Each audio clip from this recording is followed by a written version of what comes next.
Home of America's team is 105.3 The Fan. Tolo, baby. KRLD-FM and HD1, Dallas-Fort Worth. An Odyssey sports station. Driven by our D&M Leasing Studios, this is Sean and RJ on 105.3 The Fan. Good morning, Metroplex. We welcome you to a Tolo Tuesday here on DFW Sports Station 105.3 The Fan with almost everybody in studio. Sean Sharif, RJ Choppy, Peyton Phillip Russell, of course, is never late, and scrambling and probably listening in the car right now is the once again tardy Bobby Roberto Belt. Man, even if he's here right now, he's still 3 minutes away just with the walk from the garage. Yeah. You know, I mean, it's just a long He doesn't walk. park in the garage. Huh? He doesn't park in the garage. That's right. He doesn't park in the garage. He's an outdoorsy. He's an outdoorsman. He texted, just got clear of backup. GPS says 3 after, and that was at 5:48. Oh, man. Yep. Wonder where that back. I didn't see it because we go. He takes 35 to 6:35, and I wonder. I assume Bobby is the express lane type. Now, in this moment right here, how high up do you think his defenses are when he walks in and he's ready to attack and snap back? Well, it's traffic. He's clear, right? It's traffic. I mean, that would be his defense, I think. You know, you think traffic wreck, you don't count for that in the morning. Yeah. It's got me once here and there. Mm-hmm. Absolutely. Get you in there. No doubt. Does it give Bobby more? It might, yeah. Because he definitely comes in here the latest of anyone every day. Sure. Yep. Yeah, because I... 5:57. What's up? What's up? What's popping? What's up?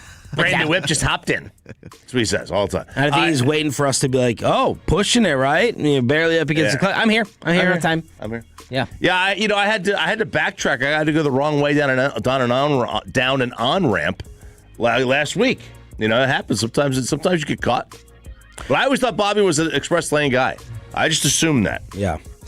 We got breaking news from last night that changes up the show schedule today as Brendan Sorsby says, peace, I'm out of here. I'm going to go ahead and keep all that NIL money from Texas Tech and anybody else, and I'm going to the supplemental draft. The breaking news, Brendan Sorsby leaving the world of college football and the Red Raider drama. This is always. This was the easiest resolution to this. Now, maybe not the one that Texas Tech wanted, right? I think this is going to be better for Texas Tech, honestly. But I agree. Unless they were going to be a real, true national contender. But even then, like, what was the impact going to be? What was the negative PR? Well, you said it's a positive. You said this is great for Texas Tech. But the negative PR in terms of, like, were they going to get, I guess it wouldn't be PR, were they going to get banned, shadow banned? Like, you shadow ban people on Instagram. Ramifications. Yeah. That's the better word. Rest of the Big 12 not playing you. Right. Cutting you out. Or not allowing you to play in the conference championship game, which means you get left out of the college playoff, right? Yeah. So this is the easiest situation. He just leaves. He just says, I'm going to go to the supplemental draft. You don't have to file your lawsuit. You don't have to lose in court. I don't have to lose in court. Right? I don't have to lose in court. So this was always the easiest resolution. And it finally happened. And it happened, 2 weeks prior to the deadline where he has to file. This seems to be the result of the Big 12 filing that Ross Dellinger quoted another attorney as saying this is the most devastating legal action I've seen, like some type of brilliant bylaw move. We're not going to get too deep into the legal weeds, but the Big 12 basically asking the courts to say, no, go ahead and decide this before the season. And it seems like Sorsby and his representation said, look, the risk factor is too great. That wins out. That wins and you're too late. We don't play. Hey. And we're going to go ahead and play football. We're going to go ahead to the supplemental draft and get attempted to be selected there. Right, because otherwise he's sitting out. He's waiting for April. And now you've got maybe Arch Manning. You've got, Kate. You got a million different quarterbacks that are thrown in there, like Klubnik, right? Arch may be staying. So you got other quarterbacks that are thrown in, which means that your draft status is lower. Like right now, you could reasonably look at it and say, okay, let's see. The Cardinals need a quarterback for next year. The Jets need a quarterback. This team needs one. This team needs one. They can't all get number one. This is their chance to get a guy that they might like. So now they're going to have to do due diligence on him. I'm sure they've been doing that the whole time anyway. But this actually works out well for all parties. It really does. Bobby, reaction to the Sorsby news last night? It's insane because I can't think of more squeeze and less juice that you could have gotten if you're Texas Tech. In terms of they put themselves out there. They completely used up all PR credibility. They used all of that capital. And then ultimately all they got was 5 interceptions in a spring game or whatever the hell it was. But I mean, it feels like from Sorsby's side, he couldn't take everything that was going to go with being the villain at Tech. And I don't think he wanted to do it. And maybe not having eligibility to play. Right. Based upon this ruling that the Big 12 asked for. I mean, there's a legitimate chance that they rule in favor before the season of the NCAA or Big 12, however they would have worded it, and that he's ineligible, and he's just sitting there on the sideline. And then if he's ineligible, he had to factor, well, how does that weigh my NIL money, right? They're already going to let me keep what I have, but, if I get ruled ineligible, what happens to that? Do I get to keep the whole thing or not? What do I get to do? I get to do nothing. I get to sit around here for the next 6 months waiting to hear my name called in April. Yeah, I mean, talking to some people yesterday, it was like they felt like Sorsby's side did that he was going to play. Like he was absolutely going to remain eligible until whatever ruling was made. Like this bought them the time that they needed, but I think that that's a lot of weight already to be like the guy. Like you're coming in here, you were the number one portal transfer guy. You're the guy who all this focus is on, and then you're walking into this with everybody's default outside of Texas Tech hating you. Yeah. And whereas if you go to the NFL, I don't think anybody's going to care while he sits as a backup or does whatever, and he'll be able to just kind of calmly figure out where his spot is. You don't think that the gambling stuff will have any impact? No, none. Not in the NFL. In terms of, I don't think it's going to 2 years from now or whenever he starts playing, because he's not ready to play right now. Then whenever he starts playing, I think it'll be out of people's minds. Well, let's see if he lays off. Yeah. Well, yeah, that would be the problem. Yeah. if he doesn't lay off, he might not play at all. So, is Texas Tech this morning breathing a huge sigh of relief? I think they should be. Even if you're downgrading at quarterback, are you saying to yourself, phew, we can get this off of our shoulders here moving forward? Even though a lot of people were tweeting yesterday, and I may fight back against this a little bit, damage done. It's already there. Well, what damage is already done that Texas Tech won't be able to get away from? If Sorsby can go to the National Football League and shed this degenerate gambler label, what is Texas Tech going to be stuck with for long-term or even short-term ramifications? It's already developed a reputation. Like how you handle certain issues, anybody who didn't know how Cody We're a pro player. And anybody who didn't know how Cody Campbell operated before knows how he operates now. Anybody who didn't understand how Tech as a program would approach certain issues understands now. And Tech is not going to let it go. Tech will be up 40-0 on teams in the Big 12 next year with 5 minutes left in the fourth quarter, and they'll go for it on fourth down to score a touchdown. They're going to. They are the ready. Belichick FU season. Oh yeah, they are ready to stick it to the rest of the Big 12, and that's going to linger. Like those bad feelings will linger. Tech's not going to let this go. Teams are not going to let it go with Tech, but those other teams would be hypocrites.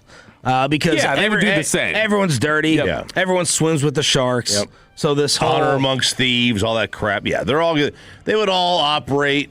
I don't know. They would all operate the same way because then they don't all have a Cody Campbell. I was going to say I don't know that they go. They would like to, but I don't know that they would go to the furthest degree and like with the court ruling and everything else that they did.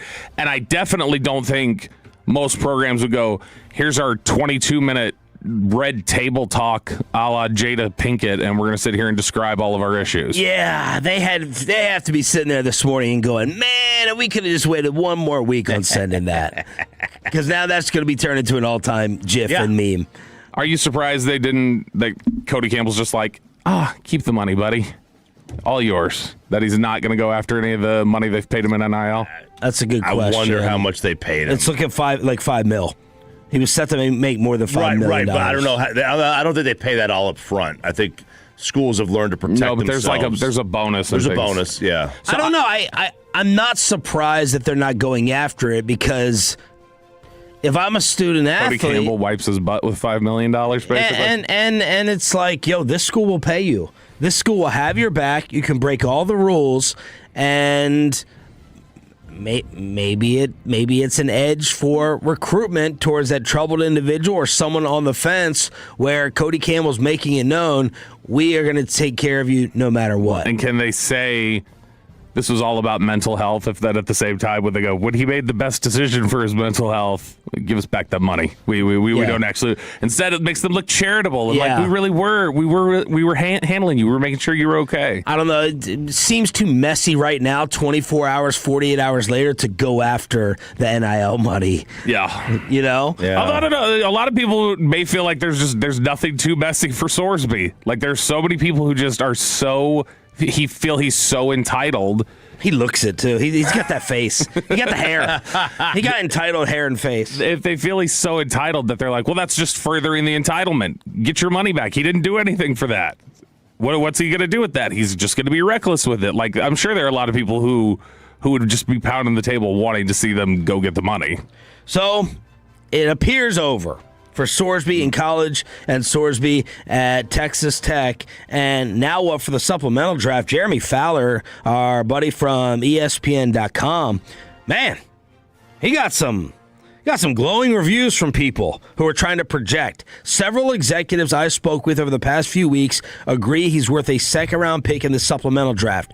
One AFC executive predicted Sorsby would have been a late first-rounder if he were available in April's traditional draft. A late first rounder in this past draft that just went down, Bobby. I don't know. If he was a late first rounder, that would just be... He would not have been drafted ahead of Mendoza, but that was seen as a weak class. He would have been ranked ahead of Ty Simpson, who obviously went 13 to the Rams. Ugh. I don't think so. Like, I mean...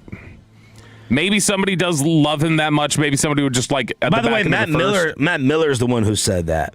Matt Miller said that, and he says the 27 class offers more talent, but before the reports of the gambling, he was ranked as my number 3 quarterback, only behind Arch and Dante Moore for 27. So yeah, okay, then no, he wouldn't have been. He would not have been a late first rounder. Then is what I just heard. Then if it's.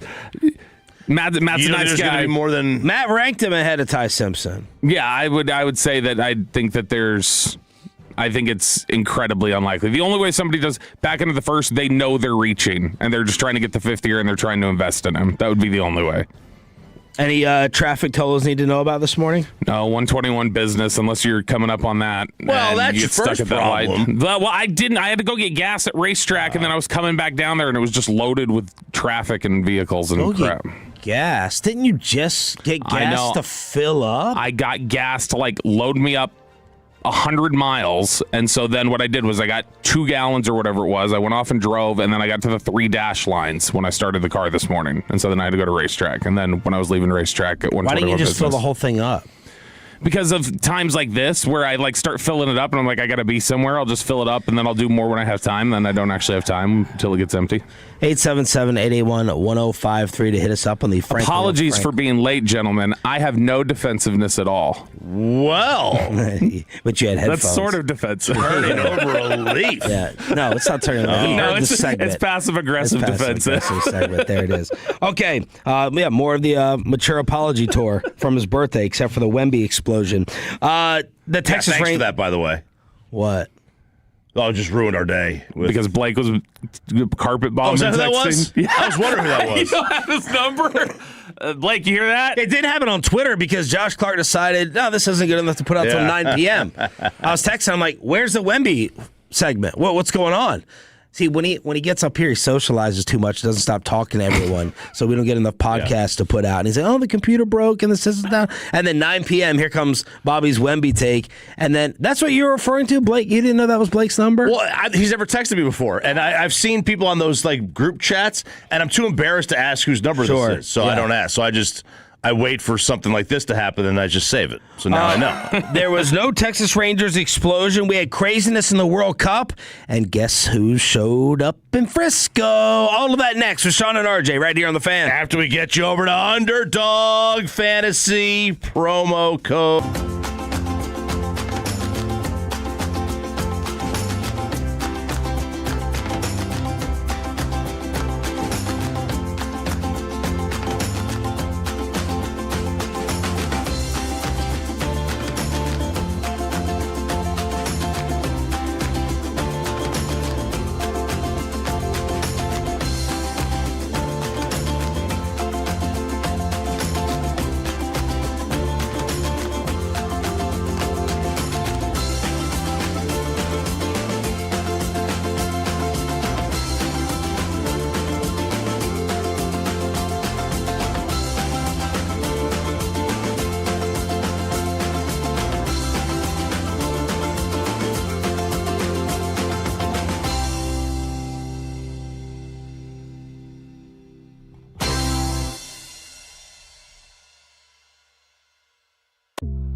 away free genie openers and live rodeo entertainment. See you there, Tolos.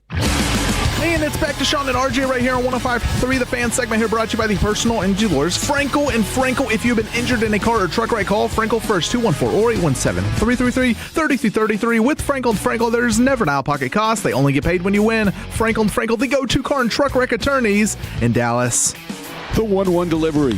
Swung on in a high fly ball to left field, carrying well. Langford back at the wall, and that ball is gone. A 3-run homer for Josh Bell. And the Twins have a 3-0 first inning lead. Well, that was pretty much it. This was a snoozer after the third inning where 1 total run was scored, 9 total hits. The Rangers actually out-hit the Minnesota Twins 5-4 and still lost 4-2 in the opener at home. I feel Josh Bell has been playing Major League Baseball since 1996. We met his. It feels like he's been in the league forever. Bassick, Corey, and I, when we were going to Cowboys training camp, we sat there and some lady just started chatting Bassick up when she realized he played baseball, and she was like, "I taught Josh Bell in high school." Huh. I remember him stop talking about it with Pittsburgh.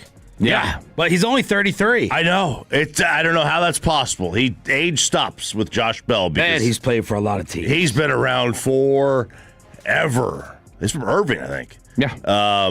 But yeah, he golfed that mofo out of there. Yes, he did. Ooh. Yes, he did. And Peterson's ball kept traveling, and Buxton, and the home run ball isn't moving the way maybe it was a couple of weeks ago when Houston was here. Fix the thermostat. They're changing things, but those 3 balls really flew. Like, they really got out of here. 7 teams for Bell already. Ooh. 7 teams. Yeah. That was the 3-run shot. Gone. Bye-bye. See you later. Mackenzie Gore, who has been absolutely fantastic at home, struggling early on.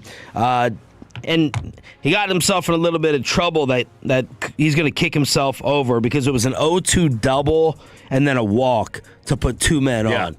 Boom, 3-0. Jock with a 2-run homer.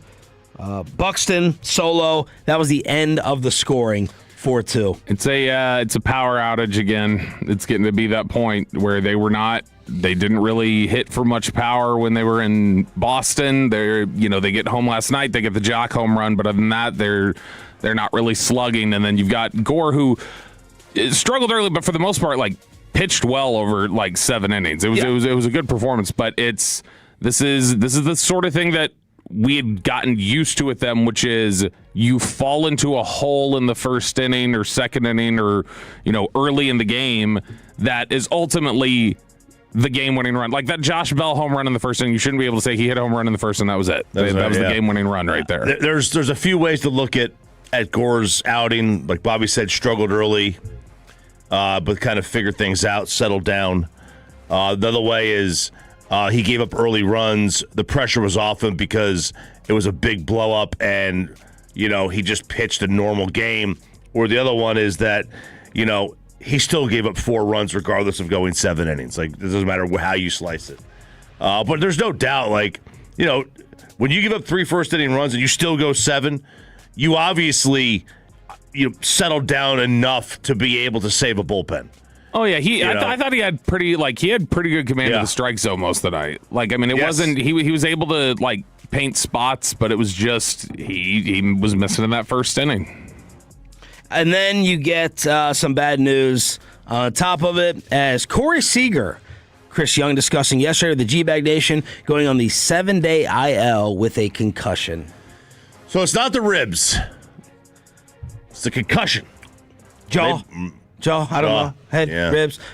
Don't say it all yet, Bobby. We'll get to it later on in the show. I'm going to make sure that you're willing to say it later on in the show. But this just sucks. It does. It's just, now, fortunately, it's only a week as opposed to a 15-day or even a 10-day.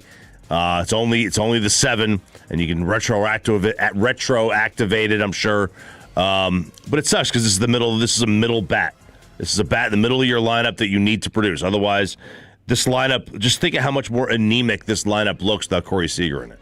Yeah, looks about like it's looked because he hasn't really he either hasn't been there or when he's been there he hasn't been there kind of thing. Like he's not been the Corey Seager of old, and it's one of the main reasons why the offense struggles like it does now. And it's annoying because of how it happened. That's what's annoying. I don't even think of it's frustrating. The loss of the bat in the lineup. First and foremost, I thought of the lack of hustle, getting around the base paths. Now, maybe even if he was running hard, there is still a play at the plate. I don't know. It's just annoying because I can't get that out of my mind. If he's running hard, he's 7 feet past where he is, at least. And the play at the plate is just him sliding while the ball's coming in. And you can't block the plate anymore. Well, the ball could have hit him in the head. He still got a concussion. Right, could have. You never know. To me, there isn't a play at the plate if he's running hard the way there was. He's further down the base path. He's already completed his slide. He's already scored. The catcher is still in front of the plate, not blocking the plate because of the Posey rule. So, yeah, I think this has everything to do with not running hard between second and third. Yeah, I mean, you would assume, all right, if you're hustling a little bit more, that's not as bang, especially given the margins with where you were coming from, and how you're supposed to be kind of hauling ass. Now, they've had issues before where, gosh, I think of, what was it? It was 2011, that first year you guys got here, where it was Josh Hamilton getting sent from third against Detroit, and he did that slide, and he was busting ass or whatever, and he broke his shoulder or something where he had a bad shoulder injury, and he was out for 2 months after that. And so, I mean, that sort of stuff at the plate can always just cause, there's always injury issues there. You just referenced the Posey thing. Injuries happen a lot on those plays at the plate, and it's, if he was hustling a little bit more, you would think that. Now, maybe he's just feeling a little banged up. He couldn't hustle, but if that's the case, he shouldn't have been in the lineup if he was at that point. Game 2 today right here on DFW Sports Station 105.3 The Fan. We'll have a 6:30 pregame and a first pitch, of course, at 7 o'clock. George Pickens has showed up. He's there. He's present. All the reports, Clarence Hill was first on it, speculating that GP would be there, the Ford Center, the Star in Frisco for Cowboys mandatory minicamp practice today. So this is a good thing. It's a good thing. So that's improvement. Here we go. No, I'm saying it's a good thing. We'll see if it the way your voice said it is something was coming. Well, I'm just saying we'll find out if he once he gets there, if they're well, he hasn't been here, so there's he's going to have to be on the Asma field, essentially processed and brought in, so we're not going to actually see him today. Which I don't care about at all. I don't care if he steps on the field of practice during this. Doesn't matter to me. He needs to be present. I wanted him to be there. I wanted to avoid drama. I wanted to avoid topics. I wanted to avoid ill will. Well, not topics. Yeah. Ill will, rest in peace. Wanted to avoid negative tabloid type coverage. I don't care if he goes out there. Yeah, it'd be nice. I understand if and when he doesn't. I'm just happy that he's there. I don't care if he practices. Could his presence be, and I don't think he's going to do this, but if he starts playing it the way Micah did, they reached a point where it felt like Micah's presence became more distracting, right? Well, he's laying on the table. Yeah, where it's just it's almost a show of how removed he is. Yeah, I don't think he's going to do that. Every day we are seeing how late is Micah going to walk out to practice? Is Jerry missing from practice because he's negotiating the deal? Is Micah coming out with digs? Is Micah interacting with the defense? Is he just goofing around on the sideline? That's not going to happen at this week, though. No, it'll be something where Bobby looking for a topic already. Months from now. No. I imagine we'll see him out there in sweats on the sideline as he's getting processed and ready to go. But yeah, it's good that he's out there regardless, because just for his own sake, it made a ton of sense to show up. It didn't. There were way too many negatives associated with you not being there, and because of that, it makes sense for him to just show up, report, and get ready. You care if he does anything on the field? Rather him not. Just rather him not. I mean, he hasn't done. I don't know what he's been doing. So it's you don't want somebody to go out there and start running kind of balls to the wall. Been in the backyard. So just coaching kids, Corpus camps. Just go on out there. Check in, don't get fined, and then just kind of chill. Interact with your teammates. Sure. Coach them up. Do a little media. I don't know if there'll be any media. I don't think there's going to be any media availability. Bring them water. Have some fun with it. I can't remember if I don't think at minicamp they're mandated to speak the way they are during the season. So I mean, if they want to keep him away from the media, I think they can without an issue. Are you going out there? Yeah. So it is. I don't know if they will actually. I think he can pass. A lot of the guys, when they do it, they're just being agreeable and they're saying, "Okay, sure, I'll do some media," but I don't think they have to. So that's good news, Cowboy Tolos, with GP showing up for mandatory minicamp today and this week. Let's get to a wild day on the pitch. This is a win. I mean, look, they're celebrating down It's to the over. right. It's over. It is a win in every possible way for Cape Verde in their first ever World Cup game. A 0-0 draw with the European champion Spain. Cape Verde, the call on Fox. What was this? This was a stunner. A stunner of stunners. Because you're sitting here, Spain is a really... Well, Spain and France, those were the picks to win win it all. That's it. They are a really, really good team. And they dominated this game. I want to know what the money pitch Bobby would have had to say. I bet you would have said 99%. They had the ball so much. They possessed the ball at such a crazy rate. They had so many more shots on goal. I think Cape Verde had one. And they had a 40-year-old keeper? They had a 40-year-old goalie who made a tremendous save. A tremendous save to knock the ball over the net. A fantastic tie. 4 ties yesterday.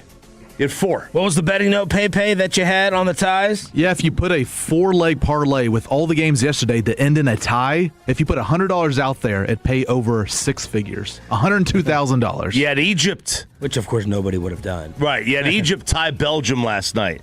You had Saudi Arabia tie Uruguay last night or yesterday afternoon. And then you had Iran and New Zealand tie out in SoFi. These were some really competitive games. Like, they weren't the sexiest matchups necessarily, but they were really, really competitive. Outside, like Spain really dominated the game. That was not necessarily the most competitive, but score-wise. Explain it to Bobby in college football terms, this tie. Okay, imagine. And y'all fan text, cross-reference them. See if you agree. All right, so imagine Michigan and App State. If they tied.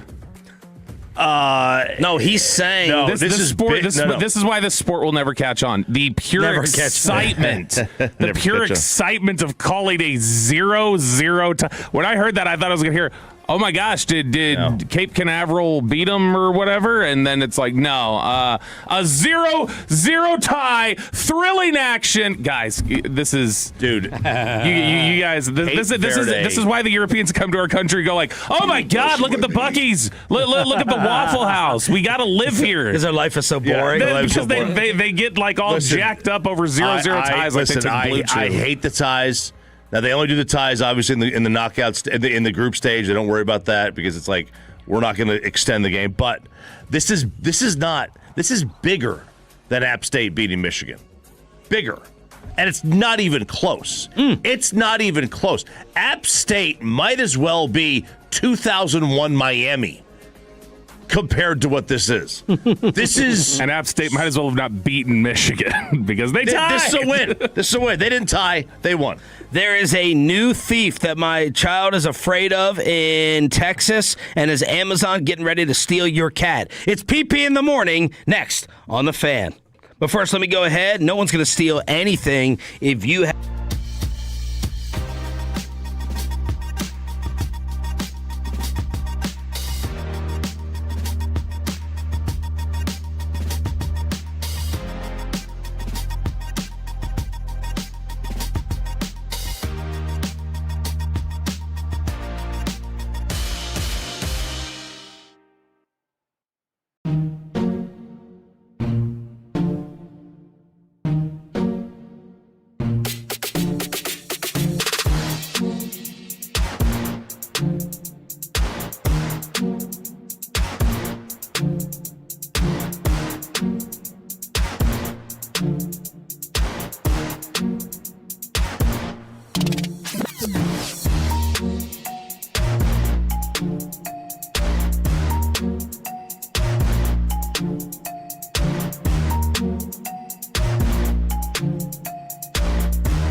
Our broadcast begins at 6:30 on 105.3 The Fan and the Odyssey app.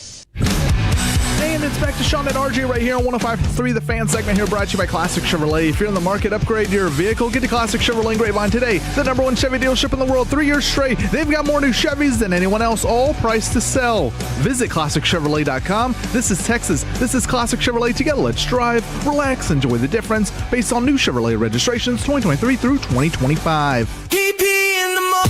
Yeah, yeah, yeah, yeah, yeah, yeah, in the morning. PP in the morning.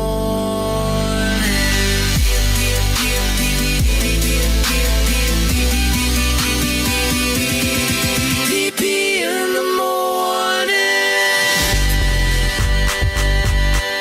That is right. It's Tuesday, 6:40. Every single Tuesday at this time, it's time for a little PP in the morning. Now, guys, look, a lot of people have cameras around their house. Sean just spoke about last segment. He has DFW security. Ching. But what if you saw a delivery driver drop off a package at your own front door and then take your pet right off the porch and drive away? Your cat, your dog, whatever's there, lizard, I don't know what people own these days, but, they just pick up the pet and take off and drive away with it. What would you do in that situation? This is Joshua, who is an Amazon delivery driver, and he made a stop in Bakersfield, California to drop off a package when he noticed a cat who lived at the house.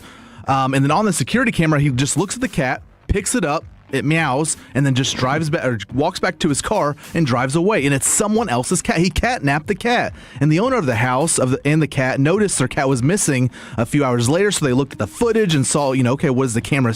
What's it seeing here?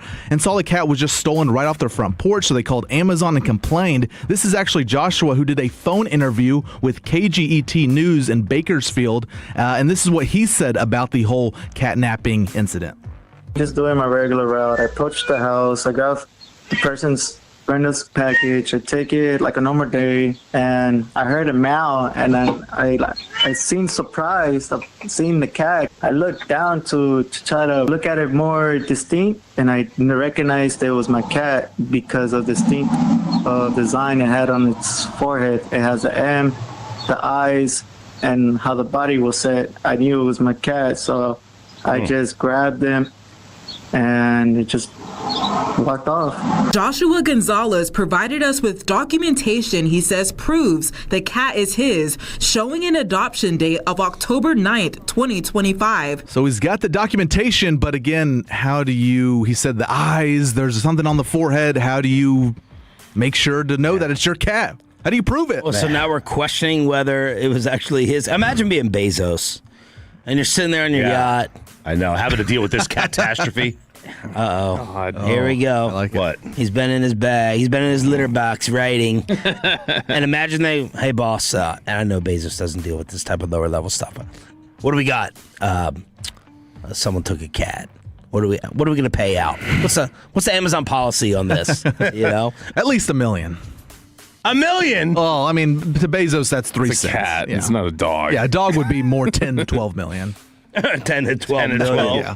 I don't know. This driver is saying his cat had run away, and he found it on this person's porch, and it's not actually their cat, it's his. Yeah, the documentation says he adopted a cat. I don't know if it's this exact one he claims it is, but Joshua says he adopted a cat on October 17th, 2025. So we're, what's that, 9 months later? So, it's been a while. Whoever's trying to incorrectly claim the cat is an idiot anyway, because cats are annoying. My daughter has this cat obsession. I'm worried that when she starts talking, she's going to be begging for a cat. Oh, man, they're pure joy. 6.5 out of 10. I like it. No, go ahead and keep the cat for whoever's lying about it. But all you got to do is check your security cam footage and show the cat inside your house a month ago, going in and out of your house a couple times a week, and boom, there it is. Are they disputing that they've had this cat longer than October, like the family that has it at their house? Yeah, so Brenda, the owner of the house, claims that she's had the cat for over 5 years. That should be pretty easy to prove. Yeah. Very easy to prove. You would think. But then what's the timeline on, losing a pet and then someone else finding it? Like if you find a dog with no collar or anything, like my parents have picked up strays before and kept them for over a year. They have a lot of catitude. Well, these are dogs. We don't keep cats. But yeah, so it's like, what's the timeline? If someone has your dog for, over a year and you finally find them, it's like, well, you've already attached to that dog. You love them now, you care for them. It's like, do you, as the new owner of the dog, do you just give it up? I don't know. That'd be really hard to do. Right. Imagine like a year and a half into having the stray, you're out for a walk, someone stops you and they're like, "That's mine." Yeah. Missy! Oh my God, Missy! Where have you been? And what do you do a year and a half in? Yeah, when I fostered that dog a couple years ago, that was for 2 COVID, days. It was like a 2.5 week foster. Yeah, right? It was very short. Well, I gave it to one of my neighbors, and I saw that dog walking one day. And it came running out, and I yelled his name. I was like, "Kobe, yo!" And did they keep the name Kobe? No, they said that's not his name anymore. And I was like, well, okay. And I haven't seen that dog like, since. R.I.P. I think the dog either ran away, got hit by a car. They put him down because he bit somebody. That was Cujo. All right, that dog was awful. And Joshua said his manager at this Amazon workhouse told him to pick up his last check at work, and then he would be fired the next day. Joshua said, quote, I didn't do anything wrong, anything bad, but get my cat back, and it's now in the rightful home. It's back where it belongs. And so someone's lying is this here, just big the lie. end? Like, I don't understand where it's like, sure, it was worth it, but I have no more problems because these people are not asking about their cat anymore. They've just accepted that it's my, like, I don't understand how this would just be over because he says it is. That's the thing. He still has the cat. There's no way. He sounds crazy. Yeah. He sounds like he might be nuts. New subject. This is stressing me out. 9.9. I like it. We're almost at 10. Hey, just be glad I didn't do the one I wanted to do, and I was like, I could get away with it because Johnny Carson got away with it a lot on regular TV. Well, text us it. Is it the P word? Yeah, because you can say it, right? But Her. no, different the other one. B. Would you say Okay. you can just walk up on there and you can grab it? Yeah. Well, guys, we go Give from me back my... Be like your wedding speeches. Keep it moving. we go from cat thief to the Lego thief. A 28-year-old man named Winston Love, and well, I guess he loved Legos so much, he decided to start stealing them from stores all around North Texas. In fact, he stole over 200 Lego sets in a 50-day multi-state crime spree, where once he was caught, he was sentenced to a whopping 45 years in prison. 45 years. What? You're thinking, okay, for stealing Legos, well, he did more than this. He stole PlayStations, coffee makers, vacuum cleaners. So the total ended up over $30,000, which I guess equals the 45 years in prison. If they're your cop or judge out there, tell us what the rules are. But he was targeting stores in North Texas and Oklahoma. Apparently, he was in Target stores in Euless, Grapevine, and Mansfield. The same Target I used to go to as a kid off of 287, I believe, right there. So it's a great Target area. But he was going to Targets all over North Texas. But yeah, 45 years in prison for having a love for Legos. I think you're burying the lead here, where when you say it's similar to if you would have been like, he was given 80 years for trespassing. It's like, what? And he's like, but when he trespassed, he then killed somebody on their property. He stole a lot more than Legos. It wasn't just Legos that he was stealing. There's no way he's getting 45 years for Legos. My kid's still in obsessed Lego phase. You should get more Jacob jail never grew time out of it. for leaving Legos on the floor and having your dad step on them than for stealing Legos from a store. Painful. Mine don't get left out. He's very good. He's got his own Lego table. We bring it out of the garage and set it up so his sister can't get to it. And Jacob, he never got out of it. Never. He's still when he comes home, he'll like mess with them. He'll get them out of storage. Yeah. He still loves them. There's another He loves them still. Well, that's not surprising. That's not surprising. There's another Lego type brand that's much more difficult that my son has trouble with. Like, it actually has to be the Lego brand. But to go and appease him at a store, you have to spend at least $30 on a Lego. And we just judge it by like the number of pieces and the age to see how much time it's going to take him to do it. He's kind of like at the 8+ right now. Oh, wow. Yeah, he's 5. Advanced. He's doing the 8+ Legos, and he can put some of them together, in the same day. Does he have a like when you say His you collection is pretty sick. So when you got to spend at least $30, are you saying to challenge him or for him to like be like, that's good enough? Oh, so does he just have expensive taste, or is he checking how much you're spending on? No, his he's got sets? expensive taste. He's like, well, that looks too simple, and it would be too simple. We're getting it to kill time and get him out of our hair, and also, we try to tell his mother-in-law, don't come in here with any Jeep Wrangler. Don't come in here, no motorcycles. We don't need any go-karts. Just get him expensive Lego sets, because I'm like, stimulating his mind. He's quiet. I view it as I don't mind as much spending on Legos because It's better than video games. Kristen was always like, it's a better habit than he could have with a million other things. The fact that it's like, all right, at least he's like being creative and it's forcing him to think. And she was always very pro Lego. Yeah, I always, growing up, I think this was, early age, but I was always into Legos, but like I didn't like building the actual Lego piece. I like. What did you like to possibly do with the Legos? Well, I liked other people building it for me, so I'd ask for it for my. I just like to stack them up. Tower. Yeah. So I'd ask my parents for my birthday, hey, get this. There was a Ferrari that you had to build together, and they spent all night to get it built up just so I could have it there and sit in my room and collect dust. Talk about a rock wall mentality where you're like, hey, come over here. You want to play with the Lego? No, you're going to build it for me. I'm going to watch. I'm going to watch you build this. That's where I'm getting my pleasure and money out of. And then I'm going to play with it. Yeah. So that's what I did. You can't really play with them either. No, like this Ferrari moved. It had the wheels and everything. I mean, you got to like move. Oh, it was legit. Like your Camaro. People get like, that's a serious subculture, like the Lego community. Oh yeah, they don't play around. Like these followers on YouTube. I mean, I wish they had less annoying voices, but their followers and subscriptions are insane. There's a Lego Master show. Yeah. Primetime on Fox. Yeah. I mean, they've got like, there's a whole thing on TikTok of people like grabbing their Lego sets and just to taunt, like people go like, oh, look, I almost dropped it. And like Lego fans freak out, like seeing that it might break. It's PP in the morning every Tuesday at this time here on Sean and RJ. We have a Shakira ticket giveaway all week long to hook you up with in the 7 o'clock hour and the 9 o'clock hour. But the breaking news, it looks like the Sorsby saga is over in Lubbock.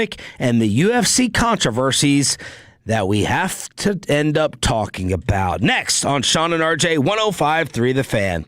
But let me go ahead and get you set up with Hurtado Barbecue. All the soccer fans are falling in love with barbecue here in DFW. And you have the World Cup home base right there in Arlington with Hurtado. They're also checking out the brand new Mexican restaurant, Loma, L-O-M-A. I saw an absolute packed house the other day. Just imagine your first bite of brisket. I still remember my mom visiting from Maryland, and we sat down, farmer's market, and she's like, I'm never going to forget this experience again. Prime brisket for the first time. Spare ribs, turkey. People in the United States, outside of Texas, don't even understand how we do turkey breasts here in DFW. Nobody does it better than Hurtado. They're going to experience beef ribs for the first time this weekend. All the different types of house-made sausage, pulled pork, jalapeno glazed chicken halves, and a tater tot casserole, along with hatch chili, mac and cheese, and Mexican street corn with the elote. Of course, 2 Hurtados inside the globe if you're checking out Rangers baseball, because they are the official barbecue of your favorite baseball team and your favorite morning show. It's Hurtado and HurtadoBBQ.com, with locations also in Mansfield and Fort Worth. Hey, thanks for starting your day with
studio. This is Sean and RJ on 105.3 The Fan. Good morning, Metroplex. Thanks for being a Tolo. This is DFW Sports Station with Sean Treef, RJ Choppy, Cowboys Insider Bobby Belt, and we got PayPay running things on the Odyssey app, the FanCam, Twitch, and YouTube. Hopefully you win the Shakira tickets coming up in the 720 Expressway. We will go commercial free, and we will ask Reddit at 740. But the big major breaking news last night, Brandon Sorsby is leaving Texas Tech and college football to enter the supplemental draft. Why? Why is this happening now? Well, many people think that the Big 12 trying to challenge this with the court ruling, planting some seeds of doubt in the mind of Sorsby into his eligibility. So rather than have a risk of sitting out an entire football season, go and get drafted possibly in the second round of the supplemental draft and hope the NFL just forgets about all of it. The least messy of all the scenarios was this one, because if he played... You know, you don't want to run the risk of playing an entire season, the Big 12 coming in with some bylaw that says we're going to keep you out of the conference championship game, or the college playoff committee saying, you know, the NCAA says or the court says you're eligible, we say you're not. You know, whatever, right? You don't want to leave it in the hands of other people. And from Texas Tech standpoint, you know, like this is yeah, you would have loved for him to play. You would have loved to have had him on your roster, but this is like the easy way for you not to be you still look like you supported your player. You're still an enemy. You're still a villain around the rest of the sport, even though we all would have done very similar things with our own programs. But you still have like, hey, we had his back. We had his back or whatever. But you don't have to go through this. You could play. You can make the Big 12 title game. You're still a good enough roster. You know, you can still make the Big 12 title game. You can still make the college playoff, and you don't have to worry about the stain. Yeah, they're going to be bitter about this, Texas Tech is. Because they're going to approach this as though we got a legal ruling that said we were allowed to have this on hold. Now, it was basically just a temporary hold until it could be fleshed out in court. But in maybe February. Yeah, and so in essence, it didn't actually clear him, and so they can't say well, he was cleared necessarily, but it's like, hey, we were given a court order that said we could do this. The attorney general was on our side threatening the conference. Like they went through all that only to then feel like you pressured him to leave. We did all of this. We've already spent money. That's sunk cost. We're not going to get that money back. Mm-hmm. And the video PR. They are going to petty run up the score every single week. They're going to be able to? You got to be able to. Go on a revenge tour. You got to have that in your arsenal. I know you guys. I think there's a chance the other quarterback's better. I think Sorsby's so overrated as a college player. Maybe his upside's really good, but man, what we've seen so far, that is not a consistent football player. And look, when Sorsby got reinstated, the win total went from 10.5 to 11.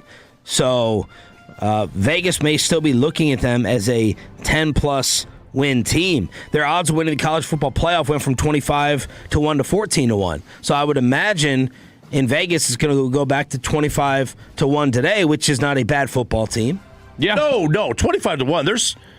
I have to go see where Indiana was. There's plenty of teams at 25 to 1 that are going to make the postseason. That are going to make the college playoff. Yeah, I would say that. And worse than 25 to 1, they'll make it. They are going to have Cody Campbell in that program are going to have an enemies list, I would imagine.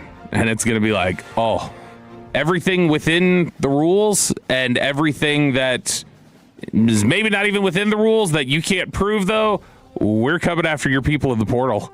We're getting your people. Getting money with. Oh, they are going to start throwing money at all. They're going to target programs, I bet, and just start saying, we're picking people off your roster. So as a Texas Tech fan, how are you feeling about it this morning? Are you relieved? Are you ticked off? Are you happy? 877-881-1053. Franklin Franco fan text, 877-881-1053. Brendan Sorsby is leaving for the supplemental draft. Speaking of quarterbacks who make money, is Arch Manning going to return for another college season after this one? I will tell you, I would not be surprised I think Arch really loves college football. I really do. I think he loves the University of Texas. He does pretty good through NIL. He's got some pretty good endorsements going right now, which is a credit to him and obviously the lineage of the last name and the brand of the University of Texas, all those things coming together. But again, on the same token, I won't be surprised if he declares and decides to go to the draft. But I think some of that is dependent upon, how we play as a team this fall, how he plays individually, knock on wood, injury-free football, things like that. But again, that's not our focus. Our focus is on getting ready for the season, getting ready for Texas State in week 1, and then Ohio State, then UTSA, then Tennessee, so on and so forth. So we haven't really had any dialogue about it. But to your point, I wouldn't be surprised. He loves college, and again, he's got some pretty good NIL stuff going for himself right now. That's Sark on Up and Adams. Look, I think my first reaction to this was, all right, does it matter? If they win the title and he wins the Heisman, does that make him more or less likely to go? I think the number one likely reason he leaves is which team has the number one pick. I think that plays as much or more for that family, knowing. Oh, Eli said that was him. Eli said that wasn't Pops. That was me. I did it, and I just let my dad take the blame for 20 years. Well, I'll tell you, Parcells would tell the story that Archie called him at the Jets and said, "Can you guarantee you'll take Peyton 1? We'll leave after his junior year." And Bill was like, the NFL frowns on that. I can't do that. He's like, okay, then we're going to stay, because they didn't want to, because he wanted Peyton to be with Bill. But could that also be he wanted him to be 1? He wanted him to be 1, but he also, I think the situation mattered, because it didn't matter for Eli. Eli was going to be 1 with San Diego. He didn't want that, so he went 1, and they found a way to the Giants. So I think it matters where he would go. If it's the Cardinals, does he want to play with the Cardinals? If it's the Jets, does he want to play with the Jets? Right.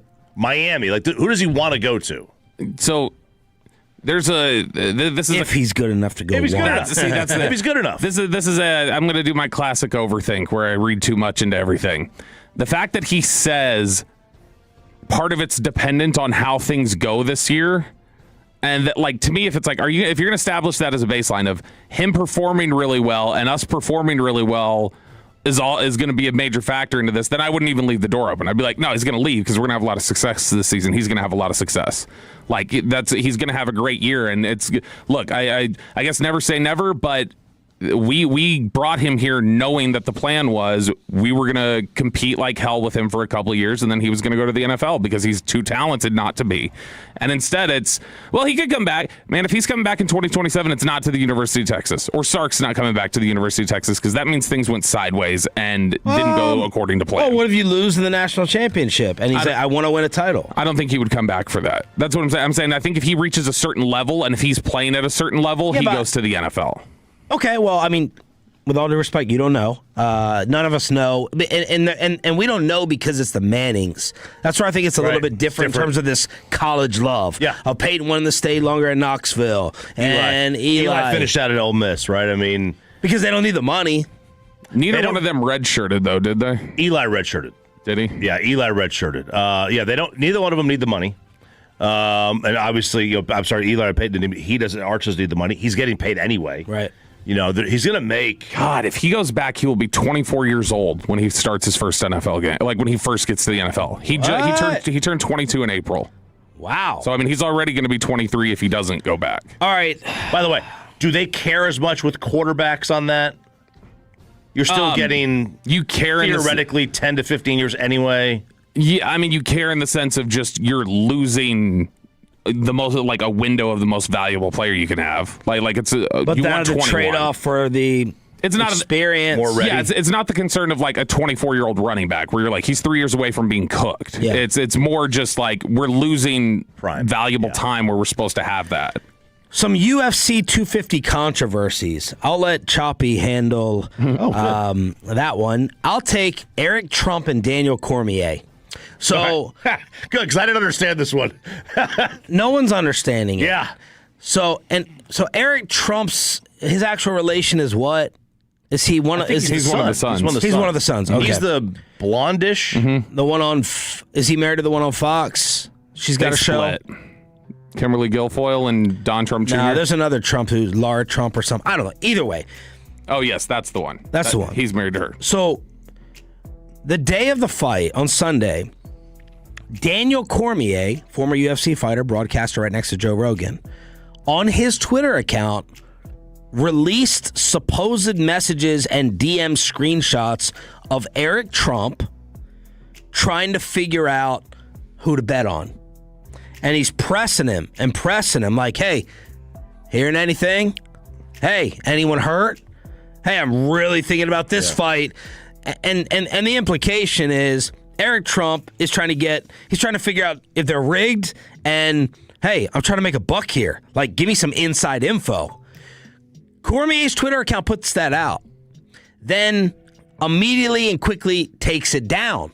The internet is losing their minds. They're going crazy. What the heck? The fix is in. Eric Trump, what are you trying to do? This is all the poly market stuff that people accuse you of, insider trading.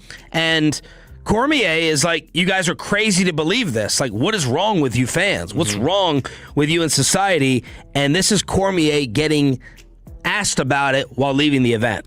DC, what happened with those posts from Eric Trump? Not real. They're not real? I can't believe you guys believe that. Like, who believes Right.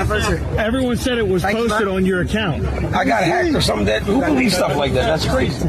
So you didn't post it? Why would I do that? So the internet is like, you're lying. No one recovers their account. Ask Brian Broaddus in 2 minutes for Broaddus 2 years. So how did you instantly recover your account and take down that message? So that's the controversy there, where Eric Trump was supposedly asking him, I'll just cut to the chase, are any of the fights tomorrow rigged? I've been eyeing the Lopez fight, and I think an upset wouldn't be too unrealistic when it comes to money. And Cormier had basically wrote on his, I can't believe someone would be asking me stuff like this. This is ugly. This is bad. And I'm paraphrasing. So that's the Cormier-Eric Trump controversy on what the heck happened. I'm fascinated by it. Yeah, I have a hard time believing that it was. And Eric Trump has addressed it, saying, we're aware of the fake AI-generated screenshots. I've never spoken to Daniel. He has since deleted his post, which confirms it was clearly fabricated. Well, it doesn't do that, but I could absolutely see those being doctored images. Like, I know that there's like the capability to make those. Why would Cormier post it? Well, he was hacked. I don't see that as being possible, though. Somebody like getting his account and then him getting it back like that. That just doesn't seems quick. That doesn't seem plausible. Unless there's it seems is premium get him back faster? No, You're a premium Broaddus subscriber. I think Broaddus was a check mark. Was he? They do have an in with Elon. They definitely have an in with Elon, right? How quick was it deleted? Huh? How quick was it deleted? It was like 5 minutes. Minutes, not even. You can't get Elon in the phone in 5 minutes, I wouldn't think. Like, to be able to like get all this around, unless somebody just hacked in and didn't change his password, and so he was able to then delete. But that again, all of that seems really. It seems like a big stretch. Over to you, Chop. Oh man, we're out of time. No, we're not. You sent the story. All right, here we go. Okay, so one of the things that has the biggest stain, Josh Hokett, after his match with Derek Lewis, was doing his post-round interview with Joe Rogan, and he attempted to make a joke, comment, whatever you want to call it, about a former First Lady. And lastly, Michelle Obama is a man. Am I right, America? And a gasp. There's the gasp. And then they start asking after the fight, they asked like Shane Gillis as he was leaving, what did you think about what he said? Hey Shane, how'd you enjoy the night, man? It's pretty cool. What do you think of Josh? It was incredible. Can you please? What do you think of him saying Michelle Obama's a man? I didn't love that. Didn't love it? How come? Jump in and say. Why did you think? A lot of people have said the opposite. That's why I don't like that. Dana White trying to distance himself from it as well. He said, he told Time Magazine, I understand the Obamas are public figures, but I'm completely against saying nasty and false things about people's families. Everyone knows my position on free speech, but I hate that kind of nonsense. Yeah. That's what he said to Time Magazine.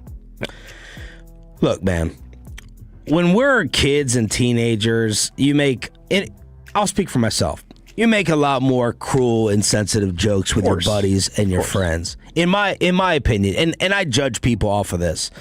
You get to be an adult, and you're making fun of someone's age or dementia, whether it's Biden, whether it's Trump. I'm sensitive to it. I have an 89-year-old dad. I can make dad dementia jokes. Yeah, you want to be cruel and make all these Michelle Obama jokes that have been out there for a while. I think you're a piece of garbage.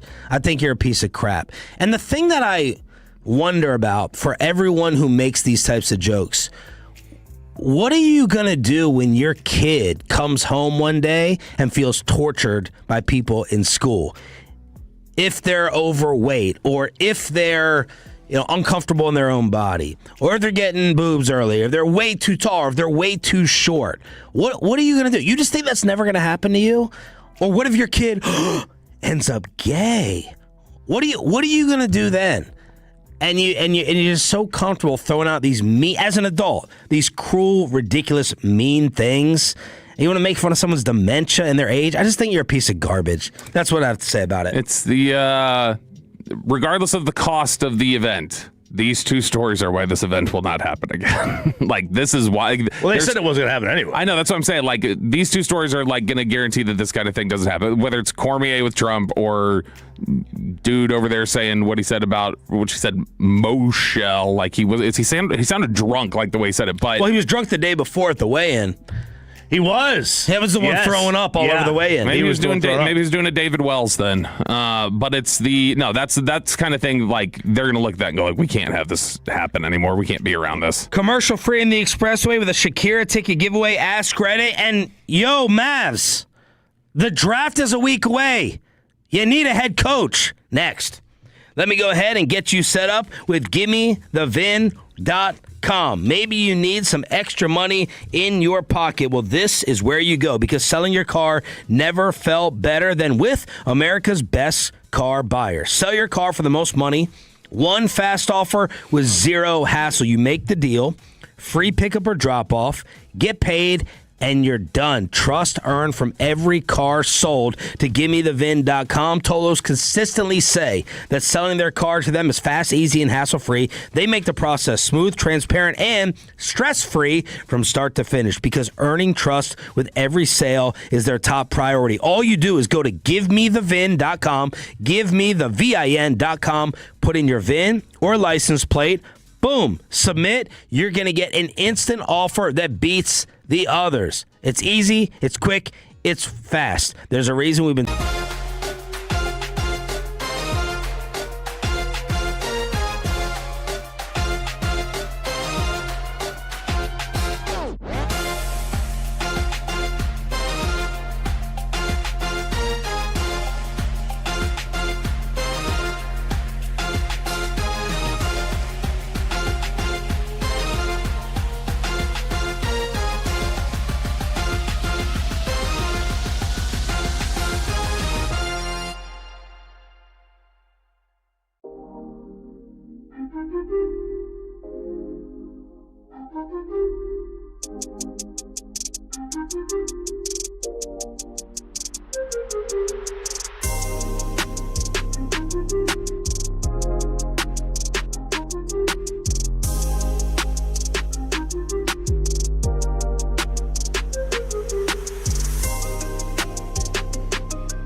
coverage you deserve on your home of the Rangers. 105.3 The Fan.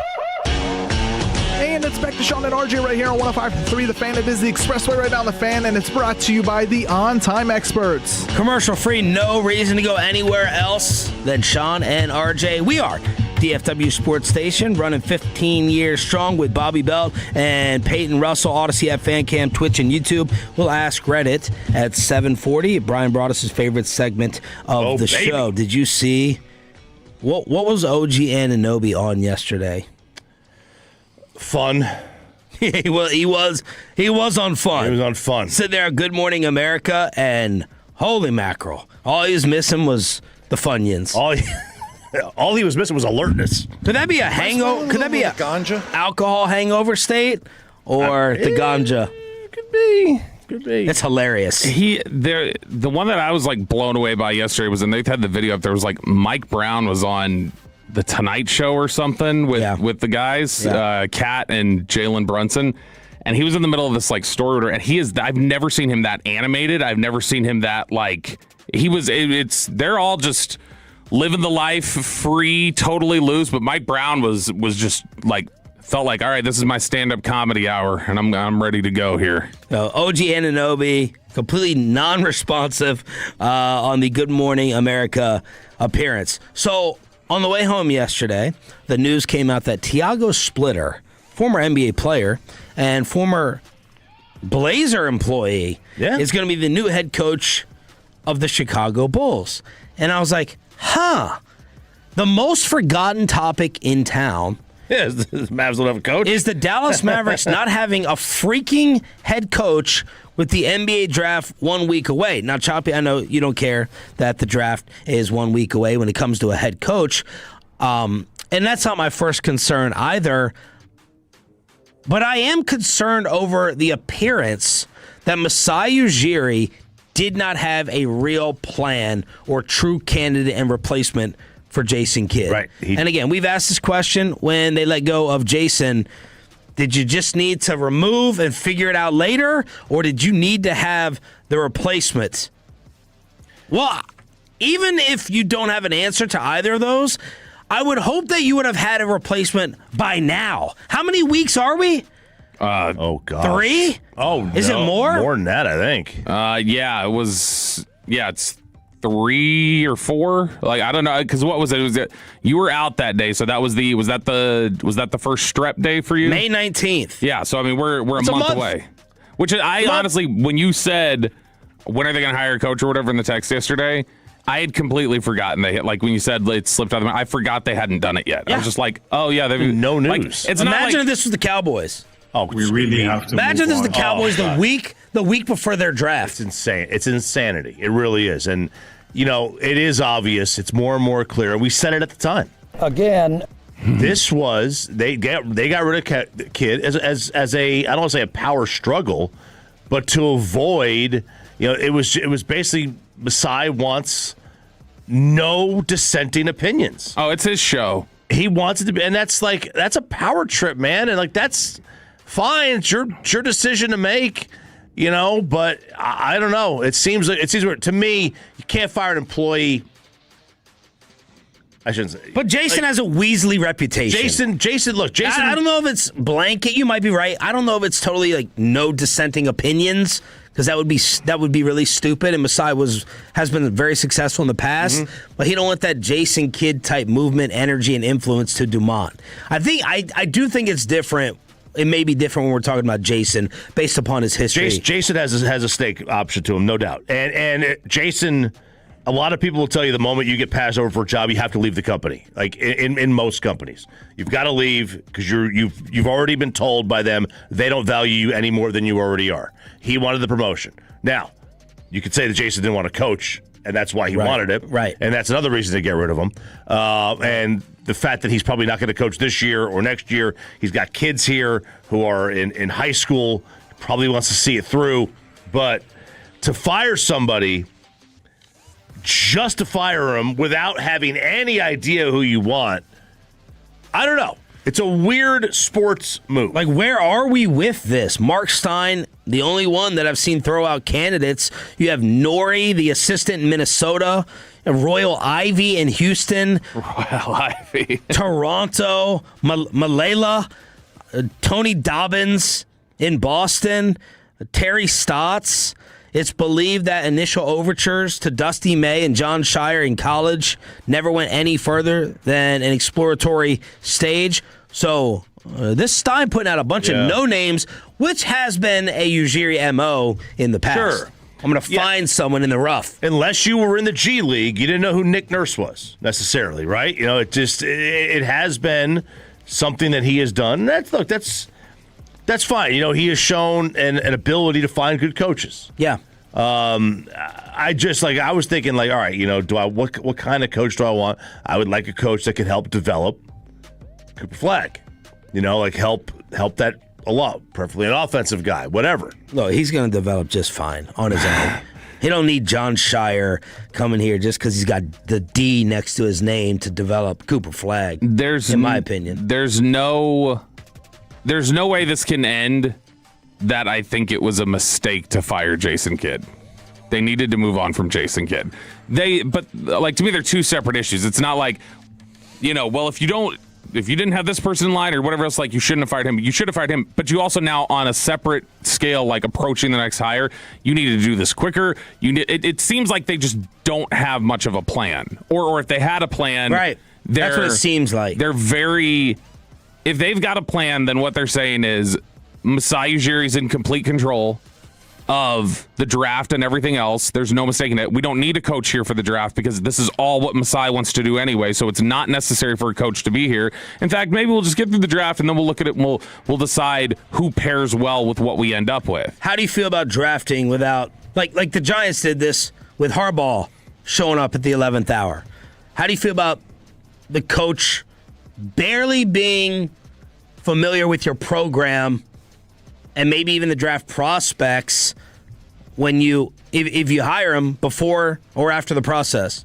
Yeah, I think that's exactly indicative of what it is, which is you are here to coach basketball games and nothing else. And so what we're going to do is we'll figure out who we have here and then we'll pick a coach to coach it.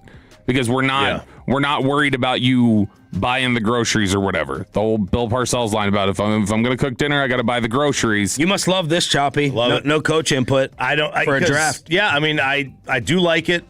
You know, to me, the GM picks the players and then he finds the coach to coach the team, or he tells the coach, "This is the team I'm giving you." It goes back decades. Now obviously it's changed over time. I love this. The Poly Market, the Kalshi next head coach, has pretty consistently apparently been for a couple weeks now Billy Donovan. Oh. And then behind that is Terry Stotts. Oh. There were no numbers on Don Staley. But I don't mind Terry Stotts. He's been a very, very good coach. He's a really good. Still waiting to hear from Becky Hammond, by the way. Go ahead, back to you. Yeah, I don't generally want to retread. Yeah. Terry's been out of the league long enough, in terms of out of a head coaching job. Yeah. He's been on assistant benches. He's a really good coach. I would have no problem with him. I don't disagree with you. It's just not sexy. Neither of those names are going to inspire. No, but I'll tell you what. I'd probably rather Terry Stotts. Although Mike Brown just won a title. Mike Brown just won a title. I'd rather have Terry Stotts than, an assistant, not even a lead assistant, a secondary assistant I've never heard of. I mean, look, when the Knicks fired Thibodeau, did they know who they were going to hire? I don't remember how long it took to hire Mike Brown. It obviously worked. Maybe it's Vogel. Vogel's been here. If they already feel like he's already in the building, he's not missing anything. So we don't need to name him right away. On Kalshi, it's Billy Donovan, way ahead, 29%. 11% is Terry Stotts, and then 10% is Don Staley. Really? Yeah, on this market. NBA Finals fallout. Apparently, Wemby and some of the Spurs did not shake hands with the New York Knicks after the Knicks won the championship. Jay Williams was trending for a long time yesterday on ESPN for saying, who cares? Shaking hands is what you do when you're in the little leagues.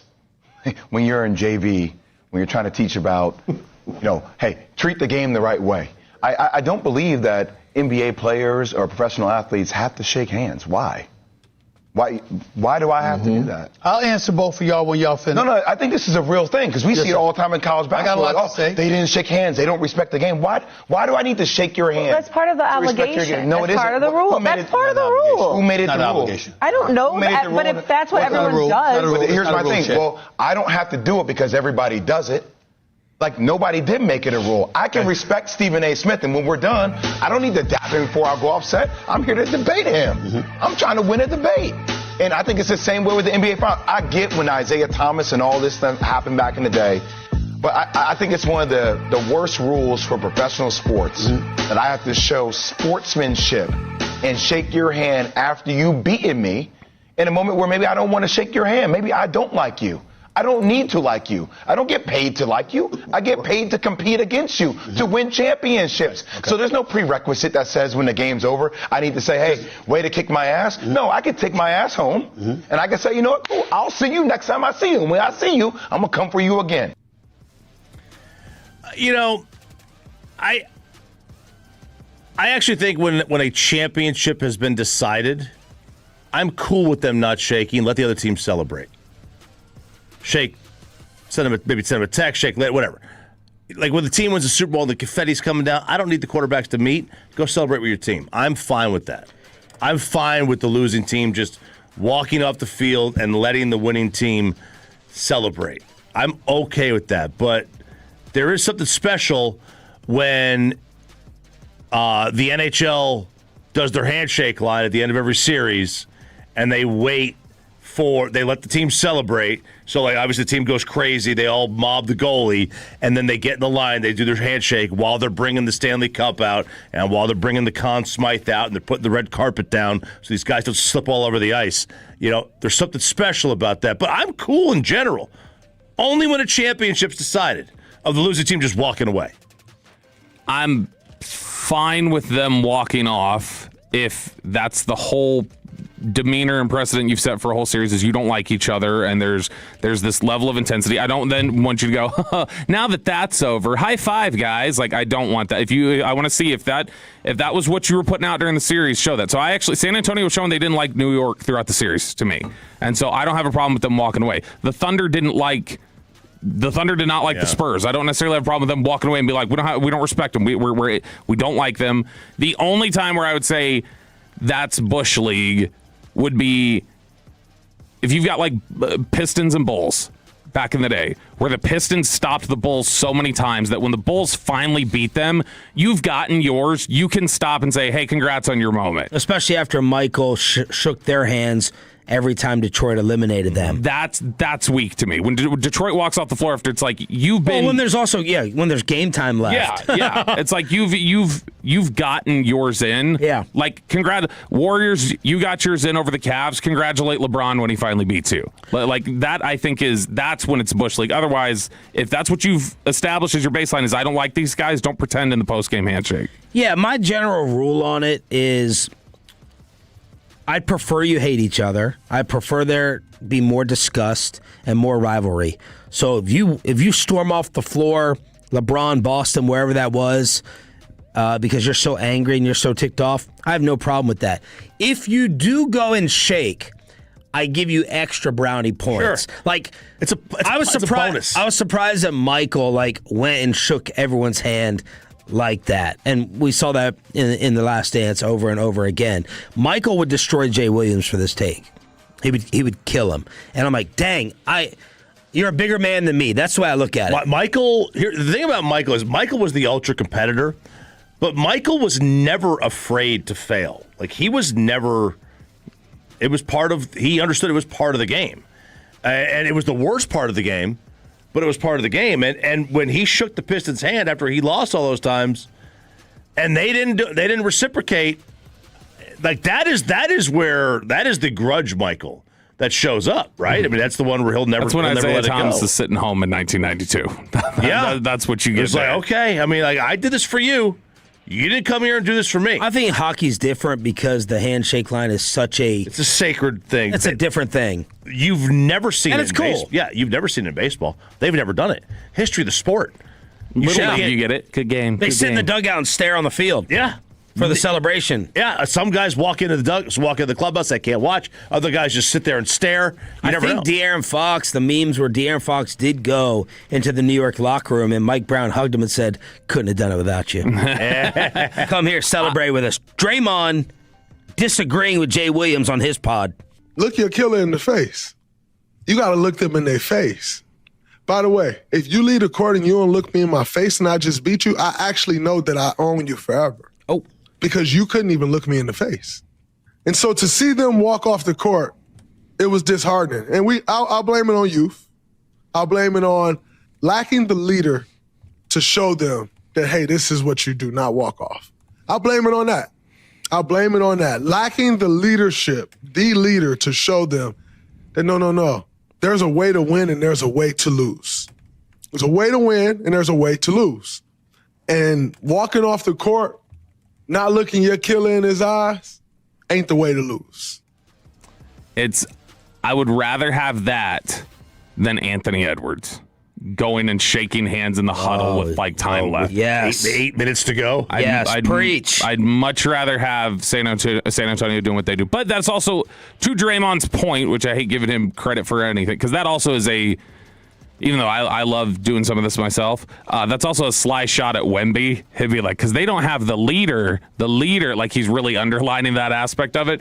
But they're all young. None of them have been in that position before. So in reality, none of them have experienced necessarily how you act and behave in that. It's like when 2020 during COVID, when Andy Dalton got hit, and they were like, we had a bunch of offensive linemen, the Cowboys did, where they're like, we had a bunch of offensive linemen that didn't know you're supposed to hit John Bostic when he does that. They were young players who didn't understand. And so I see that angle of it too, but also I don't think they like the Knicks. They just didn't like that basketball team. I don't think they believed. I think they feel also, they probably still believe they're the better team. We know they think that. Yeah. They probably think the wrong team won the title. And they lost in devastating fashion. Oh, my God. They had a 75% chance of winning every game, for crying out loud. I have no problem with people not wanting to shake. I'm with you. I give extra brownie points, bonus points, for shaking hands. I think that makes you it's a wonderful gesture. It's probably the right thing to do. Yep. I don't have a problem if in a moment you feel that you can't. Yep. Sometimes and look, this isn't forever. There's going to be times when the Spurs shake hands. There's going to be times when they don't. Like or any player, you might feel, hey, you know what? Great series. We gave it our all. Y'all were better. This one, we were better. We were better than you. We don't think you are the champs. We're not going to give you that grace by shaking your hand. Let's hook you up right now for turning it on, leaving it on, Sean and RJ.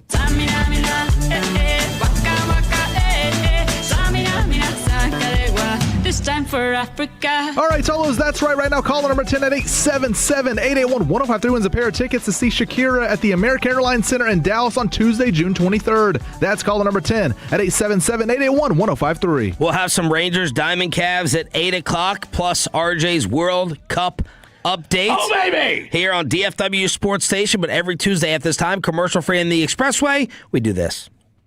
Do you have a question, Kelly? Yeah, I have a lot of questions. Number one, how dare you? 877-881-1053, 877-881-1053. That is the Franklin Frankel Injury Attorneys fan text. You can weigh in on Ask Reddit there. You can also weigh in on the Twitch and on the YouTube. We do this every Tuesday where we take the most viral questions being asked over on the Ask Reddit forum and kick them around with you guys and here in the studio. By the way, that song, the Shakira song he was just playing, Waka Waka, that was the FIFA World Cup anthem in 2010. But I bet you he didn't know that and he was just playing whatever. It also was a song that got destroyed by just about everybody at the and time. I understand why.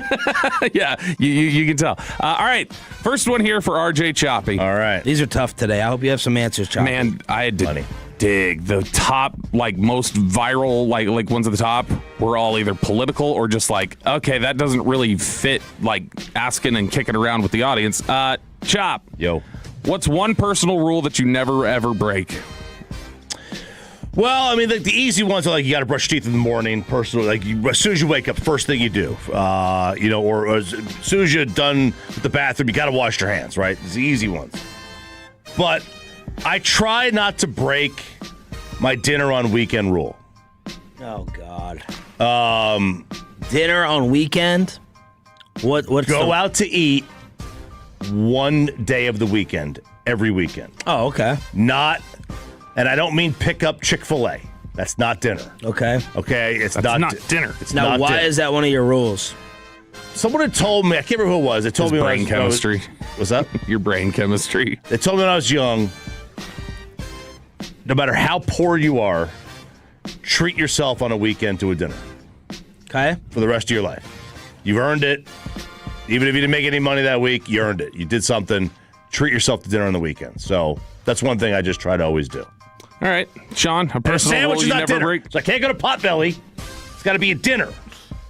Could be Applebee's. Have you executed this strategy? Tried to, pretty much. Okay. Obviously, if I'm busy and you know there's no time, like with baseball or whatever, but I try. If I have the time, I do it. Yeah. Just do the right thing, man. There we go. You watched the Spike Lee movie. Do the right thing. Do the right thing. My mom, she probably listening, so hey, even if it's unpopular, my dad does this a lot too. Just do the right thing. Yeah. Say the right thing, if you can. I Sometimes tough in this job. It has burned me many times with Kristen, and with others. Well, I don't think sometimes. you're saying the right thing. No. What I'm about to say. If somebody's upset about something or there's some sort of tension, like, let's bring it out. Like, let's talk about it. Like, what are you upset about? Like, and so if she's upset about something, it's like, let's talk about it. No, just let me cool out. No. I don't want you to just because cooling off usually is just like, let's push it down and then we're not dealing with it. And then by the time you come back and you're cooled off, well, we can't just bring it up then because now you're just stirring stuff up. So let's just get it out now. Let's address it and let's figure it out. So if there's like I would much rather just put a tension out onto the table and go like, okay, this is a problem. What are we upset about? And then what's the issue? Did I do something wrong? Did you do something wrong? What's happening here? So generally, as a rule, I will always just put it out there and be like, all right, what are we frustrated with? Peyton? And this is the personal rule one? Yep. So I won't go into a store or restaurant if it's about to close. Like, I respect the employees. I'm not going to go order, a big surf and turf meal right before because I know the employees are trying to get out of there, but they can't. They're not technically closed. I know I can go in there. All right, but I'm so not gonna they be that stop guy. serving at 9. What's the latest you can go in? Oh, food. I mean, probably an hour before. Oh my! 8:15, and I think 8:15 is the latest. Yeah, depending on where it's at. 8:15 is the late. Oh, If it's drive-through, I'll go through quickly. Yeah. If it's a sit-down restaurant, you're talking about sit-down. Yeah, an RJ restaurant. dinner. Yeah, I'd say it's 40. 8:30 latest. 8:30. God, not 8:50. 8:45 pushing it. Right. 8:30. Some of the answers here on the fan text. You've got 682, don't go to bed angry with your spouse. 817, put the shopping cart up no matter how inconvenient it may be. Yeah. 817, prayer and Bible reading every morning. 951, you get one time for forgiveness, then you're dead to me. So after your one time for forgiveness, if you break it again, that's it. You're done. You're out. All right, Ask Rhoda here on 105 through the Fan. And the going to bed before sleep, no, it's a smart in theory. It's just not possible. Very difficult. Yes. Especially like me, and then you just Sometimes forget you're things. just too tired, and this is a 2-hour-long discussion that nobody has time for.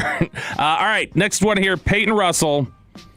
Let's go with, if you had to start over today, would it be harder to meet your future best friend or your future spouse, and why? Probably best friend, because with me, it's like best friends, you got to like hang out with them a bunch, really get to know them. I'm at that point in life where I'm not hanging out with friends, every single day like I did like in high school and college and stuff like that, and that's shortly after college, I guess some. But, it's just weekends. So it's like, can I really get to know someone, that quickly to where it's like, oh, I trust you as my best friend? I don't know if I can do that nowadays. Best friend, easy. Anybody can find a woman. Oh. Finding a best friend.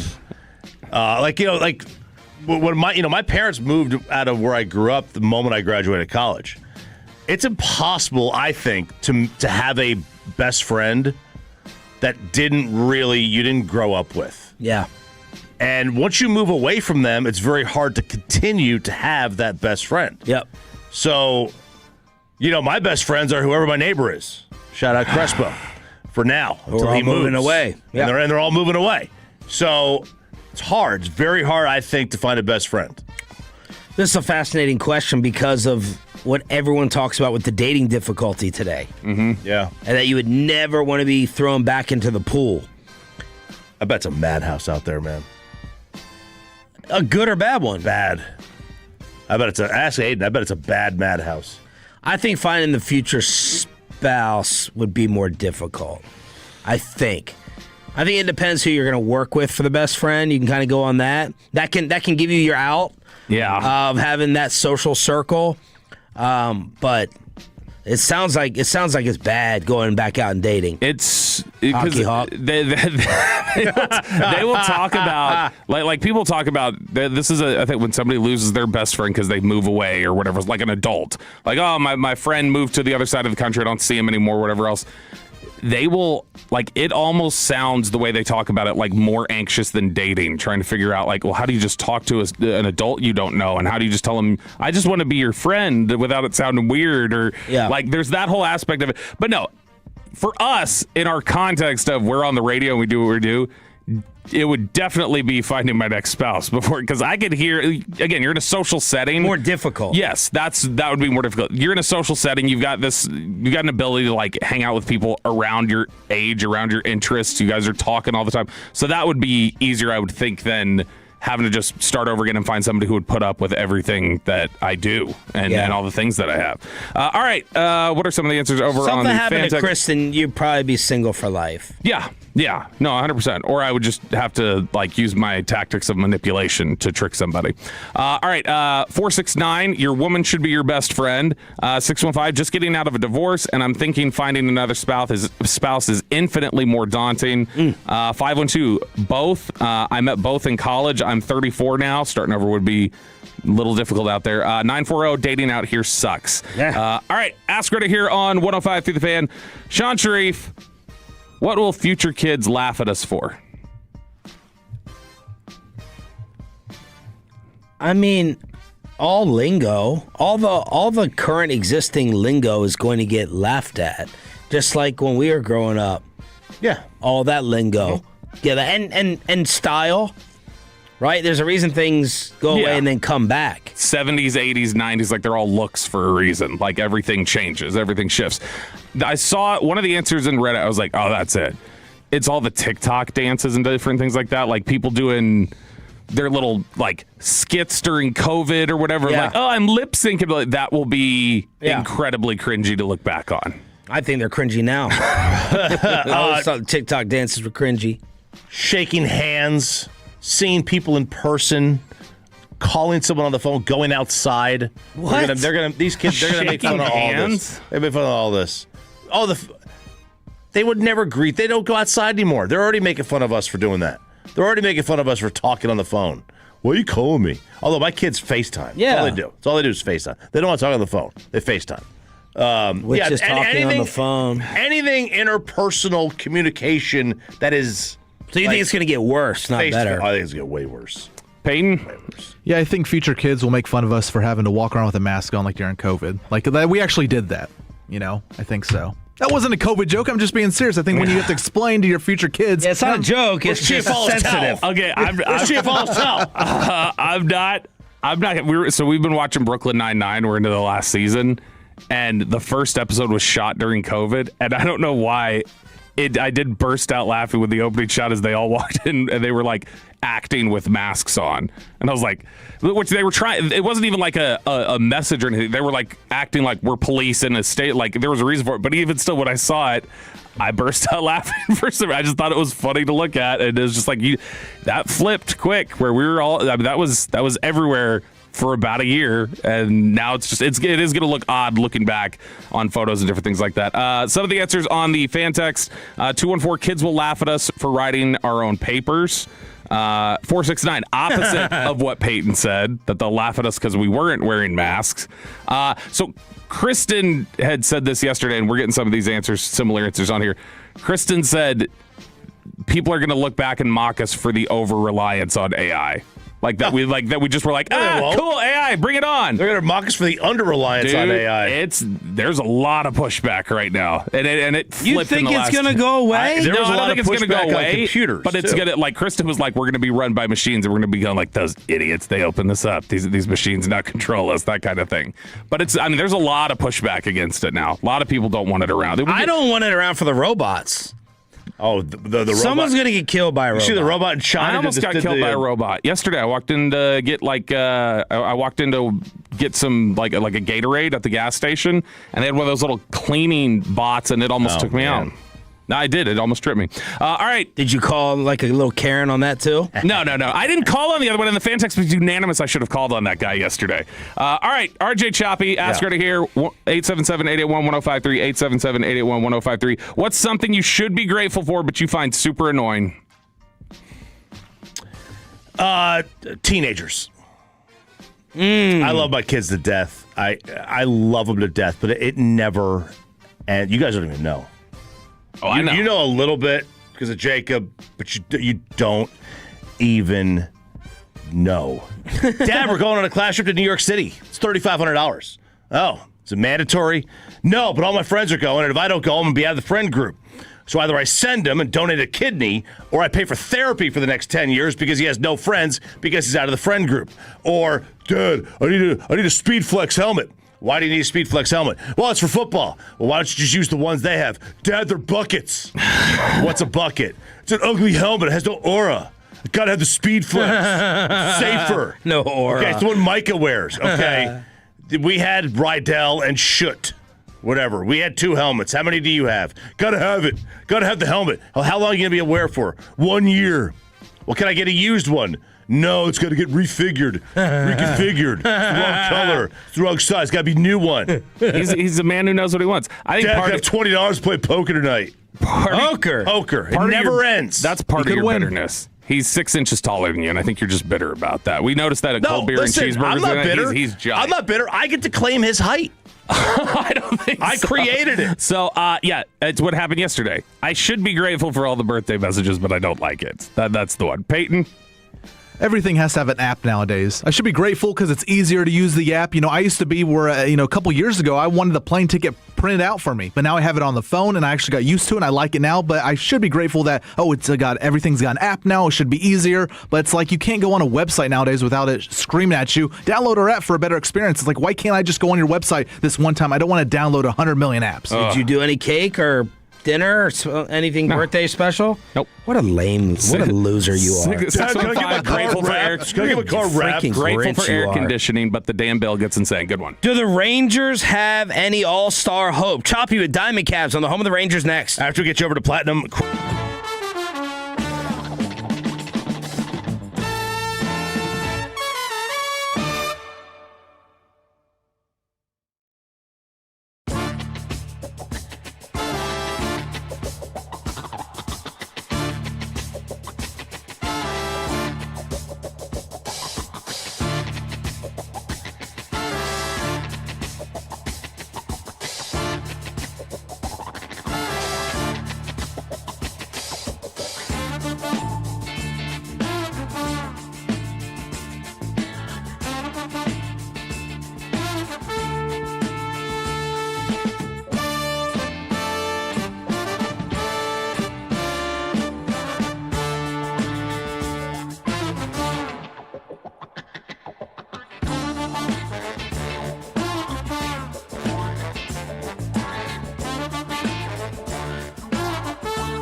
driven by our D&M Leasing Studios. This is Sean and RJ on 105.3 The Fan. 3-2, Twins leading the Rangers. Home runs accounting for all 5 runs tonight.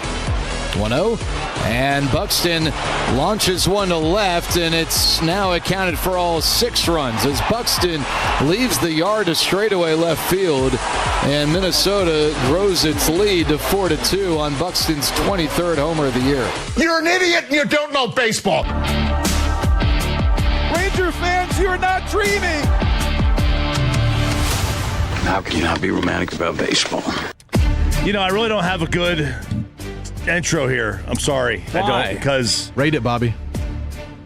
He didn't have an intro. I really don't have one, man. This game. Oh, you're saying because the performance was so bad? Yeah, there's not a whole lot of. How can you be romantic about only losing by 2 runs?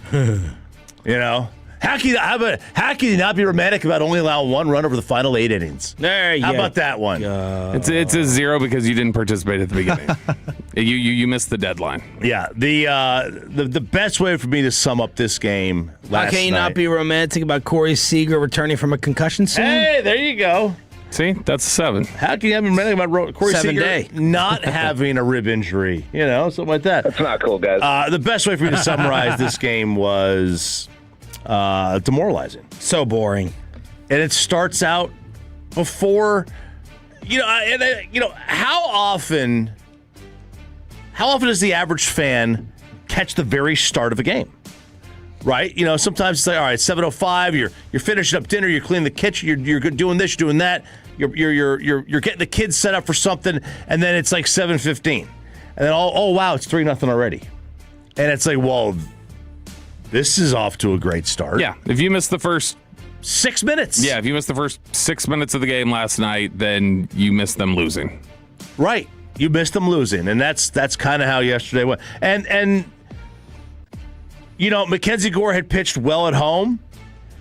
After the first dozen pitches, he pitched really well. He was his last 2 starts a point at home, .63 ERA and a .63 WHIP. It's fantastic. Very good. Home. Yeah, very, very good.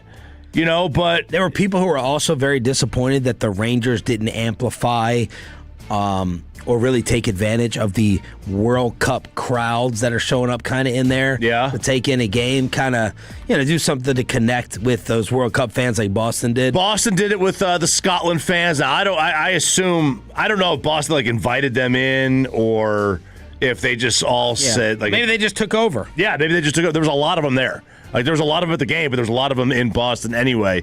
I don't know, because let's see who's in town. Sweden, their fans are here. I think Croatia just showed up. Yep. So there's fans. Do they know the Texas Rangers exist? The Scots, I'm sure, know the Boston Red Sox exist. Do the people from Croatia know that the Texas Rangers exist? I don't know. If they follow the World Series at all, they would. Sure. I don't know if they do or not. But, so the way the Rangers lose, they lose 4-2. Josh Bell, local guy, been in the league forever, homered in the first. Byron Buxton added one for them. Jock Peterson hit a very long home run, almost 400 feet to right. That was the Rangers' only scoring, and that was in the 3rd inning.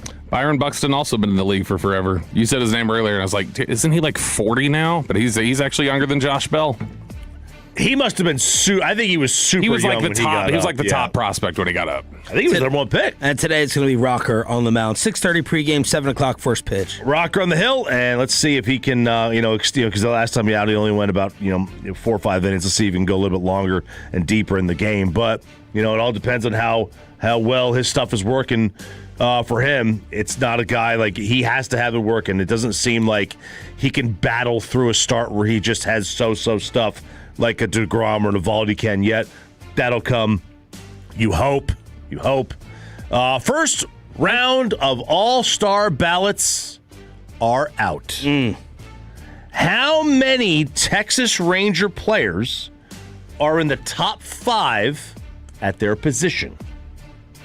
3. 3. 2.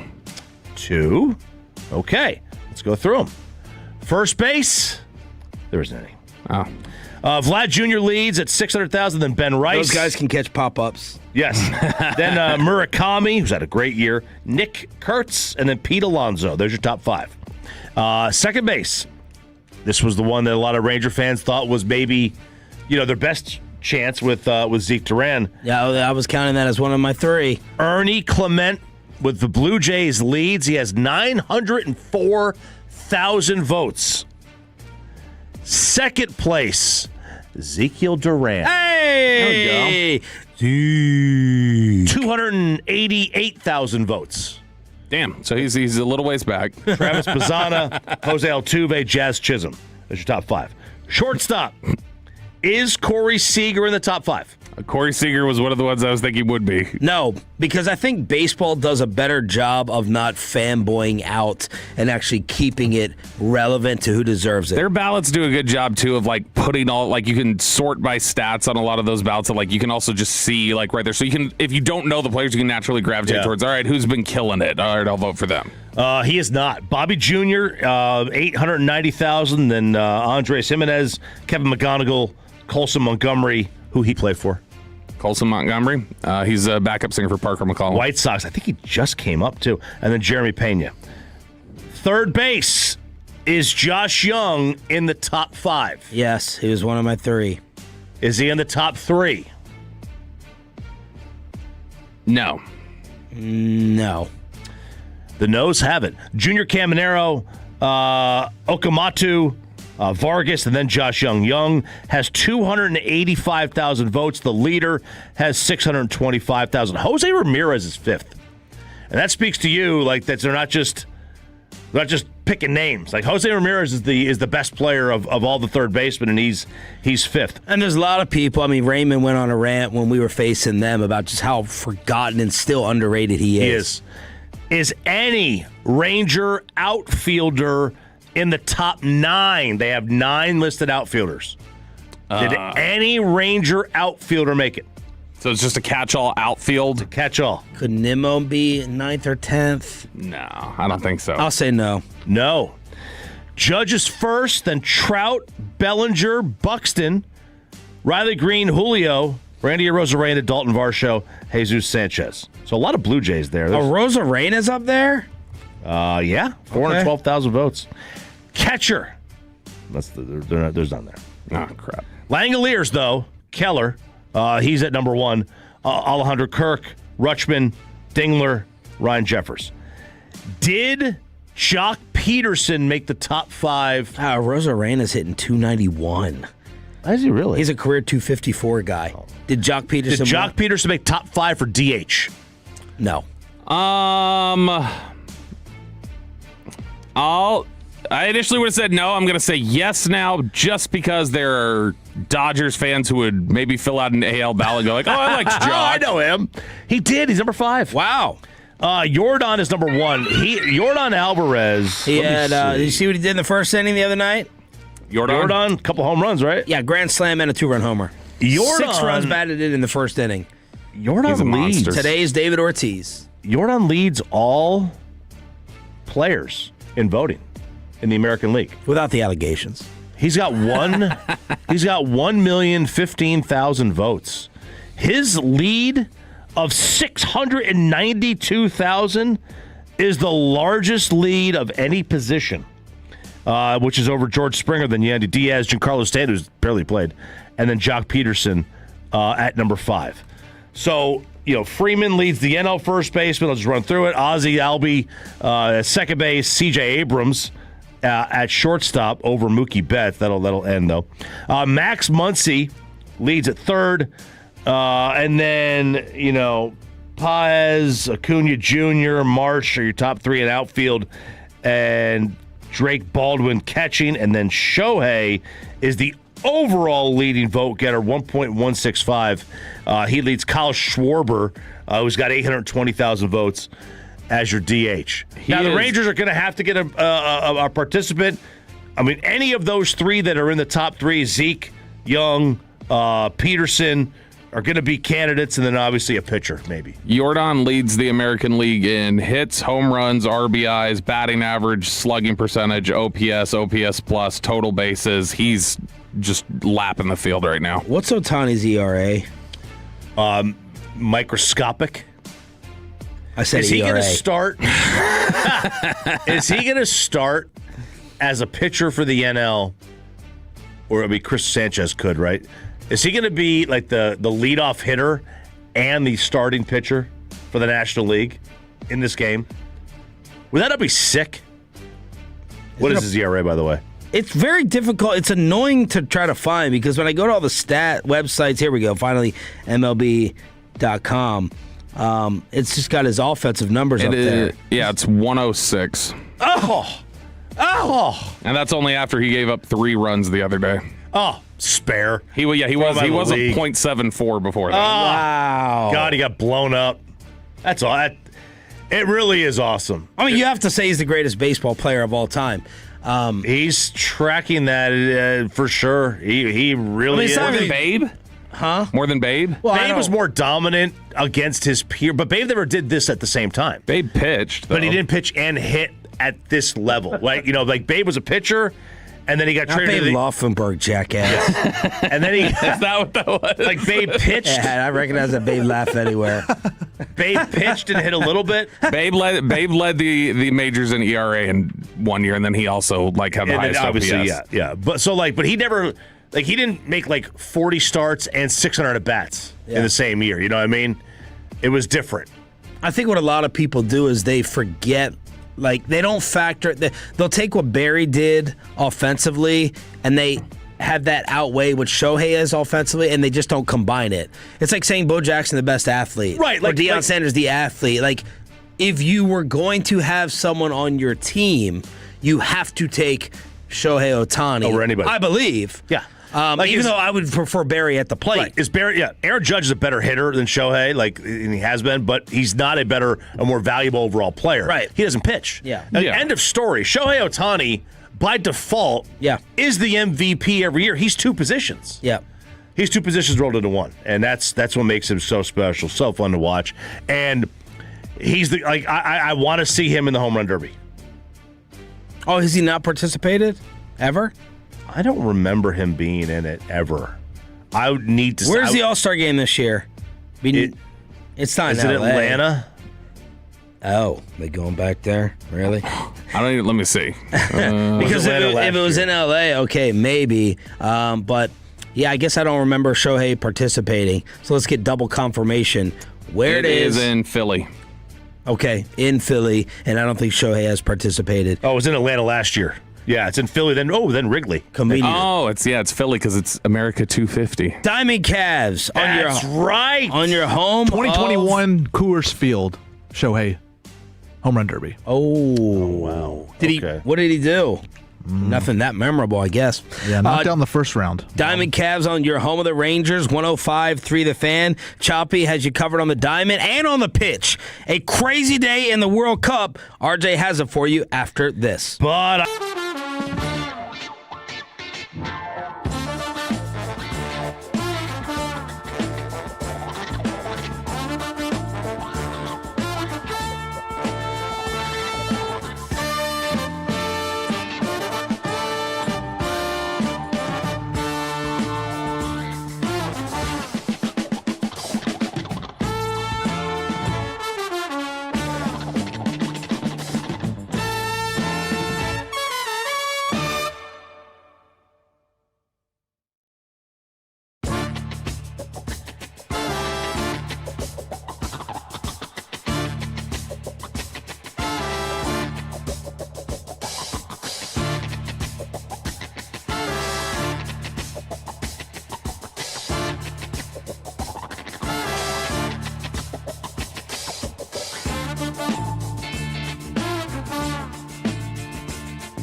Frankel and Frankel. If you've been injured in a car or truck wreck, call Frankel first, 214 or 817-333-3333. With Frankel and Frankel, there's never an out-of-pocket cost. They only get paid when you win. Frankel and Frankel, the go-to car and truck wreck attorneys in Dallas.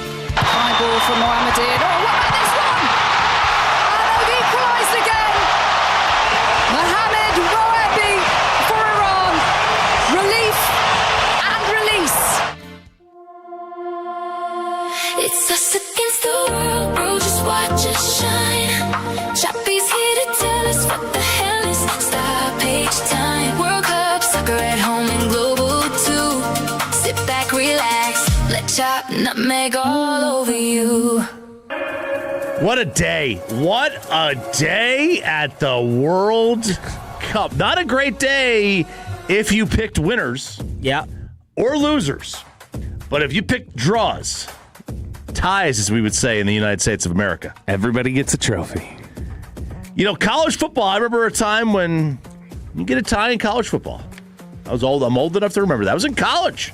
When you get ties. Now, the American take on this is that yesterday sucked. Yeah, we don't do ties. Ties are soft. Yeah, ties are weak. We don't do ties in American sports. And we used to. College football used to do that.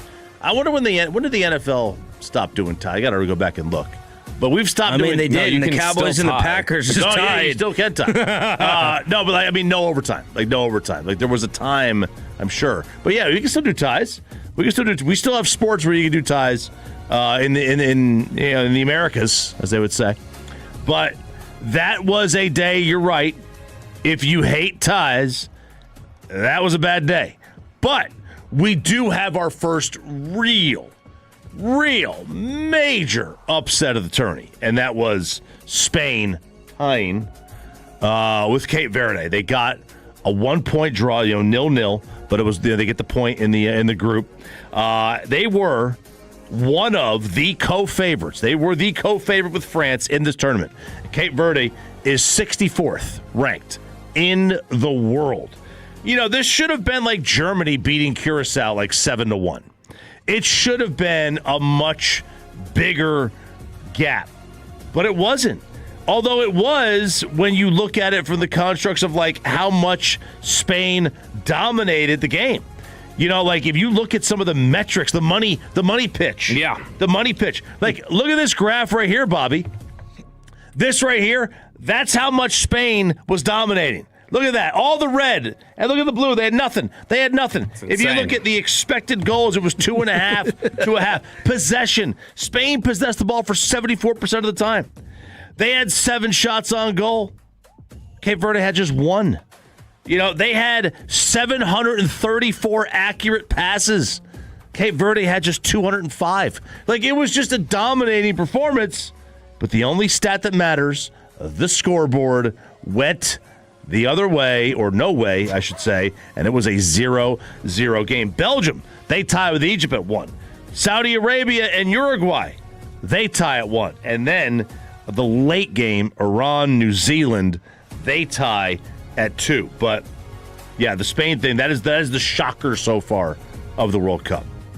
This was when we first talked about this earlier today. It generated a lot of intense split reaction, where there were a lot of people who said Fantax got mad. Yeah, when I was mocking the idea of how can you be excited about a tie? And half of them were like, yeah, this is exactly why it's a problem. Then the other half is like, you uncultured swine, you don't understand. But there is that, and that's really, just the fact that you kept having to adjust what you were saying. And then it went the other way, or no way, because they tied, or this is but it was a tie, so nobody actually did win yesterday. Right. And that's one thing. I wish, I always say this about analytics, your messaging needs to be better. Yeah. Right? You need to explain your stats better. Stop with the stupid names. Yeah, the baseball is the worst. Stop with the stupid names. And for soccer fan, I would be like, look, stop with the, you're uncultured. If you don't like this, you just don't get it. You're saying stop with the insults? Stop with the, just chill, man. Well, how many people are listening? That's what I would really like to know. How many people listening are big-time soccer fans, and how many are being like me, being a bandwagoner? I admit it. I'm a bandwagoner. I'm a bandwagoner. I'm bandwagon, but I love it. Like I watched a lot. I never have the TV on when I'm working ever. Like I had it on the entire day.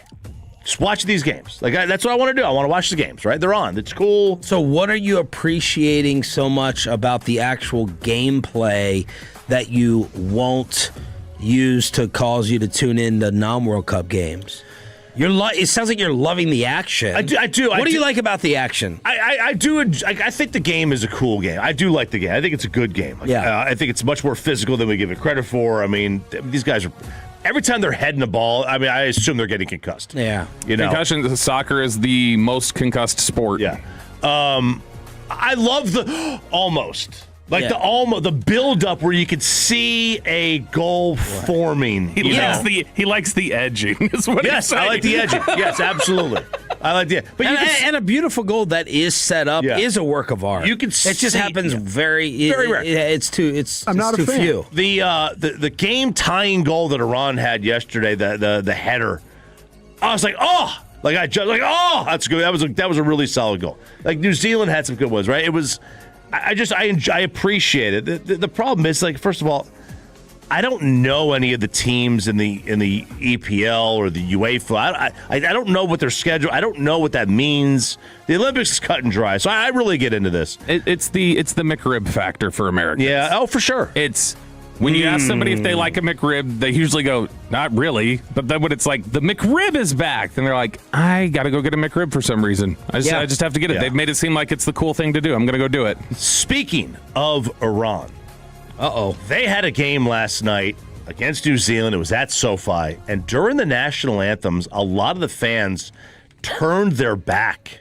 The Iranian fans turned their back in protest of the regime that has been in place in the Islamic Republic for, got to be since like 1980, late 70s. That is, yeah, it's 70s. It's a long time. It's going on almost 50 years, and they've just had enough, and they turned their backs. I was like, wow, like that is 79. 79. That is pretty powerful. And like, in the for the ones that did it, again, we got to be careful not to be bro Bible here, and I like bro Bible, but you take 3 tweets and let that speak for everyone. But yeah, I saw middle fingers being put up, and I did see the video of those fans turning around. And then I saw some people have the flag. But do they live in L.A.? You know what I mean? Like, I don't know. Maybe easier to go ahead and do that when you're living in Los Angeles versus coming on over. And I saw some people being draped with the normal Iran flag, but it had the Persian symbol instead of the other symbol they have in the middle, so kind of like the older flag. And some of the players saying the national team belongs to the people as opposed to the government or whatever. So, it always sports always has. I know people want to keep politics out of sports. Sports has always had an element of political to it. For a lot of people trying to do change throughout sports. Yeah, that feels less political and more like revolutionary and like human rights and different things like that. Because that's obviously a struggle that's gone on for a long time. One more anthem thing, and I gotta go at United States here. All these other countries are sitting there belting out their anthem. The players are, and we're just sitting there like we're scared to do anything. We're scared to even sit. Does anybody even know the words to our anthem? The way these people aren't singing, like just belt the anthem out. It's a difficult song to sing. It's very rangy. It is rangy. Maybe we need to put a different beat behind it. I don't know. We have it in our minds though that the silence has to be there for the respect. I know. Yeah, we do. We do have that. That is kind of ingrained in us. But I see all these other countries. They're wrapping their arms around. Yeah. They're saying da, da, da, da, da, da. I don't know what they're saying. We should do versions on the show. You three, when I say we, of an upbeat. Or people might get mad, I guess, but an upbeat, fun national anthem. See, can our anthem be hyped up like that? Up. We could just say it's Sweet Caroline. That's the anthem now, and then everybody will sing it, and it won't be a problem. All right, it is the World Cup minute, whatever you want to call it. It's not a minute. By the way, one more thing. Can we put it? I don't know. I'd much rather listen to this than the Olympic updates. You too, Bobby? Yeah. Why? Yeah. Why do you think? I don't know. because it's more. The Olympic update is. I feel like most of the time he did a nice job with the content. It's just I didn't care like about he's any actually of it. giving, or know anyone. He's giving recaps here. Like on the other one, it's more he's just like, yesterday Portugal had 2 bullseyes in the archery, and it's just like basically like a headlines edition of like random Ocho sports. Zlatan or the Chicago Bulls in the World Cup? Well, in honor of Peyton, let's do the Bulls. All right. That's right. So Peyton, your DJ had that. They played this for you. By the way, whose idea was that? Probably his. I did not give him that idea. Okay. So that was his idea. All right. Very nice touch. Well, I was gonna say get something else, but no, we were surprised if you came up with that because you're too young for that. Yeah. We've played on the show, so I know it because of that. Yeah, probably, I know you know yeah. it, but I mean, like for your wedding to say, "I want the Bulls intro, I want the Bulls music." You're too young. Yeah, too DJ young. Abel, he's a big sports guy. Big Tolo. Big Tolo. Yes, so he probably sarcastic did Tolo. but cool, but for the 214, they said "Team America, World Police" should be our anthem. That's what we should say. America. I'm not saying to change the anthem. I want to see if we can redo it, sung in a fun way. Yeah, in a fun way. Absolutely, I agree. They are playing as the players walk out. So, like the way they do the intros, they don't like announce player by player. Both teams walk out side by side, and they're playing the Alan Parsons Project song, the Bulls intro, as these players walk out, and they're playing it for every single match. I'm actually getting tired of hearing the song. It's like every single match. And it's like we couldn't find a song from the last 40 years. 50. When was the song out? The 70s? The last 50, 60 years, we couldn't find a different song to play than this one? 1982. Wow, I'm surprised. Anyway, that's what I thought. Now, World Cup fans are kind of getting a kick out of how much... I don't think we have time for this because I got to play the audio. So there's your World Cup minute. And we didn't have the Bulls intro music either for the audio. We know it. We know. Oh, we know. Uh-oh. Who wants to do Peyton's wedding intro? Choppy. You talked over his dance anyway. He didn't do an intro. Well, just do one for radio purposes. No. And now, coming to the floor at 5'11". Oh, 6 foot. No, 5'11". I was doing Mackenzie first. At 5'11". Wow. It's Mackenzie Lewis. Whoa, Russell. Whoa, Russell. Well, no, because you're Peyton Russell Lewis now. Did she change her name yet? Not legally. My mom never changed her name.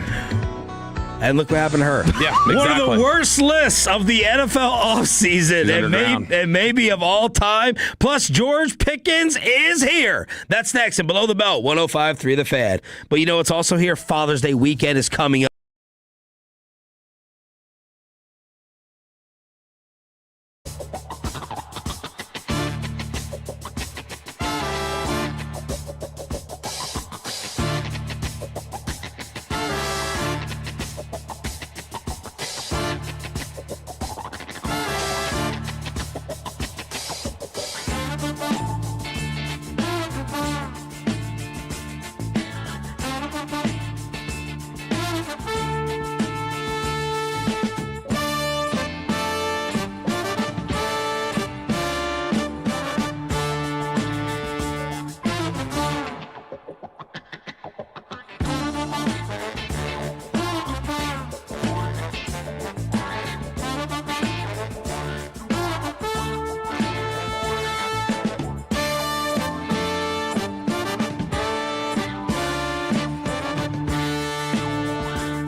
Classic Chevrolet and Grapevine today. The #1 Chevy dealership in the world, 3 years straight. They've got more new Chevys than anyone else, all priced to sell. Visit ClassicChevrolet.com. This is Texas. This is Classic Chevrolet. Together, let's drive, relax, enjoy the difference based on new Chevrolet registrations 2023 through 2025. The great Bobby Belt. Bobby Belt is an idiot. Don't make me take off my belt. Don't make me take off my belt. We're not. Over to you, Bobby. How can you not be romantic about George Pickens saying yes to minicamp? Let's talk about it here in Below the Belt, which is sponsored by Window Nation. So George Pickens is reporting to Cowboys mandatory minicamp, which always felt like the best course of action for him, I thought. Why? Because there's so many questions that clearly still exist. Like, I don't even know how much it is internally. Like, I think the Cowboys kind of know who he is, and they're just prepared for this to kind of be the final year. That's how they've approached it looks like. But I think there's so many other questions for teams outside of here that if you're George Pickens and you're just talking about getting your value right, and as the Brandon Ayuk story goes on, in San Francisco, and people see like, oh, that was a guy we didn't totally think maybe we wanted to pay, and look what happened there. Like, it makes me think that his best course of action is just showing, look, I can play by the rules. I can do everything that I'm supposed to, and I can make sure that, I'm as much of a pro as anybody else, and you guys don't have to worry about these little nitpicky time things. And so I think it's always been the best idea for him to show up. How much he practices now, how much he's actually out there, I guess we'll see. There's the Emmanuel Acho was, of course, doing one of his rant videos. More desperation? Where he's somehow turning it into, like, this whole question or this whole topic can be something of, like, utter, like, social importance or something. Like, just the way he, like, lectures and likes to talk down, and just, like, the whole little, like, until you see George Pickens out there across from Deron Bland, you shouldn't believe what you're seeing out there. That's what matters, Cowboys. Like, he's doing that whole thing. Like he's not going to play? He doesn't think he's going to be out there practicing. For this week? Yeah, he just doesn't think that he's... Or training camp? Just until further notice is what Acho's belief is. Okay. Is that he doesn't think that he'll be out there practicing. I don't care if I don't expect him to practice this week. I don't know. And I don't care if he practices this week. I'm glad he showed up. Be around your teammates. Let's not have a negative headline and all this drawn out drama. Yes, good for the show, not great for the team. I don't care if George Pickens practices or breaks a sweat today or this week. Don't need it. How are they going to be practicing different? So there's a little bit more... You're going to be out there today, full recap tomorrow. Yes, there's a little bit more that they're allowed to do in terms of, like, teamwork. They can do, like, some team stuff instead of just 7-on-7. And I think they can... There's, like, an expansion of various drills that they're allowed to do. There's an expansion of time they're allowed to be with each other because, like, everything is clocked. That's how Dallas got in trouble a couple of years ago, was during the McCarthy practices. There was, like... some enforcement agent basically watching them from the league and was like timing them and making sure that they were doing everything they should, and they spent too much time on something. So those, when you've been out at practice before, when those clocks run out and they do the like air horn and they're telling you like stop, like they're serious about you guys need to stop and move to the next thing immediately. And so they'll get a little bit expanded time to do some different team stuff and get more work in over these next 3 days than they normally would during OTAs. And then obviously training camp is the big build up and ramp up where we'll get to see them finally get into pads and really hit. All right. So in regards to George Pickens, I was sitting there thinking, I was like, how would he have approached this and tried to think through this, or how would his representation have thought through it? Because clearly they decided to wait out on OTAs. They waited until they got to minicamp to do this, and they ultimately did report. And we were talking about this yesterday. Like, what would be the benefit of not being there? Like, how would you even, what would that be? And it's like, well, so they've got till July 15th before they have to play on this deal. So if they hold out any hope that they think we can get a deal done, then you might look for some sort of a leverage point or do that. So I'm trying to think through the pros and cons, and we can kick those around here of what George Pickens would have been thinking and analyzing. So, say, Chop, you should make a list. Make a list of your pros and your cons, and then count them up. All the time. And then when you get to the end of it, that's what you do. So, the pro, first off, you give him no firepower. You give Dallas nothing to, like, say you're insubordinate or anything else. There's There's no issues that exist there. You look like you're being a good teammate. You're falling into line. You're not causing any distractions. You did what you were supposed to do. You showed up where you shouldn't, or showed up where you should. The con on that is you are now setting a precedent you can't undo.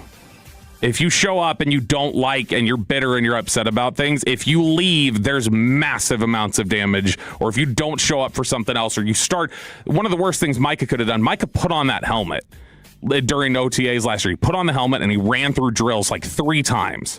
And then he wasn't doing anything. And that was one of those that looked a little like, whoa, you already said you do this. Yeah. So what's that? Why are you hurt all of a sudden? You looked like you were fine to do that. What's going on there? If you get upset by any of this, it's much easier to just say, it was a negotiation. I was just using my leverage, using my power. That's all I was doing. It wasn't anything personal. Leadership, using your body, using your leadership. Exactly. Yeah. Then to show up and then to walk away from it and decide you need to do something different. Before I go to the next one, Chop, I saw you click your pen out. You got any idea of what a pro or a con might be for George Pickens? I was going to write down what you said. Yours. Yeah. So the other thing is that forget what you're doing internally for the Cowboys. You are signaling to teams outside of Dallas that you're maturing, that this is something that it's personal growth. It's less about what Dallas sees and not giving them ammo. You're more showing teams who you are and taking the narrative out of Dallas's hands. The con here is that when you show up, you have now shown that you basically allow Dallas to dictate terms with pressure. That you are somebody who, whether Dallas does it or other teams, they look at you now as, you'll crack. That's one of the things that everybody thought about with Micah. Micah will crack. He loves football too much. You saw him. He got in there. He did his whole workout. He's perfectly good.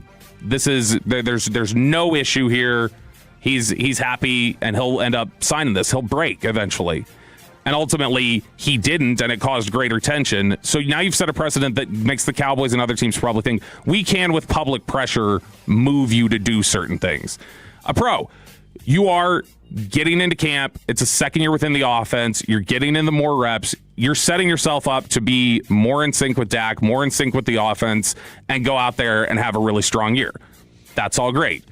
The con on that side would be, do you want that early in the summer? Like, let them see how it hurts and let them feel that pressure and then have them move on it, or have them move you somewhere else.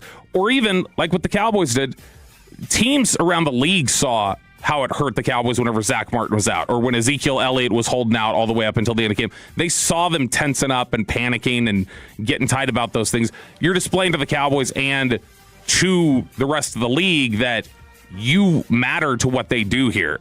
And instead, they can still kind of theorize that, you're somebody who fits into this ultimately. So I think that when you look over the list of just various nuances that go into the idea of showing up or not showing up, there's a lot that can be worked on. Ultimately, you lose more money, I think, by not showing up. You risk yourself losing more money. The risks are far greater because what you're doing by not showing up is you're trying to gain money by showing you can be detrimental, and that's not it. You don't want to basically hold somebody hostage and make them feel like they have to pay you. Dak can do that. CD can do that. Guys who have not been problems, they go, all right, well, how's it look when I'm gone? You haven't appreciated me. When they feel like you're already not there consistently enough, when you are getting paid and you're actively participating, you can't then also use that as leverage. You can't use the thing people are worried about as leverage. And ultimately, I think him showing up probably secures him more money or keeps his money safer. It doesn't necessarily earn him anything, but it keeps his money safer until he goes out there and performs. All right, so this is over at NFL.com. And I think this might be the worst list I've ever seen. And I know we say this a lot whenever we take lists from CBS Sports for some reason. I feel like those are the ones that are really bad. And this was I don't even know why I opened this in the first place. I just thought it was an odd topic even. They were ranking the divisions based on quarterback talent.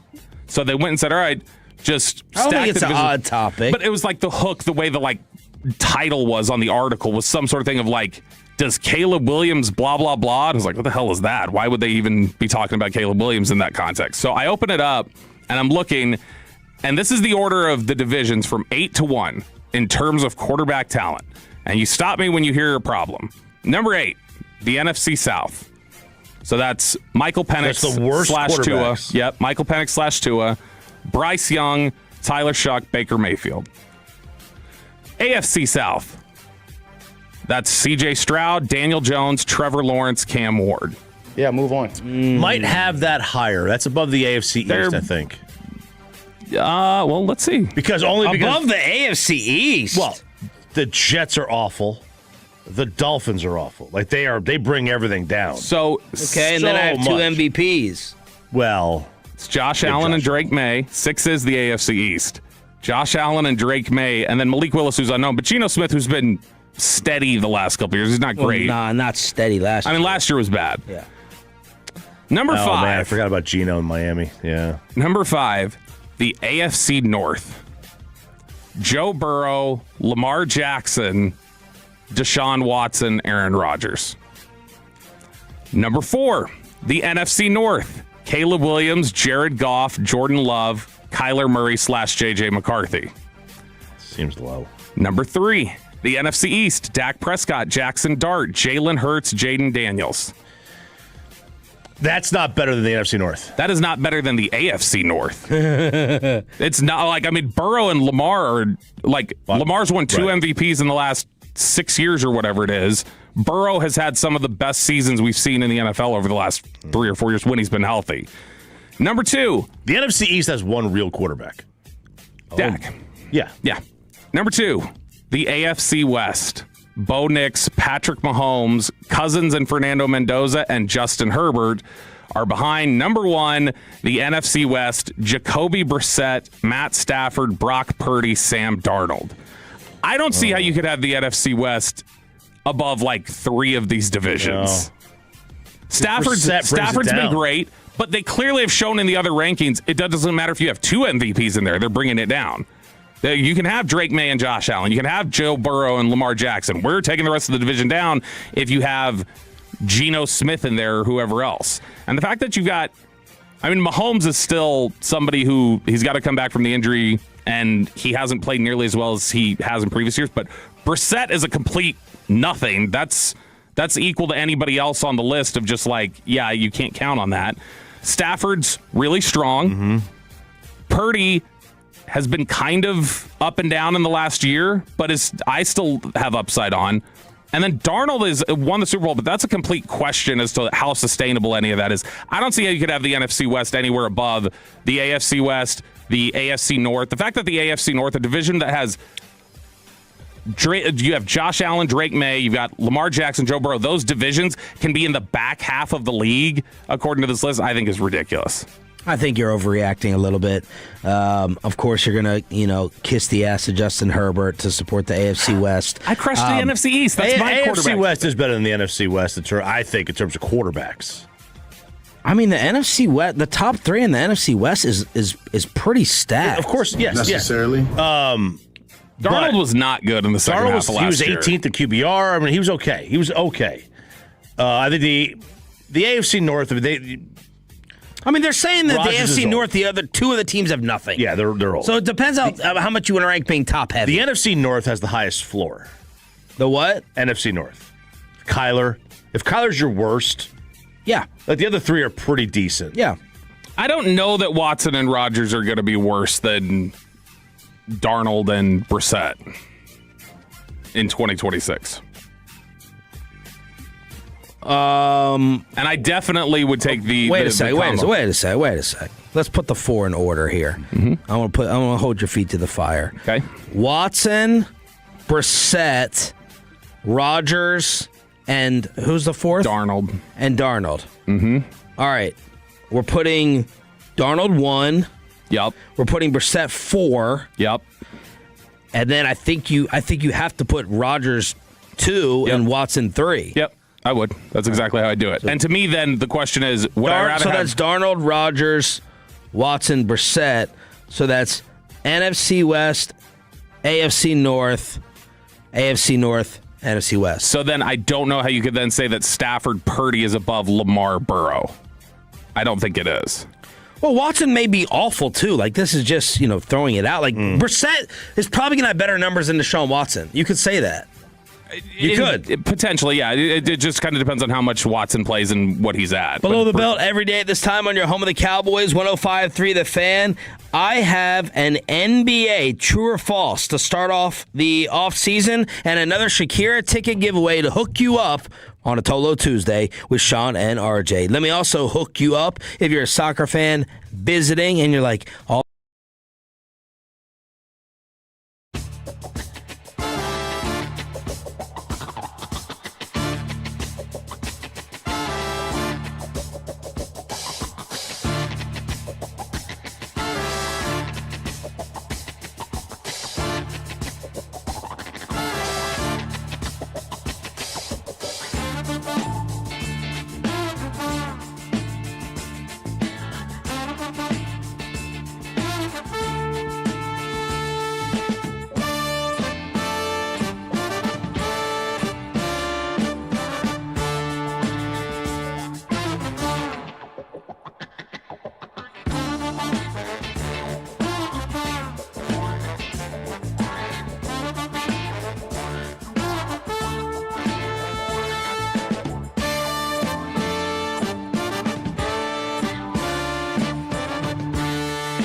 HD1, Dallas-Fort Worth. Let's go, Cowboys. An Odyssey sports station.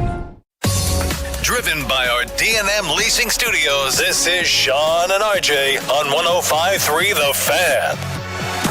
Final hour, fist pump time on the Fan Cam, Twitch, and YouTube. Sean Sharif, RJ Choppy, Bobby, Roberto Bell. We got Alec Medford and Aiden, along with Peyton Phillip Russell, getting it on the Fan Cam, Twitch, and YouTube. We will have the Red Zone, maybe a Texas Tech edition of the Red Zone at 9:20 this morning. Ask Reddit with the KNC Masterpiece at 9:40. What do we have going on here on the cell phone? It's the Pudge. The Pudge Rodriguez. Your dog? No. The Pudge Rodriguez is a baseball tournament. Oh. Yeah, it's just started, game 1. So he's hitting third today. Oh, this is your son. Yeah, he's hitting third. Yeah, he's right there in position A. And let's see how they're broadcasting this. It's just from behind the backstop. The best way to broadcast. The best way to broadcast. Okay, that looks pretty good. It is. So they're in the field. He's DHing today. He's DH, and that seems what he's doing right now. He's either DHing or pitching on this team. He doesn't seem to be. He hasn't caught yet. Mm-hmm. He hasn't caught yet, which I don't like. I don't like having a 16-year-old DH is a. Yeah, they're calling you like my type of speed. Oh, he's got no speed. My type of slow. My type of backside. He's got no speed. It's like they want his bat, which I'm fine. All right, so the latest in the association, Tiago Splitter is going to coach the Chicago Bulls. Why do we care about that? Well, just because of a Portland Trailblazer tie. Means he's not coaching the Mavs. I thought you did a lot of Tiago Splitter homework yesterday that I was surprised about, suggesting that you were interested in him. When the Splitter news broke and I sent when Mavs, I wasn't trying to say I was interested in Tiago Splitter at all. I was like, when the hell are they going to hire a coach? Because the draft is a week from today. Like, what are they doing? And Mark Stein's list of possible candidates is basically Terry Stotts and a bunch of no-names. So I'm worried about Masai Ujiri and the plan right now. But Tiago Splitter is going to coach the Bulls. Nico is still being blamed. And the part of the Nico blame for the New York Knicks championship has to do with Casey Smith. And I don't think it's a stretch to say that Casey Smith is a legendary trainer in the NBA. Yeah. Team USA guy. The notoriety has been there. Of course, Nico fired him while he was on the road tending to his sick mother. That's the way the story goes. Well, Casey waited until the Knicks won it all to tweet at 3:34 in the morning, shout out to my real ones, Jalen Brunson, and a couple of other people who were on the Mavs staff that got hired in New York. They said we weren't a good fit for their culture, said we weren't good enough in our roles. We did and will continue to do the work. Well, Yahoo Sports went and did the work on the Knicks injury difference with and without Casey Smith. And you could not, if you're Casey Smith, you don't have to update a LinkedIn resume at all. You don't have to be Fernando Mendoza. You just walk around with this Yahoo article and hold it up to anyone who ever questions your credentials again, which no one except for one team in the NBA did. One general manager, because the difference is night and day. And that just stings a little bit more, even though many people here are happy for Casey that he's getting a ring. And you should be happy. You should be happy for him. He did not deserve to be removed. He was fantastic here. You know, the Mavs had been. I mean, Dirk got healthy so fast, so many times under this Mavs, tutelage of their training staff. You go look around Major League Baseball at some of the teams that are the most injured. And you look at their training staffs, and some of those training staffs have been in place for like 50 years. And they're not updating themselves with the modern technology. They're just, hey, man, throw some ice on it. You'll be fine. You'll be fine. And you see some teams around Major League Baseball, they don't even ice the arms of pitchers anymore. They're like, that's old school. We don't do that. Blood flow restriction, stuff like that. Your trainer is not someone to just, we'll just hire somebody else. It's not like that. It's important. Ask any player how important it is. Guys at the training table, they're not making you money. They're hurt. They can't play. Got to get them on the floor, on the field, on the ice, whatever. They say war of attrition all the time. And obviously you think, yeah, you want all your players available. You don't want to have that. I'd be interested to see, like, how often the NBA, like, whatever champion it is, whether it be in the NBA, Major League Baseball, NFL, whatever it is, how often they are one of the 5 healthiest teams, or the teams that had the 5 most consistent lineups. In 23-24, the year before Casey Smith went to the Knicks, they ranked 10th in salary lost due to injury. In his first year running the show, that number fell from 10 to 23, and this season it fell to 29th. Without Casey, Dallas ranked 4th highest in salary loss due to injury last season and 2nd highest the year after. Yeah. One of Dirk's best friends, there's still a quote in here I forgot about where Nico at a presser said, quote, "You bringing up Casey Smith is like almost, it's kind of a joke. Ouch." So that's another Mavs sting factor with New York winning the championship. I just want to say, you saying that point right there, the fact that he fired him over Zoom or whatever while he's tending to his sick mother, the fact that he says stuff like that, the fact that he was as defiant to the city, that's why I don't. And then you blew out your medical staff that you used to replace him. Yes. They came and went real quick. Yeah. The fact that once you find someone, you got to there are still people who think it's low to, like, if he's out somewhere, like, chase him out of a bar or whatever. I think back of all that stuff collectively, go like, no, he did. That dude's got whatever around here, like whatever social shame he has. No, whatever social shame he has is earned. It's still he's a bad dude. It's still low. It's still outside. That's you got to separate the job. It's a defiance on his part too to even still be here. Like that's defiance on his part. That's him sticking a finger in the eye. No, he had been here and then he moved and then he came back for the job. Yeah. Okay, I did some NBA true or false. Well. Came up with a little RJ Choppy-esque segment. Right. Now that we're into the offseason. The New York Knicks had the best NBA run ever. Best NBA playoff run ever. It was close. I think point differential, it was the best. But I'm going to say false. It didn't quite surpass the Lakers in the end. The one the Lakers had in 01 or 02 where they lost one game. Or 2 games maybe. Yeah, I mean 16-3 is tough, but and then the point differential, but I just don't feel that you could sit there and have this conversation without going through a single true Hall of Famer other than maybe the projection of a 22-year-old Wemby. I mean, Harden's a Hall of Famer. Yeah, Harden's a Hall of Famer, but he's old. But he's out of his prime. Let me a Hall of Famer in their prime, and he's arrested. Yeah, like so they didn't go through a great team. I love someone said my buddy said they finally caught an NBA player for carrying. They didn't. They didn't go through a single great team. I can't say it's the best run ever. All right, 2 falses. God, the Lakers, they went 15-1 and they held all but 3 games under 100 points. Whew. This Knicks team is an all-time great one. Jay Williams, ESPN, with that opinion.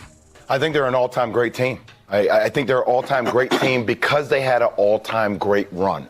And if you have a great run, at the end of the day, regardless of name recognition, because that's how we like to associate great teams, like how many Hall of Famers are on the team or how many names jump off the page. The beautiful thing about this squad is that they were an actual unit, and they did it collectively. And for me, that etches them in history as one of the all-time great teams. That's a hard thing to separate. How do you separate all-time great team from all-time great playoff team? Because they are an all-time great playoff team. They're one of the best we've seen in terms of what they did. That's overreaction to say it's an all-time great team, but that's only because I separate those two out. Yeah, can't do it. Can't say it's an all-time great. It's an all-time great run. It really is. It's like it's one that we're going to remember. Probably because. I think remember because it's the Knicks. It's the first time they've won in 50 years. Dude, they were beating the hell out of people along the way. Like San Antonio was a tough opponent for them, but I mean they ended up their average margin of victory was 19 points in this run. This one got me in a little bit of trouble on social media, but I think it's a very subjective topic. The Mikal Bridges trade was worth it. Well, I mean, I guess you could say any trade's worth it if you win the title. Like you can make do with it. That's what most people came at me with. I would have to go see what exactly the other teams kind of took with that, even though I don't care about that. I don't care about that because to me, it doesn't matter what the return does. It's what you do at the time. So I'll say, I'll say it was worth it. Oh my God, I'm shocked. I took an RJ choppy approach to this, and I'm not surprised that you forgot your own approach, as you normally do, but I took a choppy approach, and I'll say it after Bobby says his. It's 5 picks and swaps, and they give it players too. But he's the Iron Man. He's the NBA's Iron Man. I'll say ultimately worth it, I guess. Okay, it's worth it in New York City for those fans and their joy. It's not worth it. The RJ Choppy approach is I'm building not for one championship. I want to win multiple. Yeah. And in that discussion of team management, it's still a bad trade. Yeah, 100%. Mikal Bridges had one good game. He hit a bunch of mid-range jumpers, but he's not worth that return, and that's a hell of a lot to go ahead and give up. But yes, for the sentimentality of New York fans, just like if the Cowboys did something like this. So you mean New York specifically, not just like the sentimentality for No, any just I famous... left it open-ended. Oh, yeah. I wanted you guys to answer Because I think Cowboys, too, specifically, if you told somebody, hey, the Cowboys are going to give up 5 first-round picks to win a Super Bowl, most people, I think, around here would say, do it. Yes. And then they would be happy I wanted you guys to answer it, though. The question is just could you have done it without Bridges? You maybe could have. Who knows? It's the 25, 27, 29, 31. That's those are the picks. And a unprotected swap in 28. Unprotected swaps are dangerous. But the Knicks will be good. So they will be lower picks. Cat should still be a Hall of Famer. No. And he shouldn't have been. That trajectory ended real quick after the start of those finals. He could win the next 5 titles, and I wouldn't put him in. No, shut up. We have to have we got to figure out, is our standard going to be the same for every league, or do we adjust it? Because obviously, Major League Baseball is so stringent. Yeah. And I want your own personals, not. I don't think of him as a Hall of Famer. Okay. I imagine based on the credentials, he should get in if others have, but I don't think he is one. You would not want De'Aaron Fox on your team. I wouldn't want him. Ooh. I wouldn't want him having any responsibilities in the second half of a basketball game. That would sound like you don't want him on your team. Like he could be on the team. I need somebody else to be the primary ball handler in a big spot. So what's the answer? True or false? I want him. I still want him. I mean, no, not at that cost, but yes. He's $60 million a year. I'm saying no. No, you got to take him with the money. Yeah, that's too much. He's a really good player who it's being held against him harder. A, because he had big misses, but B, it's like, you're the 28-year-old. What's wrong with you? It's like, well, he's still, this moment was as new to him as it was everybody else. It's still a learning experience. Mitch Johnson should be on the hot seat next year on Coach Watch. I'm glad they didn't fire him this year, although what happened in Game 4 was a fireable offense. It wouldn't be right to fire somebody after they lead you to the NBA Finals. He should be on the hot seat. Because if he does it Because a lot of people think the Spurs were a little early, so what are you telling me? If they don't do what, this is he should get run. So it's a pivotal moment. We talked about how everybody's got to grow, right? The coach was new, the players were new. This is all a new experience for them. If he doesn't foster that growth that's supposed to occur from a run like this where you lose, if you don't see the maturity coming along for that basketball team coming out of this, then that means that you dropped the ball on what was supposed to be the most critical learning moment you had, and you should be fired. Imagine a manager having 4 leads in the World Series in the 8th and 9th innings and losing them all. Right? Losing them all, making a wrong decision. Were you going with your closer? It's might be easier in baseball. Well, I mean, yeah, maybe to not get blamed. But you go to your horse. You may go to a different guy, or you may go to him too much and you misuse him, whatever. So it has to be rectified, but it's too early to fire him. Breaking news out of Texas Tech last night, and that leads to another game. Texas technically With Bobby Belt in the Red Zone, your football fix is next. But let me go ahead and get technical about you.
here brought to you by the personal injury lawyers, Frankel and Frankel. If you've been injured in a car or truck wreck, call Frankel first, 214-817-333-3333. With Frankel and Frankel, there's never an out-of-pocket cost. They only get paid when you win. Frankel and Frankel, the go-to car and truck wreck attorneys in Dallas. How many people want to eat a W tonight? You know what I like about the media? They think you can just dial 1-800 and get a quarterback.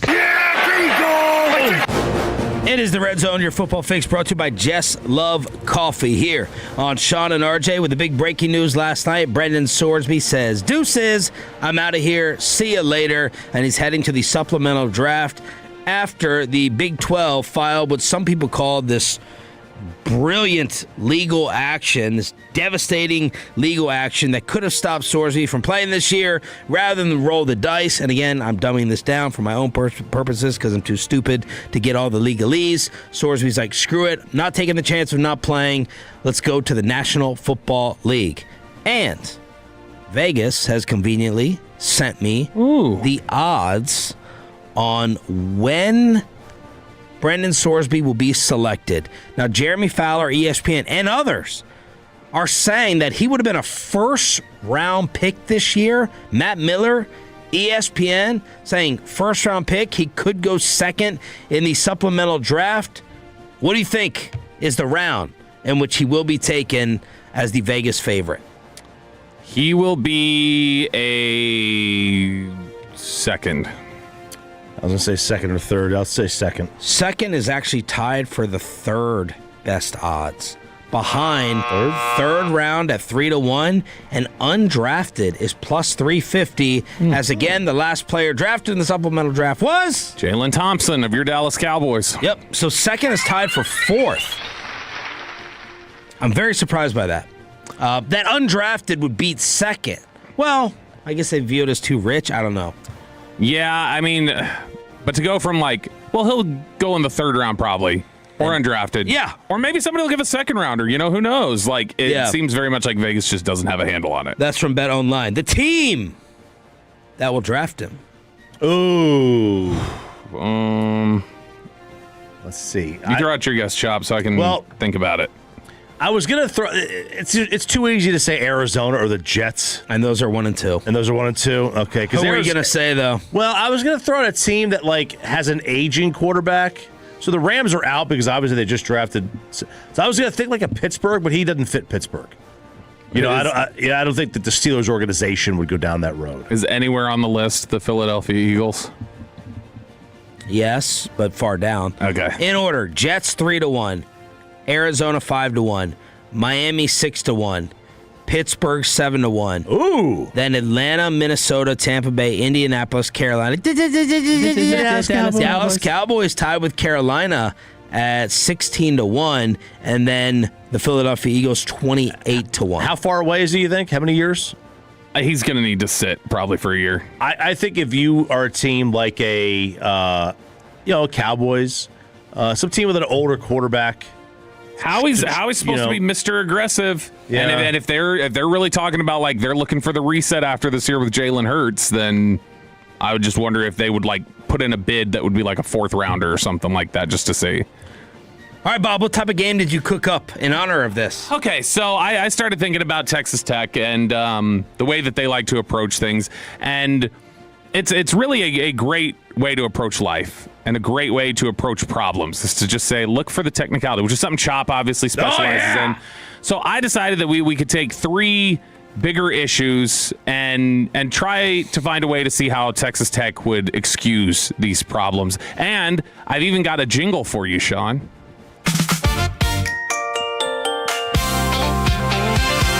Cody Campbell's reading footnotes nobody else can see. If there's a loophole in the fine print, you'll find it eventually. If no can be interpreted as maybe legally, it's time for Texas Technically.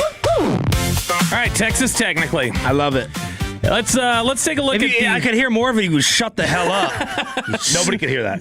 I can hear the bump and the beating. It's in my headphones. Hey, thank you for acknowledging me saying chill on it, so I can listen to it. Though I appreciate you ignoring me. So the first topic here: how would Cody Campbell? Basically, I'm going to give you a topic, and you're going to tell me how you think Cody Campbell and Texas Tech may excuse this. How they'd look for a loophole around it and try to excuse some of the behavior. And I know Chop already prepared some specific thoughts on this too. The first one: the Knicks fans' behavior during the NBA Finals. Well, I'd first like to say we love our fans and we support our fans. We'd also like to point out, we didn't build the light poles. We didn't park the bus there that was on fire. Yes. We didn't invent the fire. But we stand by our pyromaniacs with their obvious pyromania addiction to fire. And we stand by our rioters with their obvious addiction to other people's stuff. Yep. And we stand by our parkour experts with their obvious addiction to climbing on things. And it's clear to me that the New York Knicks are the only organization that cares about the mental health of our criminal fan base. Plus, look what they were wearing.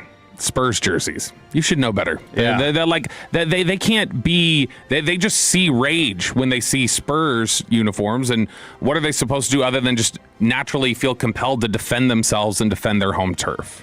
Yeah, I'm at a severe disadvantage in this game when it comes to justifying or enabling bad behavior.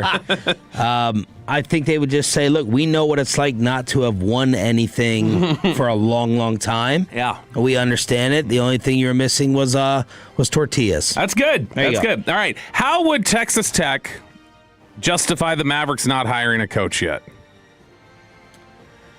Well, it's clear to me that the rest of the league is just scared of us. They're rushing to hire coaches. They're hurrying to get this draft going. It's obvious they're scared. And listen, we offered to play the Knicks today. We even said for one game for the championship, we'll pay the flights.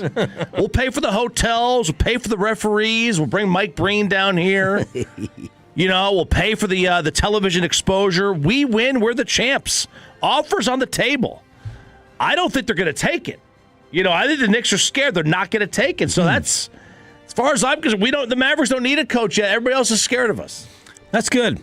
That's good. I would say that, it's something where we got criticized for rushing into decisions with Luka Doncic. We're here. We're showing you that we're methodical in our approach, and we're not going to just throw anybody in here. Look at how many different Jason Kidd. Did you see all the abuses he was accused of when he was with the Nets and when he was with the Bucks? This is about us finding the right coach for our players' mental health. I would say that once the league sees who we hire, it will be. You stole my mental health thing. It'll be a mental health issue for everybody else. But yeah, you stole mine. Oh, damn it. All right, and then finally, I thought you were participating in this, but it's good that you are. You go first. I thought you were going to go first. All right, next one and last one. How would Texas Tech justify Georgia players speeding all the time? Well, I would just like to point out the hypocrisy here. You mean to tell me that if Alabama players could pass their driver's tests, that they wouldn't be speeding? And I don't even like the term speeding. The speed limit is a suggestion. Well, I suggest you mind your own business. And if they didn't want us to speed, they wouldn't have created fifth gear. We didn't invent fifth gear. They would have called the movie The Slow and the Meticulous. And Dom Toretto in Alabama wouldn't call it family.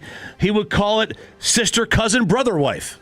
And you've heard the phrase need for speed. Well, how are we going to take basic human needs away from young people who are thrill seekers? Why don't you just take oxygen away from mouth breathers? You just can't do this. That's good. That's good, Sean. I can't compete with that. So, look, I don't understand why in this era, with so many people being on the streets, you guys are upset about our players trying to, as fast as they can, get off the streets and get into the classroom to learn. We've created such an appetite for learning here at our institution that these players cannot wait to get home. They're just trying to speed as fast as they can through the scary Georgia nights, and what they want is they just want to get back to the classroom and become contributing members of society. And frankly, we think that most other universities that don't have their players driving 140 miles per hour through a 50, they don't really care about their players' education or about being functioning members of society.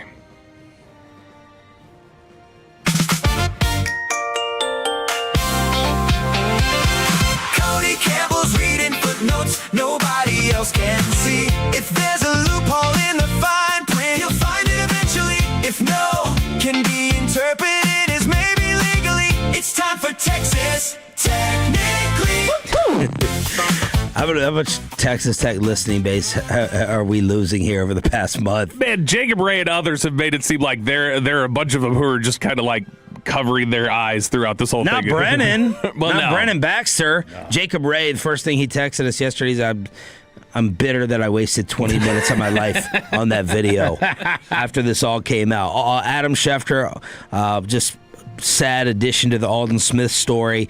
The family of Alden Smith has decided to send his brain to medical experts in Boston to see if CTE played a role in his passing at the age of 36. And I saw the tweet from Nick Harris, Marshawn Nealon's baby recently born. Yes, he was. The baby was born on June 11th, so about 5 days ago, and it was something that you saw a lot of teammates like in the post, and obviously a nice, happy ending to what was a very sad story. We will hook you up with our final Shakira ticket giveaway of the day. Pepe, you want to do it right now, and then we'll crosstalk with the KNC Masterpiece for Ask Reddit.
If you're in the market, upgrade your vehicle. Get to Classic Chevrolet Grapevine today. The #1 Chevy dealership in the world 3 years straight. They've got more new Chevys than anyone else, all priced to sell. Visit ClassicChevrolet.com. This is Texas. This is Classic Chevrolet. Together, let's drive, relax, enjoy the difference based on new Chevrolet registrations 2023 through 2025.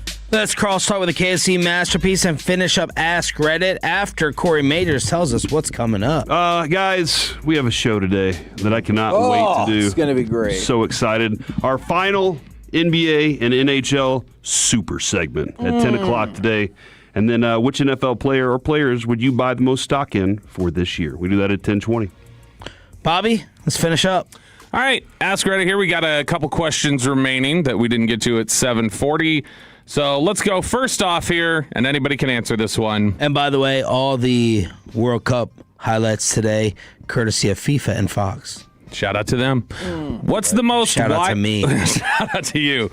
What's the most why the F do you know that fact do you know? I got one, guys. Hit me. During heat runs, y'all know what a heat run is? No. Is that like a heat check? track trial? It's like when whales are all deciding to make sweet love to each other. Every individual male whale can produce up to 20 liters of... Liters of baby batter. So that's 10 bottles of, like, soda. Giant bottles. Oh, man. They can fill up 10 bottles of soda. I don't know if I saw that on, like, Animal Planet or something, but I was just like, oh, my God! And then I was like, a heat run. And they were like, yes. Or a competition pod is what it's called. Does that take other activities off the table? What do you mean, like for the next 40 days or something? No, for the whales. Like why their left fin is a lot bigger than the right fin? Like, do you think they just roll over and fall asleep right after, have a cigarette? I think they would die. Oh, they can lay underwater for a while, right? I don't think those are one of those animals that after they do that, they just die. But that sucks. Who's what a way to go, though. Which ones are those? Those are like I can't remember. There's one of those that does the praying mantis. The praying woman mantis, the woman eats the man. Oh my goodness! Like eats his head As off. it should be. So if you, I was gonna go with a different one, but I'll go along yours. The animal lovemaking. Salmon too. Well, lionesses will, if there's like a coalition of males and one of them gets with her, then she will immediately start throwing it in the faces of all the other male lions to confuse paternity so that they won't kill the cub. That they'll be like, well, I don't know if that one was mine. The Maury Povich lion. Yeah, so they're like, I don't know if that one's mine, so it keeps the cub alive. And then also, a graveyard is on a church's property. A cemetery is not on a church's property. That's the difference in the two names. I did not know that. I have a lot of useless info in this brain. Mine used to be that up until like last year, our 7th president still had a grandson alive. Yeah, that was John cool. Tyler, who was born in the 1700s. Or was the old Lincoln's driver was named Kennedy and Kennedy's was named Lincoln or something? Or Kennedy died in a Lincoln. Something That's what it like was. You're thinning out over here. Oh, thanks. I'm noticing. He's been bald for a while. All right. Have I ever told you one of my favorite emails that I ever got from Spittle was about a potential like hair transplant endorsement? This was years ago, and he goes, "This could be a delicate subject." He was really nice about it, and I was like, "Why? Why do you think it's a delicate subject? Do you think I am unaware that I don't have any hair?" Holy cow, I was like, "I promise, I didn't go run into look in the mirror and go, what happened?" Oh my God, balding! I know an inordinate amount about air travel. There's way too much. I don't need to know all this. I don't need to know about all these plane crashes. I don't need to know. When I go, literally, this is what I do when I go home. I go home, I get in the shower, and I put on a YouTube 10-minute short. And they're all about air travel. Oh. It's all about airlines, airports. I know why. The latest is the fight over gates at O'Hare. That's one that I'm into right now. It's like I just watched a 10-minute video the other day on it. Why? I don't know, because I was in the shower. Wow. What I do in the shower. That's nerdy. Yeah, I will. I like. Is it the same people doing a podcast? I'll just go. Like, it is now to the point where, like the algorithm just focuses. So when I go to YouTube, it's all air travel, airplane, airport content. It's all it is. Yeah, the kids keep messing up my algorithm. I get squishies all over the front page. Meanwhile, my TikTok is full of breastfeeding, but whatever. Oh, my goodness. Bobby, do you count this as a thing? This is where I think I could have done more with my life. My wife and I just watched Hunt for Red October. Oh, my God, just now? Yeah, first time I've ever seen it. But this is how I knew I could have done more with my life. There's a scene with diplomatic relations with Russia, and I'm sitting there and I go, is that the guy who played Denomalus? That's the bad guy in the Bill and Ted sequel? Oh. And I was like, that is the guy who played Denomalus. And I thought, what could I have done with my life if I would have tried to do better things with my time? I missed the piece of fishing when I was a boy. One of my most useless abilities is to be able to quickly spot who is that, what else have they been in, it's this. Right. And that has gotten me absolutely nothing. Nothing. Yeah. Not a thing. My stat I really hate Bobby for, and I did not know this until last month after 44 years of living. No, idiots say sherbet. That the 82% for rain is not an 82% chance of rain. It's the area coverage area. And I really hate that. I hate it. What? It means 82% of the map has serious? 82% of the map has 100% chance of it. Are you surprised at the fact or surprised at my reaction? No, I'm surprised at the fact. A lot of people I didn't don't know that. Yeah. I know. I thought, what? Isn't that stunning? I hate it. When you found out it was because now when I see it, I'm like, am I in the 18%? Right, yeah. Oh, I just assumed where I was, it was going to be an 82% chance. Were you surprised when you found out it was a windshield factor? How cold your windshield is whenever you're driving 70 miles an hour? That is wrong. Or the heat Windex, how fast Windex will dry up if you spray it on your windshield. I thought Kevin made Ask the him dad about jokes. the blinker fluid, too. All right, next one here on Ask Reddit. What is something parents do with good intentions that actually messes up their children for life?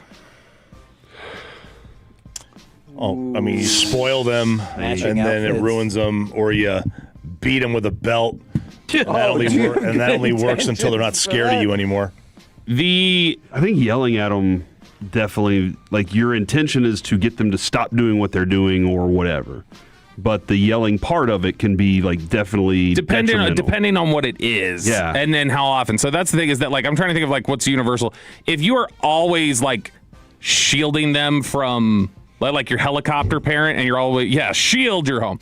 If you're always shielding them from whatever, like, real world scenario or real life scenario, then they are going to fail when they're adults because that is a delicate balance to realize when you turn them there's loose protection and, and then there's you got to you got to touch the stove. You're gonna have to see that it's hot, and then you'll learn. I mean, I think it has to be spoiling probably. And I wonder, though, I'd like to see a study on the amount of kids who were spoiled, if it does actually play out that they're bratty adults or did harm them. I wonder. Like, if you got everything, never told no, 5, 6, 7, what happens 15, 16, 17, or 27, 28, 29? Is 5, 6, 7, like, you feel like the danger age, then, of spoiling, because they'll remember that? I don't know. Probably all a danger age. Yeah. That's fair. Danger, or I don't know. I mean, 9, 10, 11, that could be 12, create 13, a monster, 14. right? What are we doing right now? Are we numbering things? Yeah, there's a lot of, like, I'd say a lot of it is just overprotectiveness or, like, out of, like, oh, I want to shower you with love. Like, any of those two things are usually my wife pretty always detrimental. gets on me. She's like, nice. Shut up. It's like, I'm snipped. It doesn't matter. She never wants it to turn into them crying. And I was like, okay, well, eventually at one point they're going to cry because the lesson has to be taught. Like, at some point in time, the ugly outcome is just kind of trying to push off the ugly outcome of, hey, we've been through a long day. We don't need them to have a fit right now. Or we're getting ready to lay down, so we don't need to deal with that. And I'm not saying it always happens, but sometimes she'll be like, now don't make them cry over it. Well, like, at what point is the lesson going to be learned? Yeah, and that's one of the things with Noah is we will tell him, like, you can cry if you need to, but this is the way it's going to be. Yeah. So I think that is necessary. God bless you guys, your willpower. The moment I'm like, I'm not dealing with this. I'm not fighting with this. There are I'm some going to just do whatever I have to. Yeah, you choose your battles. Yeah. But it can't be every time. Yeah. Like if I when's it ever gonna land? If I buckled every time, I think Laura figured this out. If I buckled every time, she knew she knew she could basically like just cry on command and just like, oh, okay, that stops it. And so I don't have to do anything. Like it starts becoming a tool that they use. And so, no, I can't do that. Like Ava, every day for dinner, starts going to the pantry. And she comes out with a donut. Oh, or she comes out with a this. I gotta go to your pantry. Yesterday had to be the fight of dinner, donut, dinner, then donut, meltdown. We had just sat down. But I was like, and then she looks at you like, how could you hurt me? How could you? Right. You're supposed to be my boy, my pops. How could you hurt me like that? And I was like, you got to cry. And I eventually gave her half a donut. That's a compromise. That's a compromise. Yeah. This is your punishment. Only half. You're gonna have to look at this other half over here. What things do you do to intentionally annoy your wife? Everybody does it. Everybody trolls. I grunt when I pee. Drag my feet. Sit on the couch in outside clothes. How does grunting when you pee? How does she know? Her. How does she know? How does she hear it? He's a loud grunter. Yeah. I mean, it's like a tennis match in there. I don't know. Like, let's say she's in bed and I'm in the bathroom, like in our bathroom. It's different. She can hear it. I mean, I don't shut the door. You shut the door when you pee at home all the time? Yes, I do. Unless generally. the kids are like walking kids around. are around, yeah. Other than that, no. Come on. Yeah, I go, ugh. Okay. I draw your if attention. I sit down in outside clothes, she hates it, and just annoys her. I'm sorry. What did you just say? If I sit down in outside clothes, like clothes that have been worn outside, and then sit on the couch or something. Couch. Oh, okay, interesting. But are you intentionally doing that? This is about what you intentionally do. I'm not changing, but I ultimately change. I want to draw your attention to this DirecTV remote control. See this little button right here? That is the 6-second go back button. Oh. That is what I like to do to annoy my wife, especially when she's trying to go to sleep, is to replay, like if there's a Burger King commercial and it's like, BK, have it your way. I will loop that again and again and again just to irritate her. That's good. When she's trying to sleep? That's right. She Oh, doesn't man. sleep You too have early. not woken up Don't sleep stabbed? too early. I honestly don't do anything to intentionally try to irritate her. You don't have a I troller? think she would cut you. I don't need to try to troll because there's so many things that a guy does that naturally irritates them true. anyway. That is true. I'm not trying to irritate her more, whether it's cooking the wrong thing or not listening, picking your nails. You do so many things naturally that are irritating that no, I'm not trying to tick her off anymore. Honestly, If I'm getting the girls, letting them do something that Kristen wouldn't, and Kristen is not seeing that I'm letting them do it, it's partially to troll, it's partially to give her the heads up, then I will just start like, now don't tell mom. Like we'll start like talking like a little bit louder so that she hears, and then she starts going like, what are you doing? What are y'all doing? What are you giving them? And then I just like, this is sort of me asking permission, but also trolling you at the same time. I used to do it to troll her. I would call her Andrian when I was looking for her in the house. I'd be like, Andrian! And now she thinks it's cute. So I'm like, damn. So that's now you got to start calling her Adrian. Yeah, I got to call her Adrian again. all right, we're back tomorrow with two more Shakira. I think. Nice. You never know. We may not be back tomorrow. I hope you are. I hope I am too. It's the K. Well, unless they want to give me a comp day. It's the KNC masterpiece next on the Fan.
105.3 The Fan.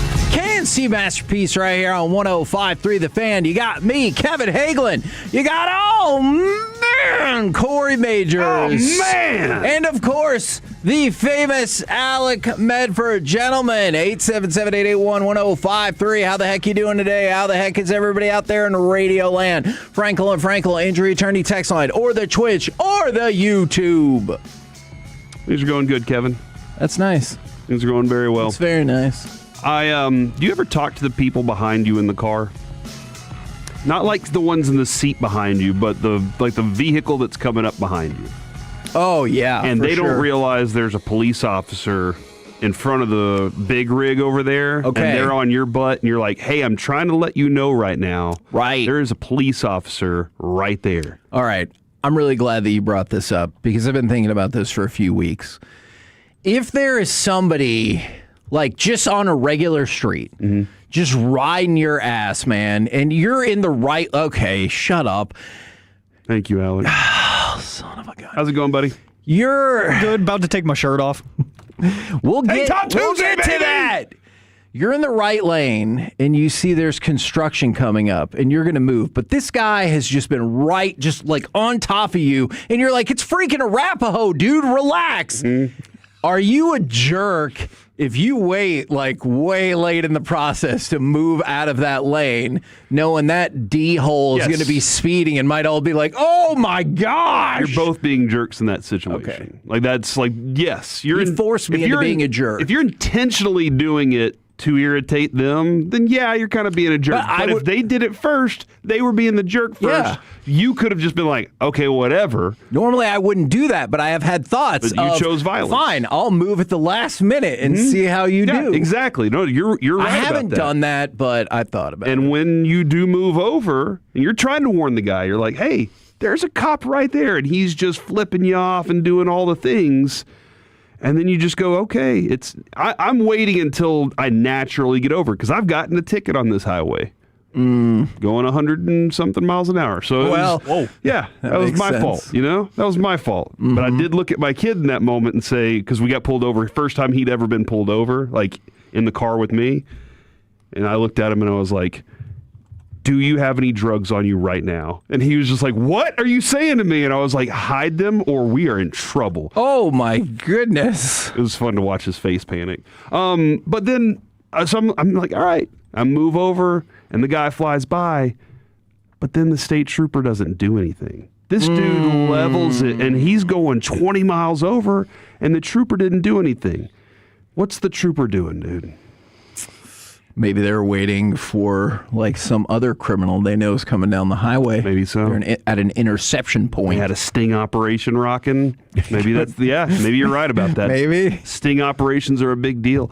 The movie The Sting is really good too. Is it? It's so good. Is it about bees? It's not about bees. No, it's not, Bobby. Thank you, Bob. Bobby said thumbs up. He said thumbs up. Good movie. Yes, it is a good movie. It's just not about bees. Robert Redford stung by bees. Don't forget to also shoddy presser today. I didn't tease that because you told me if I ever teased it in the crosstalk again, you'd have me fired. I just don't know if that's a tune-in for people. You were like, I hope have it you is. fired just like I did Mike Bassett. All right, that didn't happen. Alec, how are you doing, man? I'm doing a lot better than you, it sounds like, right now. No kidding. Yeah, I was a little late getting into the studio this morning because I'm a man of my word, Majors. I'm a man of my word. Oh! It is a tank top. Nice, and he's got a 105.3 The Fan tank top on today. Yeah, I had to make it because it had sleeves this morning when I woke up, and I was like, oh no, I forgot to fix that. Nice. So as I'm walking out the door, I'm literally cutting the sleeves off as I'm walking to the garage, and I slid it on, and here we are. That is a dude that learned about dragon flags over the weekend, too, and he is... Do you like dragons? I like dragon flags. Yes, Gotcha. it's a workout that is very intense on the core muscles, and I'm still in pain. I'm rocking the Catalina wine mixer tank top today, so that's the From one. Step Brothers. Yeah, so that's what we're rocking with today. And you two out there, 877-881-1053, text us what tank top you're rocking. You can't send pictures, unfortunately, anymore, but maybe one day. We have social media. We'll get that back. Go ahead and send it to us at KNC1053, where we've texted out and tweeted out the entire run sheet. So go ahead and let everybody know. Oh, I love it, man. I have to be careful with the verbiage I use on some of those I don't change it. run sheets. I'm like, no, this is what Kevin wants to talk about. Alec, as you're aware, it's much like with the audio, sometimes I just say exactly what I'm thinking in that moment. From the 817, shout out to you guys for getting me through the fight. Look, we talk about this all the time.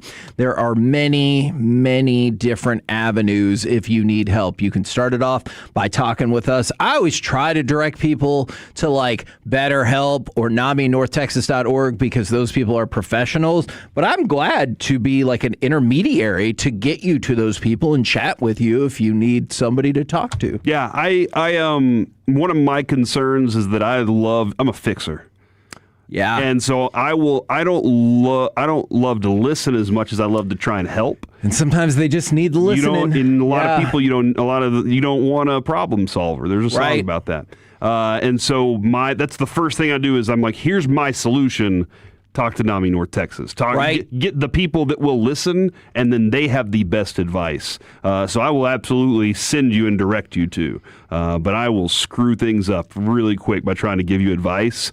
And my life hasn't been, everything. I love what I do. I love the family. But it's okay to say your life is not perfect. I'll also say this, Kevin. I've made mistakes. I think we all have. Oh, my gosh, so many. And we can recover from those mistakes. Yes. That's the thing that we need to learn the most. Absolutely. See, look at me, giving advice when I don't need to. Yeah, see? Sometimes you just got to listen, man. That's what I do. All right, right now, keep sending in your thoughts about whether it's tank tops or mental health. A lot of people send in the dragon joke, and that's... Thank you. Or... you can talk about this because it's time for our very last of the season. NBA and NHL Finals Super segment. Would you like to start with the NBA or the NHL? Let's go NHL. All right, so the Carolina Hurricanes have set their parade for 11 a.m. on Saturday. If you ever care about watching parades, I don't know if that's a thing people enjoy to do. I know ESPN always has live coverage. I don't know if you're a parade watching fella or not, but Saturday morning. The next one is set for Thursday. I usually like to go to I like to watch the Macy's Day Parade. Okay. I enjoy that during Thanksgiving. I meant specifically sports parades, but yes, that's a good one. The last parade that I think I went to, sports parade, I did go to the Cowboys one. Yes. One of their first ones. A long time ago. I just remember tape falling from the sky or something like that. Like the ticker tape? Ticker tape, yeah. But there's a 4th of July parade over in the in-laws' old neighborhood that we used to go to all the time, and I kind of miss that. In Jacksonville, they do a boat parade that I go to on the morning of July the 4th. Do they shoot fireworks off the boats? So there is a fireworks show that night. This is in the morning, and it's like everyone tricks out their boat in USA regalia. Is there red, white, and blue smoke coming off one of the back of them? I have seen that before. Do you wear shorts? No. God, no. He's on a boat, y'all. Yeah. He is on a boat. Hot. It's got to be so hot. It's fine. I can take it. How do you get in the lake? With your pants on? If I were to get in the lake... You don't get in the lake? I'm just not a water person. Especially when the sun's out. Feels weird. But that's what Jess said. She goes, that's how I knew you were invested in this relationship, is when you got in the lake and put on a swimsuit and stuff. And I was like, yeah, well... Don't expect me it anymore. Yeah, exactly. We got married. What are we doing? So, if we're talking about hockey, Brandon Bussey, the backup turned hero goalie for the Hurricanes, he became the first goaltender in NHL history to make his first 3 career playoff starts in the Stanley Cup final and win. So it's happened before, but those people all lost. Oh. So he became the first goalie ever to make his first 3 playoff starts in the Stanley Cup final, and he was victorious. Congratulations to him for that. The Carolina Hurricanes installed as the favorite for next year's Stanley Cup. I know we touched on this just a little bit yesterday, and that led to the disastrous discussion of tiers.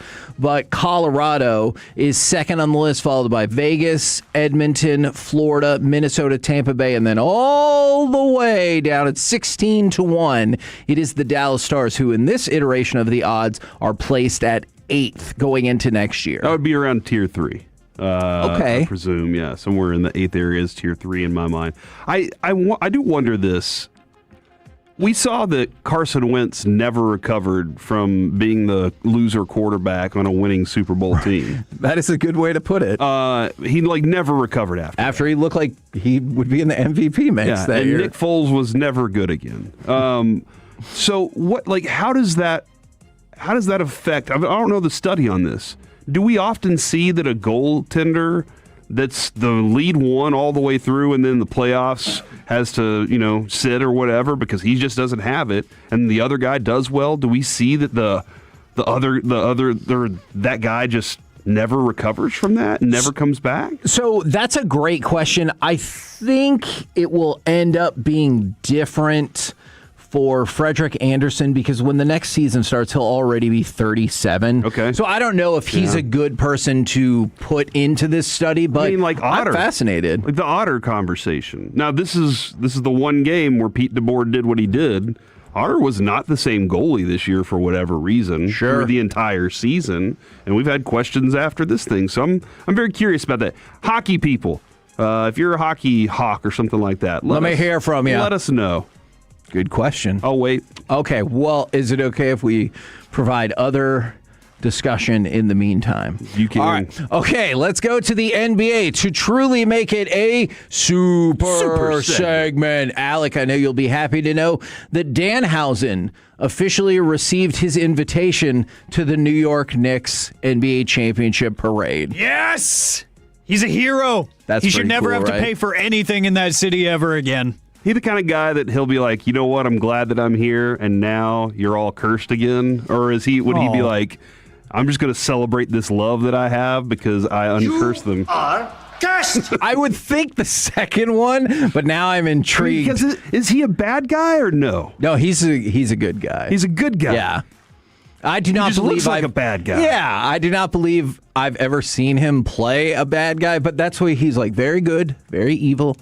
So, but that's cool, man. That's cool they invited him. Absolutely. For Jalen Brunson, let's start with him.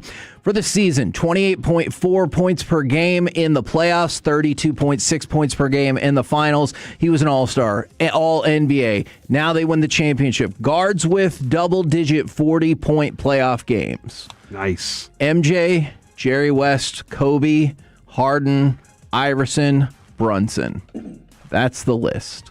No Dirk? He is not a guard. Why'd you leave Dirk off that, though? Because guards our hearts I've been with listening that to the Mavs owner too much. Okay. I think wanted to talk more about the work ethic of Shaq. Makes sense, yeah. So there's that. And then there's this. The New York Knicks outscored their playoff opponents by 14.9 points per game. That is the best point differential in NBA playoff history. Wow. The Knicks were 6-2 in playoff games where they trailed by double digits, which that's an insane statistic. Now, I realize 4 of those wins came against the Spurs, but still, that's crazy, and that's the best record for any team in the last 30 years, which is the play-by-play era. Yeah, no, that's impressive stuff, man. When you can do that, like the true champion part of it all really stands out for you. It also points out the youth and immaturity and inexperience of the Spurs. They led by 10-plus points in the first quarter of every finals game. Yeah, and somehow collapsed. Not because they're not talented enough, but because they didn't do the right things. Every single person that Spurs organization has to take a look in the mirror and be like, what did we do wrong? the coach, everybody. And now Sean Sweeney's gone, so they won't have that defensive strategist to go along with it. But then you also give the other side the credit for they did not stop. The Knicks kept pushing. That's what we saw Jalen Brunson do it here. For sure. And some people couldn't recognize the greatness. I told you yesterday, I think there's been a lot of revisionist history from Mavs fans who they were all like, I can't believe we let him go. And I was like, bull crap. You were part of the group that was like, who cares? Yeah. He's a dude. A lot of people thought that. And Rick Carlisle had told us. He went to Villanova and asked who's the best player to ever play there. And everybody told him Jalen Brunson. I was like, what? That was a wild thing. But Rick Carlisle also wouldn't start him, so who knows? We're the KNC Masterpiece right here on 105.3 The Fan. Coming up next, which NFL player or players would you buy the most stock in for 2026? We'll do that next right here on The Fan.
Frankel and Frankel. If you've been injured in a car or truck wreck, call Frankel first, 214 or 817-333-3333. With Frankel and Frankel, there's never an out-of-pocket cost. They only get paid when you win. Frankel and Frankel, the go-to car and truck wreck attorneys in Dallas. He'll look to throw. To the sideline. It's Smith.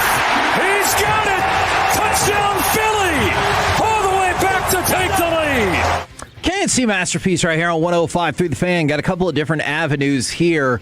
Which player or players in the NFL would you buy the most stock in for 2026? And then if we have time, ranking the NFL team's likelihood to win their very first Super Bowl. So let's start with the former. Which NFL player or players would you put the most stock in for 2026? And I will begin with this question. What would you think about Devontae Smith fitting the bill on that? That was one of the first persons I thought of. Okay, so I realize Alex's counterpoint is going to be, but it is still Jalen Hurts throwing the ball. It's true. And I understand that, but even if they drafted A.J. Brown's pseudo replacement, A.J. Brown is gone. Devontae Smith has shown he's already capable of being a 1,000-yard receiver with plenty of touchdown catches. Would you consider him as a viable candidate to buy stock in for this year? I'm not saying Kalshi has this set up, but we can figure this out. Yeah, no, he's a talented receiver for one. The two of them have a good connection, and now that A.J. Brown is not there, the lion's share should go to him. He plays for the Eagles. Go Birds. Plus, because you said lion's share. Man, I get it. That double backfired against you. Eagles share? That doesn't work, though. It's up to you to figure it out. Okay. I kind of feel like you should switch it to a Lions player now. No. Okay. Jahmyr Gibbs is right there. I know you're buying high on this player, too. You're buying high, for sure. Right. But I would buy stock in Myles Garrett this year.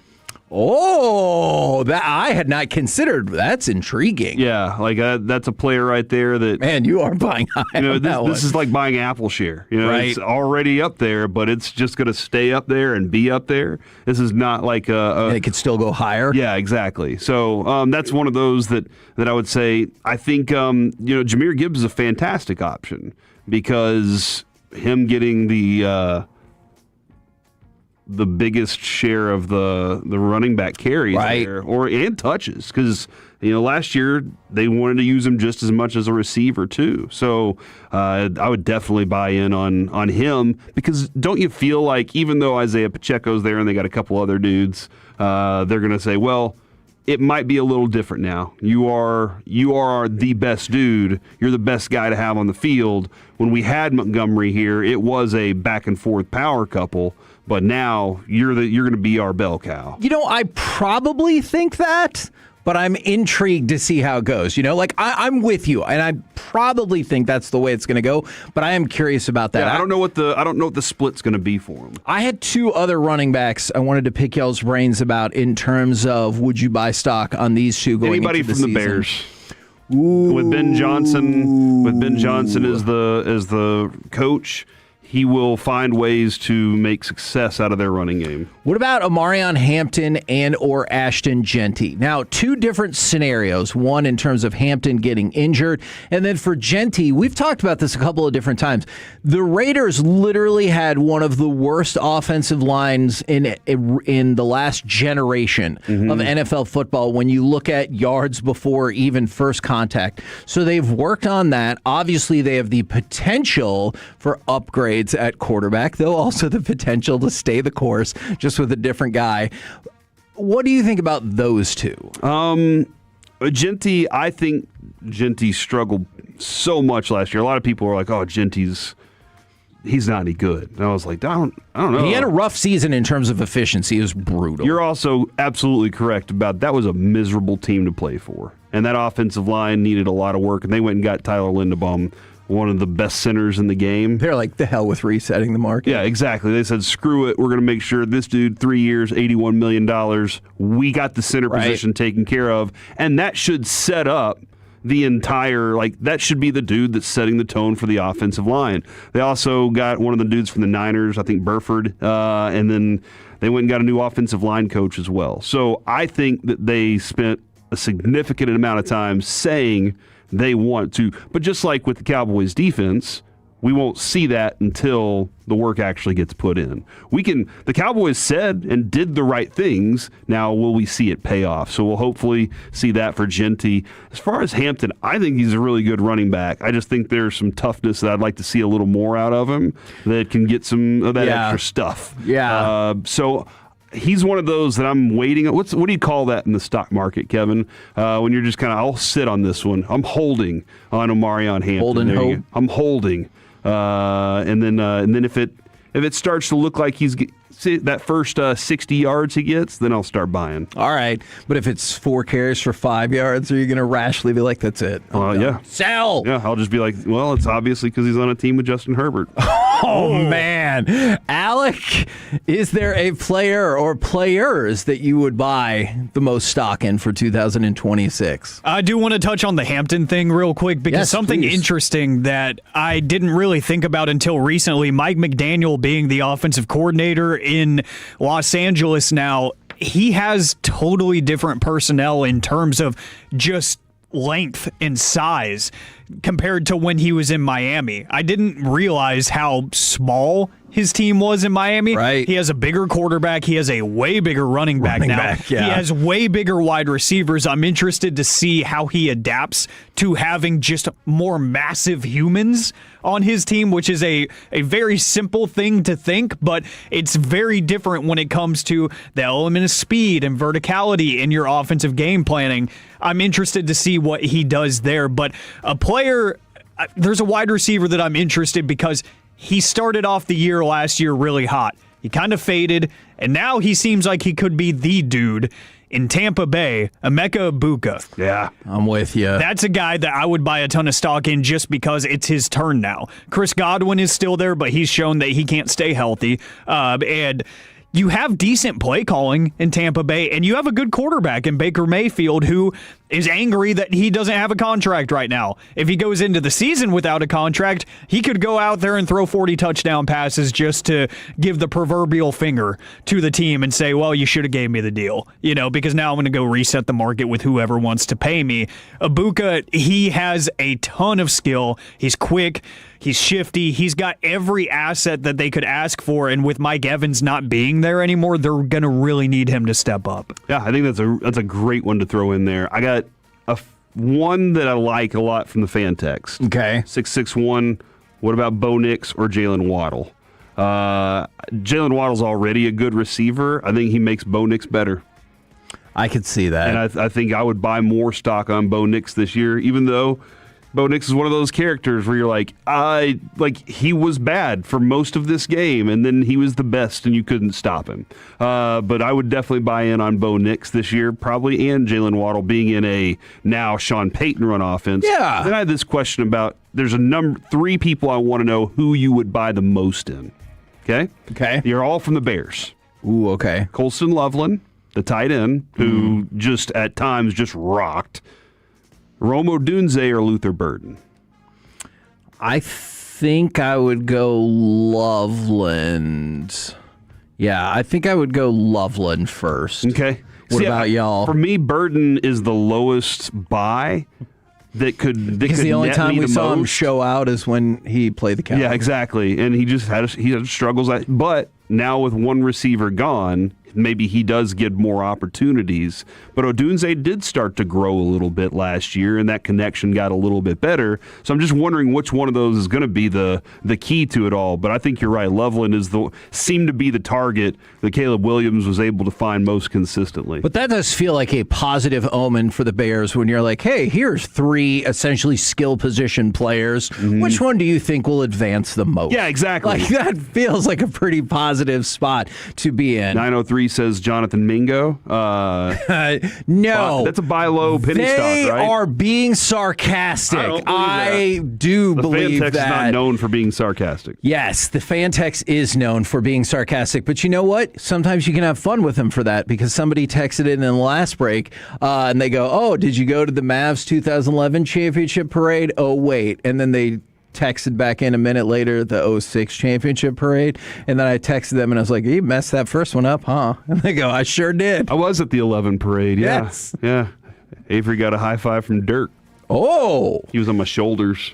What about Jaden Daniels and Terry McLaurin? You know what's really interesting about this is we had isolated several players, but there's a whole bunch of people who were like, I think it's got to be in cooperation with the quarterback and the wide receiver, which I get. For me, I am selling all of my Terry McLaurin stock. He has one more really good year. And I don't know which one it's going to be, but he's 30 years old. And the holdout last year, you saw the effect that it kind of had on their connection. Then Daniels couldn't stay healthy, too.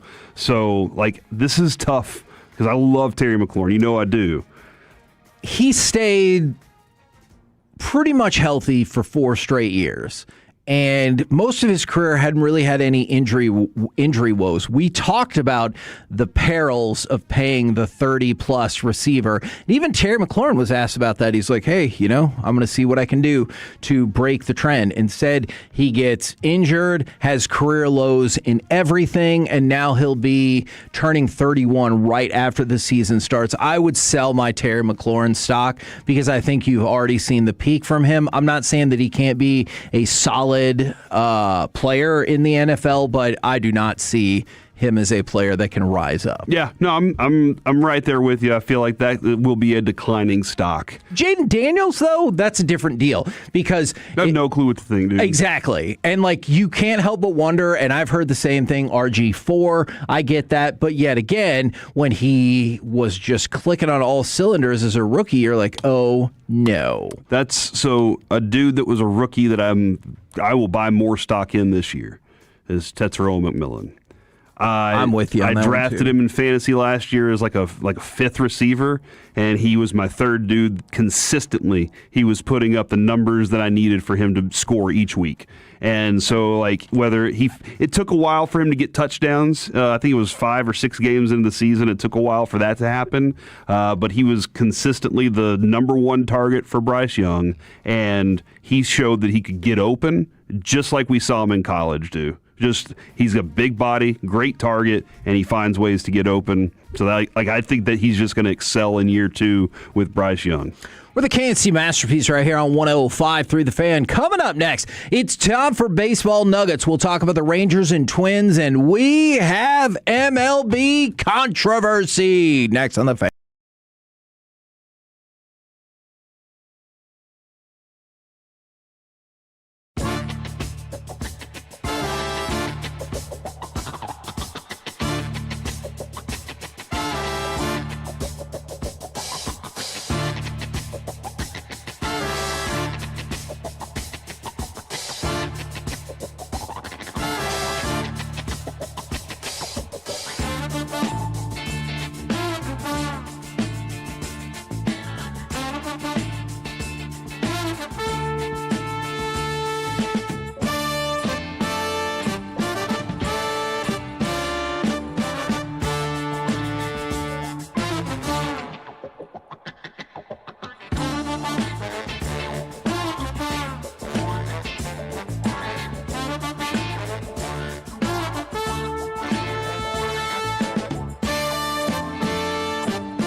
Classic Chevrolet in Grapevine, the #1 Chevy dealership in the world 3 years straight. They've got more new Chevys than anyone, all priced to sell. Visit ClassicChevrolet.com. This is Texas. This is Classic Chevrolet. Together, let's drive. Based on new Chevy registrations 2023 through 2025.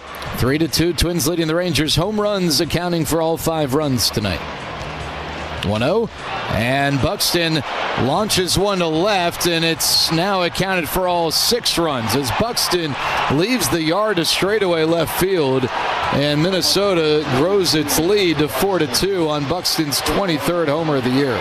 KNC Masterpiece right here on 105.3 The Fan as the Rangers continue to struggle against subpar competition. Let's talk about it as we fire up some baseball nuggets. Let's start with this positive Rangers note.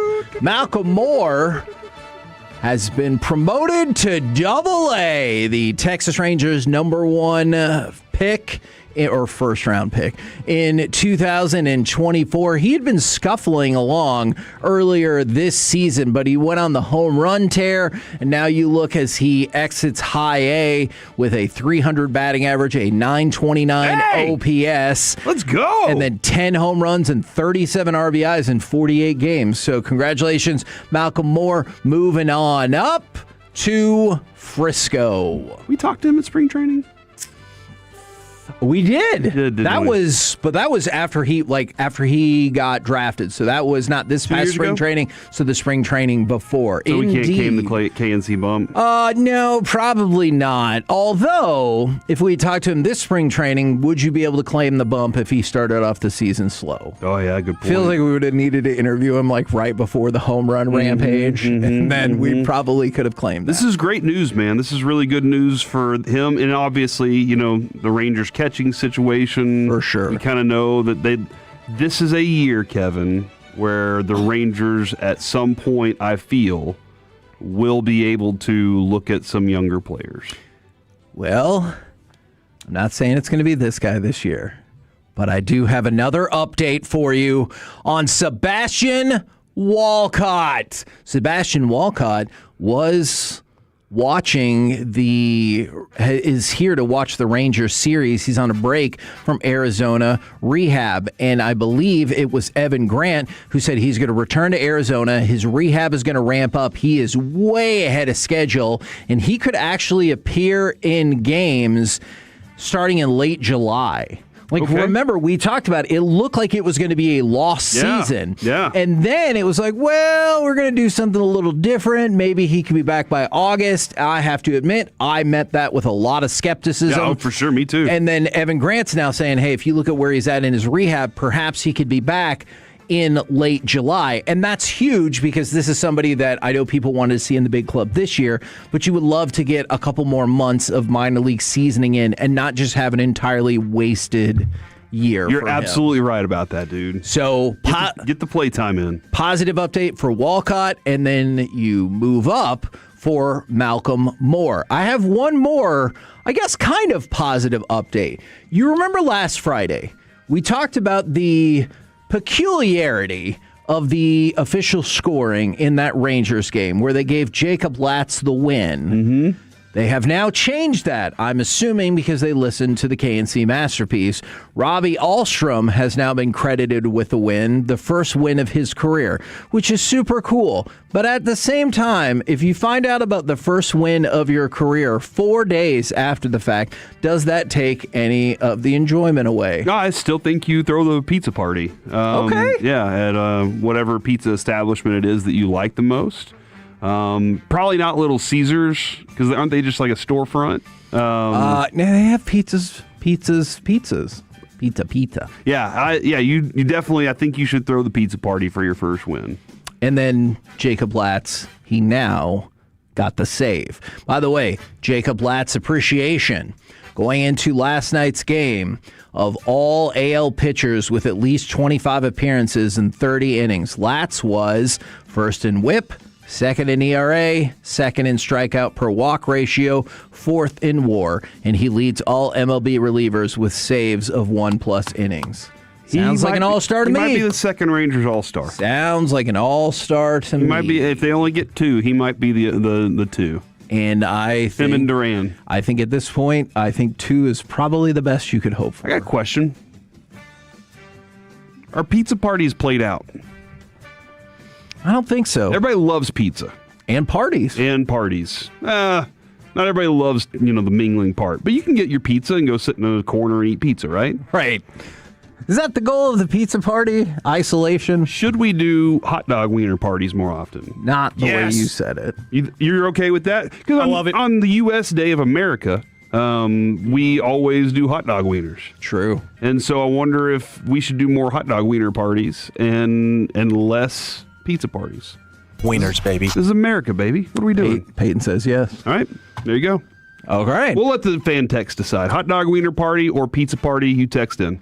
Okay. We will look into that based on the results. We might convince the bosses at the next event we do one or the other. Okay. I kind of want to ask Skip Schumacher about this other thing tomorrow. Not necessarily that, but if they win today, maybe he'll be in a good mood. But there was quite a few Japanese fans at the game yesterday, which makes sense because you just saw their tie with the Netherlands at Dallas Stadium the day before. You know what? Screw that. I'm going to call it AT&T Stadium. It's Dallas Stadium. Do the right thing. The day before. That is a really good movie from Tom Hanks. Tom Hanks is not in Do the Right Thing. That thing you do. My bad. Those are remarkably different Kind of all the same words, though. Okay, but they're remarkably different movies. So that led to a cool atmosphere, of course. But at the end of the day, did you win the game or not? And, of course, the Rangers did not. They lose to the Twins 4-2. They're now 35-37. And it's the mediocrity in their record at home is irritating. Their inability to even be 500, let alone take advantage of sub 500 teams, is frustrating. And I know part of the reason is they're not a really good team. They're not even really an average team, although they've shown flashes of being average. But you would think you would get beat up by the good teams and take advantage of the bad teams. They actually have a winning record against good teams, and then against bad teams, they're terrible. They're consistently good against good teams. What the hell is going on? I don't know, man. It doesn't make any sense to me at all. And they don't, there's no real trends with them either. Every time I think they're going to be on a roll, they tank. And then when I think they're done for, they're like, hey, check this out. We expected the pitching to be good. Pitching's been good. But good. not as good as perhaps we've hoped. No, we thought it would be exceptional. The bullpen has been the best thing. Yep. And then the batting lineup, it just, I don't know, man. It's shown flashes, but it's so gross. Yeah. It is just so gross. Well, I don't know if this will end up helping in the long run or not, but Josh Smith has been activated from the injured list, so be on the lookout for more Josh Smith, not John Smith. But in the meantime, Corey Seager goes on the concussion list. And so they did backdate it to the 12th. So theoretically, I think either on Friday or after Friday for Saturday that he is eligible to return. But I guess this just continues a pattern of he already missed, 17 games, and he's only back for a handful of games. And look, I realize the concussion, it's a different thing. It's a different animal. But you get to the point where this was the argument that I had back in the day with Chris Arnold about, I don't care if it's a litany of different things. If you have to keep missing time, it's because you're injury prone. And as soon as Corey Seager comes back, then he gets a concussion. You're like, all right, well, I hope you heal up. But when you're back, then what? And he's not the fastest healer. Right. Now, obviously, with concussion, that's concussion's a different tricky, animal, yeah, as you said. But no, you got to. This is his history shows injury proneness. Yeah. Josh Young has had that history, right? Because we've started seasons with calves and spring trainings and stuff like that. But here Josh Young is, and that's why whenever you do have these moments of awesome, you just kind of ride it and hope that it's going to continue as long as it possibly can. And with Seager, I just don't know how much longer that open window is of where you'll see the consistency of him getting the months-long at-bats he needs to get back into that groove because of what this history typically shows us. Now, I'm going to present this to you in a factual... You excited about Josh Smith? Yeah. That news? I am excited just because you hope for good things for him, but also it is like a very scary situation that he had to come back from. And it just kind of happened seemingly out of nowhere. Yeah, for sure. All right. I'm going to present the facts to you, and hopefully we can all be adults about it. All right? The MLB has put out a statement to teams across the league that, quote, riding on the cap violates our rules, and consistent with normal practice, we have warned the players about future violations. This is in response to the players who have been writing specifically Bible verses on their cap for teams' pride nights, all right? And so, again, I know this is a heated issue. I am just presenting the facts to you that multiple MLB players have etched Bible verses onto their hats for pride nights for their specific team. And the MLB has put out a statement to all of these teams, not specific to this. And that's why they said, consistent with our normal practice, you are not allowed to write on your hat and have it out there. And I think that's a smart way to go about it, because if you were like, you cannot put a Bible verse on your hat, and then had no issue with anybody who wrote anything else on their hat, that would be problematic. So MLB blanket statement that is clearly directed at this, but a blanket statement of... So I can't write my mom's name on the hat if Correct. she had cancer? You would have to go to MLB and ask for a special allowance of that, and if you didn't, theoretically, they would fine them. Because, like, remember... I can't draw a picture of my dog if he dies on my hat? Not without that allowance. Remember, like, when Johnny Unitas died and Peyton Manning, like, wore the tribute shoes. And I know it's a different sport, but the NFL's like, fined because you didn't get that cleared. You can't just do what you want. It's a uniform for a reason. Do you think that the Players Association will try to argue this or involve it in some way? I do not, because there has not been a specific punishment handed down. Gotcha. Now, if suspensions or fines came along, they haven't fined anybody yet. But they're like, letting everybody know, hey, guys, this is our rules. To go back to Shoddy, if I give you a suggestion, if I have to give you the suggestion a second time, you probably should have listened the first time. Yeah. And that feels like what this is. If there's suspensions or fines, I would be very curious to see how the Players Association reacted. You know, we're going to have to pick up with more baseball later, because there's all kinds of other amazing things that happen, like Pete Crow Armstrong. But coming up next, let's do some gridiron gravy, including our NFL MVP showdown. Next on The Fan.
on 105.3 The Fan. KNC Masterpiece right here on 105.3 The Fan. We're switching things up a little bit today because we got the Shoddy Presser coming up at 11:35. But right now, powered by Men's Tea Clinic, it's time for some gridiron gravy. Dip it and rip it. And Rashee Rice got out of jail today. He was checking out of the Dallas County Jail. And, of course, there was reporters and whatnot out there. So, hey, good for him. I hope he uses this as a wake-up call and gets his life together. I know the Chiefs won't do anything to punish him about it, but hopefully just he wants to be a better human. So good luck with that. And that's just the way I talk. It's not sarcastic. I really mean good luck. That's just the way I sound. All right, let's go to the MVP showdown. I'm going to present to you two different players who have equivalent odds to win the MVP. You tell me who you're picking. All right. Sam Darnold or Jalen Hurts, both are 28-1, more likely to win NFL MVP. Probably, I'll say Sam Darnold. He just won the Super Bowl, and he was the key factor to the whole thing, not the defense or the running back. Mm-hmm. But the numbers that he put up throwing to Defensive Player of the Year, Jackson Smith and Jigba, that's impressive. If you have a dude that's a Defensive Player of the Year and he's the leading receiver, you did something. That was just a mistake. Alex, I'll say Sam Darnold, though. I'm going to go out on a limb. He's now at that caliber. And say you will not predict Jalen Hurts. You would be picking the correct limb because, no, it's not happening. I think the Eagles' offense is not going to look like anything like it has the past few years. And if anything, I think Sam Darnold goes into this season with a little bit more confidence, knowing, hey, I get to play in the same place for the first time in forever. That's kind of cool, and same group of guys around him for the most part outside of Kenneth Walker, but they drafted a really good running back, so I would take Darnold. Now, next one for you, both 20-1, Jaden Daniels or Brock Purdy.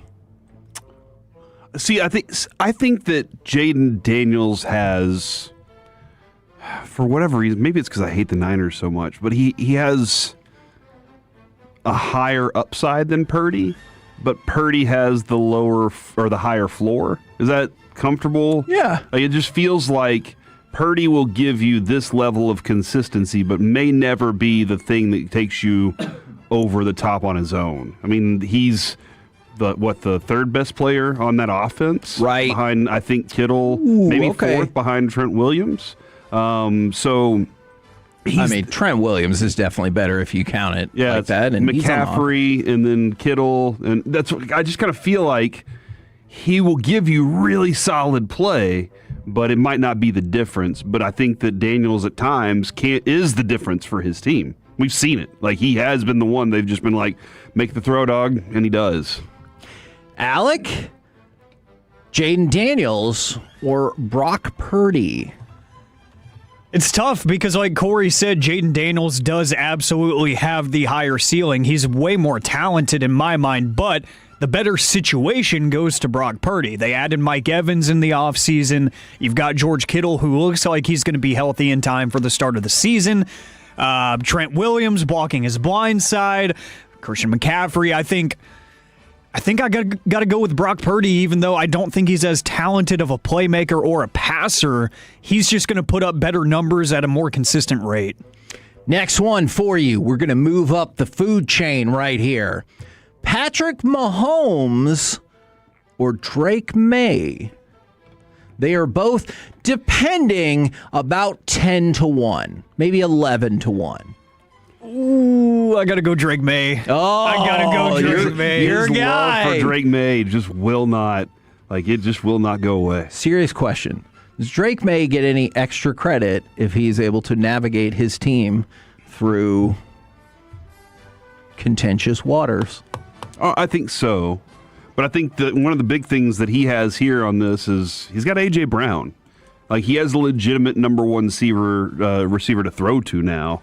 And that's like last year, he did what he did with a bunch of dudes and Stephon Diggs. Like I know Stephon Diggs had an amazing catch rate last year, but even still, he's not the same Stephon Diggs. And he still was really good. Drake May had a lot to do with it. Now having A.J. Brown, who I think is at the top of the grouping too, really impressive. I'll still go with Patty Mahomes as potential comeback player of the year and MVP at the same time. It would be amazing if he won MVP, but they didn't give him comeback player of the year. They're like, haven't you won enough? All right. And then last one for you today. Both of these are at about 10-1. Justin Herbert or Joe Burrow? Joe Burrow. Yeah, I'll go with Joe Burrow. I really thought you were about to talk yourself out of that. He really honestly stood the chance to do it last year. And now I think they have they're going to have defense. They might have a good defense, and that should put him in more wins. Yeah. And I just think that Justin Herbert, he still has so much to prove. Okay. But Burrow doing it 2 years in a row, if their defense is better, he should be in that category. Mr. Medford, what say you, Burrow or Herbert at 10-1? As much as I hate taking anything positive about Joe Burrow's season this upcoming year with Zach Taylor returning as the head coach for whatever reason, I think I have to take him here just because we talk about it all the time. Justin Herbert is the GOAT in made-up situations that have never happened in actual reality. So, yes, he could win it in Madden. I got to see it happen. He's got a new play caller, too. He's got some new pieces. I don't know what year one of this personnel group is going to look like for the Chargers. I hope it looks good because that would be good for the AFC. A little bit more competition, but I think Joe Burrow, all things equal, when he's healthy, he's going to be very, very good. He's probably going to be a top 3 quarterback numerically this season. Now, a few more quick hits for you. Cam Jordan said he's going to meet with the Saints today as they have made some progress in their contract talks. The family of Aldon Smith said that they are having his brain checked for CTE. Always appreciate any progression that you can make on the study of that disease. And then I've got a couple of Cowboys notes for you. Let's start with this. Marshawn Nealon's girlfriend announced that she has given birth to the child of the late defensive end. Obviously, we talked all about that death last November, but kiddos here, legacy hopefully living on, and I wish nothing but the best for that family. Absolutely, man. Now, for this Cowboys team, the Cowboys have signed offensive lineman Chris Glazer.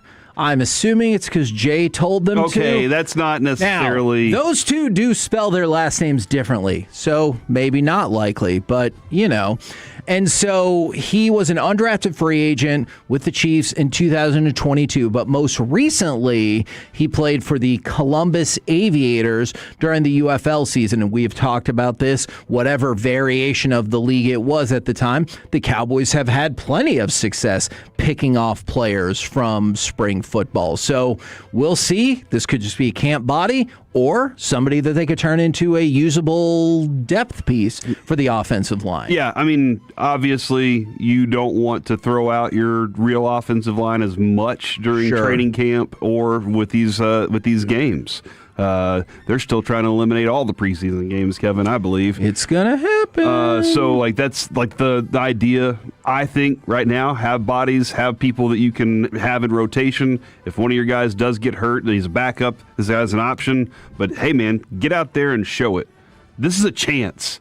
These are the great things, dude. You have a chance to make a roster.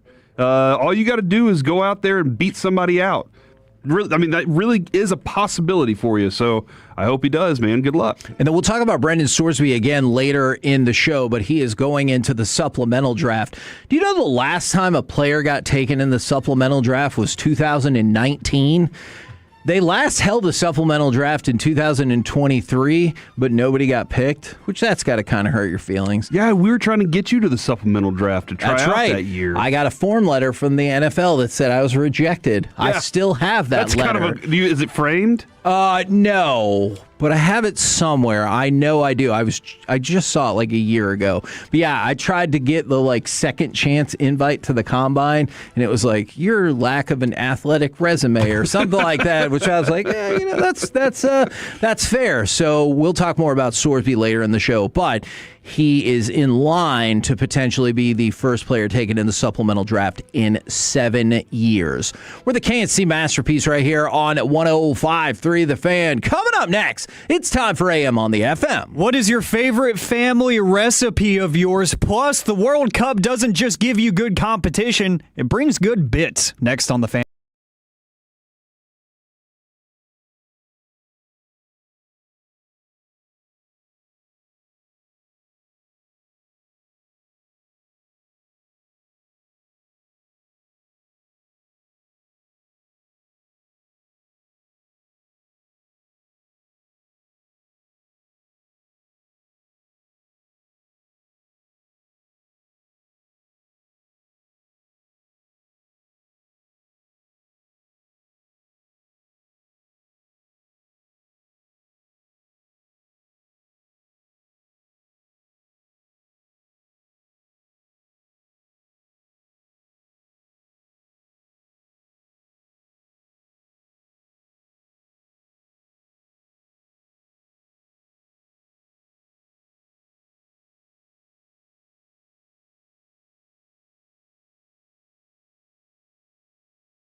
Piece is brought to you by the personal injury lawyers Frankel and Frankel. If you've been injured in a car or truck wreck, call Frankel first, 214 or 817-333-3333. With Frankel and Frankel, there's never an out-of-pocket cost. They only get paid when you win. Frankel and Frankel, the go-to car and truck wreck attorneys in Dallas. K&C Masterpiece right here on 105 through the Fan. Right now, it's time for AM on the FM. What does this button do? Please, please, do not push the button. You have no idea what it...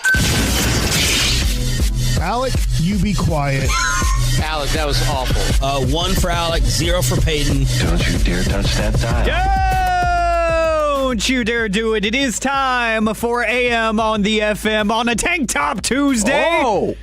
My name is Alec Medford, the man that they call the pride of Mansfield, Texas, and the mayor of the Medfordplex. 877-881-1053 is the Frankel and Frankel Injury Attorneys text line to answer today's question of the day. Plus, man, the World Cup has given us a ton of action, but it's also giving us good bits. We'll get to that here in just a little bit, but we start with the question of the day, where today is National Fudge Day.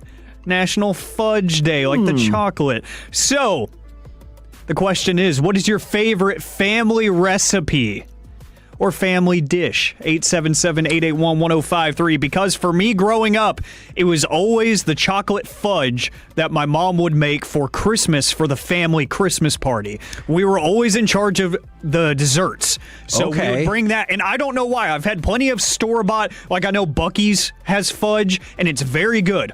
I don't know what was different about the fudge that my mom would bake, but it was so much better than any of the store-bought or anybody else's. It was just different. I don't know how to explain it, but it was incredible as a kid, and it was the first thing to be emptied at that dinner table was the fudge. It would disappear within 5 minutes, and that is something I will never be able to replicate. So I think I might have a new answer in the last several years. It used to be our family. People would make the potato puff casserole, which is kind of the multiple time baked mashed potatoes. So good. But my sister-in-law, Katie, makes this like baked cheese corn thing, and it has like an amazing top to it. It's so freaking good. And every time we have a family get together, I'll ask her, I was like, are you making that? Because she learned that recipe from her mom, who has passed away. And I was like, you should. And if I ever get desperate, I'll say that she should make it to honor her mom. And that usually works. Oh, come on. Because she likes making it, though. But some people in the family aren't a fan because they're dumb. Huh. You hate dumb people? No. I love all people. Feel bad for them? No. I'm sure people feel bad for me for things. Like what? Oh, so many things. Your palate? Yeah. Like, dude, you're just missing out. Hey, I just want to point out. On the flavor of onions. I want to point out, and this is not a crappy Kevin palate food. It is really, really good. I will admit, many of my food takes are derided by our audience. This is really, really good. All right. We called it Louisiana Yum Yum for the longest time. What'd you call me? Louisiana Yum Yum. Mm-hmm. My grandmother made it. That's what she called it. And my sister is now deciding to change the name to Maxine's Yum Yum. I'm looking right now. There's a Texas Yum Yum. It's like there's a crust on the bottom that's made of like, I don't know. Crust makes a food better except for pizza. It's like crushed pecans. Oh, bad take. And look, you like pizza crust pizza when crust it's is for the tricked up. dog. No, I just like bread. Pizza crust is for the dog. But it's like nothing flour, to that. Pecans and melted margarine all made into like a bottom crust. And then the next layer, I believe, is like vanilla pudding. And then the next layer is chocolate pudding. And there's another cream cheese layer. And then whipped cream on top with pecans on top of that. Okay. And this is one of those things where I will definitely go cut the middle out with a spoon. Because it annoys everybody. It annoys me. But my sister, she got the recipe, and every family outing, she's the one responsible for bringing this to it. It is the thing that is gone. Like, it is always gone. She brought it to my Why my doesn't son. more get made then is what I always want to know. It doesn't matter how much she makes, it would all be gone. Like that's the reality is what ended up happening at Avery's graduation. Lucy and I sat there and just finished the rest together. We were sitting. I was like, I'm going to sit down and eat this. And all of a sudden, Lucy walked over and she was like, "Where's my spoon?" And I was like, and so she took my spoon from me and she finished it. But because she's Lucy and she can do whatever she wants. Yeah. But yeah, it's the yum yum and it's phenomenal. I probably need to get her to make one and bring it up here because y'all would love it. We need the Yum Yum and Mike's Dump Cake next to each other at the same time. That's what we need. Colby, I feel like this was Colby from the 214 Chocolate Gravy and Biscuits. Remember, he would that was his every time. He'd be like chocolate gravy and biscuits. That's a good answer. Oh man, let's see. From the 214 Chicken Surprise. The surprise is there's no chicken. What? That's why would you do that to somebody? I would be kind of offended. Not gonna lie. I would be pretty offended. Let's see. Are they just waiting there? They're like, surprise! There's no chicken. That's an awful bit. I will hurt somebody. Don't take away my protein from me. From the 601. What does it taste like? What is it? That's a great question. I need more details. Please follow just up. Noodles? Just a bowl of soup? I don't know. I mean, I wouldn't be mad at soup, but you took away the main centerpiece. I need answers. Let's see. From the 601, the killer pecan pie. Look at that. Any kind of pie, really. I feel like there's a lot of good pie recipes Kevin that hates run in pie. the family. It's true. You need to reevaluate. I mean, it goes back to the crust thing. Yeah, he doesn't like crust. So even with like pies, you won't eat the filling out of it. You just like not even gonna try that. Wrong with Even Peter like, you should try peanut butter pie. I'm just gonna get a Reese's peanut butter cup. Jeez, we need more time for that conversation. You should try his peanut butter pie recipe. Yes. You know what? That thing is Peace-a-thon. awesome. I will bring one for Bring it up Peace-a-thon. here. And it will happen. You will try it, and He you brought will one love a it. couple Peace-a-thons ago. It was did. amazing. Yes. Oh. And it's the simplest thing ever. It's another one of my mom's recipes that we still had written down somewhere. I was like, I'm going to try to make this again. Awesome. And it was Chris Arnold who went around singing the graces of it like probably 4 years ago. He was like, this is the greatest thing ever. Okay. From the A17 peppermint bark. That's Yes. something. Brandon makes that every Man. Christmas. Is so good. I'm not going to lie. I never really liked pepperminty things as a kid unless it was gum. And then I tried it for the first time probably like in high school. And I was like, where has this been my whole life? That was an awful take of mine. That was an awful take. Again, the question of the day for National Fudge Day. What is your favorite family recipe? Can I ask a bonus question? Do you ever say Rick bonus. fudge? Damn it. Do you ever say fudge as a substitute for the F word? Oh, yeah. Carter does. When kids are around, 100%. Mm-hmm. Yes, because I have morals, Kevin. Okay. You're welcome. Oh, man. From the 817, Corey, we call that icebox pie, or better yet, sex in a pan. So that's how good it is. Yeah. Huh. I feel like that puts the expectations way too high for me. Well, Because you can't tell your family you're bringing sex in a pan. Sure you can. Okay. absolutely. All right, but you can't tell your family you're bringing sex pan, right? Well, it's just like it's or pan sex. Yeah, the INDA is doing a lot of work.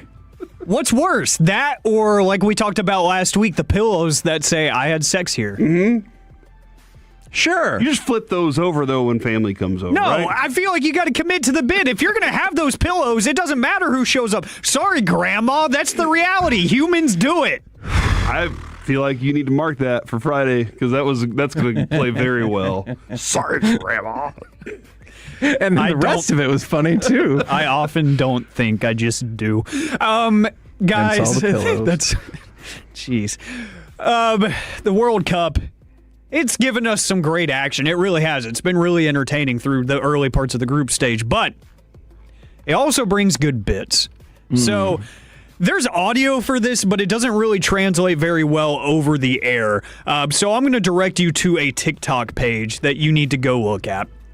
So Lex_life2749, that's a lot, on TikTok, posted a video of a fan going to the English Open practice because, of course, they go and they practice in front of the fans and whatnot, and they'll go and sign autographs afterwards. And they were running bits. American fans showed up, and obviously they're chanting USA and stuff, which, haha, very funny. But somebody took it in a very different direction that I think is just very random, very odd, but very creative. A fan ended up getting a copy of the Declaration of Independence made. Oh. And he took it to the English Open practice, and he stood there and had every single player from the team sign it. And they're not really looking. They're not really paying attention. They're just saying, okay, Sharpie and somebody holding something out. So they're signing everything, and their one goal was to get England's captain, Harry Kane, to sign it. And he was the final player to walk off of the practice pitch up to this man, and he just not even looking, grabs it, signs it, and walks away. So he has the entire English national team signature all over a copy of the Declaration of Independence. And he got Harry Kane to sign it. And a couple of players... Awesome. That is awesome. A couple of players did notice, and they laughed, and they're like, that's good. That's good. Harry Kane, he had no idea. He just signed it and walked off. So, hey, good competition, but even better bits. And then Nick Cage stole it and trying to figure out how to figure what's going on in Philadelphia. I just watched those movies again. That first one is really, really good. We're the K&C Masterpiece right here on 105.3 The Fan. Coming up next, we will hear from Dallas Cowboys head coach Brian Schottenheimer right here on The Fan. Coming up in the next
world 3 years straight. They've got more new Chevys than anyone, all priced to sell. Visit ClassicChevrolet.com. This is Texas. This is Classic Chevrolet. Together, let's drive. Based on new Chevy registrations 2023 through 2025. Fancy masterpiece right here on 105.3 The Fan. In a time of chimpanzees, I was indeed a monkey.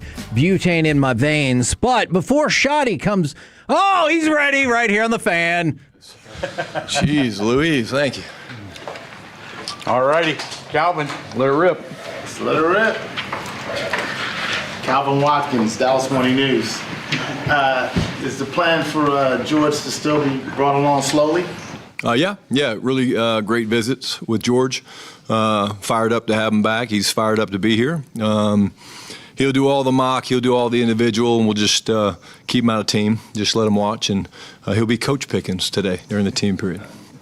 Last week you said you had hoped and expected him to be here, but now that he's here, was there any doubt in your mind that he was actually going to come? No. I know how he feels about this football team, this locker room, what we're building here, and so I'm not surprised to see him. And I'm, thrilled he's here. Clarence Hill, DLS Cowboys, what does it mean for him to be here?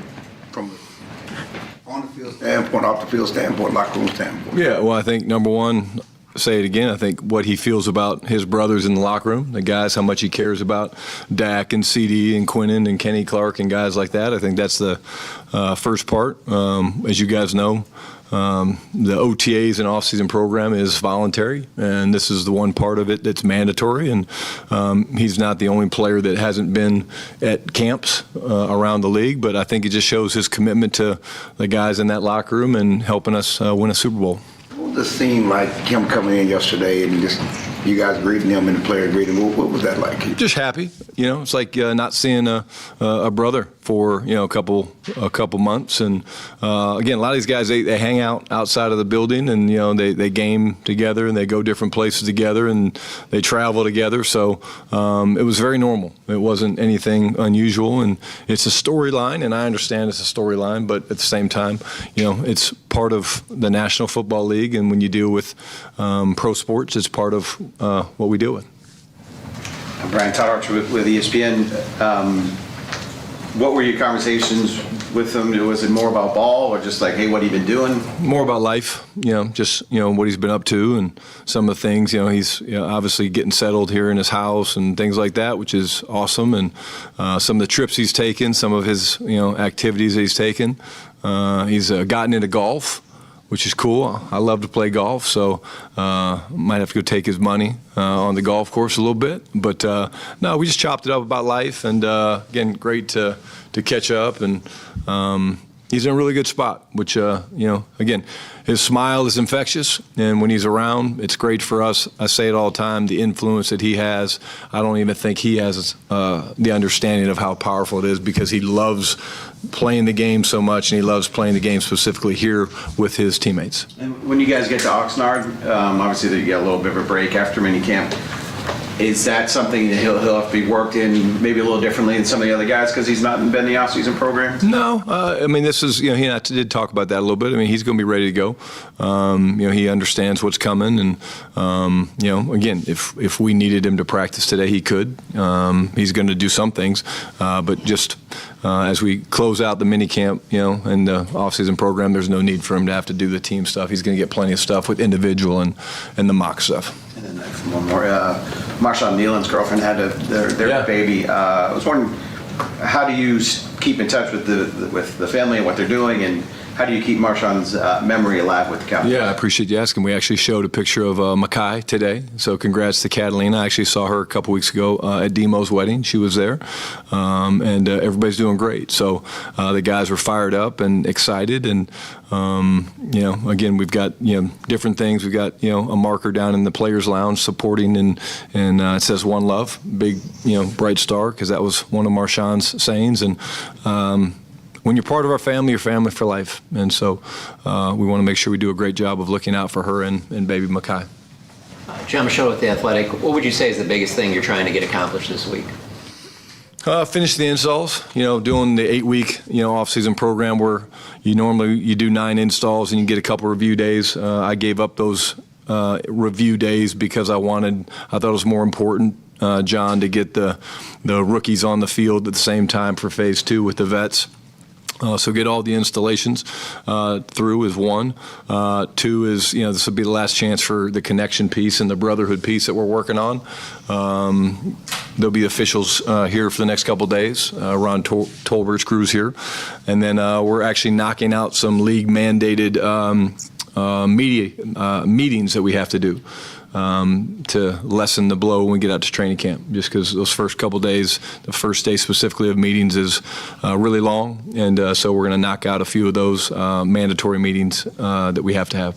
Is that the stuff with the officials, or? No, different things, gambling, things like that, different things that go into play, and so, domestic violence, gambling, things like that, and so I just use it to try to get ahead of it and check a couple of those things off, so when we get out to training camp, you still have a handful of things to do, but move more into football. One of the biggest stories in sports right now, Brandon Sorsby entering the supplemental draft, or at least expected to. Would you guys have any interest in him? Yeah, honestly, I know it's a big storyline. I haven't followed it much. I'm aware just enough to be dangerous, so I really don't have any honest opinions. If we get to the point where we're interested, then certainly I'll have an opinion, but as of now, it doesn't affect my life, and I'm focused on the 90 guys we got here. Nick Harris, 4-Star Telegram, kind of a follow-up to that. What does the scouting process look like for a supplemental draft guy? Wherever you were in 19, Jalen Thompson, how did that work for him? Is it something you refer back to in free agency for Jalen Thompson? How does it compare? Well, I can go way back, Nick, if you want to. I mean, I'm going back to Bernie Kosar, 1984. I think I was in 8th grade, 7th grade, man. It's just unique. It's different. I honestly don't even know exactly how it plays out, to be quite blunt with you. But again, at some point we'll get more involved in when that is and how it goes, and but at the end of the day, my focus right now is having 3 really good days of minicamp and finishing off what I think's been an awesome off season. A big topic with the players right now is the grass being used at all these World Cup venues. What's kind of your take on the situation, and do you just kind of leave that to whatever happens? Yeah, no, I mean, I get it. I'm a big, actually, World Cup guy. I watch a lot of the games. It's been cool for me. I've been out by the Star watching the watch parties and stuff that people have had, and I think it's really cool. I'm going to the game next Monday. And so, again, I think that at the end of the day, FIFA has their rules and the soccer players have their rules, and our rules are a little bit different. And we feel like, AT&T gives us a great home field advantage, and the turf is what it is, and we feel like it's one of the best turf surfaces in the league. And so, but I am looking forward to going. I hope Messi plays. It'd be cool to see him, Argentina. But yeah, that's kind of my thoughts. And then, sounds like they had the blinders up, the shades, so it's not as majestic as it is when we're playing our games, So the grass and the shade, I mean, it's not as majestic. They're going to miss the experience. They're going to miss the sun, huh? They're going to miss the experience. I can sneak in a quick one on Ryan Flanoy, just his development going into what he had last year and going into this year. What I would say, just doing incredible. You guys saw it last year, I think 200-yard games. You saw him really, just do it on a consistent basis. It's not surprising. He'll be the first one on the practice field. He'll be the last one to leave. Anytime Dak wants to throw, he'll be out there, making himself available. I think that's huge. I think that's part of that me to you factor that's so important when you're talking about quarterback receiver timing and discipline and things like that. But he earned it the right way. He earned it through special teams, earned it by doing the run blocking, doing the things in the run game, the dirty work, if you will. And now he's one of those guys that just, because he does everything right, Dak doesn't hesitate when he looks at him. He just turns it loose, throws it to a spot, and he's rewarded us with very, very big-time performances. Tommy Arsh, DallasCowboys.com. In this next month or so until you go to training camp, how do you and your staff make sure that your players keep on the playbook and the installs so that when you get to Oxnard, you don't have to reteach some things that you've been through this week or the last couple of weeks? Yeah, I mean, it's part of the deal. Number one, we want these guys to get away a little bit, and we think that's important. You got to recharge. It's a long season. I think that's good for all of us. The iPads that they have all that information on it. These guys have a really good plan. They understand, Tommy, that they're going to hear the same install, of training camp day one, of OTA day one, and so on and so on. I think that's important. But more than anything, it's the coaches just checking in on these guys throughout the deal. Why? Because we're not checking in on them. We care about them. We love them. We want to see, where they are. Are they having fun? What are they doing? How's their family? How their wives, girlfriends, kids? But they're pros, and they know the importance of the FIB, or football intelligence. And I think that these guys are pros, and they're not going to need a lot of reminding. They know how important it is to get ready for training camp, both physically but also mentally as well.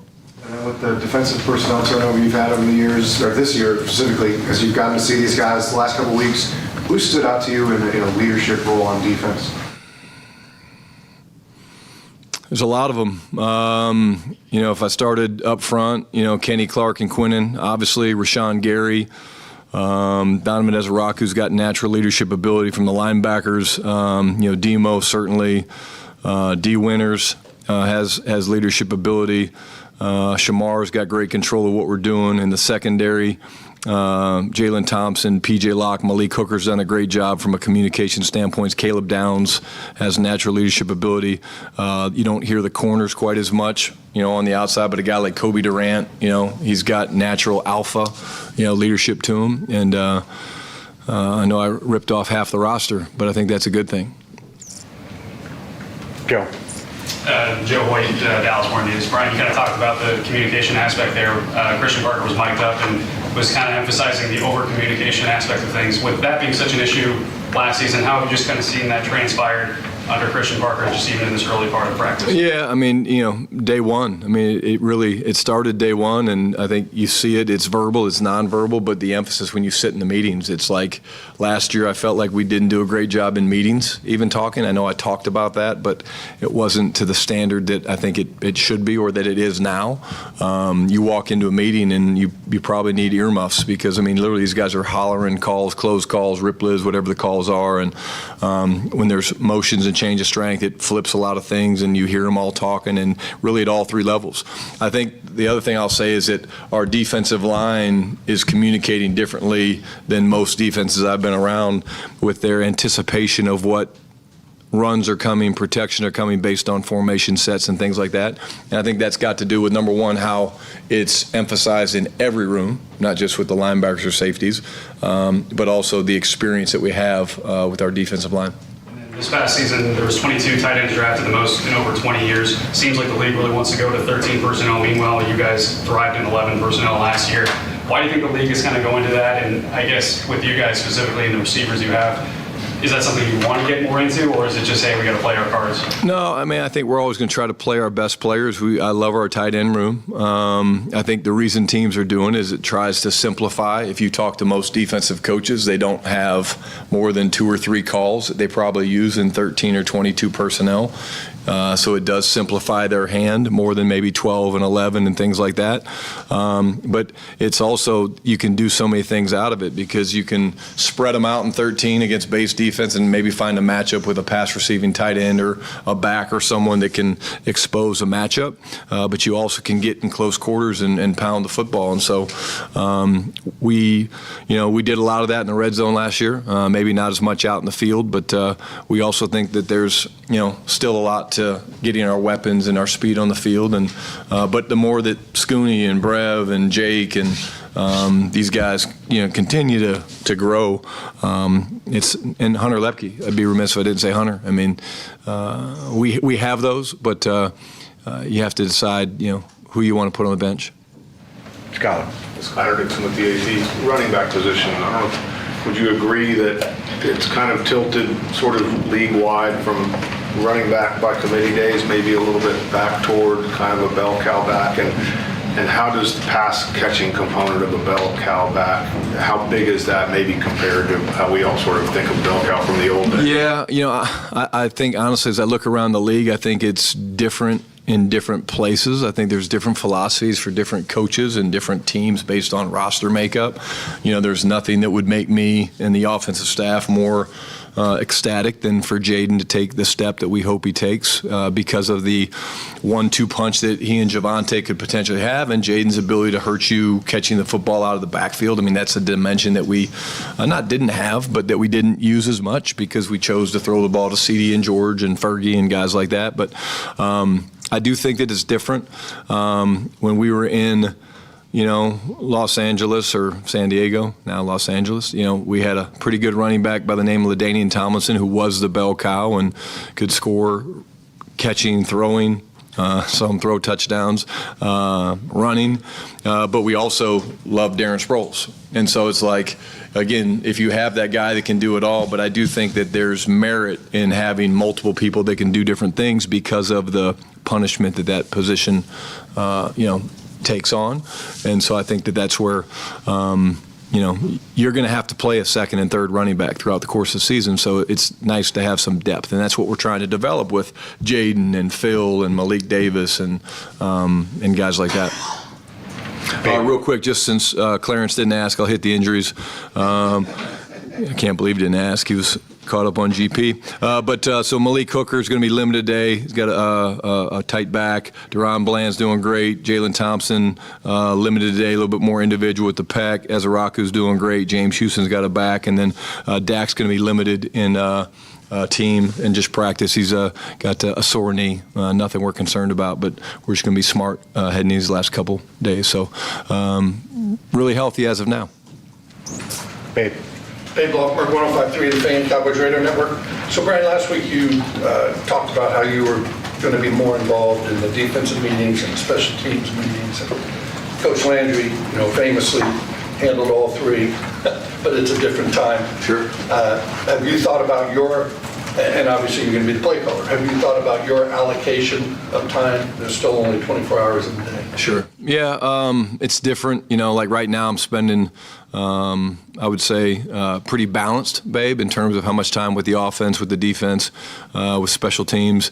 It's going to be different in training camp. I might not be in all the meetings. I might be in the quarterback meetings more than I'm in the defensive meeting, but I'll probably go offset that by watching film with the defensive staff. So now that we're getting into training camp, a little bit more longer days, more time, there's meetings, there's practice, there's walkthrough, there's practice film review.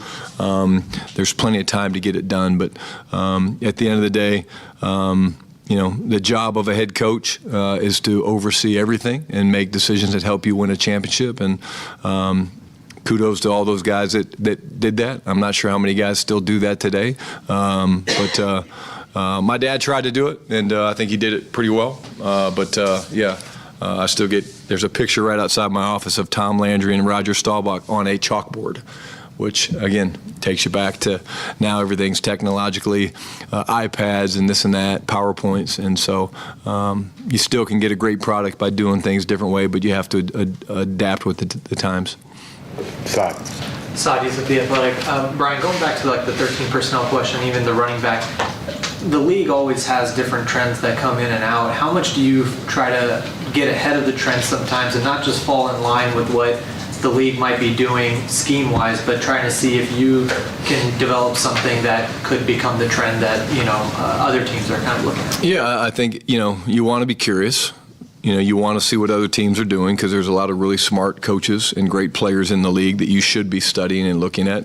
I think we're a little bit different, though, as we don't just take someone's play or a concept or a coverage that someone ran and say, okay, we're just going to do it exactly that way. We're going to do it with what fits us. And, I think, at the end of the day, there's always a cyclical thing about the scheme in the National Football League. I think a lot of the trends come from college. You see them from high school to college.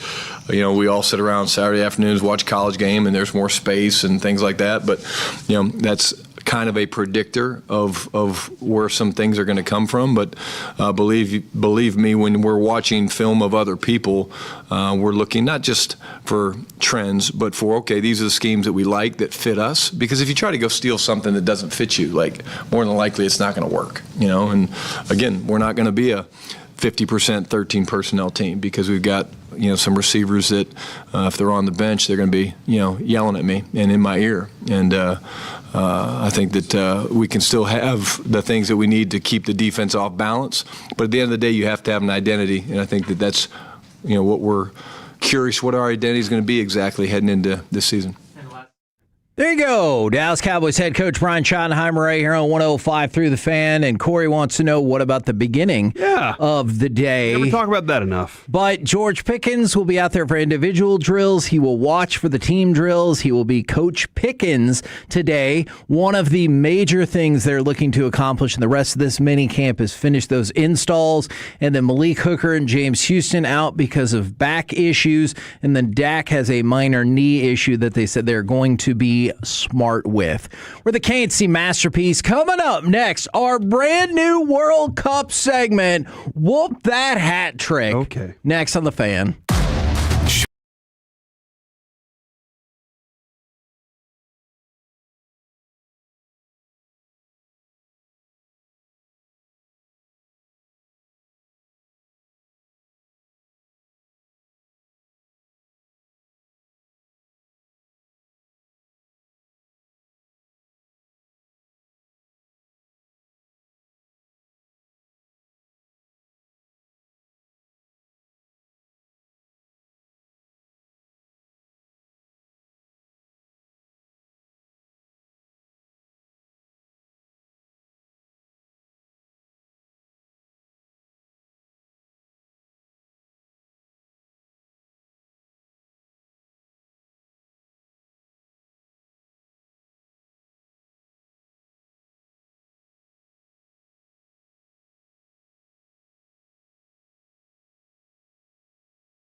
driven by our D&M Leasing Studios. It's the KNC Masterpiece on 105.3 The Fan. KNC Masterpiece right here on a 105.3 The Fan. Again, if you missed it on the other side, Malik Hooker, James Houston will be out of mandatory minicamp today because of back issues. Dak Prescott will be held out because of a minor knee issue that Shoddy said was nothing to worry about. And George Pickens will get some work in, just not for the team drills. He'll watch for that and become Coach Pickens, and they're still working on those installs. But good to go for training camp. That it did appear as though that full go. Yeah, that's what they believe. They didn't say that about these mandatory mini camps. Right. They were like, we'll see when he gets here. Right. And they never said anything about the OTAs. They're just like, he's doing his work. So if he's saying that, I kind of trust that he should be pretty much drama free by the time we get to Oxford.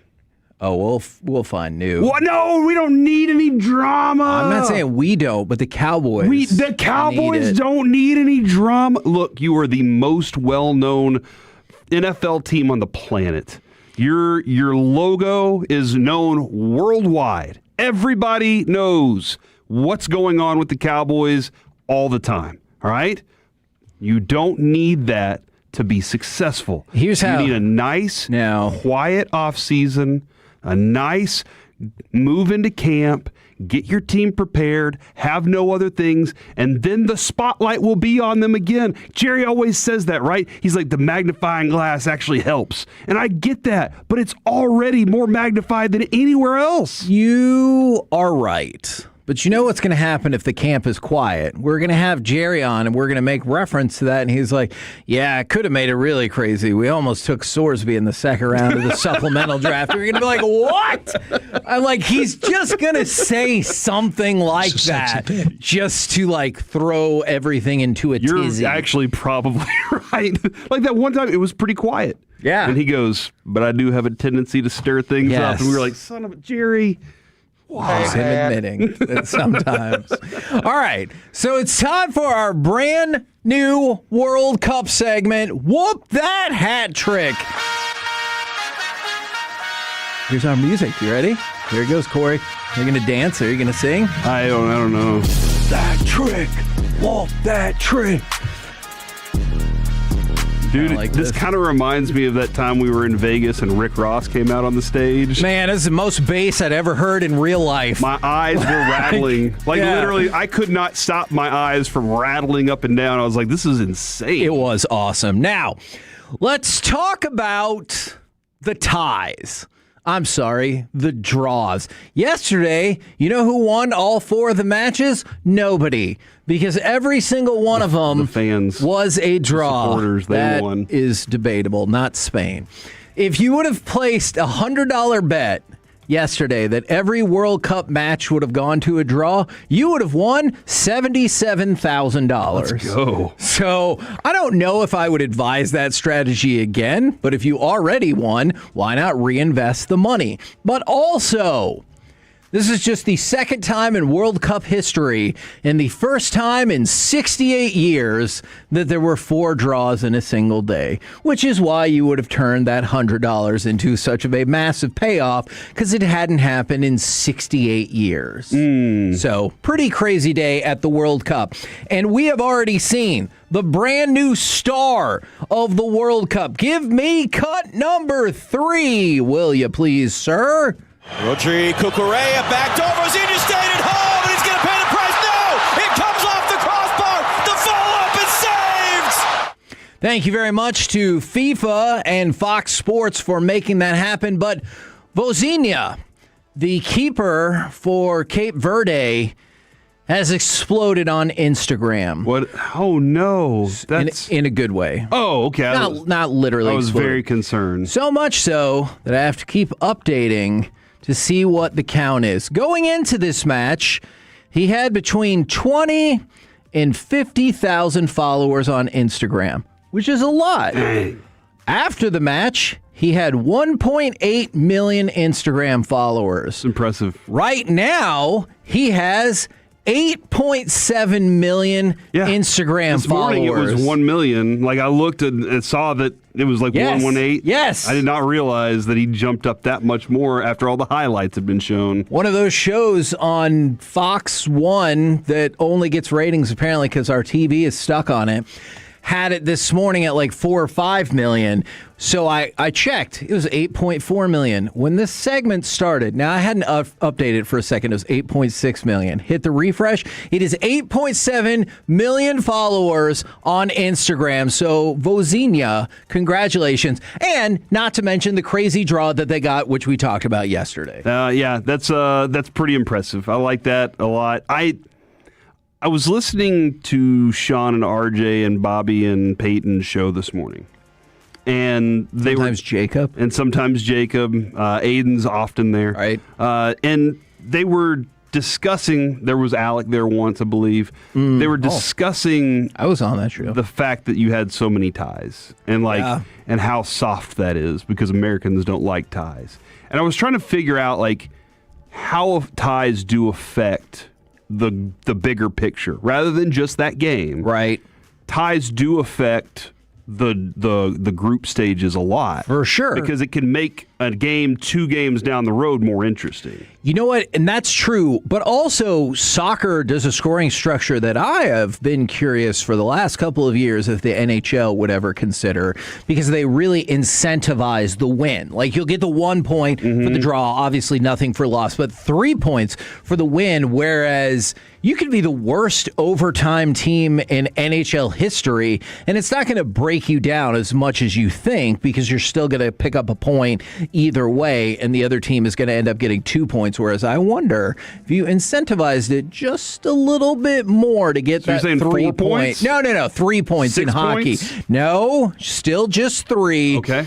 I am fascinated to see what that would look like in practice. Yeah, I mean, again, it's such a small tournament. It's a big tournament, right? But you don't have 82 games. You have 4, 6, whatever going on here, and those that little window right there, a tie changes things a lot. Yeah. Spain could be in a closer game down the road. That might be the one they want more ratings for. I don't know, but you know what I'm saying. It makes things even more interesting. But you have to be careful. But a 0-0 tie is bad. That's true. You want goals. Sure. That is probably on the more exciting end, just because you had a very determined team that should have won. Spain at the very end of that game was attacking. Kevin and Yes. Alex, it was unbelievable. I pulled it up on Peacock in Telemundo, and I pulled it up right at the very end of the game. Last 10 minutes? Yeah. And I needed to do a spot at the end, and Kevin goes, "Well, don't close the window." I heard that. You've done that spot before. Just remember it. All right. I need to watch the end of this damn game. I got to get the facts. All right. Well, hey, you have to be careful, though, because just one match can cost you your job. Because Tunisia sacked their head coach after the first match. They lost 5-1 to Sweden. And this was reported on the condition of anonymity. And I was like, yeah, because I'm sure they don't want that out already after the very first match. And so Tunisia, they fired their head coach. I know Spain said they're not worried, but I bet they're at least a little bit worried. Probably not as worried as this person, though. Somebody yesterday, via Polymarket, bet $1 million on Spain to win their match against Cape Verde. Oh, no. Exactly. It would have cashed out at $85,000 in profit. Now, you might be like, what's the big deal? They didn't lose. But remember, World Cup gambling is different because you can place your bets on wins, losses, or draws. And post, right? Yeah, and exactly. So if you bet on the win and it's a draw, you don't get your money back. You lose. Yeah. So that person lost $1 million on Spain because Spain was not able to get the win in that. Ouch. It's frustrating. I mean, that's got to be... They had $1 million. Screw them. Was that money laundering? There are plenty of people who probably think that. Or you think that there are plenty of people that have $1 million? I also think that is the case. I think two things can be true. Now, let's talk about money a little bit more. The very controversial hydration breaks. Finally seen some numbers behind the real reason for the hydration breaks. So these hydration breaks to protect the athletes in the 70 degrees dome and stuff. I'm sure there's matches where you need it. You know what? I guarantee when they looked at that, they said, well, we just have to put them in everywhere. A, because we can't do it for one and not the other. And B, we got to be able to use this advertising time somehow. That one. I dismiss all thoughts of A and would like to focus strictly on B because the Wall Street Journal has gotten the figures of what they're charging for advertising. $200,000 for a 30-second spot during the pool play games, group stage games, and $750,000 per 30 seconds for U.S. games. All right, so U.S. is playing hydration break. You can crank in 6 30-second commercials. That's $4.5 million. Theoretically, a U.S. group stage game could bring you $9 million in advertising for hydration. And the regular stage games can still bring you in, what is that, about $2.4 million. Now imagine if the U.S. made the quarterfinals. I don't know what that advertising is going to look like, but that hydration break, I'm not, in some matches, no doubt it would be warranted. But in a lot of these so far, I think not so much. But good for Fox for figuring out a way to make extra money. Of course they were going to. Yeah, that's, I was probably fooling myself for thinking that would not happen. Did you? They were like, it's going to be so hot. You need a hydration. Yeah, you got to have it. Use that. So did you see the Ecuadorians prior to the beginning of their matches, they all took over at the Philadelphia, I believe it's the Museum of Art. I went there, I probably should know, where the Rocky statue is, and they all ran up the steps and stuff. I'll tell you, that's something you don't want to do in July. No. Holy crap, it is hot out there. It is a lot of steps. Did you ever count them? No, because I would have quit. And it was really important to finish the steps. But I'd been like, whoa, there's 94 steps right there. And then they had those plateaus where they're like, hey, you could almost be there, but you're not. So they have water fountains at those points? No, but they had people out there selling water. Oh, so they did have hydration breaks. Yeah, they had a hydration break. Luckily, it wasn't $200,000. But yeah, so there's that. Then there's the Peruvian police. Did you see how they conducted one of their drug raids? Oh, I did not. They dressed up and then posted this to their official TikTok account that they dressed up as Clutch the Bald Eagle and Maple the Moose to break through a gate with a battering ram and then arrest people. So they dressed up like World Cup mascots to set up a drug bust because you're probably not thinking, hey, you see that giant moose? He might be a cop. No. That's probably not what you're I've never one time confused a moose for a cop. Yeah. Me neither. Every time I've ever seen a moose, I've just been like, that must be Bullwinkle. But will you rethink that strategy now? If you see a giant eagle that can walk, would you be like, ooh, 5-0? Yeah, probably. Yeah. They're doing anything they can nowadays. They're wearing all sorts of masks. That's a good point that Alec made, is he would run. That's probably... From the eagle? If you see a 7-foot eagle just walking around, you maybe should go. What's he going to do to me? If I'm not doing anything wrong, I should be fine. Oh, yeah. Have you ever seen a horror movie? There's all kinds of people who get picked off and they were doing nothing wrong. They're in the wrong place at the wrong time. It's like that. Kevin kept telling me to watch this one movie about a cabin or something, and then out of nowhere, a unicorn stabs somebody. Oh, yeah. What is happening, Kevin? Cabin in the Woods. What? That movie's awesome. Yeah. Oh, you're crazy. That movie is awesome. By the way, FIFA, even in the press box, they're taping over the names of products that are not FIFA affiliated advertisers. So you can enjoy your tomato ketchup from nobody knows. Oh, okay. I mean, you could probably figure it out. But yeah, they've put black tape over brand names. Look, in man, the press box. They don't want somebody walking in and being like, sending them a picture, being like, we paid $400 million to have our brand of ketchup there, and you guys are letting them be the sponsor. Okay. You know? Do you want to pay up back $400 million? My response would be, you might have overpaid. We're the KNC Masterpiece right here on 105.3 The Fan. Coming up next, we've got NFL Overreaction or Reality Plus, not one, but two giveaways. Next, right here on The Fan.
Birds. Third down and 1. Sorsby sidearms touchdown. The dagger to Isaiah Johnson. KNC Masterpiece right here on 105.3 The Fan, asking the questions that matter. Like if you left $5 bill in your jeans and then washed them, is that considered money laundering? Yeah. That is from the 469. How did you have $5 million? I said $5. Oh. A $5 bill, not mil. Yeah. Okay. Now. You asked the question. It's time for NFL overreaction or reality. Let's start with this. Overreaction or reality. Mandatory minicamp, which 2 NFL teams have already canceled, is a big deal. I think because it's the next step of things. If you have a team that you think has it all and they got it all figured out, you're a veteran team, you're good to go, maybe not. Right. As you can see, Alec, does it concern you at all that Jalen Thompson's dealing with this pec injury? Not really. Okay. Is that because Shoddy told us not to worry about it? Kinda, but at the same time, it's so early and nobody's putting on pads or anything yet. So I'm like, it's not like we have to worry about him taking a helmet to the chest and it getting re-aggravated or something. I'm just so invested in him being the player we expect him to be. Like we have high expectations for him. We've been talking about it. And I don't want anything to limit that. But then the other thing is, if you're a team that's been injured a lot, you want to take it as easy as possible. But yeah, I think it is important because you're, as Christian Parker said, you're in that next phase of getting to your master's degree in this defense. So there's some work to be done. Alec, mandatory minicamp is a big deal. Overreaction or reality? Overreaction. I don't see it being super important when you can't actually tackle, you can't actually wrap up, you can't really do anything physical. I understand the element from if you have new staff in place. Yeah. And Shoddy talked about the installs and stuff. Yeah, so like for, the defense specifically for the Cowboys, I think it's important. For the offense, I understand that there's good work to be done, but I don't think it's necessarily a big deal. You look at kind of like Corey was talking about, teams that have it figured out. A team that has already said, we don't need it, the LA Rams. You look at them and it's like, well, they've got pretty much every best player at the position, it feels like at this point. Right. So they don't really need help. Sean McVay has been there. He hasn't had much turnover in his staff for good reason. But in general, I don't think it's a big deal. Overreaction or reality, it doesn't matter if Malachi Lawrence is a starter. In the grand scheme of things, no, it does not. Especially if Rashawn Gary or whoever else is in front of him. I don't know exactly how this layout's going to look, but whoever else is in front of him is a veteran that can do the job. And Malachi Lawrence, I am looking more forward to his future. Okay. I know a lot of people are like, look, you're a first round pick. You need to be on the field right now. And Jerry has told us that many, many times. Right. But I think that... Yeah, if you can't redshirt a second rounder. Yeah, I think that there's going to be... and that's because of their philosophy, right? Their philosophy is we build from the draft, not we build from every aspect we possibly can. Right. But whenever... For him, I think there's going to be third down specialties for him, and I think there are going to be some other growth throughout his career that'll, a couple of years down the road, it'll do him very well. Alec, overreaction or reality, it doesn't matter if Malachi Lawrence is a starter. Reality, it does not matter because he's going to get a lot of playing time. He's going to get a lot of important snaps as well. I always, especially with defenses and just schemes in general that are multiple and they're not saying it just to say it, like they're actually they're going to have 3 down linemen, they're going to have 5 down linemen, they're going to do all kinds of different man and zone concepts on the back end. If they're actually changing looks up every other play, it doesn't really matter. It's just kind of like a nose tackle. A really good nose tackle is not going to play every single snap of the game. You know, like Dexter Lawrence, as good as he is, there's going to be packages where he's not on the field by design.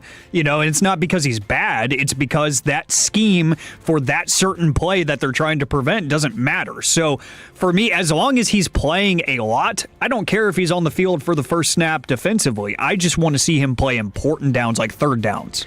NFL overreaction or reality, it matters to you that the NFL has nice grass fields like they do for the World Cup. You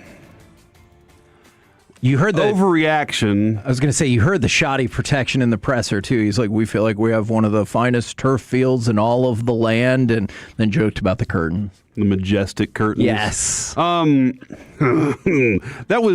That was in jest, correct? Yeah, correct. He wasn't doing that as like a no. I think it's an overreaction. It does not matter to me. Okay. Or reality. I guess reality. It does not matter to me. But it does look cool. Like, it's a cool looking thing. It's very nice. And I've been told that there is no evidence that there is actually, in fact, evidence. And when we brought that up to him, he was like, I've seen different studies. Yeah. That was an actual thing that he said. There are different studies out there, Kevin. that disprove the other science that you can use numbers in so many different ways. That I will certainly concede. But yeah, aesthetically, it looks really cool. It really does look cool. But you don't really. But it doesn't really matter that much. Now, if it mattered to the players enough, then I would seems support like it them. does it not? I don't hear enough from it. Okay. I've heard a little bit, but there isn't just hey, we're willing to go ahead and not play anymore. Yeah. And at that point, I would be like, oh, it really does matter that much. It is fascinating. I would love to know how much, if ever, that came up in like collective bargaining talks and everything. Alec, we go to you. Overreaction or reality? It matters to you that the NFL has nice grass fields like they do for the World Cup. Reality, it does. Oh. I care about the player's safety, and to Corey's credit, it just looks nicer. It looks nicer than turf. There's no real science behind it. It just looks prettier. It looks better on TV. It looks better in person as well. I like the look of it, but at the end of the day, it matters to the players that they're able to go out there and trust that they can cut and trust that they can pivot and change direction and not have to worry about something catastrophic happening. I understand the ease of turf and everything. It's a lot easier to maintain, and for all those concerts that we're rocking at AT&T Stadium and stuff, that's a good point. It's a lot easier to manage, and the rodeos and whatnot, I get it. I 100% get it, because you've seen it, especially with baseball fields, concerts going in and destroying the outfield and whatnot. I understand, but at the end of the day, you should care about keeping your best premier athletes on the field. Now, I do want to ask you a question. When you watch the Rangers game, do you look and you're like, does it change the way you see it at all? You know what? I wouldn't have. I think up until a couple of days ago, I might not have totally thought that, but we've been watching like some old baseball movies, and we watched Little Big League, and that is in the Metrodome. Mm-hmm. And so Jess was asking questions about that, and I was looking at the surface, and I was like, everybody says it's almost like playing on concrete. It's like pale green too, right? Yes. So maybe it does. There's something I can't explain how my brain works here, and if somebody knows how this works, please help me. But we've been on that field. We know what that field feels like. We know whenever we're there for the Sandlot event, we know what the outfield and everything feels like. And when I watch it, I feel like my body feels different. Right. When I'm watching it, because I know that it is not real, except for those dirt areas. NFL overreaction or reality. You know what? Somebody brought this up. I guess I'll throw it out to you guys. By the way, on the same time that we hear Christian Pulisic, he's looking good. He trained not with the team, but like alongside next to the team, away from the team still yesterday. But he's looking on track for Friday. But somebody asked, overreaction or reality, Dak with a knee issue before any activity is a big deal. They said it was precautionary to be safe, but I will leave that to y'all. I got a question. Do you believe it's a thing?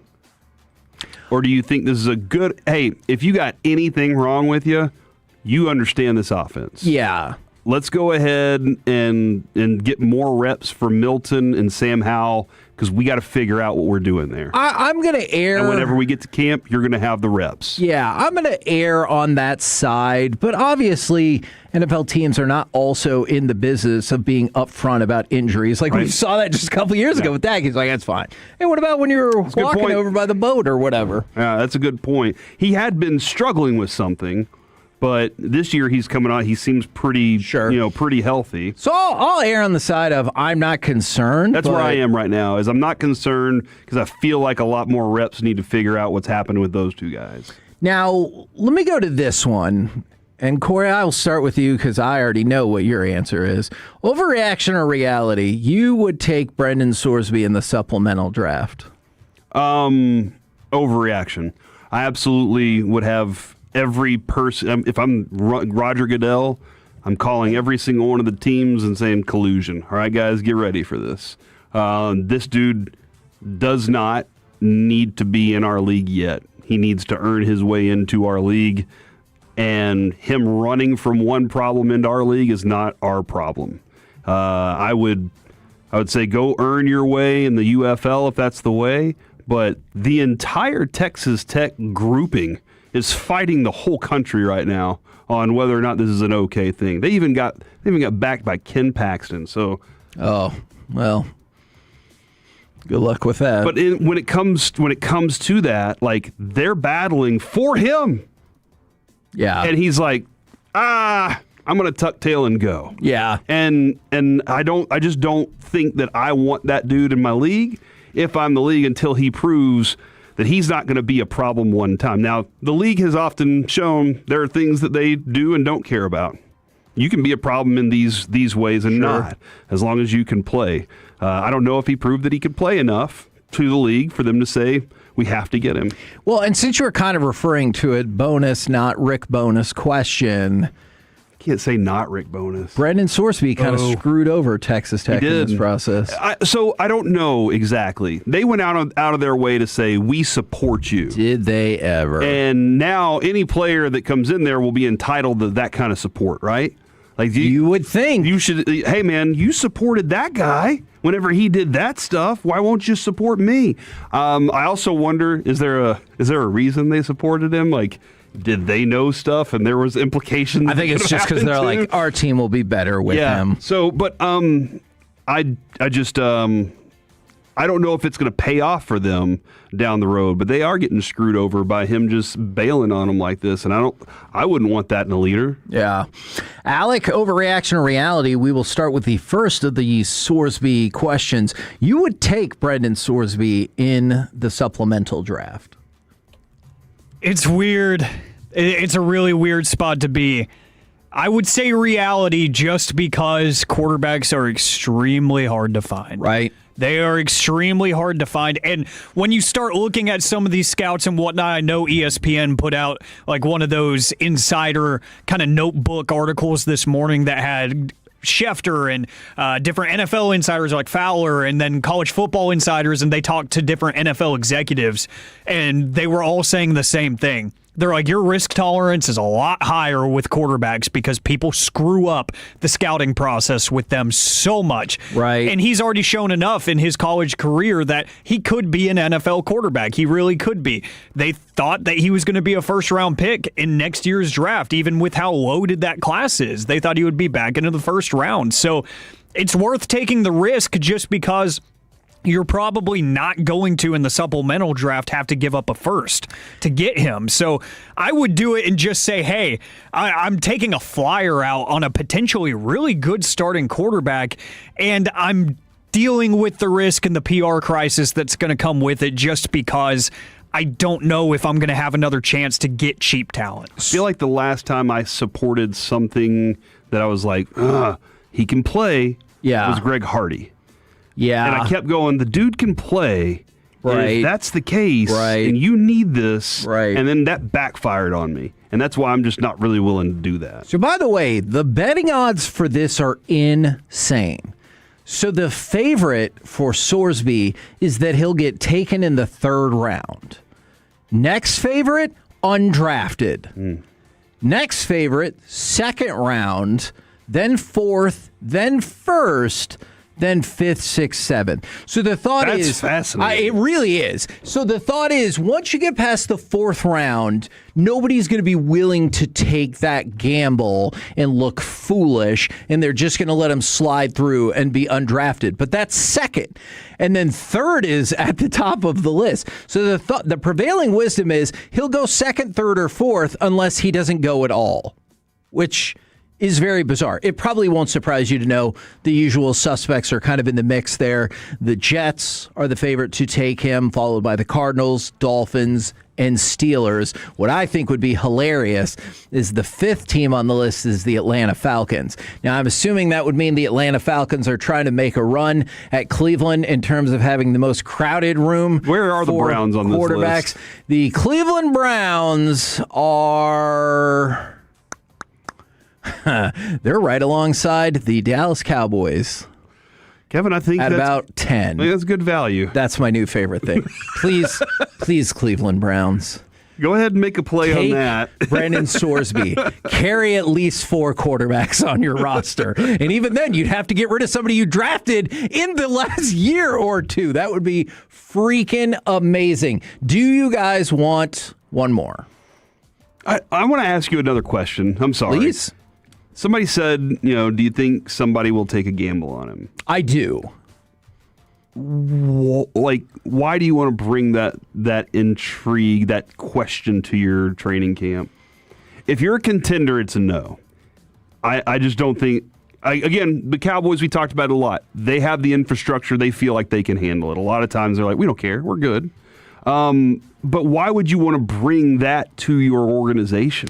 Because last year he threw for 27 touchdowns and 5 interceptions. And in his college career, he has a touchdown to interception ratio of better than 3-1. I'm not telling you that makes everything okay. Just you ask why take the gamble. I think that's why you take the gamble. And you think that's the answer that they're given to the media too? 100%. It's going to be like, hey, we're going to have conversations with him about NFL policies. And then somebody was asking if the NFL will suspend him.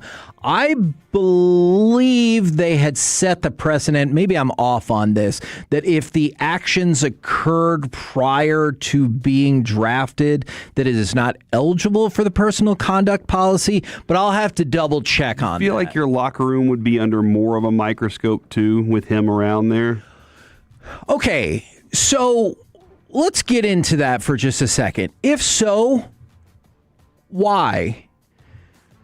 Like, the Falcons, they just got, crap, I'm drawing a blank on him. What's his face? He's back at training camp after he was alleged to have beat up a woman. James Pierce? Yes, thank you. And so we've had issues of domestic violence or violating your parole or accidentally or not manslaughter cases and stuff like that. Why in the world? Because I think you're right. Because there's going to be, let's just say the Jets take him. Let's examine the locker room culture of the Jets. Why would there not be that? They just made that big tizzy over all these players that have been suspended for it too, right? Yeah. Why would you not focus in on be like, oh, what are the Falcons going to do if that guy really beat up his lady? And it's allegations. And I'm not saying that guy is guilty. I'm just using him as an example of I don't think you would get anywhere near the same scrutiny of hey, a couple of your players knocked some women around, but at least they didn't gamble. Yeah, and some people are pointing out Zeke and Terrell Pryor being suspended. Zeke his suspension was his 2nd year, right? And I believe they said part of the reason for Zeke was extracurricular activities after he had been drafted in the NFL, but you might be right about Terrell Pryor. I'll have to check in on that. Look, man, if nothing, it's been the most consistent big story in the sports headlines this summer, this spring and this summer, and it will bring a lot of questions to the league if he makes it there. Yeah. I think you guys are on to something there, but I'll be fascinated to see how the story plays out one way or another. All right, there's a few other things I didn't get to from earlier that I think are noteworthy in the world of sports. Are y'all cool if we go through that right now? We had a fun topic planned. Maybe we can pick it up another day? Wow. Or do you want to do it right now anyway? Wow, dude. I can make it happen. I have no clue what to do at this point. All right. I know you. 877-881-1053. Do you want sports or fun? You want sports or fun? We'll wait. Because the other one has absolutely nothing to do with sports, and I think that you know is what? okay as well. Let's do sports, Kevin. Oh, man. Alec, what's your vote? Let's give something away! 877-881-1053. Caller number 10 Now, will win a pair of tickets to go see Government Mule and Ziggy Marley at the Pavilion at Toyota Music Factory on October 17th. You can buy those tickets from Live Nation, or you can win them for free right now. 877-881-1053. It's a weird situation because all the people that were going to text in sports or fun are now calling in to win these tickets. And I understand, like, congratulations to the winner. For everybody else out there, all right, maybe next time. I'm going to try to navigate this. I think we can do it. Lincoln navigate. What? No. That gets a laugh out of you. You can go F yourself. That is too far, and I almost said the real word. All right. So that is ridiculous. So there was the report on Friday that On the Border was going to close all of their corporate Texas locations on Friday. Now, it is true. The franchise-operated locations will continue to roll in California, Florida, Nevada, South Dakota, and South Korea. But they're going to close all their corporate locations in Texas. So my question for everybody who is texting what was in... that guy's name? Do you remember him? Who that was? We're going to Delaware. Oh, my gosh. Howard Dean. Howard Dean. Politics. 877-881-1053 if you want to text in while other people are trying to win the tickets on the Franklin Frankel Injury Attorney text line.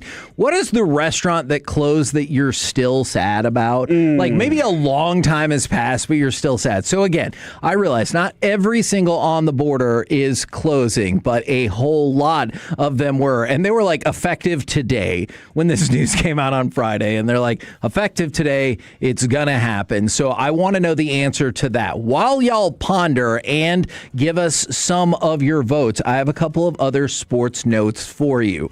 Let's go to Pete Crow Armstrong. He hit for the cycle yesterday. He was the 13th Chicago Cub ever to hit for the cycle. Now, while he was celebrating and kind of getting his adulation from the fans, he also got picked off at first base. Oh, no! The game keeps going. Is that fair? And you're like, hey, man, keep your head in the game. Absolutely. You got to pay attention. That is part of the game, dude. All right. You are supposed to pay attention to what's going on the field no matter what. Yeah, no, I'm with you on that. Then, former guest on the show, Dustin May, last night versus the Padres. 9 innings pitched, no earned runs allowed, only 1 hit given up while also striking out 9. A couple of things to keep an eye out on. Trey Turner left the game yesterday against the Marlins with a wrist contusion. And then Spencer Strider, we talked about this the day before. They were going to take a look at him.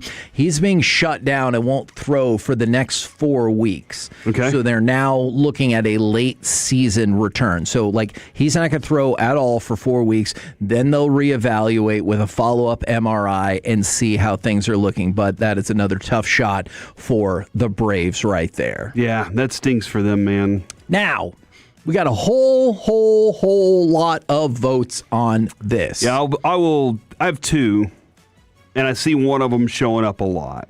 So I'm going to go with the other one. Okay. Crystal's Pizza. Oh. The one off Beltline. Where they showed movies? They had the movie theater Yes. inside. It was Pizza and Spaghetti House or whatever. And they had the arcade. They had, it was, for a kid, it was the perfect place. Agreed. For parents and kids to go enjoy the night. Because you can go there and have some pizza and beer And then I guess, I don't know if my parents were drinking beer at the time. I wasn't paying attention.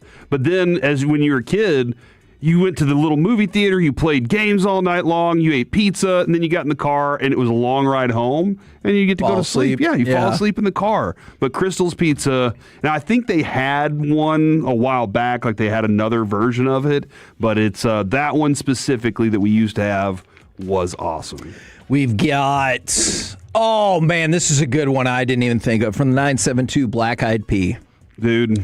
Where we grew up, there's a Black Eyed Pea right down the street. I thought their broccoli cheese soup was elite, but I also have a child palate, but I really like that. And the chicken fried steak, that was enormous. When Adrian would go to her doctor for all of her pregnancy stuff, I don't know what you call that. Obgyn. Oh, no, yeah, I know what you call the doctor, Kev. I just don't know what you call the appointments. Oh. Pregnancy appointments. When we would go after every single one of those appointments, I think I may have missed one. I tried to be at every single one of them, but I may have missed one. We would go to the Black Eyed Pea off of Greenville, because it was right around the corner from her Obgyn, and we would go there, and man, those rolls. Yes. That's why Rolls won that year. Pop-up roll kind of thing. So good, dude. From the 3-2-1, I miss Fuddruckers because I would always say it wrong intentionally. I think it is in Idiocracy, where they just essentially show what was going to happen to Fuddruckers in 500 years. From the 214, Purple Cow. From the 512, Macaroni Grill. Alice in Dallas, it was amazing. I don't know that one. The Sizzler Ponchos is getting a lot of votes, but you pointed it out. There is one that seems to have the lead. Oh, won't you stay? Just a commercial. little bit longer. Bennigan's. Makes a lot of sense. I also missed the steak and ale because that's where I discovered that you could construct your salad with components strictly from the salad bar. Was steak and ale like the first family dining chain steakhouse? I'm going to say yes based on no information. Okay, and then just like on my gut feeling. Yeah, right there. My gut feeling. And then Roadhouse is like, what if we added cinnamon butter? And you're like, oh. Hold on. But yeah, Bennigan's, I still thought made the most amazing Monte Cristo. The Turkey O'Toole was elite. Their brownie ice cream, their skillet brownie ice cream was superb. I miss Bennigan's. Dude, it was the Turkey O'Toole. Adrian introduced me to that. Turkey O'Toole's delicious. And I had no clue, like, had you ever heard of the Turkey O'Toole? Yeah. It was amazing. Like, I'd never heard of a pretzel bun like that before. Like, that was, it was a pretzel. And you're just like, oh, it's a sandwich. Yeah. And then they would have the best happy hours because we were in the service industry. So when we would get done at On the Border down the road in Garland, which is now gone, we would roll over to Bennigan's because they were open till 2. Right. And we would drink all night there and then walk home, obviously. And Bennigan's is like, Bennigan's is like the inspiration for where Jennifer Aniston worked in Office Space. It feels like with all the flair. What was the name of that? Shenanigans. Shenanigans? Is it Shenanigans or was that Shenanigans Super was the other movie, Waiting. I think that was Shenanigans. Oh, okay. Something like that. But yeah, it kind of was. Oh, I thought that was Fridays. I think Fridays was okay. Kind of. But yeah, a lot of the waitresses and waiters did have some flair at Bennigan's too. But it was also a good place for the old St. Patty's Day party. You know, because it was a Irish-inspired pub. Oh, is Mr. Gaddy's and Gaddyland gone? Gaddy's is town. It's now there is one in Plano, but yeah, they had they'd have like 2 machines where you could play games, and then they had the buffet style spaghetti. It kind of turned into that variation of Crystals you were talking about, where they had the giant, like, human-sized claw machine, but they also had a place where you could watch TV and all that good stuff. It was like a human. You couldn't win. You couldn't win humans. Okay, but it was a human claw, so the human would come down. I'll tell you, pick up things. I almost said the wrong combination of words. because like you could win like a ball. Mm-hmm. And based on what you were just saying, I almost combine those human sized. Gotcha, yeah. And that would be ball-sized humans. Yeah, that would be an inaccurate description. How much would you want to be paid an hour to be strapped up by your waist and you hang inside of a machine for 8 hours? Oh yeah. And people come over and they push the button and you got to go pick things up. Minimum wage is fine because I could use my discretion to ruin people's day, or feel like, come on, buddy, let's get going. And I like pick it up, and then right when I was being moved back, I drop it and be like, oh, sorry. Pew, pew, pew. We're the KNC Masterpiece right here on 105.3 The Fan. And from the 817, you're right. That Bennigan's Monte Cristo did slap. I agree with you on that. Well, we've clearly made the wrong decision. We could have done this for like 8 more years. More people demand love for Grandies, which I'm also not sure I knew had gone away. Dude, so the gizzards and necks were so good at Grandies, and the hearts, they were fried. They were so good. Man, yeah, that was under the all the parts most people don't want meal. Yeah. For the heart. No, the dude, other part. They would throw that thing in the giantest box, and it was like $2, and you were like, thank you. Yeah, here's all the leftover pieces. Yes, exactly. We're the KNC Masterpiece right here on 105 through the Fan. We're already so late. Coming up next, it's time for the C Block starring Corey Majors. We'll see how long the C Block lasts. Maybe another giveaway. Next on the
It's the KNC Masterpiece on 105.3 The Fan. KNC Masterpiece right here on 105.3 The Fan. Couple other things I didn't get a chance to mention. Colt Keith becomes the youngest Tiger with 3 home runs since Mr. Tiger, Al Kaline, who did it back in 1955. And then John Tortorella has been fired from the Las Vegas Golden Knights. I'm sure they'll come up with a flowery, nice term for it, mutual agreement, blah, blah, blah. Don't cost your team a second-round pick and then lose the Stanley Cup Finals. Now, it's time for the C Block starring Corey Majors. Thank you very much, Kevin. I really appreciate that. It is now time for the level of concern.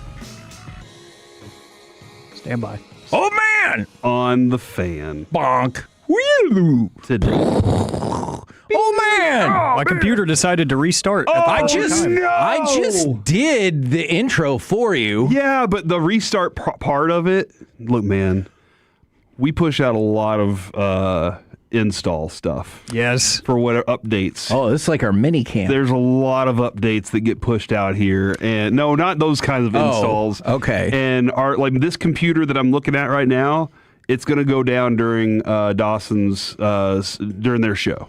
So he's going to be looking over at the fan text, and all of a sudden it's going to reboot on its own because I said 4 hours from now, please reboot.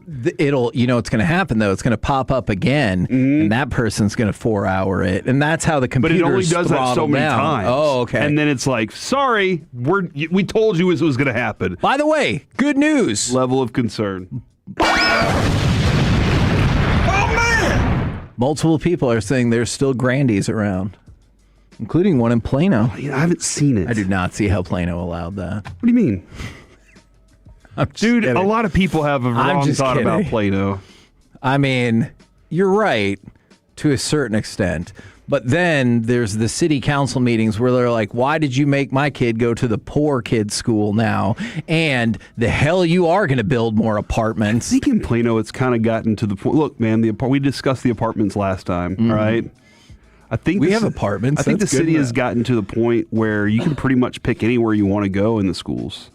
I know, because there was issues we where you're recently like, closed down a bunch of them, and so all these kids had to go find new schools, and they kind of. I was listening to somebody talk about that the other day, and I was like, oh man, thanks a lot. Your level of concern that James Dolan suggested that to succeed, you must restrain yourself. Let's go with cut 12. I had this idea that maybe you should give up sex for the next 10 weeks. You don't have to give up sex for the next 10 weeks. But,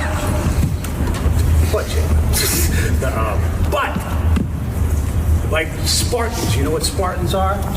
Right? They denied themselves, right, so that they could have an edge. Get the edge.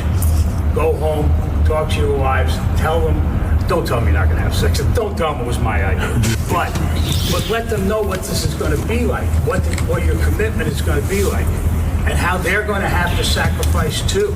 Those concerns at home, they can't come on the court. They can't come into the practice. For the next 10 weeks, this has just got to be all about us and about how we play. It's not who we play, it's how we play. Because I believe this team can beat anybody in the NBA. We've already shown that we can. All right, So that's enough from James. All right. They did win, and they kind of joked about restraining for 10 weeks. Have you ever restrained for 10 weeks before? Yeah, I don't know if that was always my decision or not, but I'm sure that I have. But also, I'm glad you brought more information to the forefront, because I saw that, like, Dolan encouraged his team to, like, lock it down and stay strong for 10 weeks. I did not know that was a part of the discussion. So I ask you this, Mr. Majors. Some people think it's a distraction. Would you go 3 months with no sex if it meant the Cowboys Absolutely not. win the Super Bowl? What the hell? I didn't even finish my sentence. Absolutely not. 3 For the months Cowboys to win the Super That is Bowl? a ridiculous amount of time. I have 3 Super Bowls under my belt already. All right. Sorry, all the rest of y'all. I mean, that's perfectly fine. You've seen, for the U.S. to win the World Cup, would you go 1 month without sex? No. The U.S. men? No. Oh, man. For the women? No, also. Yeah, because the women can win it on their own.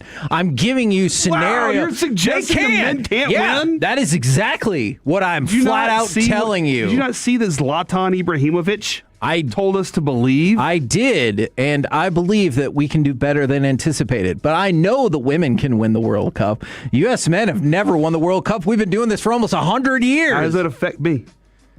You wouldn't be excited? I would be excited. I have a lot of things I could get excited about, though. You thought about the ratings if the Cowboys went to the Super Bowl? You know what? That's pretty. You got a good point there. 3 months is too long. I'll tell you what. 2 days. That's not enough. Yeah, That's is. Alex weekend. I'm sorry. That was rude. That's rude, dude. I'll see myself out. Man, you can't. We really need you in there. Seriously, because I don't know what to do. Get ready to learn. 2 days? Look, do you want the 2 days in that Super Bowl or not? That's not the deal. I'm the one who made the sex deal for the Super Bowl. All right? Thank you. Son of a gun. All right, best I can do. Best I can do is... Shoot. That was almost bad, too. Best I can offer you. You can have the next Super Bowl, but no sex for 2 months. No. Then you don't get the Super Bowl! Come on, man. Sacrifice for the Metroplex. 1 week. No, I already told you that's the best deal. 1 week. All right. Well, when the Cowboys don't win the Super Bowl. The week that we head to Oxnard for training camp. Man, look at you. You can't even give up a real week. God. Oh, man. Well, hey, spoiler alert. I really love when it's her. the beginning of February and the Cowboys aren't even in the Super Bowl, let alone winning the Super Bowl, well, Corey Gotta Have It Majors over here is part of the reason why. I made a commitment, you know? No, you didn't. Yeah. I got married to her. Yeah, but you didn't say in your vows, I promised to bang you at least once every 2 months. And if you did, those would be the best vows I've ever heard. How did he get 2 game winners in one segment? You win. We're going to split the vote. See? We're going to split the vote and someone else is going to win. Your level of concern. What was the question? No, we're moving on. Your level of concern that Carolina's way ahead of everybody in the way that they think when it comes to hockey. Let's go to the origin of the blue-collar press. Teach or coach with sarcasm. I've made a career out of it. I think it's all personality stuff, and it comes down to relationships. But, guys would be in their suits, leaving. It's like, you going to lift in your suit? I was going into the shower asking guys if they were going to lift after they showered. Post-game, if we're going to work out, we got 20 out of 20 guys in here. We call that our blue-collar press. I grew up in a blue-collar neighborhood. Maybe one of the most important blue-collar jobs is the mason. The mason builds the foundation of buildings, your homes, and what have you. And basically what we ask guys to do is do one press and think of those blue-collar moments that got them here and somebody that's helped you get here. Kevin. Pause. And yes, I will accredit Men's Tea for one of the other, various reasons that I cannot wait that long. Was that knockoff Matrix music in there? I think it was. That is the strength and conditioning coach for the Carolina Hurricanes, who tricked all of his players into lifting a cinder block at least one time. So smart. Every single day they were in the locker room, whether they were in their clothes, whether they were in the shower, whatever it was, he made sure that they walked over and picked up the cinder block and hoisted it over their head. Because that cinder block, which he called the blue-collar press, the foundation of it all, smart, weighs the same amount as the Stanley Cup. It's brilliant. My level of concern is, you know what? It's 1 pound. They're so far ahead of us. I know. They're so far ahead of everybody. And I should be concerned about that. But that is so clever that I can't be concerned. I am just in awe and I'm impressed by it. Yeah. That's tremendous. I wonder if anybody figured that out when they lifted the Stanley Cup. They're like, this is the same as that cinder block. I have no clue when they probably realized Amazing. it. But you got these videos of all these guys hoisting it over their head, and I was like, that is genius right there. And I wonder if they were ever, like as they were doing that, they were envisioning that. If in their mind they were like, you know what, this is kind of like it. Yeah, or amazing. This is brilliant work on his part. He had them envisioning and lifting and being prepared for it. That's brilliant. I am right impressed. There. The level of concern that Eric Dickerson might be right. Oh, what did he say? Eric Dickerson has spoken out about Aaron Donald and basically told Myles Garrett to shut up. Oh. He told TMZ reporters, Kevin, stay retired regarding Aaron Donald coming back. He said, enjoy retirement. Aaron did what he did. We should have made the Super Bowl last year, he said. And he said, he's such a great player. I love to watch him play. If he wants to come back and play. But why? What does he have to prove? He has nothing to prove. Your level of concern that you might not get the Myles Garrett, Aaron Donald combo because Eric Dickerson has spoken. 0, because I don't want to see it, because I still want to think we could win in the NFC. Despite your lack of abstinence, I still like to believe, even though I know, that maybe you could be a contender. I feel like if Aaron Donald came out and played, that would be horrifying to see. It would be impressive, but terrifying. When a guy like Eric Dickerson talks, do you think that guys still listen? Because, like, for our generation, I don't know if I do. I think they should, but I don't know if I do. And his experience, too, like, he played his full career. And then he was like, my career is over now, and he has enjoyed retirement since. Right. And I know all those guys always have this feeling of, I bet I could do it one more time. But I need to. Yeah. And then lastly, your level of concern that AI is getting too close to you. I told you about this yesterday, and I don't know if you heard me talk about this. I got an email and looked at the suggested response. Oh. Like it just said at the bottom, it was like, oh, this is the suggested response. The suggested response is exactly what I was thinking of saying. And now I'm a little too concerned that AI knows exactly what I'm thinking all the time. What do they even need me for? Whoa. What does AI need me for? The human vessel? For sure.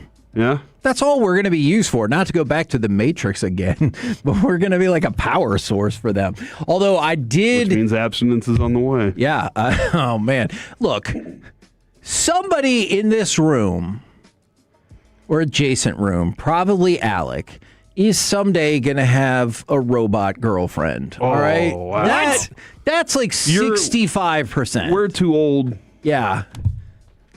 We're kind of stuck in our ways. I would never allow myself. Somebody on this floor, fine, I'll expand it out. Somebody on this floor is going to make love to a robot in their lifetime. It's going to happen. Like on this floor? No, like somebody who's working on this floor or existing on this floor right now. Hopefully it doesn't happen on this floor, though with the future of radio, who knows what this will be turned into. You got 3-game winners, dude. 3-game winners in one segment. I thought I was going to win this week, talking about grandmas. Yeah. Wow. That's impressive, Kevin. Good job. Proud of you, dude. I feel like I was entrapped in that segment.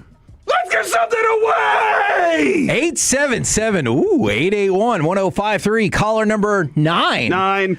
Right now will win a 4-pack of tickets to experience the Family Field Day at Globe Life Field on Sunday, June 28th. You can buy tickets from Rev Entertainment, or you can win them for free right now. 877-881-1053. Coming up next, after their absolute collapse in the NBA Finals, what does the future hold for the Spurs? Plus, we'll talk about the Wings next on The Fan. Take a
Injury lawyers, Frankel and Frankel. If you've been injured in a car or truck wreck, call Frankel first, 214 or 817-333-3333. With Frankel and Frankel, there's never an out-of-pocket cost. They only get paid when you win. Frankel and Frankel, the go-to car and truck wreck attorneys in Dallas. Pulls up, jump shot. Back of the rim won't go. Wemby the rebound. 12 seconds remaining. Stolen by Brunson and knocked down by Wemby. Brunson will shoot free throws with 9.5 remaining. Fancy masterpiece right here on 105 through the Fan. After their collapse in the NBA Finals, what does the future hold for the Spurs? 877-881-1053, Frankel injury attorney text line. If you want to get on the conversation, or the Twitch, or the YouTube. But I have another question for you in the meantime. Is the Rams trading for Myles Garrett your favorite move of the offseason? I think for Myles Garrett, I think there's like this happiness for him because you're like, dude, you were in the worst place, and now you get to go to an offense that can actually be a winner, and you have an organization there that knows how to win. They've been in the conversation for a long time, and you're kind of that piece of the away from it all. But there were two other ones that I really liked a lot. The A.J. Brown move to give Drake May was a brilliant move. And I've seen a couple of people say that Jalen Waddle's very overrated.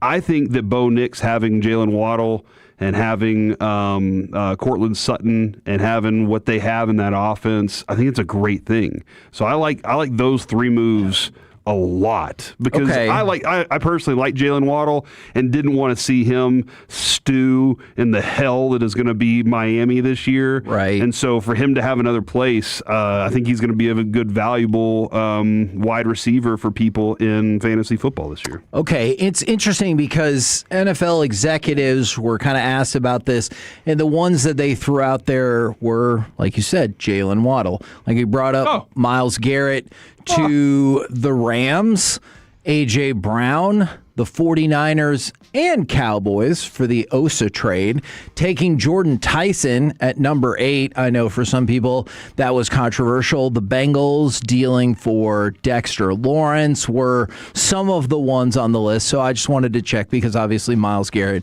immediately stands out to me. Now,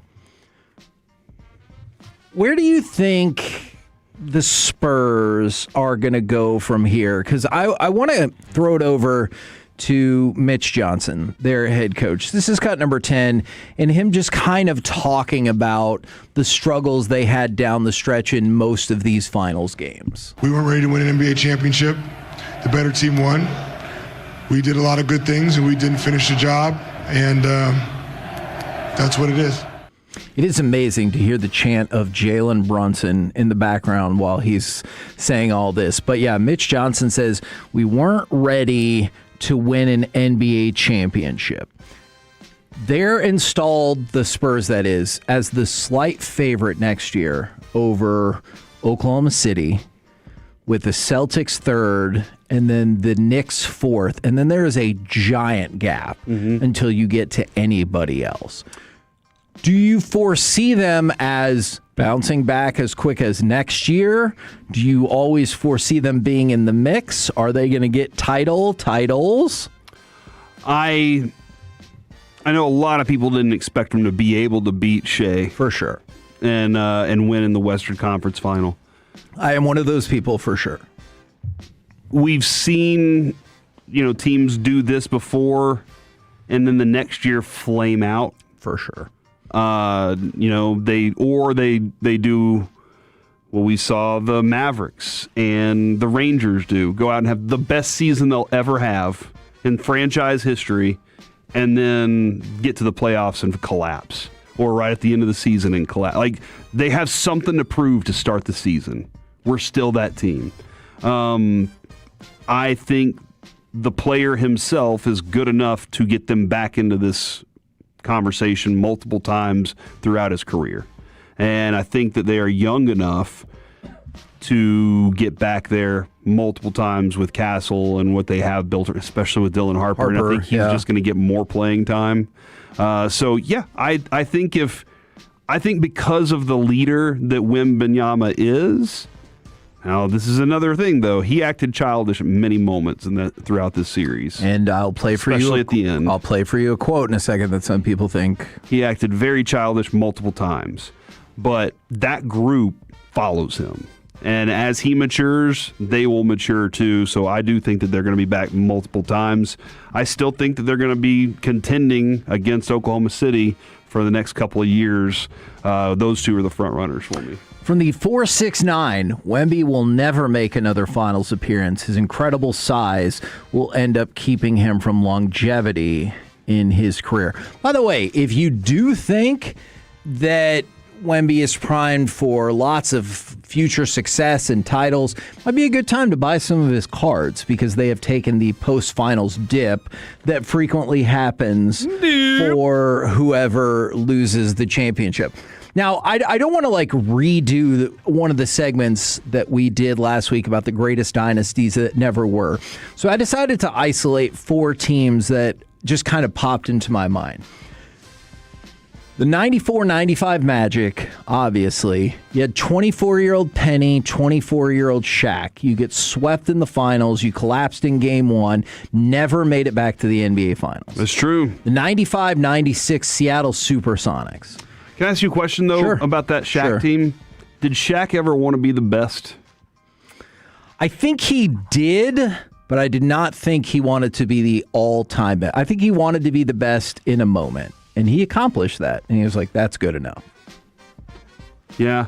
Because he was the best player on his team when he won championships. Absolutely. He also had a really good player with him. He did. I don't know that Penny. I'm interested about him. Did he have I thought Penny mentality? I thought Penny had the drive to get it done. Obviously, injuries took that out. Yeah. And you'll see on this list, a big factor. All different things take out these teams. Yep. So the very next year, 95-96, Seattle Supersonics. They make it to the finals, lose to the Bulls. They have mid-20s Sean Kemp and Gary Payton. Never make it back to the NBA Finals. Okay. 2000-2001, mid-20s Allen Iverson. They make to the NBA Finals, lose, never make it back. They never built a team. That is true. So, look, you could argue injuries. He backpacked all those dudes. Injuries for Penny and Shaq. Did the Seattle Supersonics overachieve? The 76ers never did anything to build around when they had the guy. Yeah. And then the last one, 2011-12, Oklahoma City Thunder. You had 22-year-old Harden, 23-year-old Durant, and Westbrook. You lose in the finals. Everybody says, well, they'll be back and they'll win. Never made it back with that group or even two of those group to the NBA Finals. Now, I realize Harden left, but you still had 23-year-old Durant and Westbrook. Never made it back to the NBA Finals. And look at what their whole careers are. In that grouping. Like, as good as those players are individually, one of them won one. And we kind of say he piggybacked. He was the key piece. Sure. But he piggybacked on a championship team. Yeah. He absolutely. He did what Karl Malone and Gary Payton tried to do. Right. Except he was the best player on that team. And then Westbrook never lived up to potential at all. And for that matter, we have no clue what the real futures of this group of Spurs is. It just feels like because you're a big and a rare big in that you're going to, have those opportunities. But, man, you watch the way they played all the way through. They hustled their asses off. And then it could be a mental check for them. Yeah. Where they're like, we have no clue how we lost that. Absolutely, I agree with you. You know what? Actually, I'm glad that you said that. Go ahead and give me cut number 9. This is Wemby. I did not have an issue with this answer at all. I thought it was well thought out, but there's a specific line in here that people have a huge issue with. I learned one of many things I learned is the margin of error is very, very thin. Our domination stints are absolute. We absolutely dominated for most of the series. But our errors, our mistakes are punished so hard. I thought it was a great answer because the crux of what he's actually saying is very valid about how harsh playoff basketball, and then especially the NBA Finals, can be on your mistake. But so many people keyed in on him talking about their absolute domination in the finals. I realize that they lost 4-1, but they dominated at some point in every single one of these games. They just didn't finish. I know, and I thought that was his point. Is he was like, and then we started to make a lot of mistakes, and that really cost us. I legitimately thought that was his point. And if you look at it, it's crazy to think about. But the San Antonio Spurs were tied or had the lead in every single game with less than 2 minutes to go. And if you want one more bit of unbelievable fact about that, there have been 48 total 5-game spans in NBA history, playoffs, regular season, whatever, where a team led by 8 or more points at the end of the first quarter in all 5. It's happened 48 times ever. 47 of those teams had a winning record in that 5-game span. The Spurs went 1-4. Wow. That's bad. It is astonishing, and part of it falls on Wemby. If you look at the fourth quarters, he shot 34% from the field. And do you know in the final 2 minutes of all these games, you know how many field goals he made? 1 total. So some of that's on him. And then you have the De'Aaron Fox factor, where his salary is just now kicking in.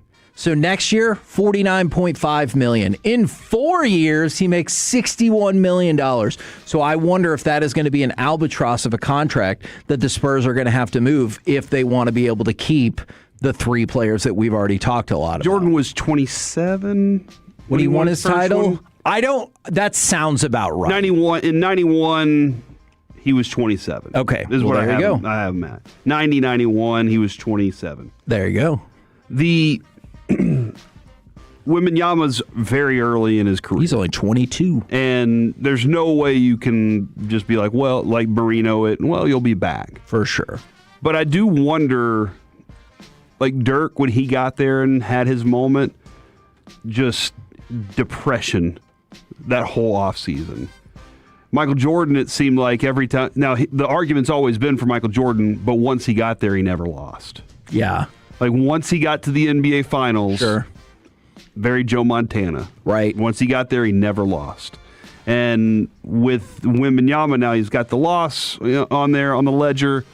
How does he use that? Yeah. We saw whenever he wasn't, like, he was still growing into it. He's like, I'm going to go train with some monks. And I'm going to go, like, he's doing all these other things. Right. Which I loved about Dirk all the time, too. He'd go back home to Holger, and Holger would say, we're going to work on this all offseason. Yes. And then that's what I'm hoping, because I love the idea that this dude can be one of the greatest anomalies we've ever seen in basketball. He's as big as he is. He shoots. He does all the things. I like it. It's a good idea. And the dominance could be there for a long time because you don't have bigs like that, and he's still so young. 100%. But I wonder how he's going to be motivated. Will this moment drive him nuts, and now all he does is chase it? Or will he have the depression that sets him back for a little bit until he figures it out? I think it's going to be the former. I do think he's going to be super motivated, and I still think it's overwhelmingly likely that the Spurs will not only be back, but they'll eventually be back in the finals. They'll win a title. I'm just saying there are plenty of examples of where inevitable NBA teams just never came to be. Real quick, if you can, Alec, can you go ahead and give me cut number 5? I want to stick with basketball, but talk real quick about those Dallas Wings. Jeff Shepard on the push. Beckers on the up fake. Got it from 3. Paige Beckers back last night. The Dallas Wings absolutely destroy the Aces 96-66. Enrique got a little bit back into the flow, especially from 3. She struggled inside the arc some, but from 3, she was on point yesterday. 22 points. Paige in her return after missing one whole game. 10 points, 7 assists, and 5 rebounds. And then, of course, AZ Fudd getting a lot of work done from inside the arc, which was kind of an interesting flip because I know a lot of people think of her as a three-point shooter. She puts up 19 points, and again, the Dallas Wings were in control. This game felt like it was over by halftime. Good for them to get that win back. And then you've got the Valkyries up next, and that game is tomorrow night. Point out the Jessica Shepard part. Oh, no, tell me. Moves into a tie with Angel Reese for the most double-doubles in WNBA this season with 9. There's your Angel Reese update. Obviously, you know who I'll be rooting for in that competition. We're the Kansas Masterpiece right here on 105.3 The Fan. Coming up next, let's chit-chat with those fellas from the G-Bag Nation right here on 105.3 The Fan.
Classic Chevrolet. If you're in the market to upgrade your vehicle, get to Classic Chevrolet in Grapevine. The #1 Chevy dealership in the world 3 years straight. They've got more new Chevys than anyone, all priced to sell. Visit ClassicChevrolet.com. This is Texas. This is Classic Chevrolet. Together, let's drive. Based on new Chevy registrations 2023 through 2025. Fine ball from Mohamedin. Oh, what about this one?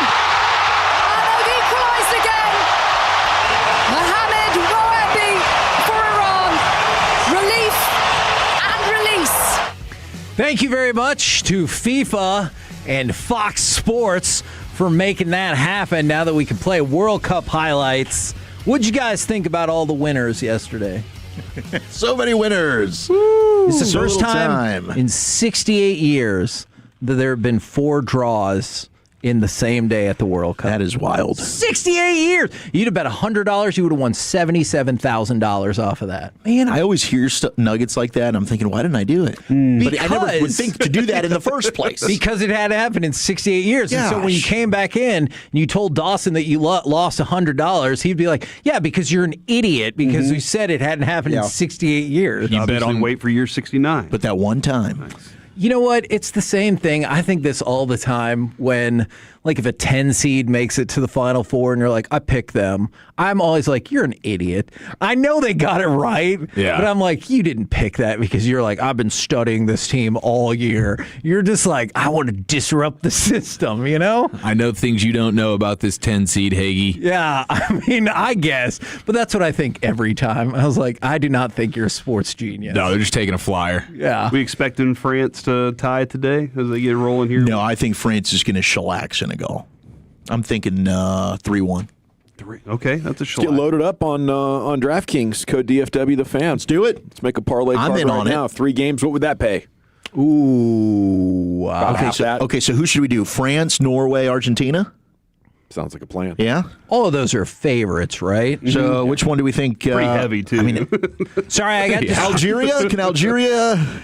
I got distracted looking for the update on Vozinha's Instagram followers. You remember when we talked about this? 8.7 million. It is now 9.1 million followers. Nice. Before the match, he had between 20 and 50,000 followers. Then they get the draw, a very shocking draw against Spain. He's up to about 1.8 million followers yesterday afternoon. Now 9.1 million Instagram followers. Off of this. He's making money, man. Good for him. Man of the match. No kidding, man. Is he going to capitalize? Does he have personality, or is it just like a viral bit? No, he's got some personality for sure. And you got to think brands are going to come running at him. His glove brand. Oh yeah, like that's if I was his glove brand, for sure. Or if I was any glove brand out there, I'd be know. like, I don't know what brand of gloves he time uses. for us to send you some free pair right now. I think he's already selling Tom Brady's Good Nut Water as All right, well. that's good. That's probably a good option. He's like, these hydration breaks. You want the Brady Nut Water, bro? Man, rubber up. So genius by Fox to be like, hey, we need this so we can make extra ad money. Good top job, tier, man. Now I know Spain is saying all the right things, Dawson, but if you're Spain, do you panic just a little bit after that result where you're like, what the hell is happening, boys? I don't think so. I think you refer to Argentina last cycle losing to Saudi Arabia in their opener. All right. And you say, it's not like we lost. That's true. Just had a bad day finishing. We didn't play our guy Yamal till the 70th minute. Do you think that was, I know they said he was working to get back and ready. Do you just think that was a precautionary thing? Yeah, I definitely think they took him for granted. Yeah. So it's a nice wake-up call, and you want your guys to feel that, but I don't think you need to dwell on it. They're gonna understand. Did you see the guy who lost $1 million on Polymarket because he bet Spain to win, and the profit would have been $87,000, and since they didn't win, he lost $1 million and $87,000. That's true. Yeah. He was probably already counting that $87K. He's like, that's folding money I can put in my pocket and go spend. You guys had the conversation earlier, like, what is the one restaurant that you love? Yes. You like restaurants? Who doesn't like a good restaurant? Oh, and Bennigan's, by the way, Bennigan's Steak and Ale definitely jumped into mind. But we had the conversation about the fried apple pie at McDonald's. Yeah. And I think they were listening. They were. It's coming back. It is. Oh! Yeah. Good job, guys. There we go. Well, I think we did it for America. The power of the G-Bag fans is a pump. big deal. Power of fans is a big deal, and here's why. Shoddy's been on time for every single one of these pressers so far, and I think that he heard Kevin complain. And so he was like, Yeah, you know he's what? a Tolo. I'll show Yeah. those guys. Yeah. You know? I love it. And now Great. you guys have brought back the apple pie. So look at what we can do. Gosh, we're crushing. Maybe what do we we need get to do Bennigan's next? back. People helping people, man. Black-eyed pea. Maybe we get the rolls back. I don't think we can get Bennigan's back again because I feel like it came back for a minute and people didn't overrun it, and so they closed That was down again. They're like, unfortunate. "You liars!" I heard all of y'all talking about, "I need my turkey O'Toole," and then they brought it back, and it didn't get overloaded with people, and they were like, We sold like 8 of them, and it was all to Corey. They called our bluff. But we did also learn that Grandy's still exists. Yeah. I thought Grandy's had gone away, but people were like, "Oh yeah, there's Grandy's out there." Get that Gizzards the next package. I think there was one in Denton. Somebody said there's one in Plano. There used to be one right by the was. Burger King off Park and Preston. How is Burger King still in business? Oh, That's yeah, a over the great Dairy question, Queen. Hagee. Yes, and I think that's what the Dairy Queen became. Oh, it used Dairy to be the Queen. Grandy's. Gotcha. Okay, yeah. But maybe there is. Maybe East Plano's got a Grandy's. Dawson, do you think for several years you kept Burger King in business with all the Chiking purchases? I definitely did my part. I did, and if they brought it back, you know, I'm so confused on how a lot of these fast food spots. I mean, rent's got to be 10, 15 grand. Yeah. You know, am I crazy? Like, Well, I When think, do you ever I think a lot of see- them own the location. I think in a lot of situations they like it's less. McDonald's is really a real estate business. As much as they do with their thing, they talk about having the real estate's the most important thing because of where the location is. So I think Okay. that's where the way most of them do. So even I if don't know. rent is free, there's Interesting. operating costs. Yeah. You know, and I'm sitting here across the street in a packed Chick-fil-A watching your drive-through line, and I haven't seen anybody for 10 minutes. It's Like them you- and Arby's is what I think about all the time. When have you ever seen a line at either one of those places? So I mean, you got all these fixed costs. I don't get it. You know, I would always be scared to be a small business owner because it just does not compute in my mind how you can cover all your costs and provide a living for your family.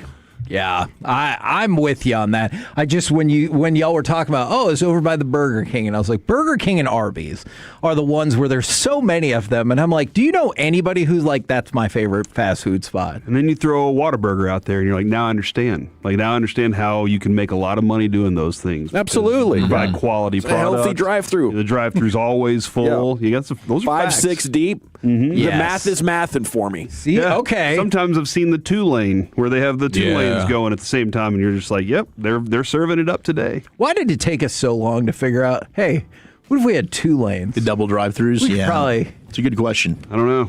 And then they get the people out there working. Oh my gosh. Taking your orders. I mean, look, I know you used to work there and run Face the to show, but I always think if you put the Chick-fil-A people in charge of counting the votes on election night, we would always have it figured out. We were Wouldn't like here- that responsibility one bit. Yeah, we're like, I don't disagree with you. Yeah. You say my pleasure and you do the damn job. My pleasure. Give me those numbers. Let me count them. What do you guys got coming up on the program today? It is a Rangers Player Show Tuesday. We're going to chat with Nicky Lopez. Oh, yeah, he's big impact quickly. So, we'll talk with Nicky Lopez at 3:20, and then Ari Timken at 4 from Big 12 Radio. I love all the Sorsby. Can I actually ask you guys a quick question about this interview? So Jared kind of gave us a heads up. He was very close with his grandfather, and his grandfather passed away recently. I, too, as I'm sure many people were, very close with their grandfather. But how do I, get into that question, or should I just avoid it? Oh, we just don't talk to him about it? No, or Lucius preps him. Okay, perfect. Be like, hey, they're going to ask about your Hey, just be grandfather. prepared. Let's get some Why you let's go haven't talked to him in a Firestone while. on him and see if we can get him crying. Maybe he will. He seems like an emotional guy. Very brave of you to join us so shortly after the passing of your grandfather, Ari. I know he meant a lot to you. Did he like brisket sandwich? Has that inspired some of your play recently? Maybe. Oh, is it Nicky? Not Ari? No, Nicky, not Ari. Ari, I would not. We know Ari on a personal level. Ari, I was talking about Nicky. I thought you were talking about Ari too. I was I'm like, sorry. no, off I'm air. sorry. You That just might text have him been and a bad. ask. Yeah, I could have just had that one-on-one. Nicky Lopez, don't have his number. And if everything else fails, it won't be the worst Rangers player interview you've ever done. No, it won't. Step up from last week. It's a really high, low bar. Roll home with the G-Bag Nation. We've been the KNC Masterpiece. Make your way back with us tomorrow, 10 a.m. to 2 p.m. right here on 105.3 The Fan. Say goodnight, Kevin.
105.3 The Fan. Dolo, baby. KRLD-FM and HD1, Dallas-Fort Worth. An Odyssey sports station.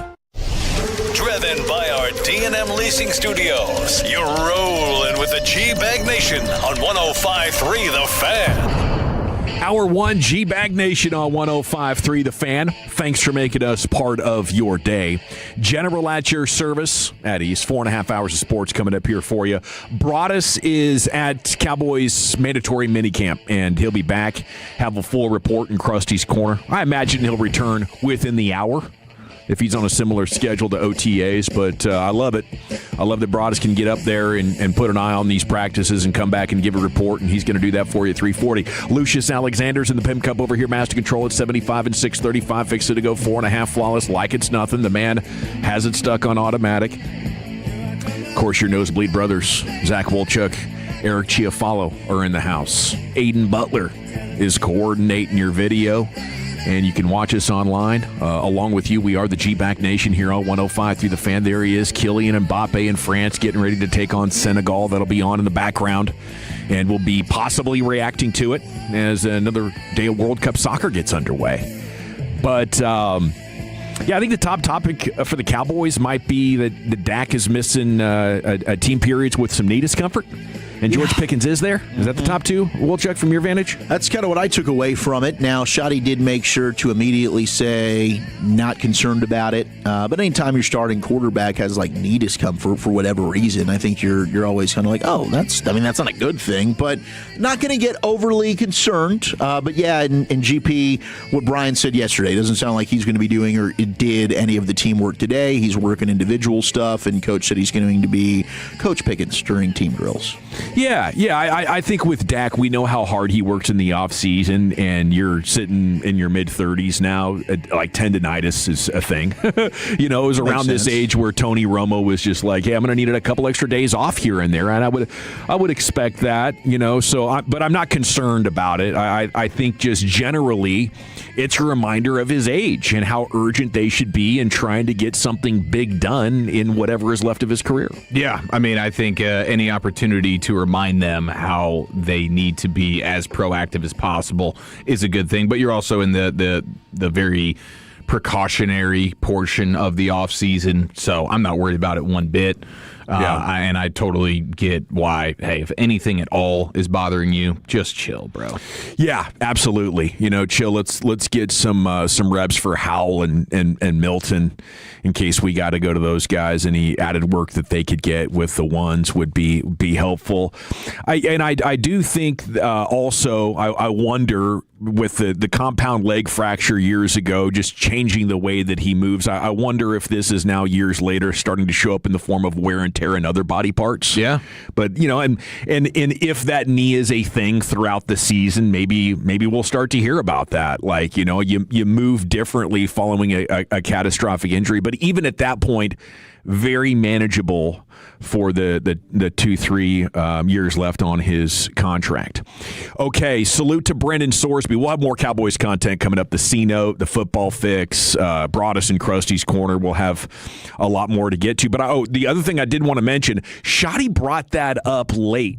If you were listening to the press conference, nobody asked him about the injury updates on the other guys. Clarence about it. Yeah, and so I did wonder, and then he saved Dak for the end. Mm-hmm. I did wonder if he was trying to let us know something. Like why? I guess you feel like it is your responsibility or your usual thing to give the injuries. But that did seem a little bit odd, didn't he?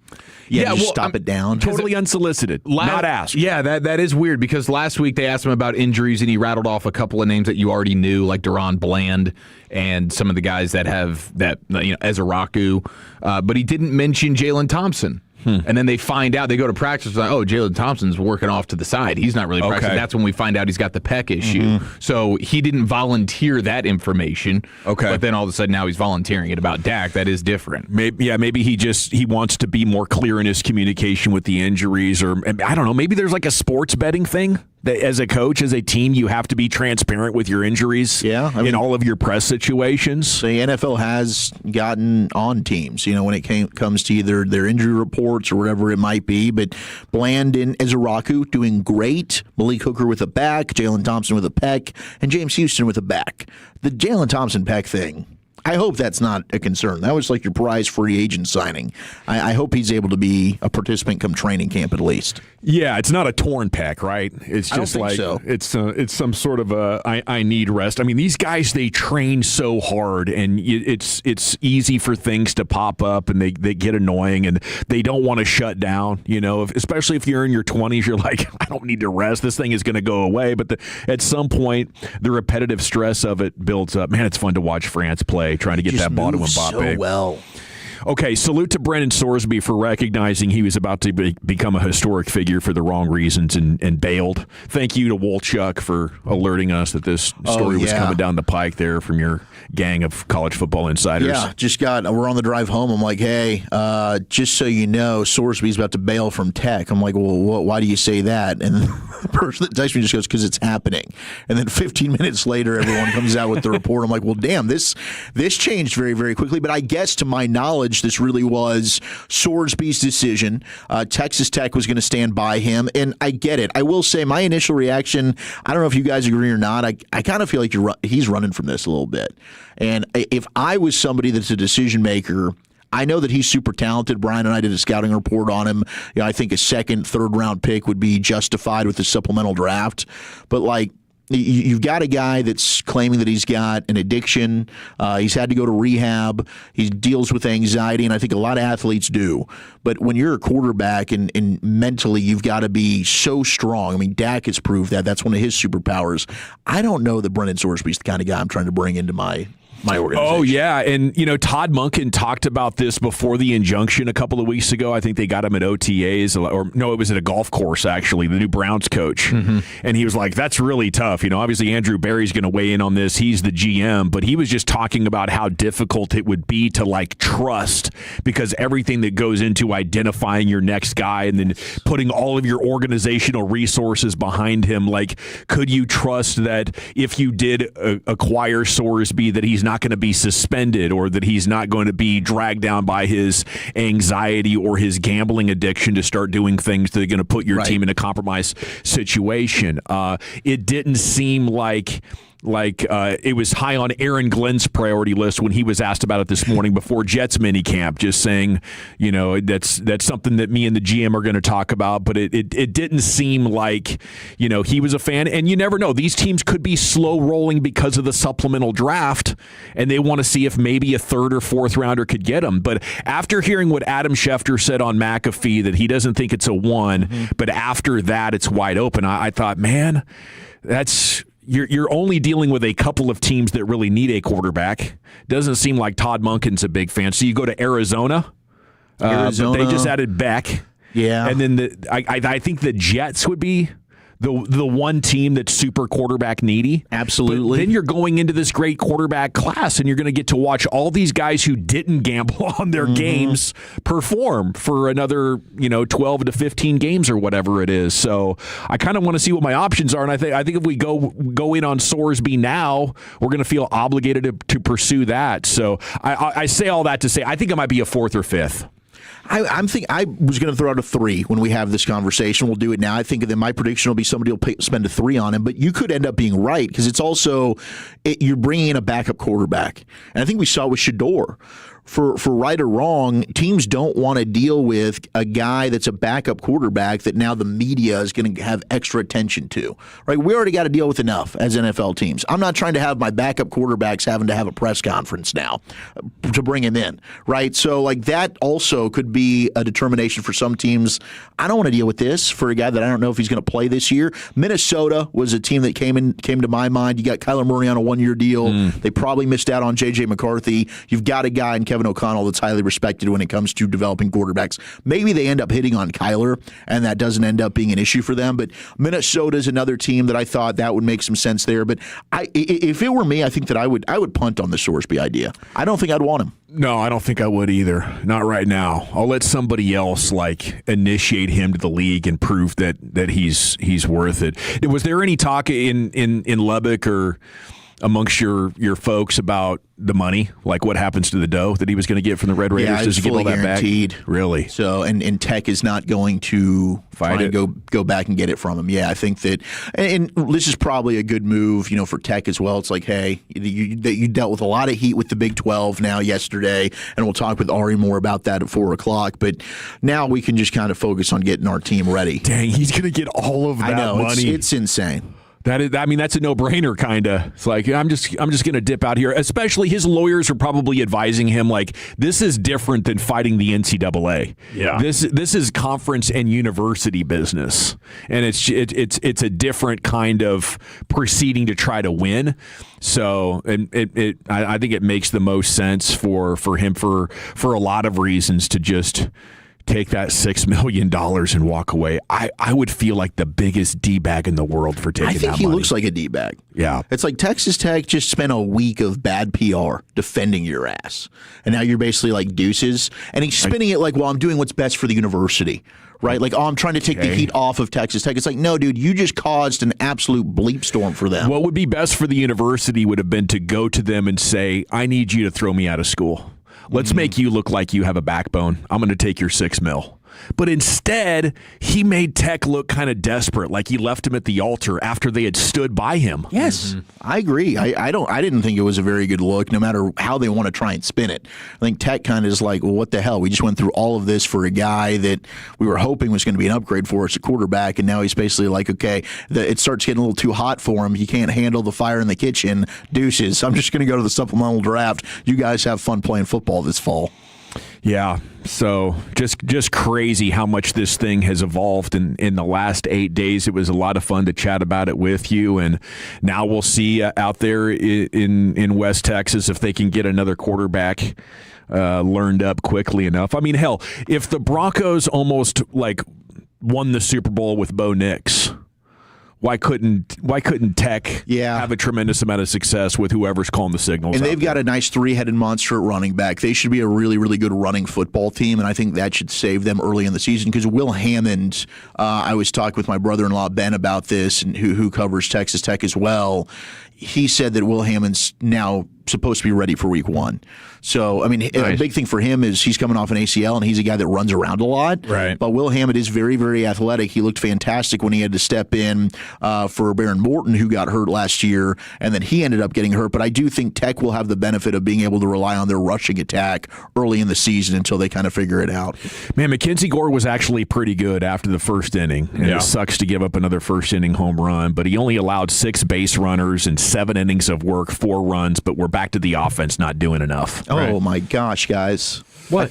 This is just one where, Gavin, I'm waiting for you to tell me I was right, all right? This team is who we thought they were. I tried to bleep and tell you a month ago. And you wanted to keep trying to sucker me back in. Oh, they're on a 5-game winning streak. Well, what the hell happened? They went 9-3, and now look at it. They've lost 3 of 4 again, and they look like poo cheese. I'm sick of it. 8-4 in their last 12, Wolchuk. I'm loving it. I'm loving it. You know, I figure he's loving it. They're a couple of good nights away from getting back to 500 here, but... Yeah. That's unfortunate. They can't hit the ball, and now I think Rangers fans out there feel like maybe Corey Seager doesn't even want to play with his concussion. I wouldn't disparage that man like that. I think he's a DFW all-time great and a legend. But yeah, they need to get him back, and it was just very unfortunate timing there on that concussion. Okay, Cowboys are signing UFL offensive lineman Chris Glazer per a source there from Tom Pelissero this morning. Look, they've hit on some UFL guys, I will say, and he did have a pretty sexy catch that I saw flying around on social media this year for the UFL. Like they slipped him out on a route. Big man TD? Converted. It wasn't a TD. It was like a rare, we're around midfield. We need to get a first down. And they slip him out. Nobody covers him. He makes the catch. Soft hands, is able to get a little bit of yak. Big man first down. I'm seeing it right now. Yeah, looks like a good athlete. Stop glazing him, bro. Oh, come on. I got to hold it down for my big dudes. Man, he did not. He didn't give him the first down point. He probably didn't know what the hell to the do. CeeDee Lamb finger sniff. You got to make the most of that. It's a swipe. Yeah. It's a swipe. It's a swipe. It's a swipe. Excuse me. There's no inhale on that. There's no inhale. It's a Okay. swipe. All right. Very good. Slamming them out. Here we go. The Dallas Wings wiped Vegas. They've won 6 of 8. They are starting to make it look easy in some of these games. Agumbawale had 22. Shepard almost had another triple-double. I think AZ had 19 points. So they're at Golden State tomorrow and home to host Chicago on Saturday. They're going to be have home games each of the next 2 weekends if you want to check that out. France and Senegal, 14th minute. They are scoreless. Iraq and Norway at 5. Argentina, Algeria at 8. If you're looking for something fun to do, Atletico Dallas has a cool watch party going down there at the fairgrounds where they're building this team backer pub down there. Might be worth checking it out if you're looking for a place to go watch the game and you can't allocate the $6,000 or $7,000 it would take to take your family to a game.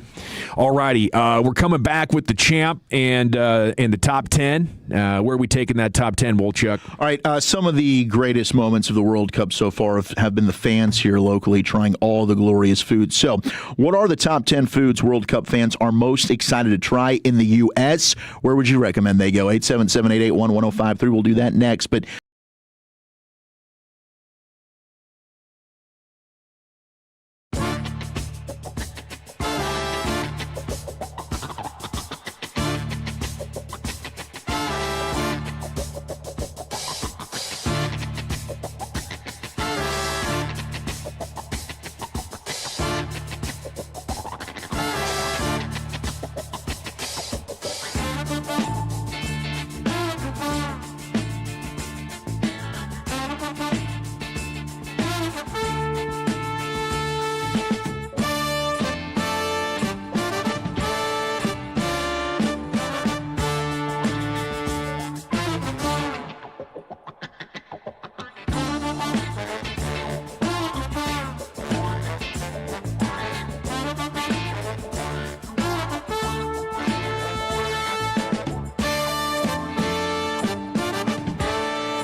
Welcome back. It's the G-Back Nation here on 105.3 The Fan. Segment's brought to you by the Frankels.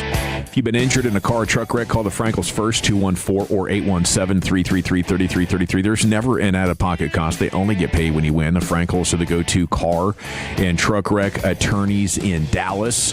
Top 10 in just a sec. Let's go into the Pimp Cup. Here's Lucius with your champ. Okay, our winner and champ of G-Bag of the day so far is a rapper that comes from Baton Rouge, Louisiana.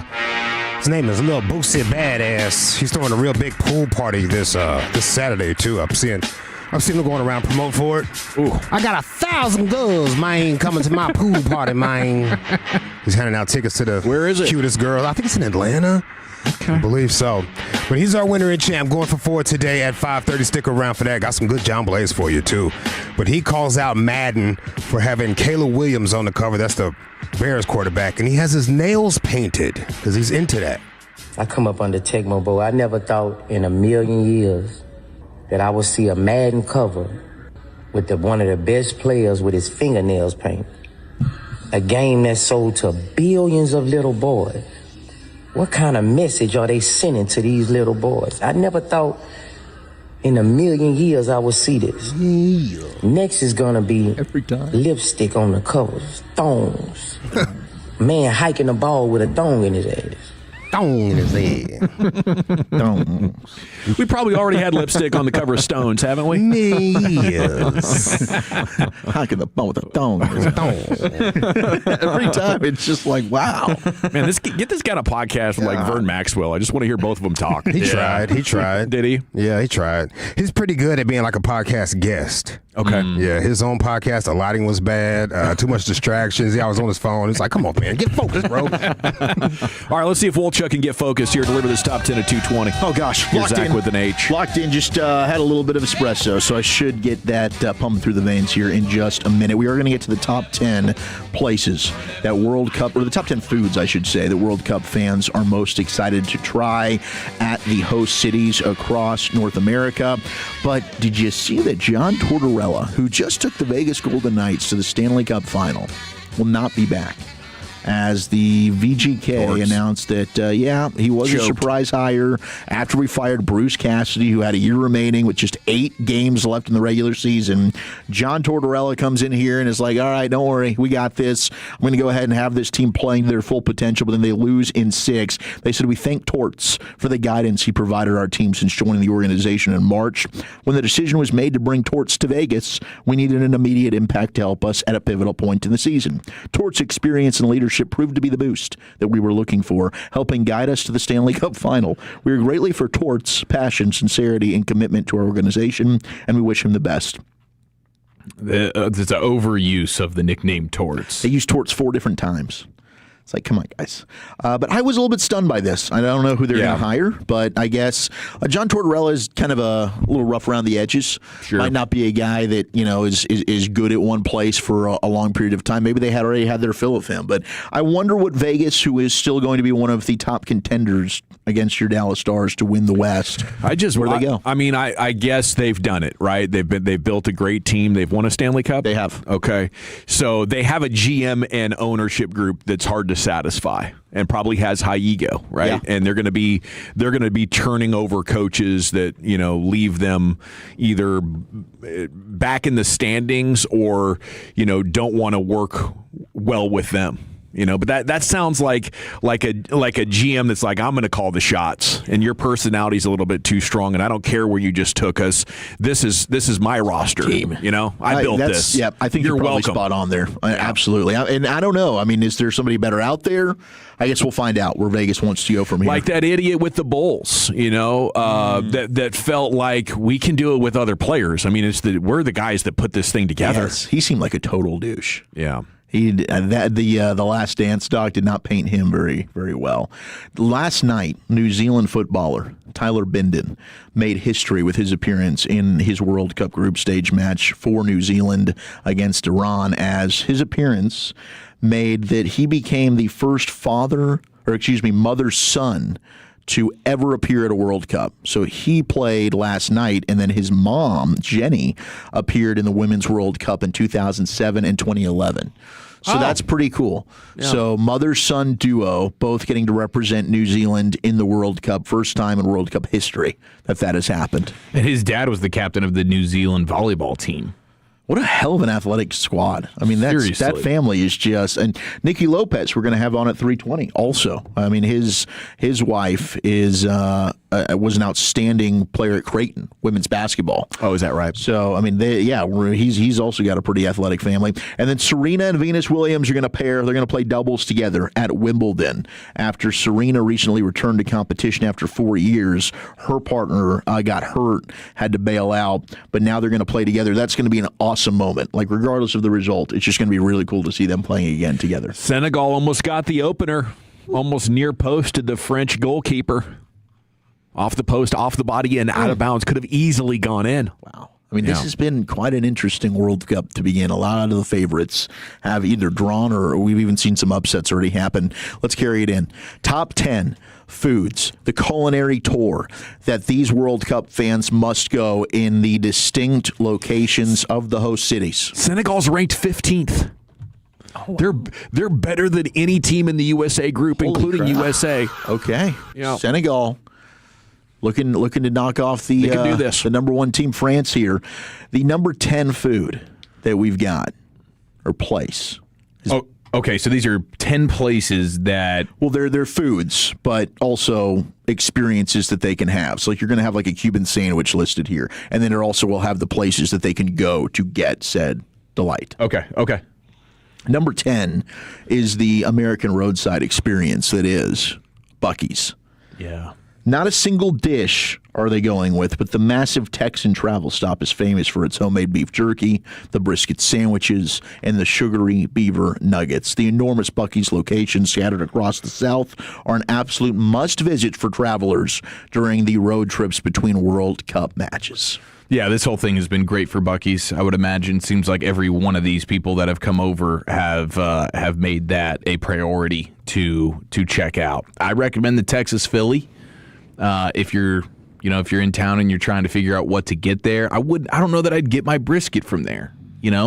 Make sure at least not your first brisket experience. Yeah, maybe not your first brisket experience. Now, I would say, hey, the bathrooms there probably worth checking out as well. And they do have a good, I like their brisket sandwich, but if it's like the only one you're going to try, there's better places that you can go. Yeah. I heard a podcast in Chicago, actually, and they were talking about this thing and how everybody needs to try Buc-ee's, and they were talking about the Buc-ee's brisket sandwich like it was iconic. Wow. Like, this is restaurant quality stuff. And I was thinking, man, it is great in a pinch. It is. Sure. Like, I'm hungry and I could use a brisket sando. Buc-ee's, thank you. Yeah, absolutely. But if I had to rank my top 20 brisket sandwiches, it ain't in there. Yeah, it's not Sniffin' Pecan Lodge. If you're able to go to or Hurtado brisket sandwich, or name the barbecue joint that you'd be able to get here. Hutchins, but solid. I got a lot of love and respect for the Buc-ee's brisket sando, but not the one and only. If that's going to be the only place that you go to. Number 9 is the Cuban sandwich, a layered masterpiece of slow-roasted pork, glazed ham, Swiss cheese, yellow mustard, and pickles pressed on a Cuban bread that is absolutely to die for, that is toasted. Now, Miami is the capital for this sandwich. Yeah, for sure. So you can try classic at the Versailles restaurant or Sandwich de Miami, and they are also hosting games there at Hard Rock Stadium, so hopefully those places are nearby. It's just Miami Stadium, Chuck, get it right. That's right, it is. My God, I keep forgetting that. FIFA's going to give you a spanking. Gosh, FIFA's not going to let me talk about this anymore. But number 9, the Cuban sandwich. Number 8, the must-try items for fans that are touring the US of A for this World Cup. The New England clam chowder. Oh, okay. Even this time of year, huh? Is clam chowder in the summer something you want to get in the mix on? I guess if it's in New England. Summertime clam chowder when it's hot outside. If it's in the harbor there, if you're catching a game in the Pacific Northwest or on the East Coast, visit Pike Place Chowder in Seattle or Boston Chowder Company in Boston. So, hey, maybe it's a little chillier in the East Coast. I don't know, man. I wouldn't want to do that in 100-degree temps here. I mean, those Scottish guys were taking their shirts off at Fenway. They probably don't give a damn. I think they were breaking a sweat out there. They also drank all 62, of mate. the beers out, the pubs that are out of beer. Yeah, they're running the places out. Running them empty. 7, fried chicken and waffles. A brilliant pairing of crispy southern fried chicken resting atop a fluffy syrup-drenched waffle. Atlanta is the perfect place for this. Check out local staples like Gladys Knight's Chicken and Waffles at number 7. Shout out to Gladys, man. I didn't know she had her own spot like that. Gladys is doing it right. Number 6. Especially after a long day of soccer boozing. Yeah, that's you know, like if that could be your good night dinner, or your next morning you wake up and you're feeling like OG Anunoby was yesterday. Yeah. All of a sudden, let's go check out what Gladys has cooking. Oh, Gladys is doing it right with those fried chicken and waffles. At number 6, you've got to get your American burger and fries, a quintessential American fast food experience. Look for the griddled patties, fresh iceberg lettuce, and a side of crispy salted fries, or Lucius would say, the onion rings. Oh, yeah, onion. Get the onions. Onion. So just a burger anywhere? Whataburger, yeah, locally, for or sure. In-N-Out on the West Coast. Okay, I mean, I would even think like if you're here locally, you can get it at the barbecue spot. Oh, you could do that. You could go two birds you there. could do that. Yeah, let me try my first brisket. Let me get my first badass 100%. cheeseburger. Yeah, I think you want to go big on this. I mean, the fast food burgers are great because they're convenient. And maybe there's a couple that you've seen on social over your lifetime and you're from wherever. The patty melt. Let's go try this out. Yeah. You scratch that off the bucket list. But I wouldn't get out of America without trying a legit gourmet burger. Like the Rodeo list we did a Goat couple of weeks ago. Yeah, absolutely. Maple and Motor. Yeah, those Hot Dotties. 100%. Yeah. 5, and gosh, Eric, I think we could. I might move this to number 1 after we had this. Okay, all the right. Mission style burrito in San Francisco. Yeah. Grab one in the San Francisco Bay Area at iconic places like La Taqueria in the Mission District. I still can't believe RJ's sister was just trying to act like we are idiots. Like, are you? She clearly doesn't know ball, and She doesn't know ball. I feel bad for Choppy having a sister that doesn't know ball like that. Gosh. I don't know what she had him eating when he traveled up there to go visit her, but that was an all-time burrito, and I would recommend the quesadilla as well. Yeah. Get the quesadilla, get the burrito, walk out fat and happy. 4 is your Chicago deep dish pizza. A pie baked in deep round pan with a thick, buttery biscuit-like crust generously layered with mozzarella, meats, and chunky tomato. Oh, dude. Visit Chicago landmarks like Lou Malnati's or Giordano's.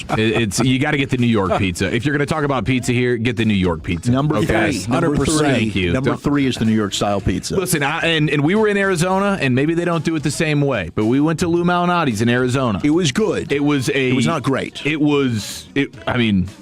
I liked it much more than you did. I did enjoy it.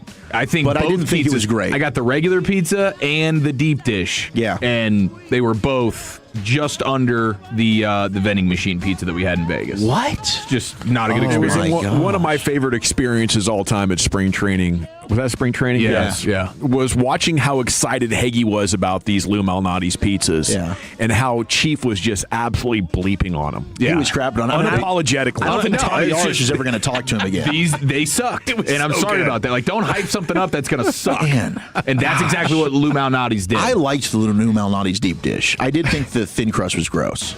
It was not good. Just not a good The deep dish situation. was okay, but it did not knock my socks off like I thought it was going to. If you're driving around listening right now, just, hey, man, swing through a Little Caesars. And that same night, do it better for you. Wolchuk was talking crap about the server as the server was like 5 feet away listening to everything. No, so I had server no man idea. delivers the receipt at the end of the night and says, hey, if you have any feedback, you can just jump on there with the server. Yeah. And I did. I gave him the feedback. He handled it very professionally. Look, it's important to me. Maybe As somebody- traumatized him. I was in the service business. I care about that stuff, but I also did not know in my peripherals. And Lucius knows this. He's pointed it out a lot. I'm not always aware of my surroundings, that the guy was standing right there. Spatial awareness, And that's on me. Wolchuk rating in Madden would be a 4. Maybe even 0. Out of 1,000. If negatives were a thing, that'd be me. Your top 3 is the New York style pizza. Bang. 2 is the Philly cheesesteak, which you can get at Angelo's Pizzeria or John's Roast Park, they recommend when you're watching a game in Filthy. It's fantastic. But number 1, Geno's and Pat's. the thing that they need to try the most when visiting the great United States of America for this World Cup is your Texas smoked brisket. Boom. And it is specifically mentioned. I am not just mentioning this. Dallas and Houston are the best hubs for this. Check out spots like Hurtado Barbecue in the Dallas area or Papa Charlie's Barbecue in Houston. No, thank you. But I love that. I'm a little bit disappointed that the Tex-Mex didn't make an appearance. I know. I do think crazy. Yeah, or like a steakhouse. Sure, like we do steak, whether it's Texas or the Iowa. Tex-Mex, I'm with you 100%. Though but specifically probably if you're in Dallas, I don't know if that really would qualify across the rest of the country. But that's a good call. Thank you, Wolchuk. We got to run. We got Little Hodge coming up, Chief. What do you say? Yes, we do. The Knicks championship mandate plus the unluckiest athlete in sports next in the nation. Okay.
ClassicChevrolet.com. This is Texas. This is Classic Chevrolet.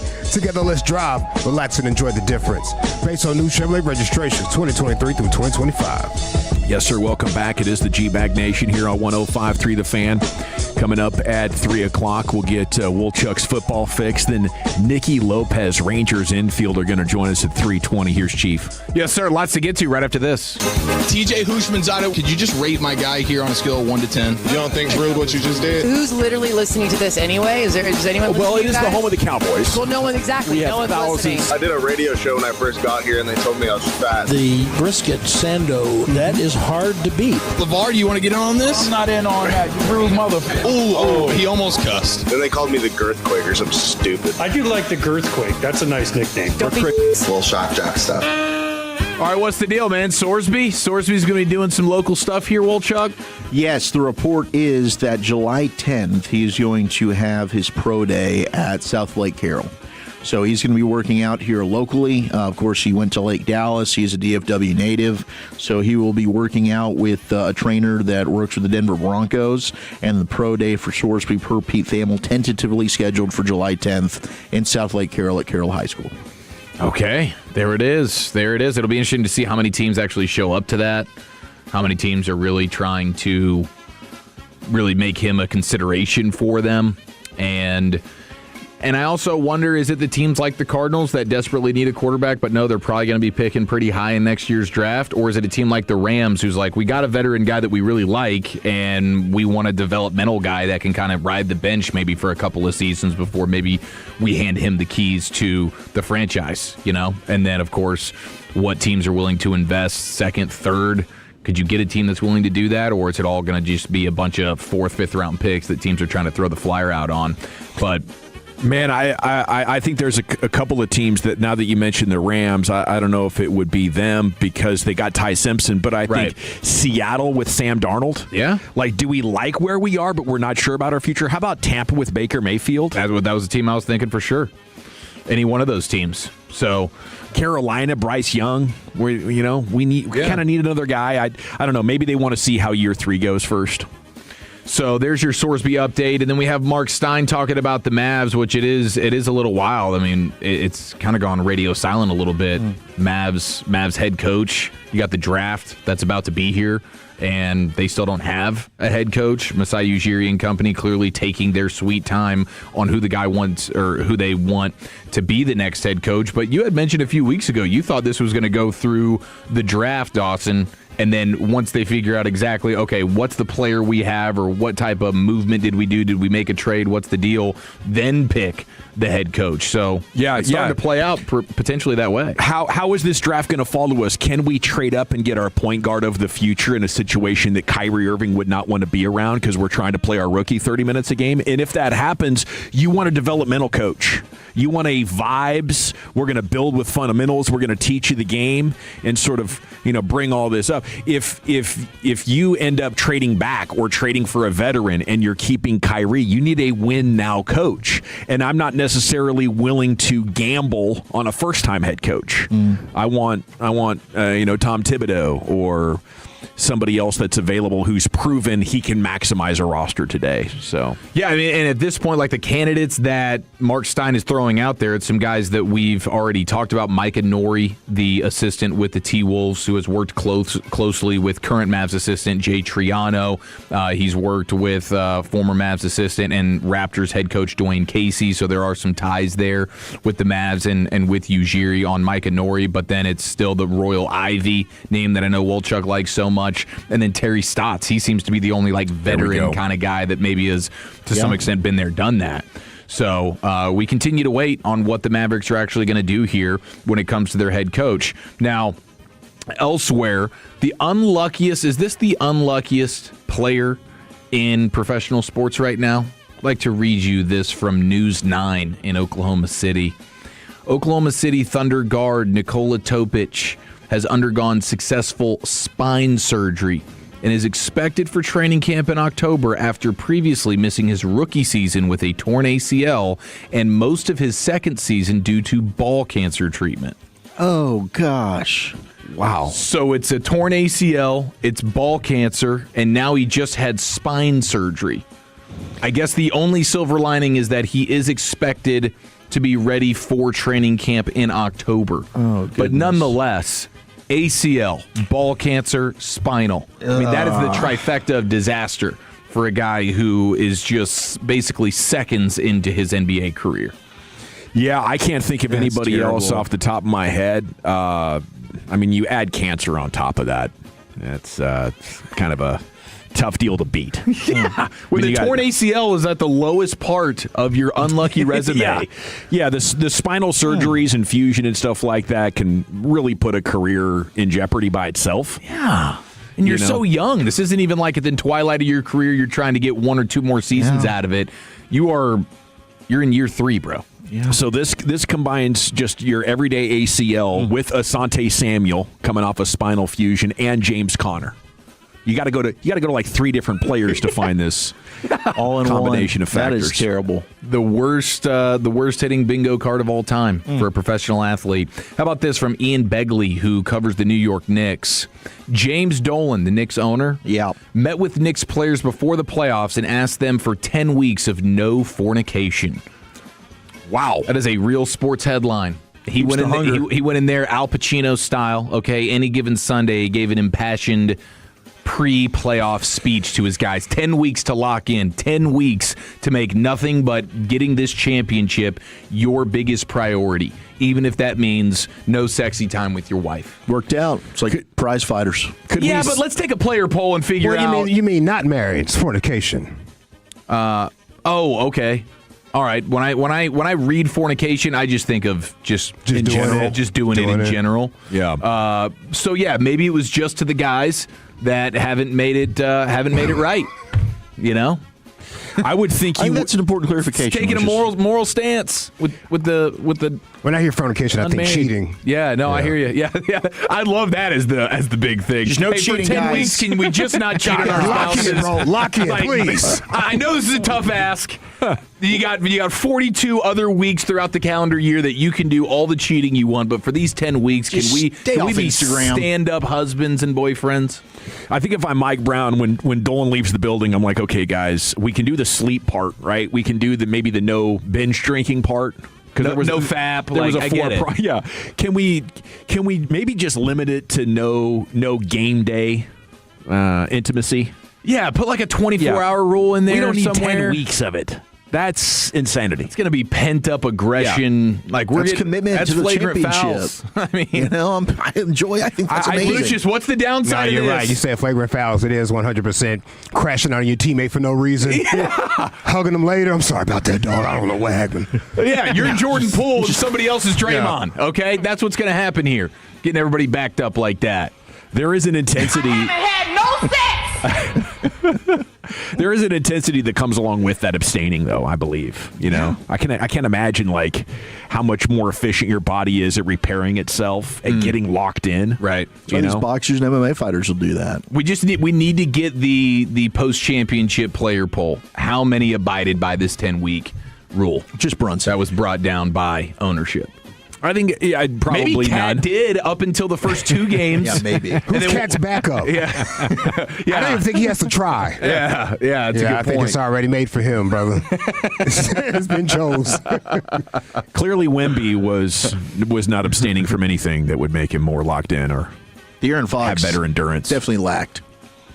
Yeah, Fox was just painting the wall. He was having too much. Yeah, way too much. Get that man an IV. Well, thank you, Chief. We got 1 down, 3.5 to go. And Ball D-maxing says that's 3-2-5. Brian Broaddus has entered the building. Good afternoon, sir. Good afternoon. How we doing? Good. How was practice? Practice was good. Got some defensive players that really kind of cared what's going on out there today. Nice. Yeah. Okay, Krusty's Corner's coming up at 3:40. We got a football fix coming up next, Wolchuk. Yeah, let's get into this. We got the latest on Brendan Sorsby and which offseason moves do NFL execs like the best. That's next year in the nation. The more time you give, the more our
Cowboys football. KRLD-FM and HD1, Dallas, Fort Worth. Let's go, Cowboys. An Odyssey sports station. Driven by our D&M Leasing Studios, you're rolling with the G-Bag Nation on 105.3 The Fan. Here we go. Hour number 2, G-Bag Nation, 105.3 The Fan. Your 20 minutes from the Rangers Player Show with Nicky Lopez is going to join us. It's time now for a fix. I need one, Wolchuk. I got you covered, baby. Let's get our fix right after this. You think football is still fun? Yes. Sir. Wrong side! Left side! Wrong side! Left side! I use these for acid indigestion. So what are we going to use these for? Intimidation. You know I got to get my fix, man. Good news, hot off the press from our buddy Joseph Hoyt and everybody else that does a tremendous job working that Cowboys beat. We'll actually have John Machota joining us tomorrow at 5 o'clock, and we'll talk some Cowboys with John on the G-Bag Nation. But here is Joe, and it's just because I saw Joe's first, so I'm sure everybody else tweeted this out. Nick Harris, Calvin Watkins, Clarence Hill, everybody that was out there talking with George Pickens. But he said he does not plan a holdout. He does not plan a hold-in. He expects to be a full participant at training camp, so that is great news. He said the team and what they could build upon. He said that the team wants to focus on what they could build upon from last year, and that played a big part in his decision. So we're expecting a participation for training camp practices for our guy George Pickens. Beautiful. That is fantastic.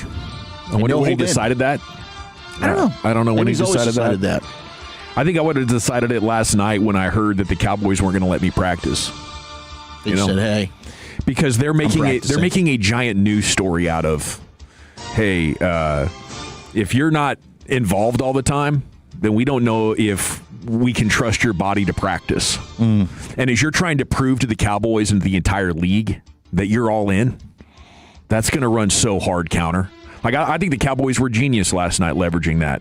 Like, oh, yeah, we don't even know if your body's ready. I don't know if you're in shape. And I guess you're going to sit at a bunch of camps. So at that point, we won't even know if you're ready for week 1. You haven't been here. How about that for a week 1 storyline on Fox? George Pickens not playing because he didn't practice. Yeah. I think it's I hate how the Cowboys do contracts, but that was probably a stroke of genius. Yeah, and look, I think it's great for George. I think this is important, as I've said. I mean, I don't know that this is going to be a Dallas Cowboy pass this year. I think that right now he's got to do things that the rest of the other 31 teams take notice of. And he's checking off all the boxes that, for whatever reason, the rest of the league has had concerns about. I think the Cowboys probably have a good understanding of what they have in George Pickens. I don't think they want to play 2 wide receivers. So I don't think you're going to have both CeeDee Lamb and George Pickens here past this season. But I think that George now is going to have to put his best foot forward to get paid by somebody else. It is fascinating to me that they say that when, at least for 1 year, they're willing to. Yeah. Because, I mean, he's eaten $27 million on your cap this year.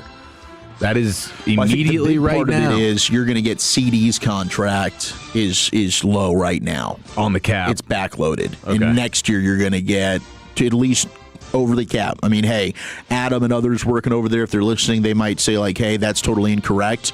And you guys know way more than we do. But at least according to over the cap, CeeDee's number is about to go really, really high next year. So maybe they can justify it for this season. I don't know if they can stomach it moving forward. And if that's the plan, I get it. Let's go for it hard here in 2025. I mean, don't look now, but your tackles are average or below average. You don't have a tight end. And I love Jake Ferguson, but you don't have a tight end that can strike fear into the opposition. You don't have a running back that can strike fear into the opposition. Like you could look at this Cowboys team in totality and say, well, probably not a real contender, but if you added a corner, an edge, and a linebacker right now, then I think with Dak, Pickens, Lamb, all those other things could be fine. You can work around your tackles and your tight end and your running back if you have those 3 together. But if you're planning to not have them next year, we got to go hard now, guys. Yeah. Stop engagement farming me. Stop tempting and teasing me, and go build yourself a damn team. It's definitely go time right now. It is. Cam Jordan is going to be going back to New Orleans. The two sides are putting the finishing touches on a 1-year incentive-laden deal during his visit today. So he's going to be playing at least 1 more year with the Saints. I don't think he really wanted to play anywhere else, but that would have been another veteran type of player with his body type. I think he could have fit and played up and down that defensive line here in Dallas and gives you some leadership.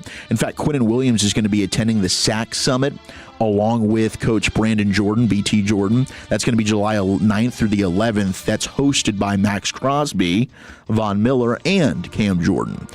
He had a career-high 12 sacks. Quinnen Williams had a career-high 12 sacks back in 2022. Could he get to that all of a sudden if he's able to get you double digits?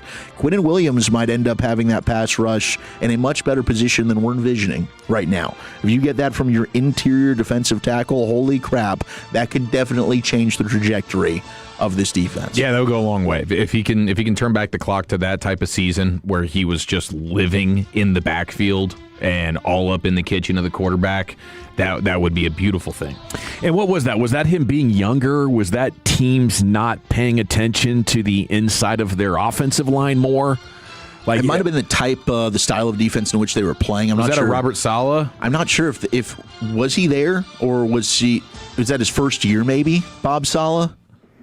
Yeah, I'm trying to check. 2022. So that might have been like what he was asked to do there with the Jets. But yeah, I mean, I think that the explosiveness clearly. I mean, he was younger and had everything that you wanted. It was Bob. There you go. Jordan Tyson is going to continue to be limited with a hamstring injury for the Saints. Surprise. And you have to monitor that one. Right, you talked about that pre-draft. Yeah, and hopefully that he ends up playing. Local guy, I think he can be really good. But gosh dang it, you need to be available, and we'll see what happens. Over/under games he and Olave are both available. That's a great. I mean, that's going to be the IR tandem. They're going to be the Trayvon Diggs, Deron Bland of New Orleans. They just never play together. I could see that 100%. All right, news of the sports world for the last couple weeks has been Brendan Sorsby. And now he's going to the supplemental draft. So what the hell do you need to know? Well, let's go to Shefty here, Lucius. This is Adam Schefter earlier today on with McAfee. Do you think anybody's going to bite with a first-round pick for Sorsby? I mean, if you're the Jets and you give up your first-round pick for Brendan Sorsby, and then the Jets have the worst team in the league next year, and they have the number 1 overall pick and the chance to go take Arch Manning or Dante Morton, and you used the pick. They have multiple. Hold on, though. They have multiple first-round picks. Can they? Right. Is there a chance that they don't have to give up their highest, or they do have to give up their highest? You give up your own pick. You give up your own pick. That's how it works. So you don't know where that's going to be. You can't say if you're the Jets, we'll give up our third one. That's not how it works. If you're the Browns, you can't say we'll give up the Rams one. Got it. You give up the highest one. So the Browns could put it in, and all of a sudden, if they had the worst record in football next year and they're sitting there at the number 1 overall pick, Arch Manning, Jeremiah Smith, any other prospect, can't take them because you took Brendan Sorsby. Now, so that's why I don't think anybody will use a 1 on him, despite the fact that he probably would have had a first-round grade this past year. All right. I think once we get past the first round, I think any round is possible.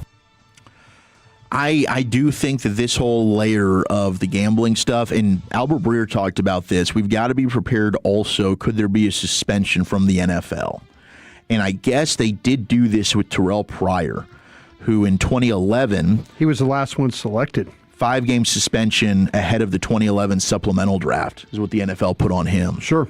So it's possible that Brendan Sorsby still has to, go through something with the NFL, and maybe he gets suspended.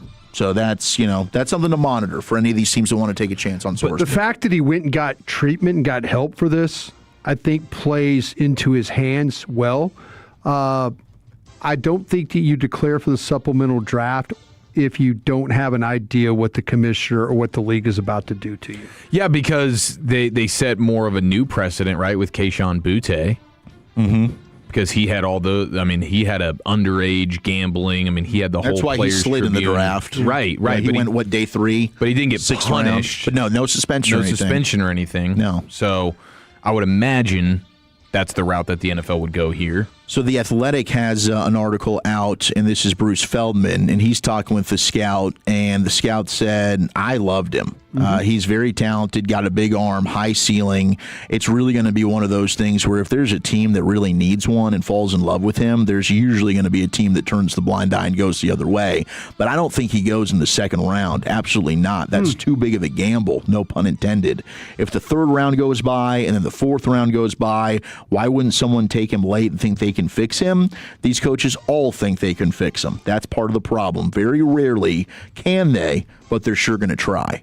So I am amazed because Sorsby, I mean, look, we broke it down like a month ago, Brian. He is a super talented kid. Yes. And I think that he had a chance to probably go ahead of Ty Simpson if he had to come out of this draft. Absolutely. He had a great chance. But now you got to factor in like the mentals, like the mental makeup. If I were a team and you're dealing with this whole deal that's coming, I get it's a quarterback. I would not do this. I would say I'm out on Sorsby. I can't shy away from maybe the lack of impulse and the mental decision making. And it's just for this position, and it's unfair. It's just because it's a quarterback. I could probably look the other way with an offensive lineman, with a wide receiver, with a corner, but this is a quarterback. This is the leader of my organization. This is the guy who's going to be the face, and that I need to rally everybody, and I can't take everybody else making jokes about, wow, what'd you have the over-under on yards today, right? And this is now going to follow the kid throughout his entire life, and I think that he's screwed, and I don't think he's going to amount to anything in the NFL. I really don't. I think Brendan Sorsby's NFL career, his football career, is totally done. Man, he did get his $6 million and he's walking away. I think at some point I'd be willing to add him, but in general, I agree with you. You know, there's too much to overcome. But if we're sitting there in the 6th and we need a quarterback, I want to interview the guy. You know, I want to do more research on his backstory. Are there other ways that his lack of impulse control is weighing him down? Maybe. You know, yeah. Does he have other stuff that could become tough? Because there's so much talent in there, and if gambling is the worst thing, you know, there's other ways to gamble. You can scratch the hell out of that itch. Yeah. You know, you got to go play blackjack or bet on the ponies or something like that. So even if he succumbs to the gambling addiction, you know, the bigger issue is, would he try to use inside information to gain an advantage? And I think after this scare, it would be highly unlikely that he would do something like that. And in his defense, they did deem, based on that court ruling that ruled him eligible, that there was no, conduct detrimental to the game. There was nothing here that was like he wasn't betting against his own team. I guess they overlooked the over-under on the passing yards. Yeah, if you're taking the under on your first half scoring and your quarterback's passing yards, that's as close as it gets. And maybe I am being a little too harsh on him. 4-600, you're being a little too harsh on him. He's a kid. But look, at the same time, we're talking about the NFL and a quarterback, and it's the toughest position in my opinion. Already a super play. long shot. Yeah, to play in sports. I mean, he's talented, and somebody's going to take a gamble on him, and if he goes into the right place, maybe he does succeed. And I hope that he gets the right help and the supporting cast that he needs. But I don't think if I were running the organization, I'd probably say, you know what, we can try and find the answer somewhere else. And it's just so different than a typical second chance. You know, like I see people playing that card on social media like, what, we're not for second chances? This isn't like had a bad night drinking and got in a fight on 6th Street.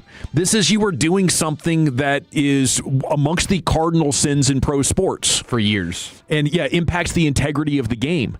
Like your peers around the league are going to think it says something about you that you've even brought the guy in. Yeah. So it's costing you perceived reputation points. There is the risk that Wolchuk has talked about. And beyond that, at some point in your internal sports moral compass, it's like, I don't want a guy that put our sports out there like that on my team or associated with me in any way. You know, and I think a lot of old school football people are definitely going to look at like that text. And, yeah. I think so. Sorsby is a local guy. I think there's a lot of friends and family around, and nobody is rooting against Sorsby. We're just talking about how we would handle it if we were in a building. Yeah, I mean, if he were the local Tide, it's like regardless, just in a vacuum, quarterback.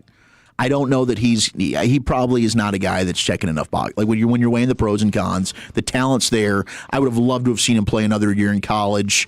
It's probably best for Texas Tech that they're not having to deal with this. But it's also the backup element. And we sat there and did the draft 2 years ago and saw Shador Bryan slide. Because people don't want to deal with the headache that comes with having a backup quarterback that's now going to have to be talking to the media and all that comes with that. So I wonder which team's going to take a bite on that. There are some teams that will. I just looked up something, and it's like the Dallas Cowboys, and I was thinking about second-round picks. Mm-hmm. They just set them on fire. And I just started looking at these names: Dwayne Goodrich, Quincy Carter, Jacob Rogers, Gavin Escobar, Yeah. Tony Dixon, Sherman Williams. You're going way back. Yeah, we're going way back. Antonio Bryant.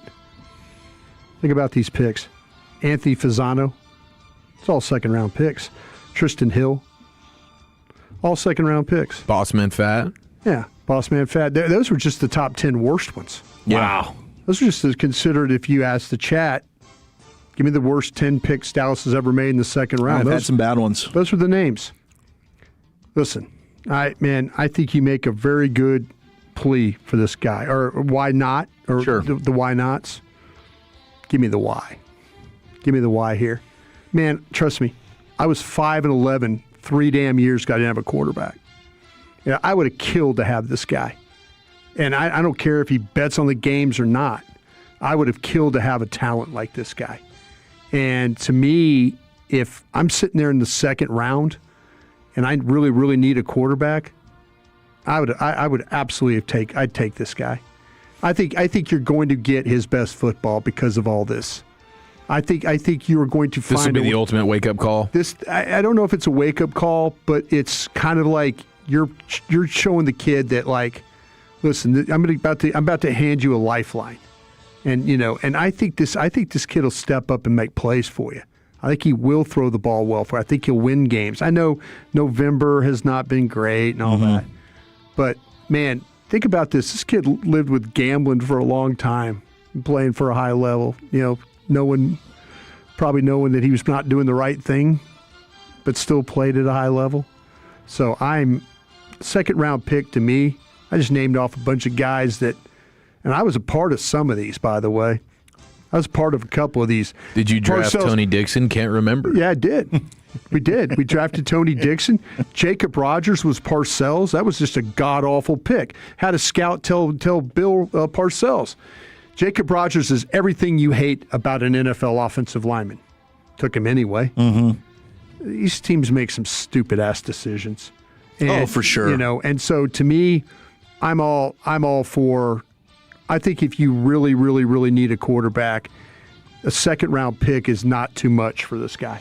Definitely seems like a Cleveland Browns thing to do if they were willing to bring in Deshaun Watson into his scandal. They drafted Johnny Manziel. Yeah. Sure. I'm sure there's a team out there. I think they're just going to play the game of could we wait another round? I don't think he's going to get selected before the third. Yeah. That's just my feeling on it. Oh, no, you very well could be right, but fourth is where I'd be interested. But a team will. You're 100% right. It's a quarterback, and he's talented. A team's going to take a gamble on We him. got to run because it's time for the Rangers Player Show. Infielder Nicky Lopez is going to join you next here in the Nation.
back, Nation, on 105 through the Fan. It's time now for the Rangers Player Show. Segment's brought to you by the Frankels. If you've been injured in a car or truck wreck, call the Frankels first, 214 or 817-333-3333. There's never an out-of-pocket cost. They only get paid when you win. The Frankels are the go-to car and truck wreck attorneys in Dallas. It's time now for the Rangers Player Show, brought to you by Golden Chick and Globe Life. For over 125 years, Globe Life has helped protect families when they need it most. Globe Life, make tomorrow better. As here he is, acquired May 28th, hitting .310 in the month of June, had a hit and a stolen base last night. It's Nicky Lopez here with you on the Fan, and a good afternoon, sir. How the heck are you? I'm great. Thank you for having me. I appreciate it. Man, thanks for joining us. Thanks for all the good work you've done so far, and welcome to Texas, man. What do you think of our state so far? I love it, man. I love it. I've loved the opportunity, obviously, and I just love the people here, and they greeted me with open arms, and the fans have been great, and obviously the ballpark and the clubhouse is awesome, and so I've been loving it so far. Actually, funny enough, like 5 years ago, me and my wife spent an off season here in Dallas just to see if we decided to want to live in Arizona or Dallas, and ultimately chose Arizona, but we spent an off season out here in Dallas, so we like Texas a lot. Well, heck yeah, we like you, man. I mean, it looks like you show tremendous pride in all the little things, the defense that make up a good player. Do I have that right? I do, and you can call me kind of an old school player, someone who can just kind of play all over the diamond, but put the ball in play, work a good at bat, and then just bring some energy and some clubhouse presence and stuff like that every single day. And I take a lot of pride in it. I take a lot of pride in my defense. I take a lot of pride in just that craft of just being a tough out and just someone who's just going to battle when you get into the box and just compete. What's your favorite position to play in the infield? Do you have a most comfortable spot? That's a good question. I think second base. I've always liked second base, but I feel equally as comfortable going over to shortstop, and then the corners obviously are just a toss up. But I've played all over the diamond, but I think to answer your question, I think second and short are definitely my more comfortable positions. What have you thought about some of the rule changes, like with the shifts? Did you like the shifts when you were playing in the infield?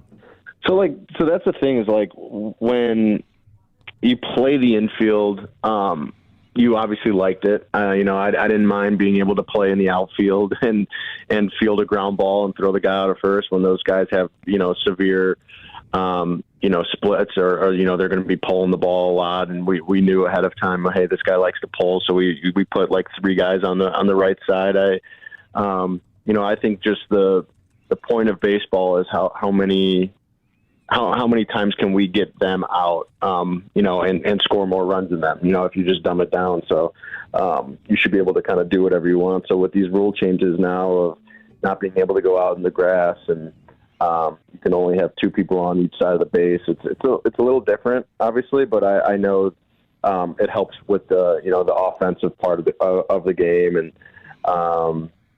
but you can also argue that with the shifts, if you learn how to hit the ball the other way, you can get a little bit more hits. Or if you learn how to bunt, you can get some more hits because there's no one over there. So, but I mean the rule changes. It's a game of adjustments, and obviously the game is always just going to keep adjusting. So. Hey, Nicky. Oh, Nicky Lopez here with you on the Fan, Brian. Yeah, Nicky. I was going to ask you. You mentioned all the positions and stuff you like to play. How was that? Those couple of times you went out there and pitched. What was that all about? So the first time I went out there to pitch, I've always said, we always joke about it in the clubhouse, like, oh, it's easy, to pitch, it's easy to get out on the mound, and then once you finally do it, it's like, man, like you're really close to the plate. It's very intimidating, and definitely something I'm not really interested in. But throughout my career, I've been on the mound probably 6 or 7 times, so. I'd rather be in the infield or the outfield rather than pitching, and so, but it is definitely needed sometimes when whether you're winning a lot or losing a lot. So I've been on the mound for both of those, and it's not necessarily fun, but you try to have fun with it, and try to get out of the way of any comebackers. Yeah, I promise this is the last question about that. What's that discussion like? Do you just know as the game's going along that like the skipper's he's gonna look at you and go, "Hey Nicky, get ready, man. I need you to finish this one out today." Do you just know, or is it a discussion? How's it come about when they ask you to pitch?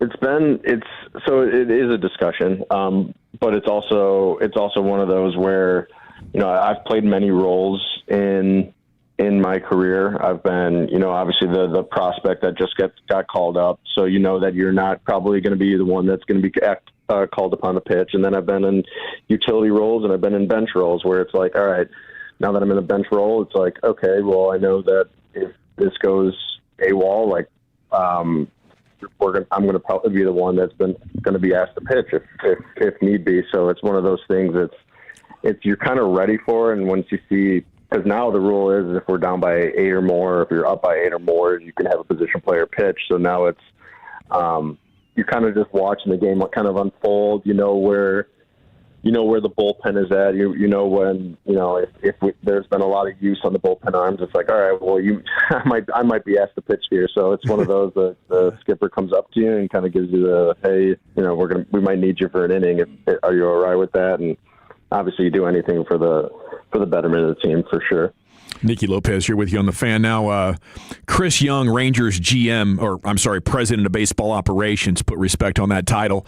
He was last with the Royals in 2017. Your first year, 2019. Had you crossed paths with our guy CY before you got here? So I was actually drafted in 2016 from the Royals. So I remember it was either 16 or 17 where I was used. They would call me up from the minor leagues to, during spring training to do like rundown drills, or if people were doing the, PFPs, or if they were working on rundowns, I was used as like a base runner. So I've definitely been on the same field as CY when he was just, obviously getting his work in, and obviously a lot of respect for him. And, we both share the Royals connection, and then once getting here, obviously just going in and talking to him and just picking up where we left off, kind of thing. And it's he's done a tremendous job here, and I'm just happy to be a part of it. Do you have an opinion one way or another on the whole KC versus Texas barbecue debate? So that's the thing, is like when I was in Kansas City, I think for 1 or 2 years, I had an endorsement with Jack Stack, and so I was very fond of Jack Stack, and I'm a big ribs guy, so I like their ribs. I don't know if I'm the right guy to ask about barbecue, but when we moved here for an off season, I was trying Texas barbecue, and it's equally good. I mean, I don't know who is better. I don't know who tops what, but since we're on a Texas show right now, I think I'm going to have to stick with Texas barbecue. Okay, well, let's keep the food conversation going, because you went to high school in Illinois. You got to play with the Cubbies. We actually talked earlier about some of the foods that the World Cup fans that are visiting need to try, and Chicago-style deep dish was brought up. And Eric, one of our co-hosts, we went to Lou Malnati's in Surprise when we were out there for the week. He didn't have a good experience. What's your take on the Chicago deep dish pizza? See, that's where I'm a little bit, being obviously from the Chicagoland area, I'm not a big fan of deep dish. I don't like how they label it as pizza free. I think I'm a big tavern thin. If you ever heard of Chicago Tavern. Yeah, absolutely. I think Jake Berger told us about that. Yeah, that is the way to go. And so if anybody who would ever, ask me about Chicago pizza, I would say, yeah, you got to get a tavern thin. I just think any pizza that you can only have one slice and you feel absolutely disgusting afterwards, I think is not a pizza. So I like to eat, multiple slices when I sit down. And so, but with saying that though, like I will say that the Chicago chain foods that are in Arizona, like Portillo's, for instance, big fan of Portillo's. can honestly say that the Portillo's in Chicago and in the Chicagoland area is way better than the Portillo's in Arizona. Okay. And I think the same goes with Lou Malnati's. I think the same goes with some of the other restaurants as well. What would you say is the best sandwich in the world? Is it the brisket sando? Is it an Italian? Is it a Cuban? Where would you take us there, Nikki? I'm an Italian beef sandwich with sweet and hot peppers. Nice. That's the way to go. And if you want to get a little bit more into it, I'm a combo, which is the Italian beef with the Italian sausage in it, with sweet and hot peppers. It's just that's my go-to. It's unmatched. Nick, are those sandwiches you dip? That Italian beef, is that the dip? Do you dip that? You can order them dipped. Yeah, you can order them dipped. You can order them wet. You can order them dry, obviously. But if you get slightly dipped, and then it's just. Yeah, I'm kind of craving one right now, actually. I was able to catch a little bit of your pregame interview over the weekend with Jared Sandler, and I think it's very rare that somebody that's a professional baseball player is not the best athlete in your family. Can you take us down, like, not only just your wife, but you're from a family of athletes? I'm from a family of athletes. Yeah, I'll start it off with, obviously, my dad was a really good football player. He played semi-pro, got offered to go to Iowa, but I think the family put a stop to that, and then has a letter from Mike Ditka that's in our house framed to try out for the 85 Bears. And then when he was going to training camp, he bruised his kidney, and then that was it, kind of. And he was just like, I'm going to focus on the family and all that stuff. So he turned to softball. Which, if you guys know, or if you don't know, in Chicago, it's called 16-inch softball. It's a huge deal. It's been around forever. And so, yeah, he's I think a 1 or 2 time national title winner. Because there's other states obviously that play it as well. But so it's 16 inches, and you don't use gloves, and it's pretty hard nosed, like blue collar sport. And I think that's where I kind of learned how to play and kind of play the game hard and play the game the right way. And I learned it from him. So yeah, he was a big athlete, and he's a Hall of Famer in that sport.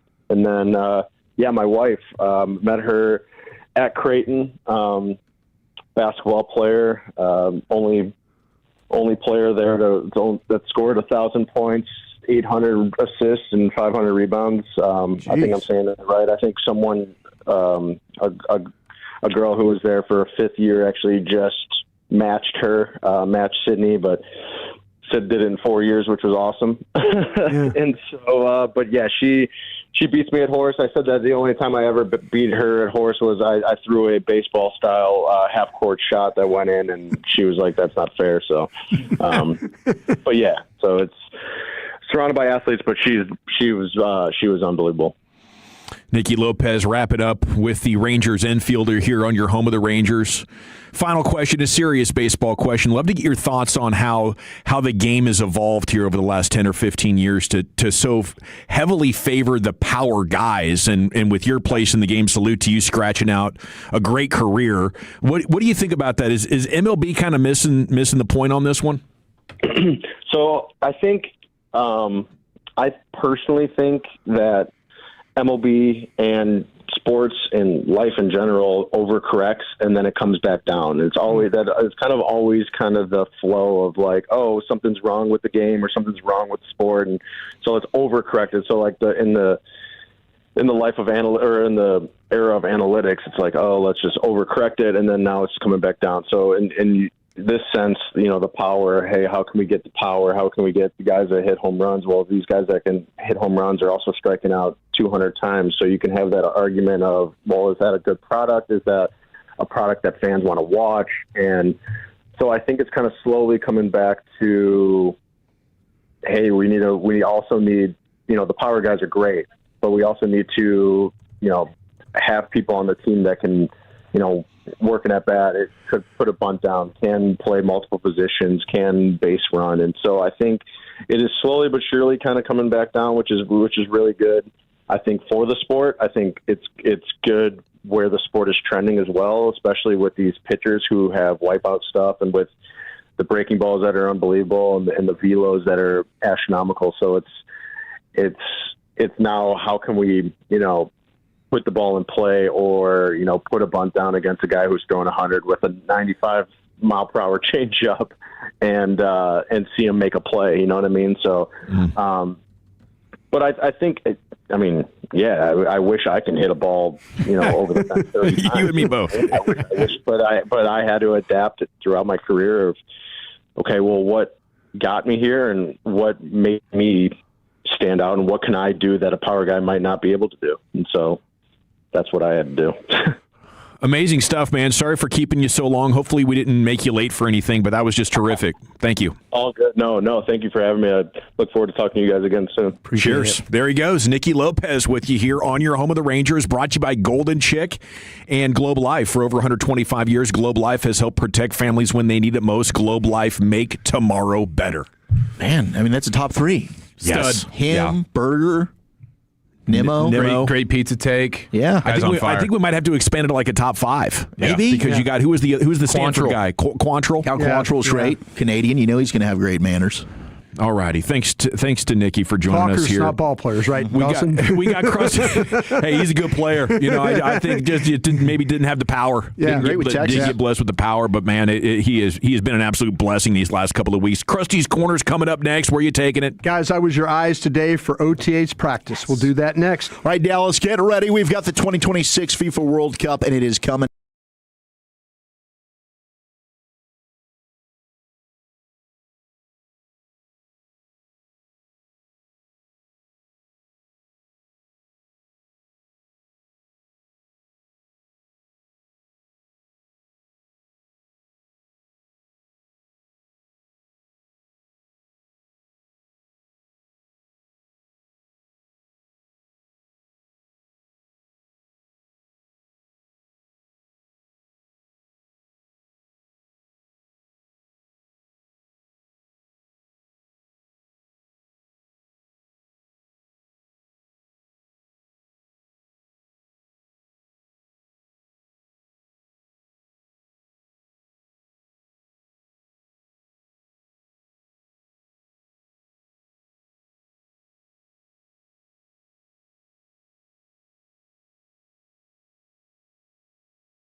#1 Chevy dealership 3 years straight, and they've got more new Chevys than anyone, and they're all priced to sell.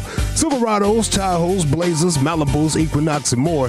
Visit ClassicChevrolet.com. This is Texas. This is Classic Chevrolet. Together, let's drive, relax, and enjoy the difference. Based on new Chevrolet registrations 2023 through 2025.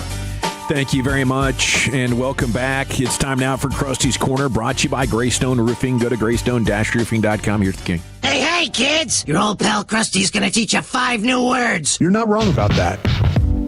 From Dallas, Texas, number 55, Brian Brothers.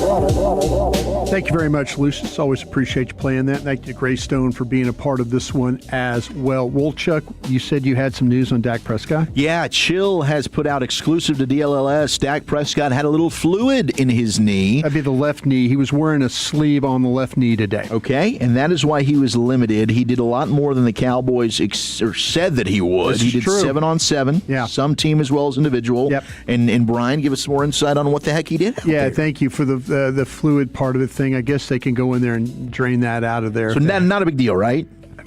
It's always a big deal, man. You got fluid on your knee? Yeah. And they're saying it's not a big deal. It's not a concern, but You're our fluid expert, Wolchuk. You tell us. I think if you can drain it out, as long as that fluid doesn't keep filling back up, we're okay. I'm kind of like going to ask, but I'm going to get the no, he's okay bit. But we're a little nervous? Yeah, fluid on the knee ain't good. Oh, crap. I don't think it's good, particularly. As the show's medical expert, I can confirm this is a fluid situation. Yeah. Thank you. It's a fluid You're right situation. about the age. I mean, Dawson, you mentioned that in the opening segment. You're like, this comes territory getting older. I will say this, though, about... Have you guys ever found tendonitis usually? Have you guys ever found fluid, like you older guys? Have you guys ever just found fluid in a place of your body that it shouldn't be? Yeah. I mean, the back last summer. Rectum. Remember that one? Oh, that was an infection. Yeah, it was brutal. And that when I finally caused that thing to burst, it was oozing for multiple days. Oh, yeah, that was disgusting. It was. That's when we sent you home, had like right? a fever. Yeah, we sent you home. We'd had enough of you. I think it was me and... Went to urgent care. Me and Blake. Blake stepped in, yes. Blake did a nice job. That's when Blake read the Cars for Kids ad as right off the kid, not the car. Yeah. You're done for, kid. You're done for. I will say this, though, one of the big plays of the day, and I kind of felt like today defense was interested, offense not so much. Oh, wow. Felt like that maybe this was a little bit better. And I don't think it was because Dak, but Dak did a lot more than I thought he was. Got out on the field and all that. He was wearing a long sleeve on the left knee. But, he was involved in some of the team period stuff. And, by the way, thank you to Coach Schottenheimer. He actually ran the drills towards us today. Oh. So I didn't have to use binoculars like every single play. Did have to use binoculars for a couple of things to see what was going on down with the drills, though, with the defensive line and the offensive line. But one of the prettier plays today was a Dak Prescott pass. Let's see, when was this? It was a 7-on-7 period where Dak launched it to CeeDee Lamb down the right sideline. CeeDee was working up against Durant, and he was able to get by Durant, and Dak threw a pretty ball to the outside, and then Lamb was able to adjust that. So didn't have many plays down the field. Everything was kind of underneath. You're like tight end passes. We're limiting explosives already, dude. Christian Parker effect is real. Well, I'll tell you what. How about one formation where they had Hunter Lipke? This would drove you nuts, Eric. They had Hunter Lipke playing like as a wide receiver out wide. They had they had Kobe Durant was across from Hunter Lipke. Hunter Lipke trying to run some route. So they're doing bits out there? I think they were doing stuff so I could talk about it at 3:52 in the afternoon. Watch what we're going to do with Lipke. Broadus is going to eat this up for Krusty's Corner. Broadus is going to talk about this for 3 minutes. He keeps crapping on how the Lipke contract is useless and they don't really use him. Well, watch this. I will say this, though, there were a couple different times, though, where if you just talk about guys going against guys with no pads, but could quickness beat a really good athlete? I'll tell you what, this Lawrence as a rusher. Oh, Malachi? Yeah, he's got some of that. He's got a little bit of that coming off the ball. But I'll tell you what, burst. There was some things where Tyler Guyton, not too anxious, just good step, wait for him, that kind of thing, and then it's like Lawrence realized, oh, he's got me. And then he kind of just backed down. But really nice job. But it was good to see them do that kind of that little bit of that. And it wasn't really one-on-one. It was like a team period where they were working against each other. And another thing I thought was pretty interesting about with this, and I hadn't noticed this guy very, very much, but our guy, Ogba, I'm going to say it wrong. We'll check it. Chido Agbonyo? Agbonyo, yeah, Agbonyo. Did I say it wrong again? Yeah. You said Agbonyo, and then you said I think Agbonyo. you said Chris Boniol. It's just Agbonyo. Yeah. Agbonyo? Just go Agbonyo. Otito. No G, right? Just hit the Otito. I think I think it's silent. Bonyo. Okay, Agbonyo. Let's just call him the OG. He was playing on the right. He was playing that. as the right defensive end in this thing. So, and he was running with the ones. Yeah. And I'll tell you another guy that's got a lot of work today, and we'll see what happens tomorrow.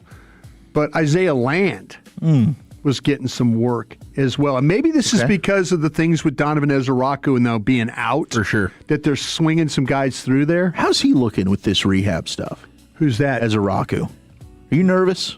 Man, I told you this a couple of days ago that I kind of felt like that he's going to need the whole up to training camp. Yeah.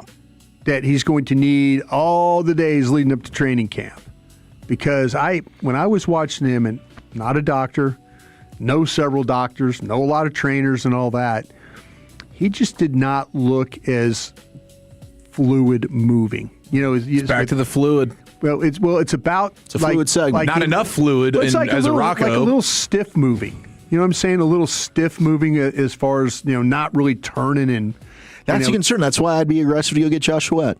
Yeah, well. And Max Crosby. I'll tell you what. Just everybody. I actually got to see Drew Shelton work a little today. Ooh, yeah? Drew Shelton at left tackle.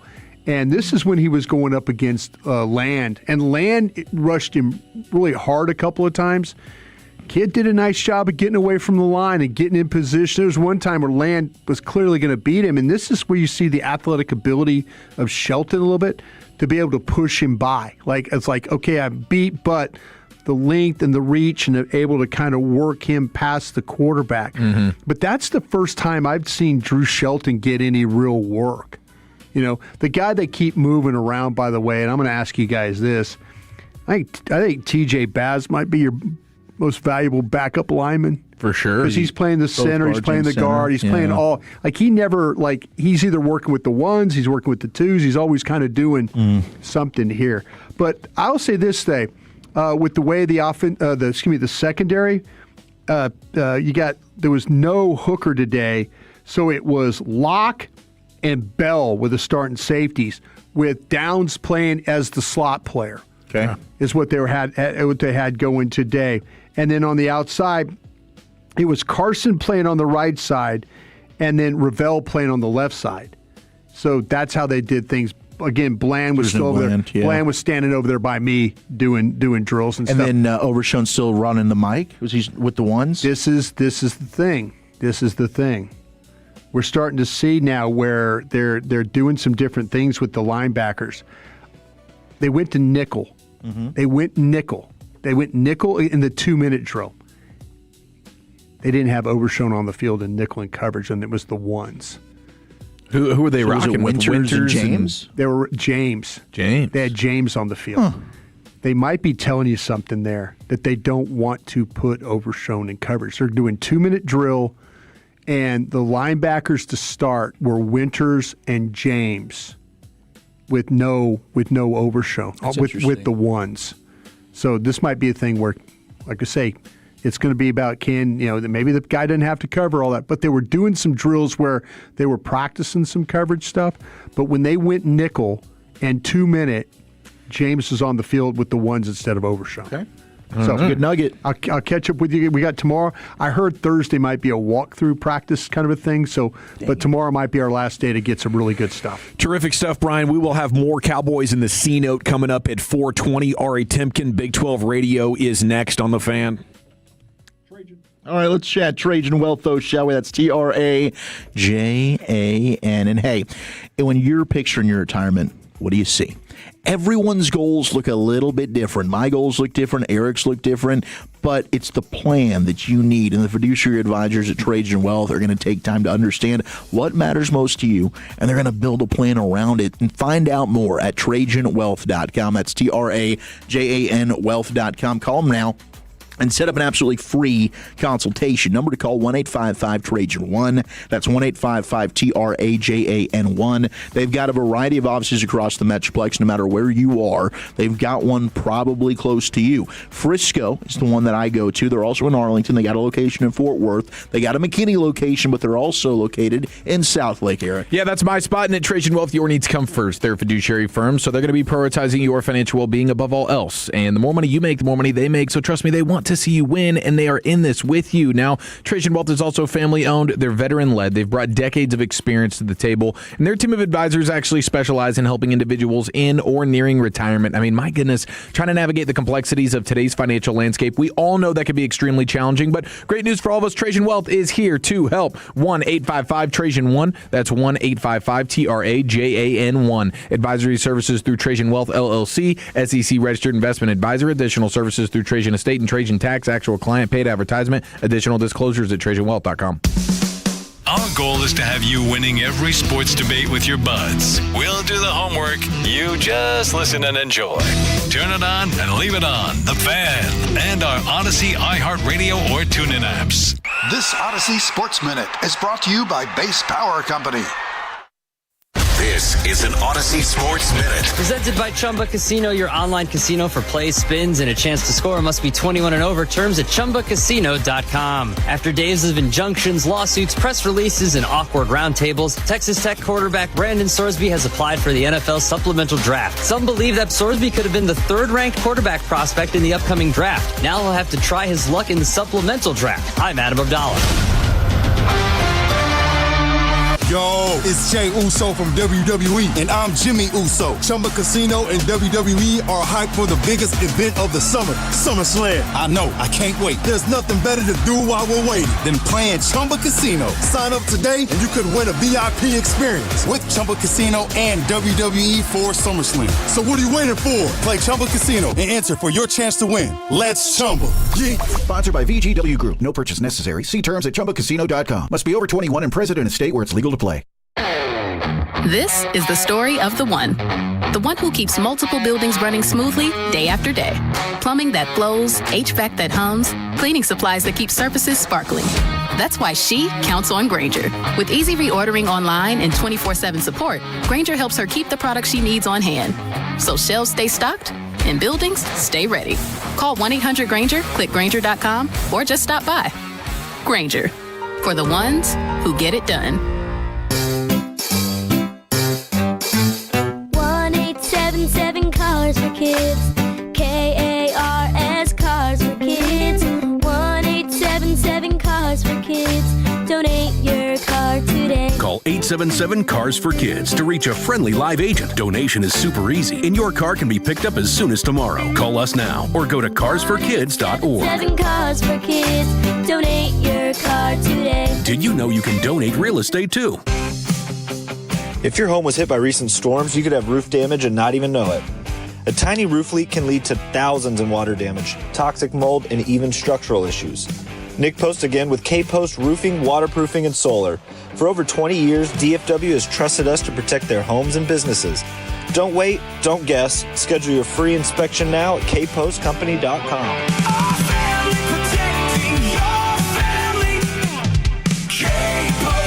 If you're looking to buy a brand new car, the place to go is Platinum Chevrolet. My family has bought 4 cars from Platinum in the last 6.5 years. It's because of the great people, service, selection, and those low prices. You get them all at Platinum Chevrolet. Get in now and pound your fist on the table for GM Justin Rudd. You got clear upfront pricing. Whatever you see online, that's the price you're going to pay. Shop online and let them deliver your new Chevrolet. Visit PlatinumChevyTexas.com. Drive a little further to save a lot more. Chevrolet, together let's drive. If you're still using a sports book to bet on the soccer tournament, you're getting robbed. Delete that app and join the millions using Polymarket. Polymarket is a prediction market, not a sports book. Trade against other fans, not the house. Polymarket, your go-to prediction market for soccer's biggest stage. Available in all 50 states. Download the Polymarket app. Use promo code BLAZE to unlock $50 free for your first trade. That's promo code BLAZE. Trading not available in all jurisdictions. Check local regulations before trading. Restrictions and eligibility apply.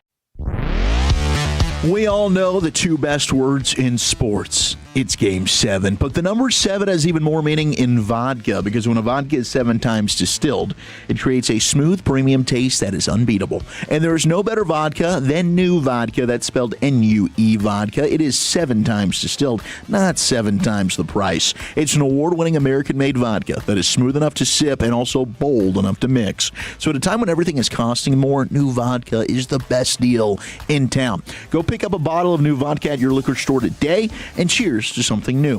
Visit newvodka.com to find out more. That's nuevodka.com. Steak is for dads. All types of dads. Grill dads, cast iron dads, charcoal dads, all united by their love of steak. So shop in store at Omaha Steaks at Polo Town Crossing in Plano for the perfect Father's Day gift. From perfectly aged, oh so tender USDA certified tender steaks to hand-selected gift packages, Omaha Steaks makes it easy to give your dad what he really wants. A license to grill with a Father's Day gift from Omaha Steaks at Polo Town Crossing, or go to omahasteaks.com today for fast delivery. Tolo, celebrate America's 250th anniversary with CertaPro Painters and get $250 off projects of $2,500 or more. Schedule by July 10th and let freedom and fresh paint ring. You can schedule your free estimate online at CertaPro.com. That's Certa with a C. And Tolos, now's the time to complete that painting project you've been putting off. CertaPro Painters provides a free estimate quickly and at the right price. CertaPro Painters knows how important your home is to you. They took care of me at the highest level, and they will do the same for you and your family. So schedule that free estimate online at CertaPro.com. That's Certa with a C, CertaPro.com. Each CertaPro Painters business is independently owned and operated. Looking for something smart, soulful, and full of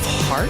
I'm Jen Hatmaker, host of For the Love, the podcast where we talk about what really matters. Love and family, faith and purpose. Every week, I'm joined by incredible guests for honest conversations that invite all of us to live with more intention, more laughter, and more connection. Join us on For the Love wherever you get your podcasts.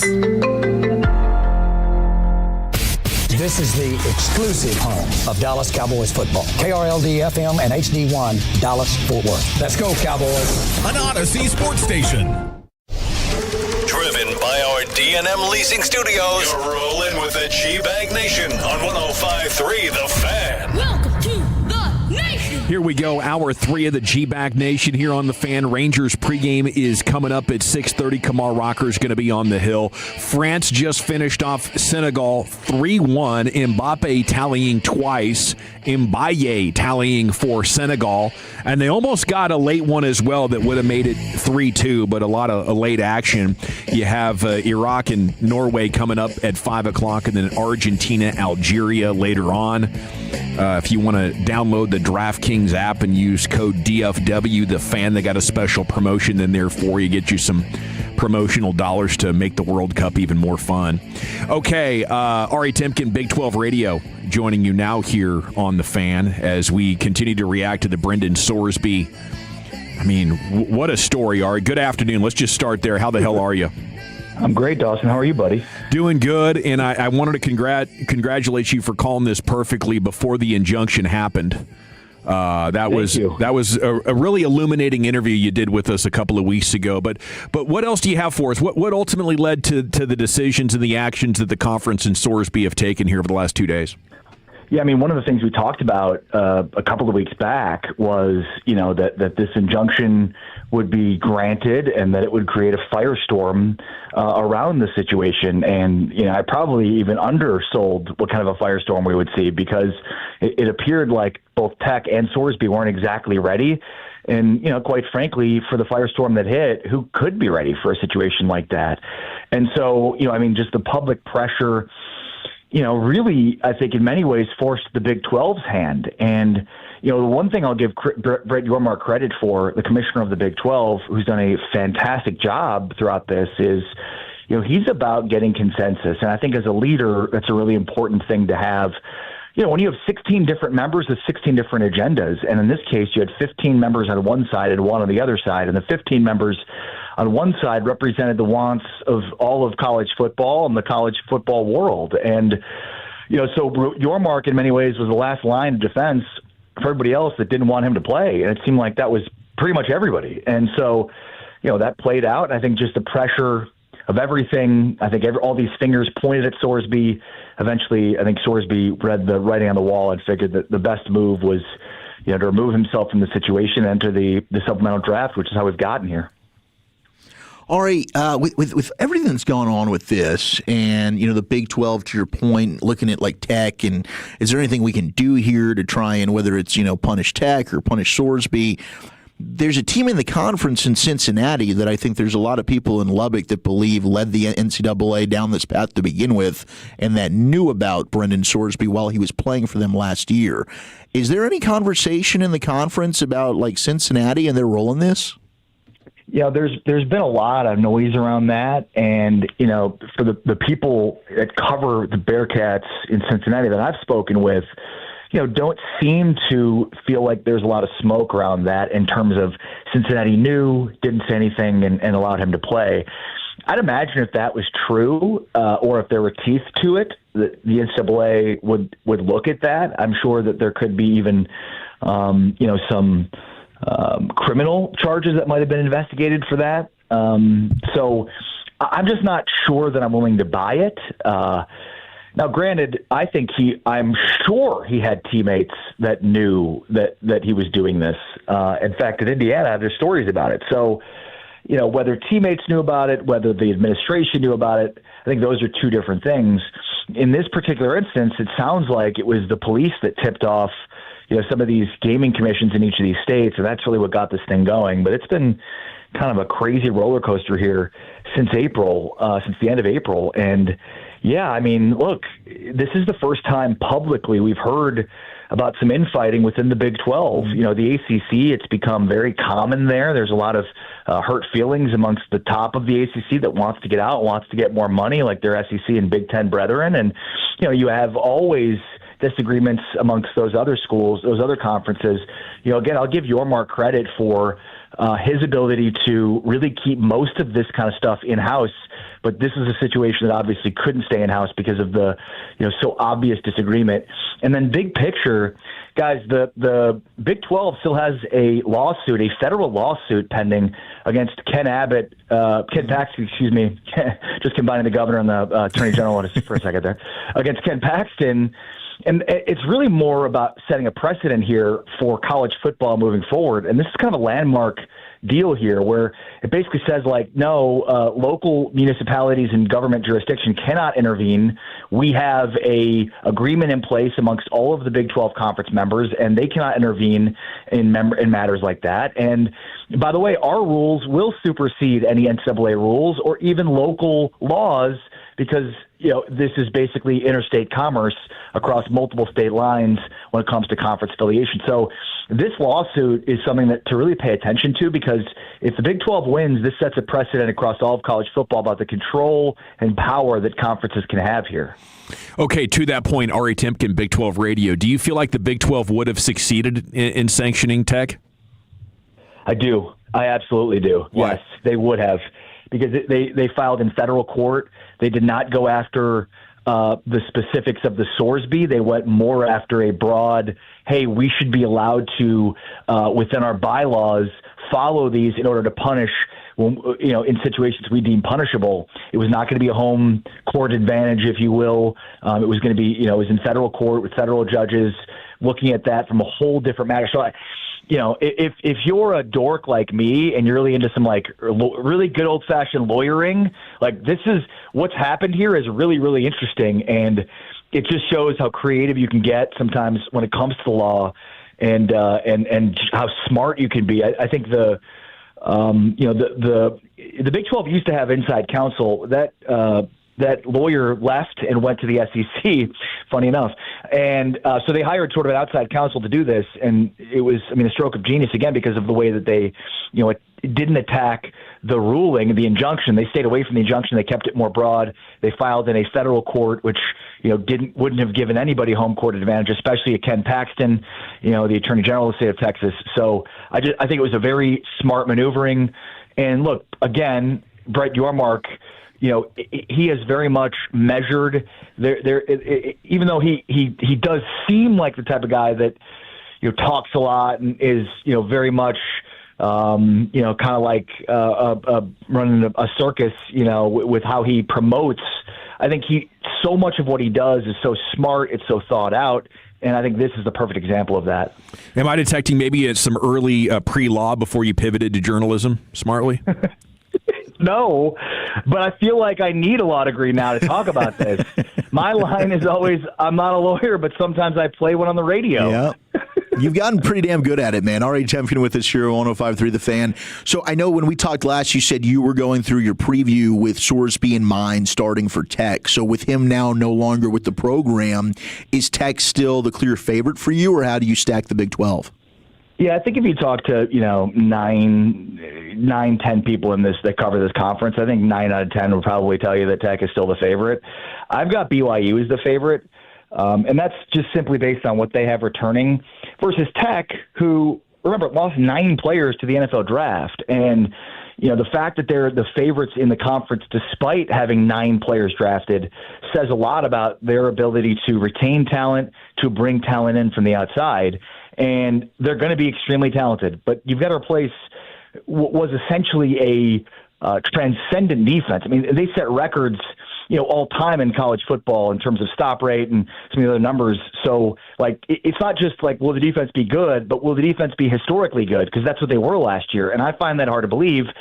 And now on top of this, you're breaking in an inexperienced quarterback. Will Hammond has played and played well at times, but he's still got a lot of inexperience. Oh, by the way, he's come back from a torn ACL, and we're not even sure when he's going to be available. On the other side, BYU has an experienced quarterback in Bear Bachmeier, who was a true freshman starting last year. He spent the entire offseason, in Provo. There's some familiarity. The leading rusher in the Big 12 last year was BYU's L.J. Martin, who's a Texas kid, and he's back. Their defense is entirely back. It was the strength of the team last year. The only guy missing is their defensive coordinator, who went with Kyle Whittingham to Michigan. So their biggest issue is replacing Jay Hill, their defensive coordinator. But on the field, from a personnel standpoint, I think they have more continuity, more guys that were there last year that, for me, pushes BYU over the edge. But don't sleep on Tech at all. They're very much in the conversation in terms of this, being favorites for this conference this year. All right, Temkin, Big 12 Radio with us here in the G-Bag Nation. And now the way this has all ended with Sorsby sort of just bailing on everything, do you think Tech is relieved, or are they pissed? It's a great question. And not I just think the fallout is really interesting. For Sorsby, he's getting his cake and he's eating it too. Cody Campbell mentioned yesterday publicly that they're not going to ask for the $5 million back that they paid him. So nice goodwill gesture there from Cody. Wish he'd hand out more $5 million checks without asking for anything in return. Sorsby gets to walk away and still get his $5 million and, get an opportunity at the NFL. Now, look, I think Sorsby, had he played a year, the jury's still very much out on him from an NFL evaluation standpoint. I've mentioned this a lot, but it's worth pointing out again. Cincinnati and Sorsby have not won a game in the month of November since 2023. Sorsby, when he was at Indiana, and Cincinnati, when Luke Fickell was still their head coach. So it's been a really rough couple of years here in terms of how bad they've played in November. And last I checked, it's the most important month in college football. So, and I'm not, I don't think it's all Sorsby or all Cincinnati. I think there's probably a little bit of column A, a little bit of column B as to why they've tanked the last 2 Novembers. But these are legitimate questions that NFL evaluators are going to have. And this was the year at Tech with all this talent that he was supposed to prove that he could in front of NFL evaluators. And I think there's still very much a question mark about him. So, look, I think he'll get picked. Will he get picked as high as had he played the whole year at Texas Tech? I doubt it. I think my guess is there'll be a 4th-round tender on him, and some team's going to end up with a guy that could have become a 1st-round draft pick at quarterback for a 4th-round pick. But we'll see, because even though there's the gambling part that hangs over his head and the questions about his ability to play hanging over his head, I still think that teams will take a chance on him. In terms of Tech, look, I think there's probably a couple, some mending of relationships they've got to do with the Big 12. They basically were willing to take the Big 12 to court and even had one of their big armed muscles reach out to the Attorney General of the state of Texas to threaten them in order to do it. So, I think this is one of those situations in which Tech stepped out of line. They did it under the guise of trying to win more football games, and, they got called out for it. And so we'll see what happens now. And even if the Big 12 acts to punish Tech in a certain way. We'll see if they do it. But look, the reality is, guys, the best interest of the Big 12 is for Brendan Sorsby to play. Now, maybe not from a PR standpoint, but from a competition standpoint. Texas Tech's ability to win the Big 12 and get far into the playoff really hinged on Sorsby. And so I think the fact that the Big 12 did this in some ways to cut up their nose despite their face speaks to, doing what's in the best interest of college football, maybe more so than doing what's in the best interest of the Big 12 and the Big 12's most important brand right now, which is Texas Tech. Hey, Ari, do you think that Sorsby did this thinking that down the line that maybe not the Big 12, but the committee that votes for the playoffs might go against Tech or look down on Tech because of this, and then it would affect all those guys? He'd only been there 1 year. Everybody else had been there maybe 3, 4, 5 years, that kind of thing. Do you think he was worried about that maybe the committee would come down on Tech at the end of the day? Let me ask you this, Broadus, as somebody that's been in NFL locker rooms. Yeah. Do you think that there would be players in that locker room that would hold it against Brendan Sorsby if he were on the team this year? No, I don't think so. You don't think so? No. See, I figured that there were probably some guys that would be okay with that. I figured there were probably some guys that might not agree with Sorsby and being able to play. Yeah. And so I think because of that, look, AP voters, like all this stuff would have been impacted. So I think it absolutely would have created chaos and issues within the psyche of that locker room because it wasn't going away. It was only going to get worse and worse and worse. And I think at some point, Sorsby's representation realized that. Well, I think that, and good for him, because we talked about, I know yesterday, I said, listen, I was him, I'd go for the supplemental draft right now. But I kind of look at as a guy who's been in locker rooms like that, if somebody will help you win games, you will bend over backwards. You will defend that person to the hilt if that guy is helping you win games. And can I ask you another question, Ari, though? Why do you think Tech didn't ask him back for the money? I think at that point they had lost a PR battle. I think it came directly from Cody Campbell's pocket, and $5 million in Cody Campbell's world is basically nothing. And so I think they figured, it's just the fine we're paying right now in order to at least have a little bit of goodwill. That's my guess here. Is Cody Campbell has so much money that $5 million doesn't even mean anything to him, right? And then on top of that, I think just from a PR standpoint, this was so poorly handled by Tech, by Cody Campbell, that it was almost like, all right, at least this won't make us look bad, despite all the other things that have made us look bad. Do you think Tech was worried that he might say something that they were trying to keep quiet? That could very much be the case. Hush money. I think that could absolutely be the case. 100%. Well, I didn't mean to take you down that path, but I was just wondering why you would not ask for $5 million back, and why would the guy not give the $5 million back himself? Yeah, unless you had a deal where it's like, listen, just for all this, what's going on our end, keep the money and we'll call it a day, okay? And that way you have some goodwill with the kid. Thanks for Yeah. Well, and real quick, guys, and maybe Jeffrey Kessler did it quid pro quo, or maybe he spent $5 million with Jeffrey Kessler representing him. Yeah. He's Ari Timken, Esquire. Yeah. with you here in the nation. Perry Mason. Big 12 Radio. I love it, dude. Thank you so much, and we'll catch up with you soon. Appreciate it, guys. Be well. Take care. There we go. Salute to you. Okay, we're coming back with the C note. Everything George Pickens had to say as he returned. It's next on The Fan. I want to chat D&M leasing with you before we do anything else. Because if you want or need a brand new vehicle, it's time to call D&M 972 or 817-35 lease. You can call them right here in your car, even if you're going to be at your destination in 10 minutes and you want to have this handled before you get there. Call D&M, tell them what you want, any make, any model, tell them what you're trading in. They'll give you the highest trade-in value possible for the old one, and then they're going to get to work delivering you the vehicle of your dreams. You're going to see why I love D&M leasing. There's 3 vehicles from D&M in my driveway every night. Won't be too long before we do another one. Probably just get another Nissan Frontier, but who knows? It is any make, any model, foreign, domestic, car, truck, SUV. It does not matter. So what do you want? Maybe you know exactly what it is. Maybe you need to, maybe you're stuck in traffic. You can look outside right now and spot something. It is a new truck, SUV, sports car, sedan, family truckster, minivan, whatever it is that's going to fit you and your family's needs. D&M's going to put it in your garage, and they'll find you a monthly payment that works for you as well. Yeah, up to 50% less compared to buying nothing down, nothing due for 60 days. Call my friends at D&M right now or go to dmautoleasing.com. When your friends say, "Hey, did you hear?" you can proudly say, "I heard it on the Fan," keeping you sports informed with some quality laughs along the way. Turn it on and leave it on. 105.3 The Fan, the Odyssey app, iHeartRadio app, and TuneIn app. All right.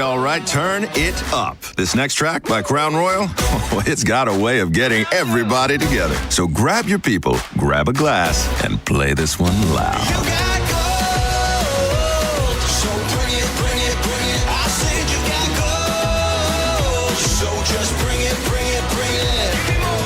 This track is brought to you by Crown Royal. Please drink responsibly. So many of you still have that 3% rate from the COVID years and you want to keep it, but you want to get cash out of your home. It's very simple. A second lien home equity loan with TexasLending.com.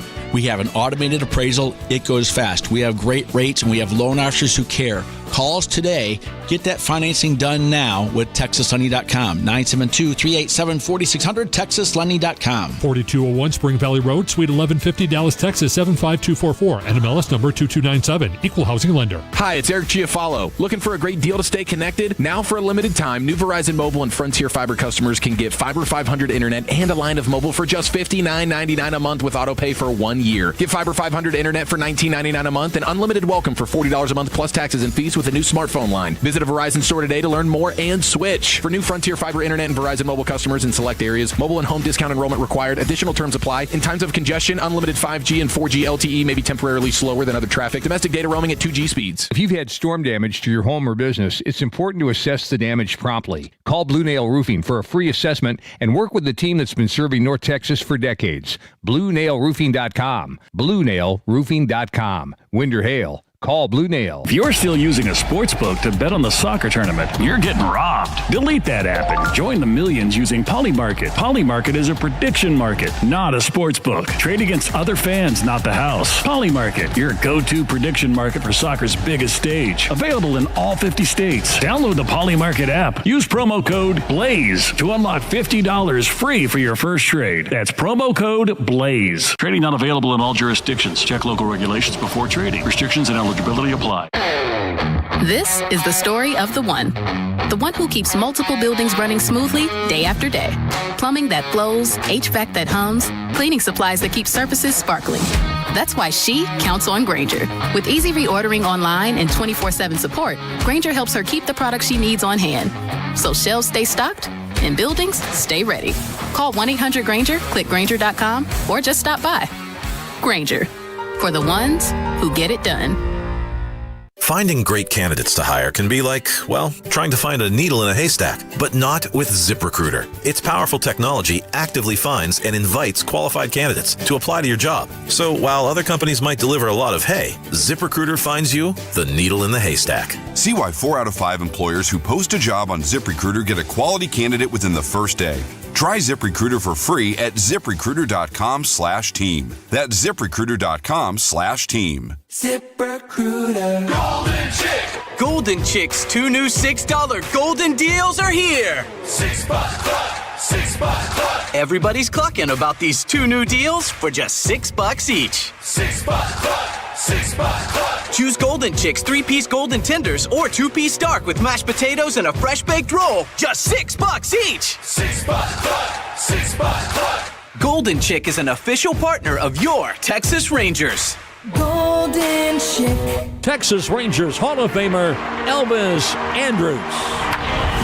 Baseball has given me amazing moments, but what matters most happens off the field. Family, memories, and the future we're building together. As a player, I prepared every day for what might happen tomorrow. That's why I believe in Globe Life.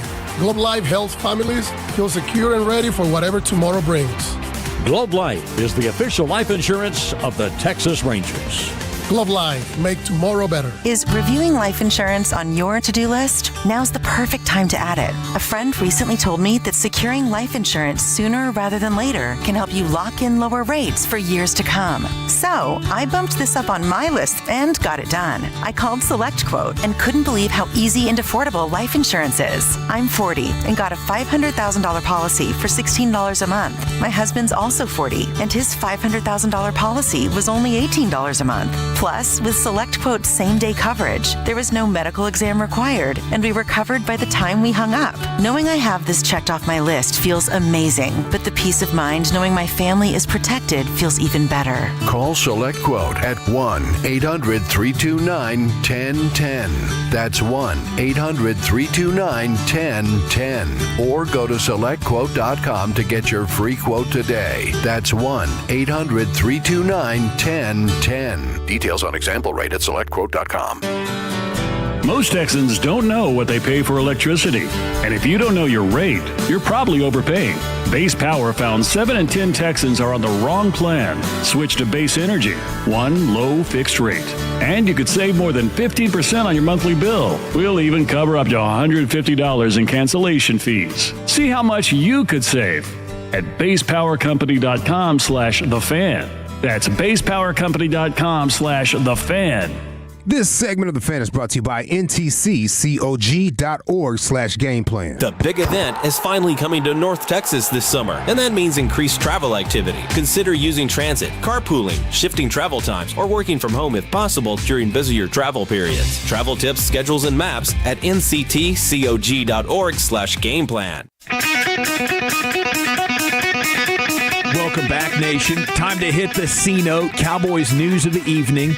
Segments brought to you by the Frankels. If you've been injured in a car or truck wreck, call the Frankels first, 214 or 817-333-3333. There is never an out-of-pocket cost. They only get paid when you win. The Frankels are the go-to car and truck wreck attorneys in Dallas. How do you react to the George Pickens answers to questions today at Cowboys minicamp? He was asked if he's going to hold in or hold out. Said, nope, I'm here. I'm happy to be back, and it's football first.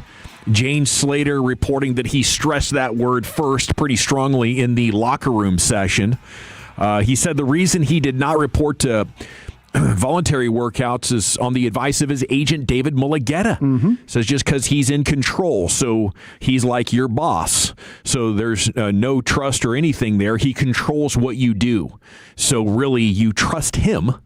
And I think that would maybe swing the pendulum maybe back the other way a little bit, because if this becomes Mulligetta against Jones's and George Pickens is sort of a spectator or a pawn in that game, maybe that could swing it back to being more in question. But after he said it so convincingly, he's back, no hold in, no hold out, I'm feeling pretty good.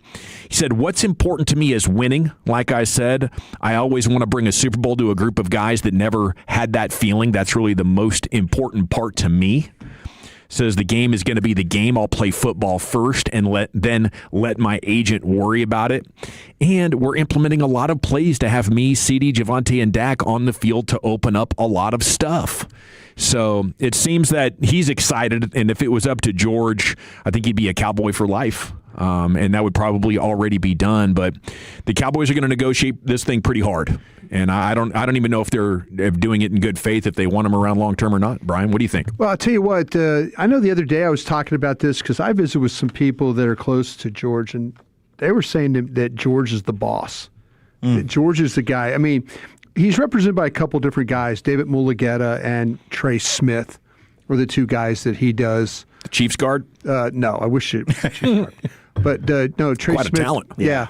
But this guy told me that he's like, listen, George is his own guy. So for him to come out and say, yeah, no, David's the boss and all that, that's a little bit. I appreciate, hey, horses from the horse's mouth. But people that are close to George, they're telling me, they're like, no, George runs the operation there. George is very much like you work for me kind of guy. So it's a little bit surprising to hear that, but listen, I just think what you're going to do is you just hope you, as a Cowboy fan, that you get the absolute best 1 year out of this guy. I think you will. And if you do, great. And then tag him again, or money comes free, or you want to make it something long term, then you could do that. But I can say I am not surprised he hasn't practiced, or he went through the individual and stuff today. But to be ready for camp, good for him. That's exactly what they need to do. I think I feel bad for George right now because he wants to be a Cowboy, and he's doing everything right. He's getting kind of a raw deal out of it. But I think he wants to be a Cowboy so bad that he is willing to let the Joneses win this one, and I don't know if that's going to change in a year. They've let it be known it's difficult to pay two wide receivers at the same time. But I think in a lot of ways, George is going to get 27, 28 this year, 30-plus next year. So do I feel bad for him? No. No, he's having a tremendous career, and he's going to be wealthy beyond his wildest dreams. But when it comes to engaging with a team and getting a fair shake, there's no worse place you could be as a star player.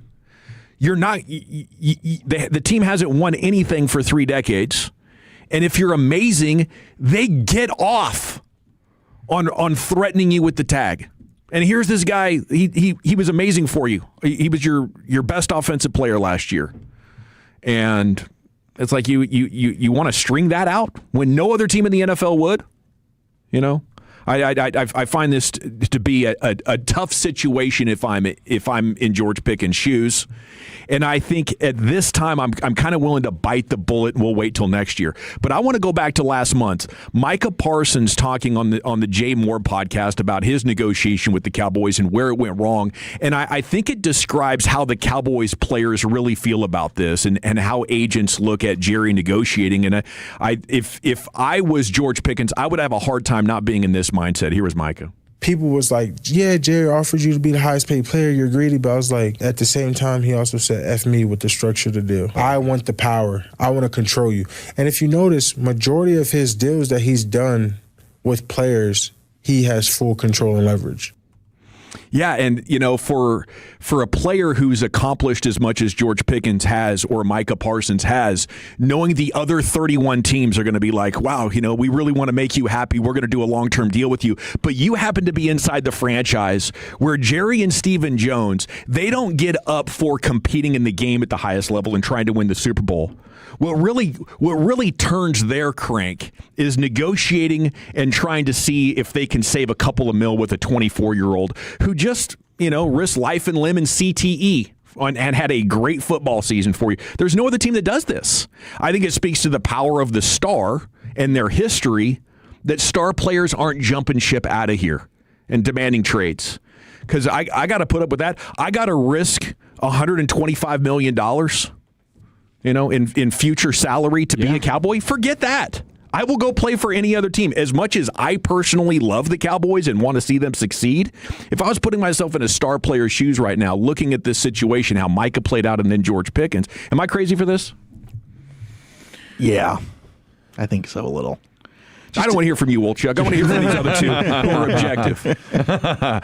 How would you feel about it, Chief? I mean, listen, I wouldn't feel great about it. It's hard to put myself in those shoes 100% because I'm looking at a guy who's still going to make $27 million this year. It's like, now he could be in a deal where he's guaranteed over $100 million or something like that. So I understand there's a gulf there for sure. And the first round money he's already lost out on. Yeah. And again, whose fault is that? Whose fault is that? At some point, you do have to step up and look in the mirror as a man and say, could I have done things better to be a first-round pick? Mm-hmm. Could I have done some things better to warrant every team in the league jumping at the possibility to give me all the money in the world? I mean, you have to take some accountability for where you're at. None of this is just the NFL decided we don't like George Pickens. We will pay anybody else, but we don't want to pay you, George. There's just something about you. You didn't do anything wrong. We just have something against you, George Pickens. You got to look in the mirror. And there's 8 people every year that get tagged. I can't figure out how many players are playing on the tag, but for the last 10 years, there's on average 8 players that are being tagged across the league. The Cowboys do it almost every year. The Cowboys do it quite a bit. Maniacal about it. It also benefits players sometimes. Go out there and do it again. Did it benefit Dak? Absolutely it did. Did it benefit Dalton Schultz? Absolutely it did. Like, this can also work in your favor unless you're going to go out there and play scared. I think it works in your favor if you play back with bold negotiating, as Zeke did, as Micah Parsons did. That's what I'm seeing. I think the Cowboys. Well, then do it. What was the Micah negotiating though? Like Micah, like you played the Micah clip. Like what is Micah? Like what is it about the contract that was so Jerry friendly? Well, they're trying to get him to go year to year. It was the guarantees, and I don't the exact proposal wasn't there. But Micah was suggesting that you want to leave me unguaranteed. So basically, every year I'm having to play like you're on a contract year. If you don't perform well, I'm not going to pay you next year. Yeah. But I would say George Pickens, what is he? He's late for practices and tries to fight the other team. I'd be pissed off at the NFL for slapping this tag on me and apparently echoing it around in your social circles as owners or GMs. What have I done? What have I really done? Was I worse than Zeke? I don't know. He hasn't done anything that's been issues off the field. The issue for George is just like no other team, like you say, like the Cowboys are the only team. No other team wanted to pay George. That's the problem. Like in this specific instance, George is just kind of powerless, which sucks for George. The league looked at you a year ago. Teams and want to pay George. You're worth a third-round pick. Teams want to pay George. Who wanted to pay him? They don't want to trade for George and then pay him. Yeah. Okay. Crazily, because of this misperception about me. That I'm some sort of a bad guy. Well, you just had a team That's trade not for my problem. Jalen Waddle, and they're paying Jalen Waddle. I mean, I would say George Pickens is a better player than Jalen Waddle. I think there's tons of teams, if you really needed a wide receiver, you would trade for George, and you would pay him. Maybe I don't want to trade 2 1s, but we can talk about a deal with Dallas. You can work that out. This is just, to me, George is a pretty cut and dry situation here, which is very unfortunate. But he made $3.5 million last year. He's making over $27 million guaranteed this year. Go out and ball out. I'm going to enjoy watching him as a Cowboy this year because I don't know if he's going to be here past this year. And hopefully some other team does reward him with a big time contract. We got Jared Sandler coming up next. We'll talk to him about Rangers Twins Game 2 and what we can expect from Kamar Rocker and the guys this evening. Next in the nation. But first, Tolos, you're losing your hair, and you need a simple solution that works. You want the best modern technology with top-rated physicians, something that's guaranteed to work, and that's why, fellas, you need advanced hair. All right, they've completely redefined hair restoration, from the experience itself to their unmatched results. Whether you have a receding hairline, a bald spot, or some just general thinning of your hair, you can address them all with Advanced Hair's simple one-day treatment in a calm, relaxed environment with the most experienced professionals. Now, Advanced Hair, they have performed tens of thousands of these breakthrough treatments, and you need to be next. How about this? Your own natural hair begins to regrow the very next day. Absolutely unprecedented stuff. No one can offer anything like the Advanced FUE found at Advanced Hair, and I highly recommend their team. You are going to love them, and it all starts with your free consultation. Call 469-599-HAIR. Just for being a Tolo, you'll get $250 off and 250 free hair grafts. Refine your hairline with the team that's redefined hair restoration. 469-599-HAIR or advancedhair.com. Coming up on the next KNC Masterpiece, our Dallas Cowboys minicamp news of the day, our brand new World Cup segment, No Goals Barred. And at 12:20, we will talk with Texas Rangers manager Skip Schumacher. Join the show, 10 a.m. to 2 p.m. on The Fan. What's up, everybody? Nick Costos here, helping you beat the books with Westwood One Sports. Coming up tonight in pro hockey, Game 2 of the finals, Carolina down 1-0 in the series, a -165 favorite over Vegas. Total in the game is 6. And Game 1 was really high scoring, 5-4 in favor of Vegas. I think we get a lower scoring game tonight. Give me under 6, and I like Vegas to win. Bet smarter and beat the books. Download the BetMGM app today. My dad passed away unexpectedly. Of course, it was awful in every way, but we are very grateful that he had life insurance. So even after he was gone, he was still able to provide for us. And that's why I have life insurance for my family. Ethos.com. They make it fast and easy to get covered. It's 100% online. You get a quote in seconds, and you can apply in minutes. You get covered the same day. Get your free quote at ethos.com/game. That's ethos.com/game. Paid spokesperson. Time spent on application may vary. Online health questions required. Rates may vary. If you're still using a sportsbook to bet on the soccer tournament, you're getting robbed. Delete that app and join the millions using Polymarket. Polymarket is a prediction market, not a sportsbook. Trade against other fans, not the house. Polymarket, your go-to prediction market for soccer's biggest stage. Available in all 50 states. Download the Polymarket app. Use promo code BLAZE to unlock $50 free for your first trade. That's promo code BLAZE. Trading not available in all jurisdictions. Check local regulations before trading. Restrictions and eligibility apply. Golden Chicks 2 new $6 golden deals are here. $6 club, $6 club. Everybody's clucking about these 2 new deals for just $6 each. $6 club, $6 club. Choose Golden Chicks 3-piece golden tenders or 2-piece dark with mashed potatoes and a fresh baked roll. Just $6 each. $6 club, $6 club. Golden Chick is an official partner of your Texas Rangers. Golden Chick. Texas Rangers Hall of Famer Elvis Andrus. Baseball has given me amazing moments, but what matters most happens off the field. Family, memories, and the future we're building together. As a player, I prepared every day for what might happen tomorrow. That's why I believe in Globe Life. Globe Life helps families feel secure and ready for whatever tomorrow brings.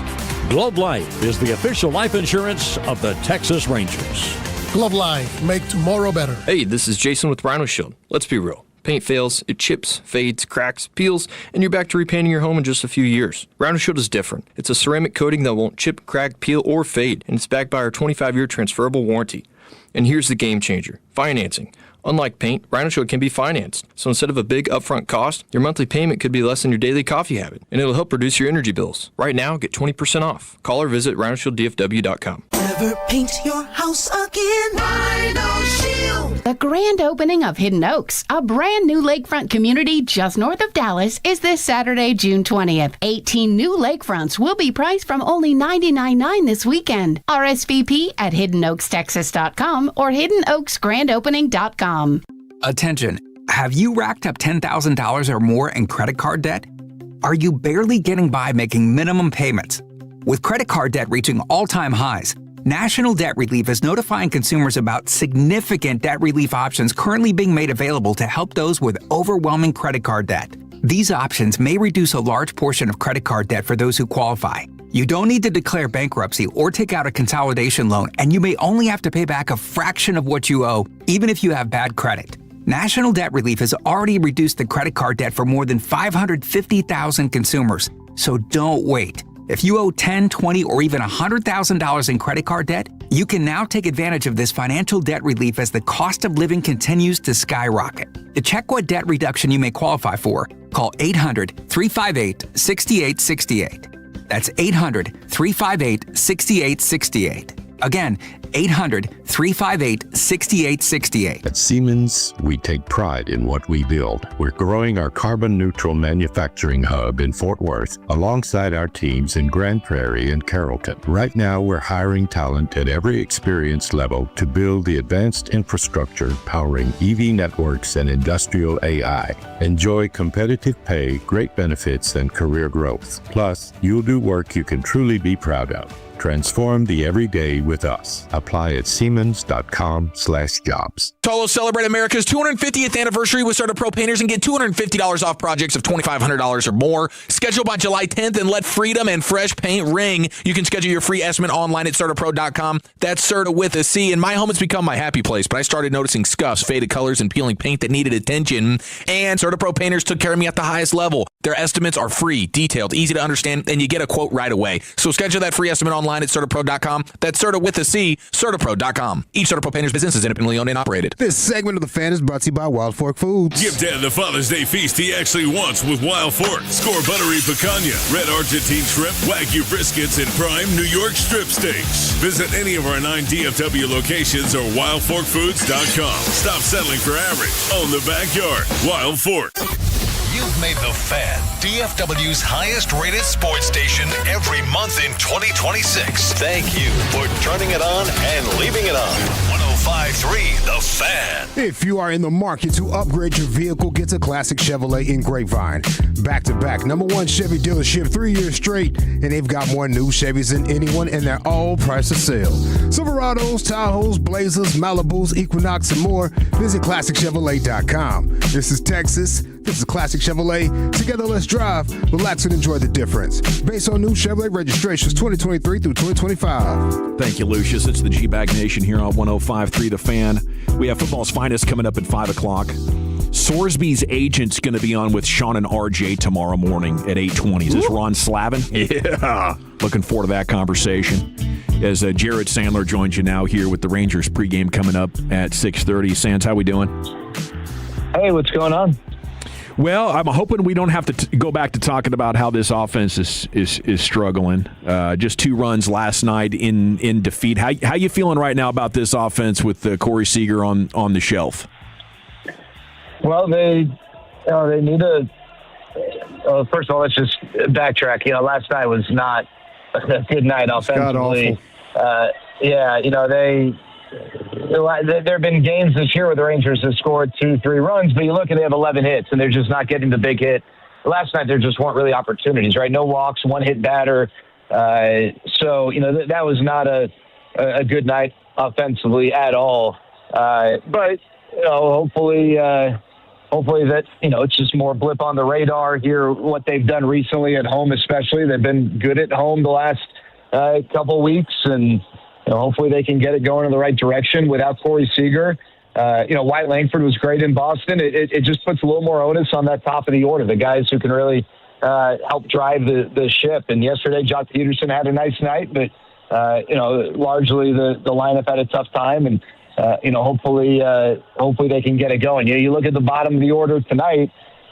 Jake Berger's been good, and when he's hitting 6th and 7th, and it does lengthen the lineup, especially when he's on a run like he's been here recently. Last night notwithstanding, Alejandro Osuna is an interesting one to me because he can get on base. He really doesn't slug a whole lot, but if he can get on base and set things up back for the top of the order, so guys like Jock Peterson and White Langford are coming up with men on, it can kind of change the dynamic a little bit, but there's no doubt that this lineup's a lot better when Corey Seager's in it, and hopefully he'll be back on Friday. What do you think about the criticisms around Social, or the idea that maybe he's not tough enough to play right now? Yeah, the concussion, I don't know what, I don't understand how that computes with a concussion. He got tested. Doesn't matter. I can tell you this, he wanted to play. He is not allowed to play. So I don't know how, I don't know how that equates to toughness unless if I'm missing something, let me know. But you get a concussion, you get a concussion. I don't know how you work around that when you get tested for it and you're not able to, you got to pass the test to then get back on the field. So I don't know that that's a matter of toughness, but maybe I'm missing something. Looking at the lineup, you got Josh Smith back. Well, I am curious. Am I missing? So I don't want to just give. I know that. I'm sure if you're always a homer or whatever, but am I missing something with that? No, you're not missing anything. I think you served those fans properly there, Sands. Okay, I just want to make sure. I know that the protocol is not as public, and I don't claim to know all the details the way we might know with the NFL. That you got to pass this and that, and we know if a guy gets diagnosed with a concussion on Saturday, if he's a quarterback, they'll bend the rules so he can play. That next week, but for some random guy probably not going to clear. Hey, I don't know what the exact protocol is in Major League Baseball, but I know that you do have to pass the test, and you have to show that you do not have a concussion or concussion symptoms or whatever to get back out there. So, my experience with the concussions, it's not so much I don't know if he's supposed to do exercises to help the strength of his skull to protect his brain. I don't know if that's something that you can do. So maybe if it is, then screw him for not doing it. But I don't believe that's the case. Are you broadcasting with a concussion after falling out of your Chevy Tahoe? Yeah, how about that, man? Hey, Platinum Chevy, great. They're big friends of the fan. Justin Rudd, Platinum Chevy. Yeah, they're outstanding. That's an odd, true story. I've never had a car that big, so I reached down, and obviously I'm not very tall, but most cars, I can still touch the ground. it's like, a kid whose feet are dangling when he sits on a bar chair or something, and I just totally wiped out and face planted, into the cement. Looked like a total A, but now, where did this happen? We bounced back. Were there any witnesses to this? Is there video? No, there were no witnesses. But I'm not someone to be dishonest or hide the truth. I looked around. I mean, maybe like some Desperate Housewives style, someone peeking through their window saw me, but it was in the neighborhood, just getting into the car for the first time or getting out of the car for the first time, and bam, didn't go so well for me. What's up with Cam Colley? Are we getting a Cam Colley call up? A Cam Colley up?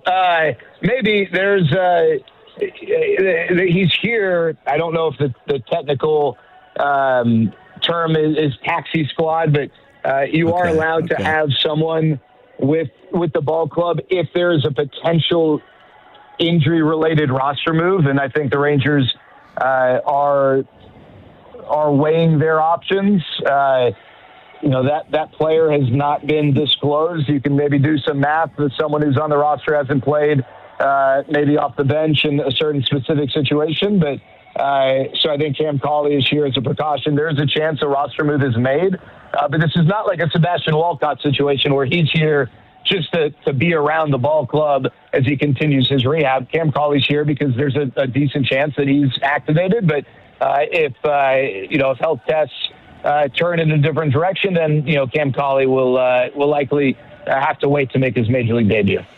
Well, I'm excited to see Josh Smith tonight. I'm happy for him, but after talking with Nicky Lopez, that's a two-bagger right there. I'd like to see Nicky on the diamond tonight, Jared. Yeah, I've really enjoyed watching Nicky play, and when Josh Smith, obviously this has not been a great year for Josh, but Josh kind of not too dissimilar, like the type of guy who you rally behind. I don't know if it's because he's short in stature. He's kind of a little bit taller than me. I think people tend to like those types of players, but he plays his ass off, and he does little things. He's crashing into the sidewall trying to chase after a foul ball and flipping over in some ballparks, and getting the extra bag and getting the uniform dirty. And he and Nicky Lopez aren't too dissimilar in that way. And I hope we can get Josh Smith back in that lane and being that type of player, because he's kind of the son of a gun who is a pain in the butt for opposing pitchers, and that's what Nicky Lopez has been for the Rangers too. And there's definitely room for both of them. If Nicky Lopez keeps performing and Josh Smith's performing, because of the position versatility of both those guys and some of the injuries the team's dealing with, there's no reason why both those guys can't be in the lineup. Thank you, Sands. Have a great night. Let's get a win, and I guess we'll talk about it Thursday after the day game. Yeah, that works. Bring to that. Go 3 Lions tomorrow. He's at Jared Sandler on Twitter. Must follow, and apparently an English soccer fan. He's an English soccer fan there. Tottenham. Malcolm Moore promoted to Frisco. This is That's the catcher. what that means, 3 Lions? 3 Lions is England, yeah. Okay. Yeah. The 3 Lions, pretty cool. I thought he was paying. I was like, okay. Thought he was going after Dawson again. Yeah, Dawson hopes some Lions eat you. Yeah, wouldn't be surprised if that's what he was thinking. Malcolm Moore promoted to Frisco. This is the catcher they took a couple of years back. Yeah, their first round pick, 30th overall out of Stanford, and he's been fantastic this year. So cool. they could use a catcher, that's for sure. I mean, Elias Diaz has been quite a revelation, but that'd be done fun. A nice job. Yeah. Okay, we got our number 4 of the show coming up next. Eric, where are you taking us? Yellow football's finest, the list we hope to see Caleb Downs on next year. All right, let's chat Michelob Ultra, baby. Dallas, get ready. The 2026 FIFA World Cup is coming to Cosm. Experience the World Cup like never before in shared reality. You got to see it to believe it, and get yourself some gorgeous Michelob Ultra while you're at it, because with every single goal and every superior play, you can go ahead and toast with a superior light beer to match it, because from the pitch to the pour, superior is worth playing for. Michelob Ultra, official beer sponsor of the FIFA World Cup 2026. And you can enjoy some at Cosm as well. Enjoy responsibly. 2026 Anheuser-Busch Michelob Ultra Light Brewery, St. Louis, Missouri. Sean and RJ, the KNC Masterpiece, G-Bag Nation, and Fan After Dark. Live and local. Turn it on and leave it on. 105.3 The Fan and our Odyssey, iHeartRadio, and TuneIn apps. This Odyssey Sports Minute is brought to you by Base Power Company. This is an Odyssey Sports Minute. Presented by AutoZone. Get in the zone, AutoZone. With the NBA draft just a week away, the drama has already begun for one of the deepest drafts in recent years. Kansas Jayhawk Darren Peterson has already met with the Washington Wizards, who have the first overall pick, but does not plan to meet with any other teams, according to reports. Reports also say not meeting with the Utah Jazz, who have the second pick, would not preclude them from selecting Darren Peterson. I'm Adam Abdallah. This is the story of the one. As a maintenance engineer at a beverage manufacturing plant, he starts his day knowing every line is ready to run because Grainger delivers the industrial-grade products he needs to keep mixers, conveyors, and packaging equipment moving. With Grainger's vast selection of bearings, belts, and motors, he keeps operations running smoothly, so nothing grinds to a halt. Call 1-800-GRAINGER, click Grainger.com, or just stop by. Grainger, for the ones who get it done. Pump up the volume. Business moves fast. Orders roll in, deadlines close in. When you ship with USPS Ground Advantage, you can keep up with confidence. Every package stays in our secure network from dock to door. And with nationwide reach, dependable tracking, and upfront affordable pricing, you get built-in peace of mind. You run the business. We run the routes. Visit USPS.com/Ground Advantage to learn more. USPS, official shipping sponsor of the NHL. So, you're ready to propose, huh? Yeah, man. She's definitely the one. What are we thinking about the ring? I got my wife's at Hellsberg. I couldn't recommend a better jeweler. I could use some help with that. Man, go to Hellsberg. I had no idea how many details you need to consider. Did you know you can get a natural or lab-grown diamond? I didn't. Figure out what she wants. Trust me, they'll make it happen. Start your story with Hellsberg. Shop in store or at hellsberg.com. Hello, it's Pete Thompson from the Consumer Team. If your air conditioner breaks down, don't get ripped off. Call the On-Time Experts. They'll be at your home same day, or the service and diagnostic fee is free. And their number one goal is to fix your air conditioner and not try to sell you something you don't need. Go to theontimeexperts.com and set your appointment time today. Theontimeexperts.com, the choice of the Consumer Team. Whoa, Liberty Mutual customize this song for you. Whoa, like your car insurance, it's custom too, yeah. Liberty Mutual's got the coverage that could save you money. Thanks to Doug and Limu, well now you can go and take that cruise. Liberty, liberty, liberty, liberty, yeah. If you're still using a sportsbook to bet on the soccer tournament, you're getting robbed. Delete that app and join the millions using Polymarket. Polymarket is a prediction market, not a sportsbook. Trade against other fans, not the house. Polymarket, your go-to prediction market for soccer's biggest stage. Available in all 50 states. Download the Polymarket app. Use promo code BLAZE to unlock $50 free for your first trade. That's promo code BLAZE. Trading not available in all jurisdictions. Check local regulations before trading. Restrictions and eligibility apply. RJ Choppy here. The Make This the Summer sales event happening right now. One of the best dealerships in all of North Texas. Platinum, Chrysler, Dodge, Ram, Jeep, Tolos. If you're looking for that brand new Chrysler, Dodge, Ram, or Jeep for the rest of the summer and beyond, go check out Platinum, Chrysler, Dodge, Ram, Jeep. Go to the website, PlatinumCDRJTexas.com. It's right between I-20 and Highway 80 in Terrell. Find the vehicle you want and get it at an incredible price, because if you drive a little further, you can save a lot more at Platinum, Chrysler, Dodge, Ram, Jeep. This is the exclusive home of Dallas Cowboys football. KRLD-FM and HD1, Dallas-Fort Worth. Let's go, Cowboys. An Odyssey sports station.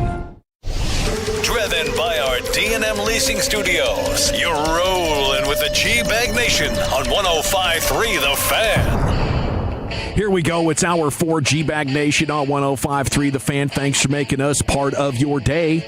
It's time now for football's finest, and here's the Chief, Eric Chiafalo. All right, we got lots to get to, some Cowboy stuff, maybe a little football twist as well, all right after this. But at the end of the day, it's about taking it a day by a time, a day and a day and a day, just continuing to do that. You cannot lose games in the NFL and still win. To win games, you have to win the game, not lose the game. It doesn't matter. He pulls another rabbit out of his head. Ted Wynn, the Athletic, he has the most versatile players in the National Football League. And quickly in this list. Oh, yeah, I saw that list. Did you see that? Cool list, yeah. Yeah, very cool list. Very cool list. Unfortunately, there are no Cowboys that meet the versatility requirement here. I thought CeeDee Lamb could have been that guy. Oh, yeah? I thought CeeDee Lamb could have been that guy. Inside and out, playing the slot, playing outside. Couldn't Caleb Downs one day be on this list next year? That's certainly what I was, aiming for, is hopefully this time next year when Ted Wynn on June 15th, 2027 does his 10 most versatile players, you see Caleb Downs. Number one. Because you see Nick Emanwari for the Seahawks, of course. And he is, we all fell in love with this guy, with what he was able to do with that Seattle defense last year, being that hybrid nickel kind of player. You have Kyle Hamilton, who's the same deal with Baltimore. And he's been an absolute monster. You have Derwin James. So the first three guys on his list. Why are they all safeties? They're all the safety nickel player. It's Derwin James, Emanwari, and Kyle Hamilton. The Kyle Hamilton stuff in that breakdown is just insane, where apparently they were given a big play, so they moved him to free safety, and they became the sixth best team at limiting big plays. And then they were having a hard time against the run, so they moved him down there. They went under 4 yards a carry allowed. It's just like he fixes wherever he goes. Yeah, he is the ultimate fixer. Last season, from weeks 1 through 5, the Ravens gave up 146 rushing yards per game. Then they moved Hamilton to the box full-time, where he lined up at slot, linebacker, and even on the line of scrimmage full-time in week 6, and only gave up 90 rush yards per game. Damn. Can I ask you a question on this one, Eric? Wow. Yes. Does San Francisco have like 3 of these guys? San Francisco. On the list, if you start to think about like the most versatile. Oh, just in general? Yeah. McCaffrey's on the list. Juszczyk, Kittle? Yeah, Kittle. Okay, they have a little Kittle twist on this because he's identifying the next George Kittle. Loveland. And it's Loveland, the tight end with the Bears. Does he block as well? He does. According to Ted Wynn, he's pushing Ted Wynn all of a sudden. A little bit on the blocking, yeah. Well, maybe in college he wasn't quite that, but perhaps that's in year fair. one, maybe he improved in Chicago. Yeah, because it was not great. He's got a lot of love. That wasn't his strong pursuit, but he had a great rookie season. He did, and Ben Johnson knows how to get the most out of his guys for sure. And they're going to be leaning into the 2 and 3 tight end sets now. So we'll see how that plays out for Loveland. But yeah, he was on the list. So George Kittle was not, but he referenced George Kittle as being like the prototype tight end for many years now in the NFL, where you're maybe the best blocking tight end, and then you're also a monster as a yak guy in the passing game. How about our guy with Philadelphia? DeJean? Yeah, Cooper DeJean. Yeah, DeJean's on there for sure. Yeah, cornerback, safety, nickel. Yeah, please continue. I love Travis Hunter. There's one guy, wide receiver and corner. Bijan Robinson? Travis Hunter's on there. Bijan Robinson was not on there. Okay, I thought maybe the wide receiver stuff. He did point out, though, they're moving Cooper DeJean to safety. Yeah. So the one weakness, I guess, is man coverage at corner. So he's going to be a safety / nickelback instead of a nickelback / corner. Mm-hmm. And they brought in Reek Woolen to be that second corner. That's right. Hopefully it doesn't work out for him. No. Hopefully that's an ultimate KNC masterpiece backfire. By the way, Mm. squirrel observation here. Squirrel. Oh, what's on the TV? Mike Wilbon? You going to judge his pocket square? I'm telling you what, Norway's kits, the jerseys they're wearing today, it's like their flag on the front of their jersey. The whole jersey's nothing but their flag. They're red? Yeah. They're the red like team, that. man. Cool. They've got a good-looking kit. They were doing the row deal that they do on their escalators on the way up into the stadium. It was amazing. I saw that. That was such a cool video. I'm like, I'll tell you what, we can learn a lot from World Cup fans. Yeah. We can. They have fun. These people do not take themselves too seriously, and they have a lot of fun. They absolutely do. Yeah. Wolchuk mentioned earlier the Scottish fans in Boston. Yeah. they've evaporated all of the alcohol. There's no more Sam Adams in the city. It's like anywhere they go, that happens. Gone. Their flights on the way over here, they drank all the beer. I don't know if there's a better drinkers than the Scots. I'll tell you what. No, they're top tier. Bennett went over there, and Bennett goes, "I'd live here, Dad." It's beer and golf. I was beer and golf. That's what he said. Man, he goes, it's beer and golf. He goes, these people have fun. He goes, he goes, yeah, it's a little cold and a little windy at times. But he goes, I'd live here, beer and golf. The Scottish are a lot of fun. They really are a lot of fun. Yeah, they're killing it. So, so hopefully we see Caleb Downs on the versatile list this time next year when Ted Wynn cranks that out. I'll tell you what, I was not familiar with the Viking safety, Josh Metellus. Neither was I. I was like, Brian Flores unlocked one here. Yeah, he got him one. So Metellus. He was on the list. Him? Got a Metellus tendon. I don't remember this fella. I don't remember him. I don't think he's a guy that we watch. No, I think he was a kind of a might have even been an undrafted guy. Damn it. He did also have Puka on the list. Yeah, of course he did. For those counting at home. Let's add up all the guys that brought us missed that are really good players on this list. God. What am I doing? All the guys brought us did not scout when they were being drafted. Yeah. 6th rounder. I love it. Out of Metellus, out of Michigan. Get out of here. Yeah, they got themselves a good Wolverine in the back end. Cowboys picked a bunch of here. bunch of first and second rounders, and this guy Metellus in the 6th. They don't even get. Did you guys see the way Brian Schottenheimer talked about Jaden Blue today? Yeah, he was kind of trying to. He's been getting some. He got some burn. Shot. Did he? Shut down the hype a little bit. I felt. He got him some burn today. There was a little too much glow for Jaden Blue. Let me simmer it down. He did. It was measured praise, and he said, "We're not in pads." Yeah. You know, I think he ran with the ones today, though. He's keeping the carrot out there. Right. Job's not done, Jaden. Right. In order to impress me, I figure you got to keep this up for an entire year. I liked what he did. Let's interview Jerry. You know, motivation. Keep the motivation hot. Jerry is our next Emmitt Smith. One of those deals out He's the next. Well, what round do you have him in? Undrafted. He is the next Emmitt Smith.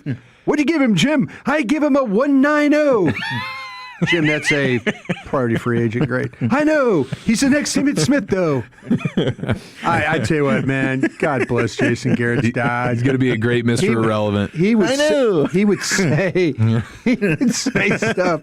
And you're just kind of like, God, is this what old is all about? Is this what getting old is going to do to me? I think so. He's the next Emmitt Smith. I wouldn't draft him. He's the next Troy Aikman. He can't throw a lick, you know. God, I love that. But no, I mean, he went on to talk about how he says, Schottenheimer talking about Blue. He says, nothing would make me and the offensive staff more ecstatic than Jaden Blue taking the next step that we know he can take. And I do think he means it when he says that. Like, this is a guy that provides a level of juice that we simply don't have anywhere else. Jaden Blue, we need you to come correct, my friend. Yeah. All right, we were at the Men's T Clinic in Fort Worth just 1 week ago. I love it there. What did we do? We did the grip strength test, we right? gripped it. I never did. Oh, what the hell? I was late arriving. Arriving. Scared of needles, late arriving.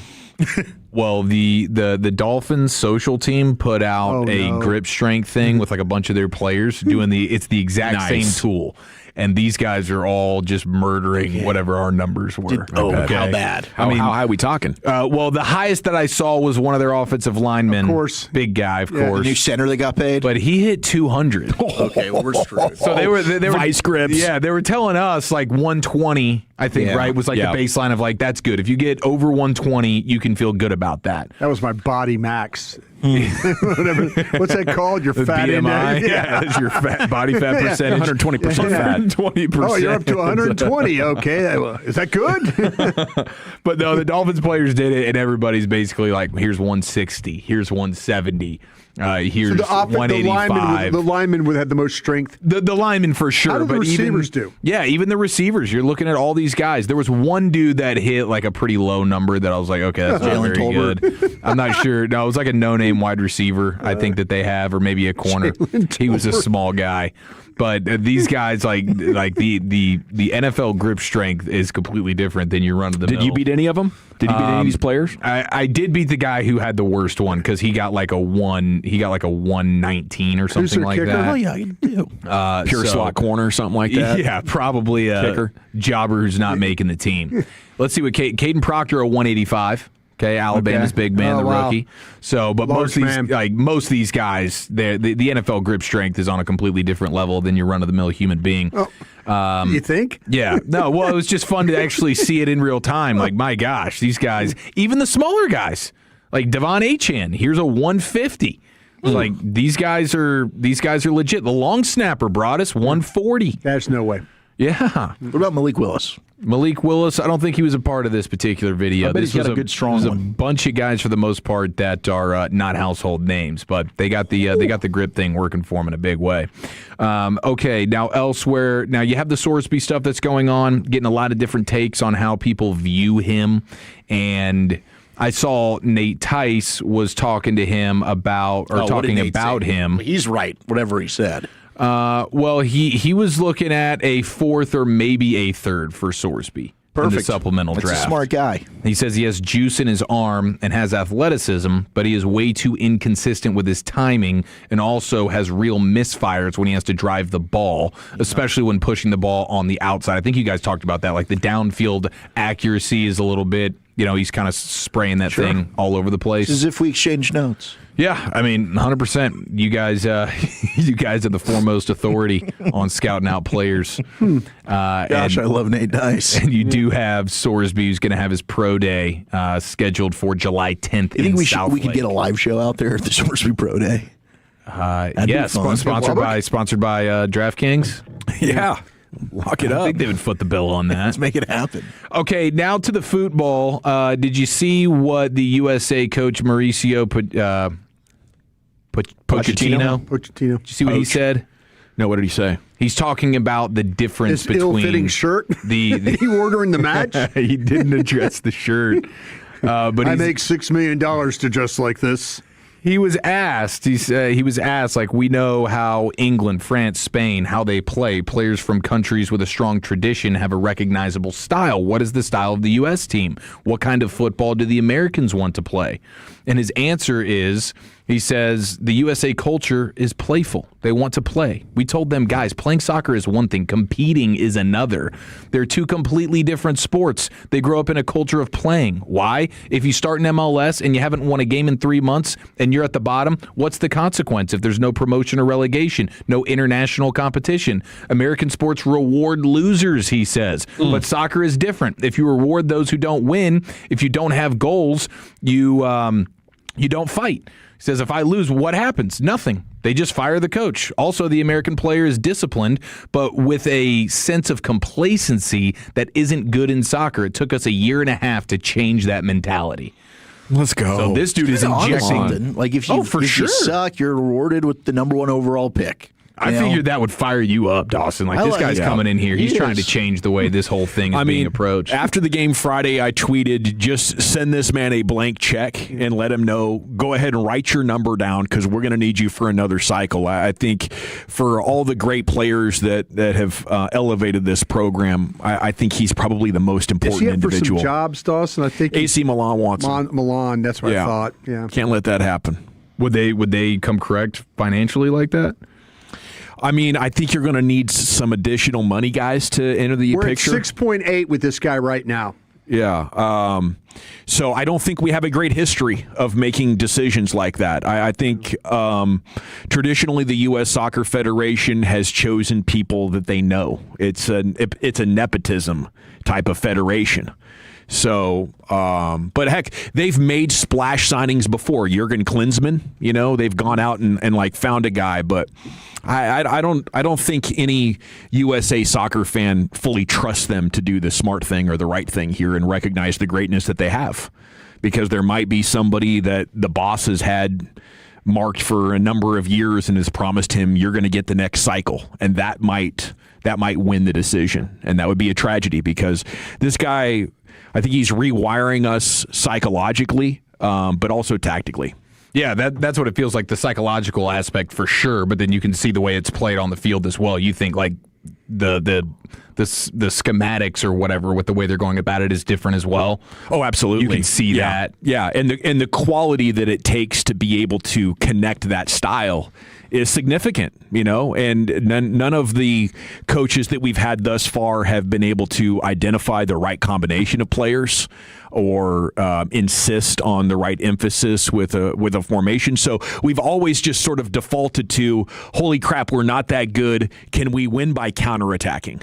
And this is the first time where we've been able to break out of that mold and play a more aggressive and aesthetically pleasing style, and ultimately the style that would give you the highest ceiling. Now your grandpa's USA soccer team, ladies and gentlemen. Let's go. I love it. Come on, Friday at 2:00. We're going to be at the Globe doing the show. We need to find we need to get a screen. Get to Cosm. Walchuk's going to be in I'll be in Cosm. Cosm. It's going to be kind of weird. I'll be there from 1 to 3, and you're going to be doing the show, and then I'm going to come meet you there. But it's what we got to do. Awesome. Well, go watch with Walchuk. Can you bring you some food if I give you money? Yeah. Okay. If you're going to be at work, of course, we'll be talking about the game and doing our G-Bag Nation. And how in America do you start the game at 2?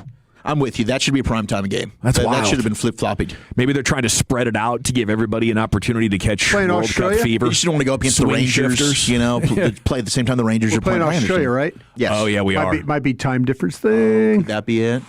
I think they're 17 hours different. Aren't they? Way ahead of you. That might be like 8 in the morning for them. Yeah. The next day. I don't know. Maybe I was just thinking about who you're playing and are they trying to, but maybe what they've asked the FIFA's asked her that they require that every team has to take an afternoon slot. Who knows? But a lot of people might be off that day. It's at 2:00 our time. Yeah. That's noon out in Seattle. Yeah, kind of a strange time. There's got to be a money reason it makes sense. I just can't identify it. We gotta run. We're coming back to hit the Expressway G-Bag of the Day in LA Live on the other side after we take a snapshot of the day's news, including the latest from Cowboys practice. But before we do any of that, we want to chat Frankels with you because life's unpredictable and accidents happen. If one happens to you or a loved one, we highly recommend you call our guys Scott and Mark, the Frankels. And it's 214 or 817, then nothing but threes. Go to krl-fm.com. And you're going to be dealing with the guys that we trust up here at the Fan when we are, suffering the unfortunate life circumstance of being the victim of somebody's negligence. It stinks, Happened to me twice over the years, and both times I called the Frankels. It's amazing to watch them work on your behalf. There's a big financial expense that comes to putting your life back together when you're looking at the damage to your vehicle and yourself. You could be laid up in a hospital for a while, and that bill is going to be massive. So these things go 6 or 7 figures quite easily. And if an 18-wheeler hits you, commercial vehicle, something like that, their liability is massive. Now, we do want to salute all the truck drivers out there. You guys are doing a heck of a job, and most of you are masters of the roadway. You are more skilled, more attentive, more vigilant than any of us. But unfortunately, about 1% of you is what my estimations are. Just aren't paying enough attention. They're on their way to getting fired, and in the meantime, their negligence might cause very significant damage to you or your property or a loved one. So hurt not your fault. Call the Frankels, 214 or 817-333-3333. Go online, krl-fm.com, Principal Office, Dallas, Texas. At Alliance Hyundai, you can shop the all-new 2026 Hyundai Palisade today. Every new Hyundai comes with America's best warranty. 10-year, 100,000-mile limited powertrain warranty and owner's assurance. Get our lowest price guaranteed. Come and see us today in person or visit us online at alliancehyundai.net. Summer in Texas means the AC is running and your energy bill goes up. And while we can't control the weather, we can choose our energy plan. Base Power found that 7 in 10 Texans are overpaying for electricity. That's why we built Base Energy. One low, fixed rate, built to save Texans money. Switch to Base and we'll cover up to $150 in cancellation fees. See how much you could save at basepowercompany.com/thefan. That's basepowercompany.com/thefan. See website for details. BillsHappen.com is not a lender. It does not make credit decisions. Must be 18 years old. Not available in all states. Honey, everything is so expensive, and our bills are piling up. You're telling me credit cards are maxed out, rent is due, and the car payment's right around the corner? We need some extra cash. We should do what my friend from work did. She went to BillsHappen.com and got the money she needed the next day. Our credit is not great. Are you sure that would work for us? BillsHappen.com is one of the largest personal loan networks. They can help people with all credit types get up to $5,000. Sounds like it's going to be a hassle. My friend said it was super easy. She did it right from her phone during her lunch break. If you have a regular source of income, you can be approved for a loan for up to $5,000, and your cash can hit your bank account the next day. BillsHappen.com's lenders have millions of dollars to lend regardless of your credit history. Guess what? I went to BillsHappen.com, and we're getting our money tomorrow. Wow, that's fast. Problem solved. If you need extra cash, go to BillsHappen.com. That's BillsHappen.com. BillsHappen.com. Divorce, foreclosure, loss of a loved one, life hits hard, and IRS problems often follow. You didn't ask for this, but you do have options. I'm Dallas tax attorney Nick Namath. At the law offices of Namath and Flores, we focus specifically on helping people like you resolve IRS wage levies, bank levies, and even unfiled returns. We help taxpayers fight back legally and aggressively. IRS problems don't go away on their own, so call the law offices of Namath and Flores today at 972-484-0829 or visit myiRSteam.com. This is the story of the one. As a maintenance engineer at a beverage manufacturing plant, he starts his day knowing every line is ready to run because Grainger delivers the industrial-grade products he needs to keep mixers, conveyors, and packaging equipment moving. With Grainger's vast selection of bearings, belts, and motors, he keeps operations running smoothly, so nothing grinds to a halt.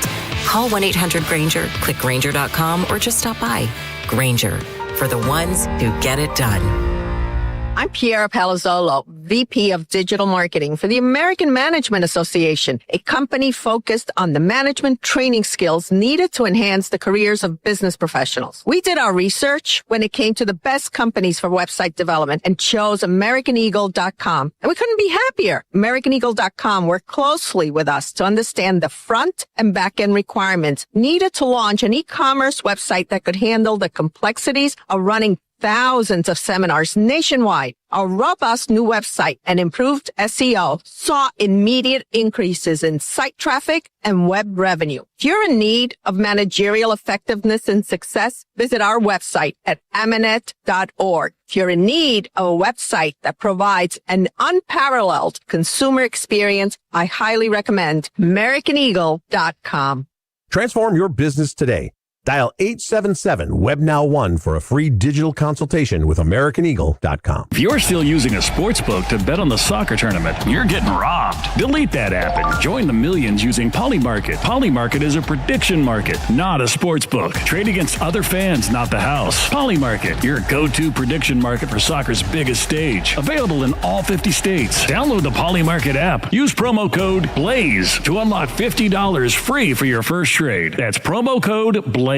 Trading not available in all jurisdictions. Check local regulations before trading. Restrictions and eligibility apply. Summer is coming. Are you ready to look and feel your best? If you're dealing with low energy, weight gain, muscle loss, or low sex drive, your hormones may be holding you back. BioT certified providers help treat men and women for low testosterone, low energy, muscle loss, and low sex drive. Visit myhormonelevels.com to see if you qualify for a reduced cost program or call 817-518-4580. That's myhormonelevels.com or call 817-518-4580. This segment of The Fan is brought to you by ntccog.org/gameplan. The big event is finally coming to North Texas this summer, and that means increased travel activity. Consider using transit, carpooling, shifting travel times, or working from home if possible during busier travel periods. Travel tips, schedules, and maps at ntccog.org/gameplan. All right, welcome back, Nation. We are 6 minutes from the G-Bag of the day. LA Live's coming up at 5:40. It's time to take a snapshot of everything that's been developing throughout your broadcast day. The Expressway is brought to you by the On-Time Experts as we watch World Cup action. Norway and Iraq are scoreless. Earlier today, France beat Senegal 3-1. Argentina plays tonight, okay? Dak fluid on his knee. He was supposed to be limited. Kind of seemed like maybe he'd be getting a day off, but it looked like he kind of said, forget that. I'm playing. So it was kind of limited was the explanation there from Nick Harris, or Brian Broaddus was there, said he had the play of the day. Maybe Dak's competitiveness just told his knee to be quiet for the afternoon. I do think if I'm the team, this should serve as the reminder that you need that he is not a young man and time is of the essence. So, I don't know how Dak's leg is going to hold up. For me, my experience was very significant ankle and lower leg injury. That affected the way that I walked, that I ran for the last 25 years, I guess, of my life. And within 10 or 15 years, my hip and knee started bothering me a lot. Now what is Dak? 6 or 7 years out from that lower leg thing? Is this that? Is this, hey, we're going to start getting some more tendinitis and maybe some early arthritis on board because of you playing and working so hard through the injury? Is it just him working so hard on his own in the offseason and it's like repetitive stress tendinitis? Hopefully that's all we're looking at. And I would imagine since he pretty much practiced today, there isn't really any long-term concern on that. But yeah, get your linebacker, get your corner, get your edge, get all three of them, go win it all, beat the Rams, and then spend the next couple of years getting your cap in order and picking your next franchise quarterback. That is what the best teams in the NFC would do right now. Okay, so if you want to be one of those, it's time that you start acting like it. Brian Windhorst says the Lakers and LeBron are negotiating a new deal. So I think I like this. The only way for them to have meaningful success would be to move on from LeBron. And maybe they don't want to do it. Maybe they got plans for doing something, but you gotta build a great defense and rebounding and lob threats for Luka. You need 3-point shooters, great defense, and a lob threat. And apparently they want to engagement farm with LeBron and Luka, and that's great. I'm sure they'll have some really high moments in the regular season, but they're not, I think, going to be a threat for the NBA championship anytime soon. And that not only spells Laker fan tears, which I live on. But also the possibility that Luka would want to move on here in the next couple of years, maybe come on back to Dallas now that the coast is clear. Nico and Kidd are gone. Okay, the Cowboys are signing UFL offensive lineman Chris Glazer. Fills the roster spot that was opened up after the injury to Matt Hennessy. So hopefully Chris Glazer, is that his name, Chris Glazer? Hopefully he never actually plays. Yeah. Because that would mean you had a significant amount of injuries. But it's good to have the depth. And, heck, maybe the Cowboys, who have they found? They found Turpin here out of the UFL? Aubrey out of Josh the UFL? Butler in the UFL. Josh Butler. Okay. Who's our defensive tackle that lasted a year that was extremely quick? Perrion Winfrey, yeah. Oh, yeah, that guy's back in the UFL and just got kicked off his own team. Oh, did he really? Yeah, he had a bad outburst with Birmingham. It was not good. Little temper issue, huh? Yeah, big time. Man, I thought he was so quick and explosive there. I was excited about him. A team that needed that kind of defensive tackle should be all about it, but maybe there's just more than meets the eye there. Okay, yes, Brian? Man, they were just showing Chris Young throwing punches. Oh, it's the anniversary of that fight with Chris Lee. Yeah. They were just showing, my man, CY coming off the mound. Yeah, he was fired up that day. We talked about that last year. Okay. I think he's embarrassed by it. I didn't know he got in a fight like that. Yeah, he was embarrassed by it. You're right. Oh, was he? Okay. Sorry about that. No, you're good. Mike Silver published a piece on Nick Sirianni today. Mike Silver, one of my favorite NFL writers. And the slug that he used to promote it on social media was, in his heart, he would rather be called unhinged than fake. Here's my profile on Nick Sirianni. And that's sort of his explanation for it. I got to be me, so that's my explanation for being maybe overly emotional, appearing to not have head coach energy on national TV multiple times per year. I don't know. To me, that's kind of the job, isn't there? There's I definitely want my people to be genuine and real, but if you're genuine and real isn't being able to compose yourself a little bit better, I don't know that the realness is winning the day for me.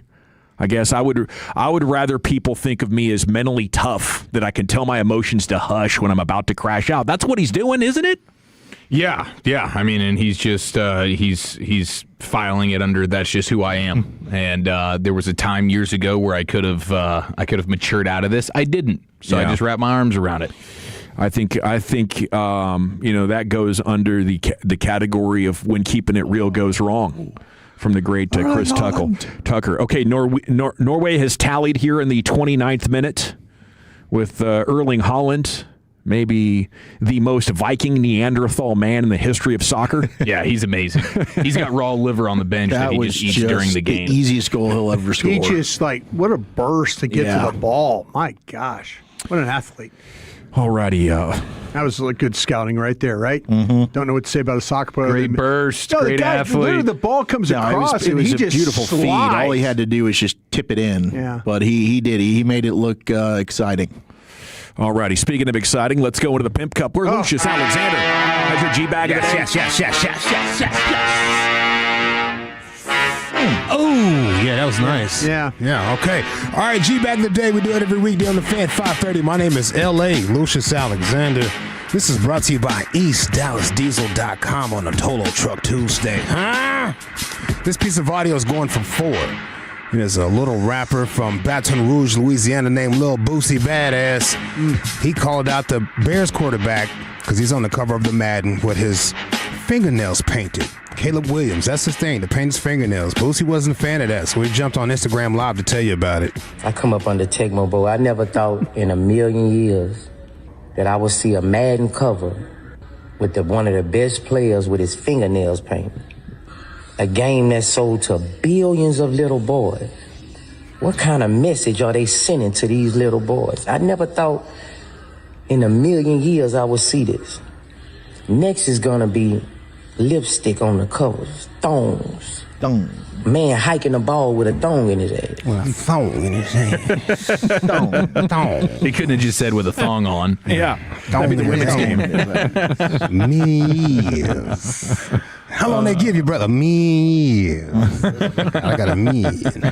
All right, let's see. M-I-Y-Y-I-O-N. Million. Yeah, million. Like Jerry says, $1 million. Right, he said don't say 1 million. Yeah, million. Yeah. All right, let's go. Mr. Dawson, I'm going to need your help with this one. Yes, sir. Jesse Marsh. Am I saying his name right? This is soccer. Oh, Canada? The Canadian coach? Yes. Okay, look there. Need Wolchuk's help. Okay. Well, apparently he has something to say about our guy Clint Dempsey. Uh-oh. Nacogdoches' own? That's what I'm talking about. Another Texan. Yeah. He went after Clint. Said Clint wasn't respecting the national anthem, wasn't singing and whatnot, just taking shots at him. Clint took some shots back at the desk of Fox Soccer. Reminder, Jesse represented the United States, not only as a player, but as an assistant coach as well. Yesterday, he had a comment that caught our attention. He said that when he was an assistant with the U.S. under Bob Bradley, Clint, he had to beg the players to sing the national anthem. He really said that? He said that. Man, I can't take this guy too seriously. I mean, it was an honor for me growing up and representing my country. And when the national anthem happened, I wasn't someone who normally would sing. I put my hand over my heart and I'd pray to the good man upstairs. I'm someone who's bled for this country. I broke my nose playing for this country. I've come back from 2 heart procedures and played for this country. So I'm not going to take advice from someone who switched to the other side and singing another country's national anthem. And as my boy TT would say, stay in your own lane. It looks like he's in a dang moped, so worry about your own team. Get him. Yeah. Tear his ass up, Clint. Man, Clint was one of my favorite players of all time. Top 5 USA player. Badass. Legend for Fulham in England. And yeah, I think, I'm all for freedom of speech. I don't want to go relitigate this whole flag deal, but I think the way he did it was with respect. Yeah, he did with respect. Come on. How about this one? MLB Network, Cubs versus Rockies. Harold Reynolds. Was back in the news? In a good way this time. Oh, thank you very much. In a good way this time. Appreciate you. Thank you. Yeah. He was talking about the swing adjustments that he wanted to see from Cubby Alex Bregman. Just want to see some swing adjustment. I don't know if he worked with him on this or whatever, but this is a great baseball moment. This is while Bregman was at bat. And remind our audience what you were trying to get him to do. Well, I wanted him to lower his front shoulder and get his bat to tilt back onto his shoulder like he normally does when he swings. As he was loading, he usually takes that bat and takes it right off his ear, and he'll duck behind the plate on it. Let's see. And you should see that barrel pointing slightly towards us. Hey, It did. And Harold! Oh, Harold! Unbelievable! That's incredible! There it is. Oh, my goodness! Yep. You showed us what to look for. He literally did it, and he went yard. So the homer hunts is by accident. You were like, oops, there, he actually did it. Yeah. Boom, gone. I love that when that happens. That's incredible. That's crazy. That's good. Yeah, all the baseball parents are trying to get Harold Reynolds' number now. Yeah. Sell more hitting instructional videos than Fred McGriff. Yeah, the crime dog. Was that the most ill-fitting hat you've ever seen on a guy? Yeah. And that hat set up on top of his head? Oh, God, it's bad. Clint's documentary on Paramount Plus is great. Oh, okay. I'm gonna check that thing out. He had such attitude, you know. Texan, man. He was. Nick's Radio Network. I didn't play this last week because we didn't have a G-Bag of the day, but Monica McNutt. She was very excited about on the hot mic. Yeah. With Taylor Swift. Taylor Swift. Yeah, God, she's had to go on a whole apology tour because of this. Yeah, good. Yeah, I mean, the Swifties, bro. Ridiculous. They'll get you, man. Yeah, them Swifties, man. You better cop some please. I'm sorry. I'm so sorry. Is that Taylor Swift down there? No, I think Gray was just saying her name for no reason to distract me. No, that's her. Yeah, but where? With that long ponytail. Ain't that her in the blue? Yeah, I literally was like, that's her. I don't know if I believe you. Wow, look at Tyler go. You don't even know where you're looking. Wife. Yeah, sure.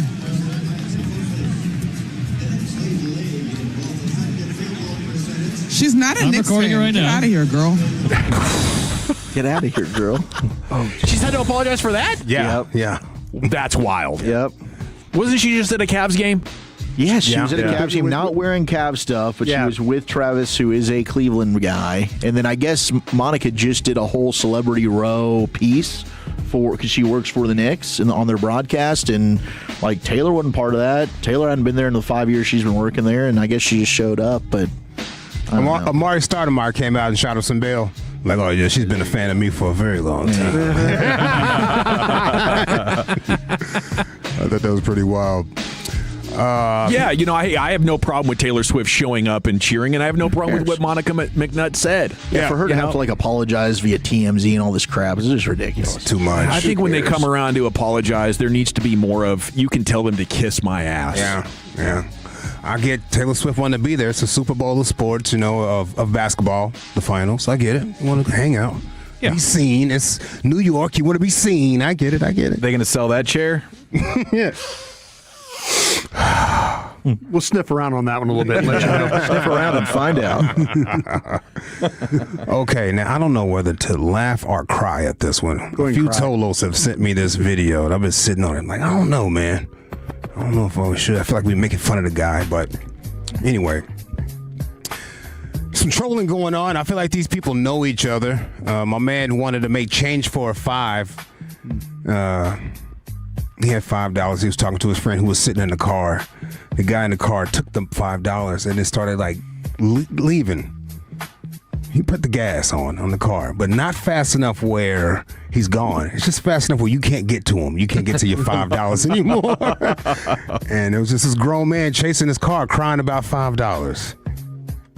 Huh? You got some change for $5? Got change for $5? Yeah, I got it. Chain me up. All right. Man, give my $5, man. All right, Man, give my $5, man.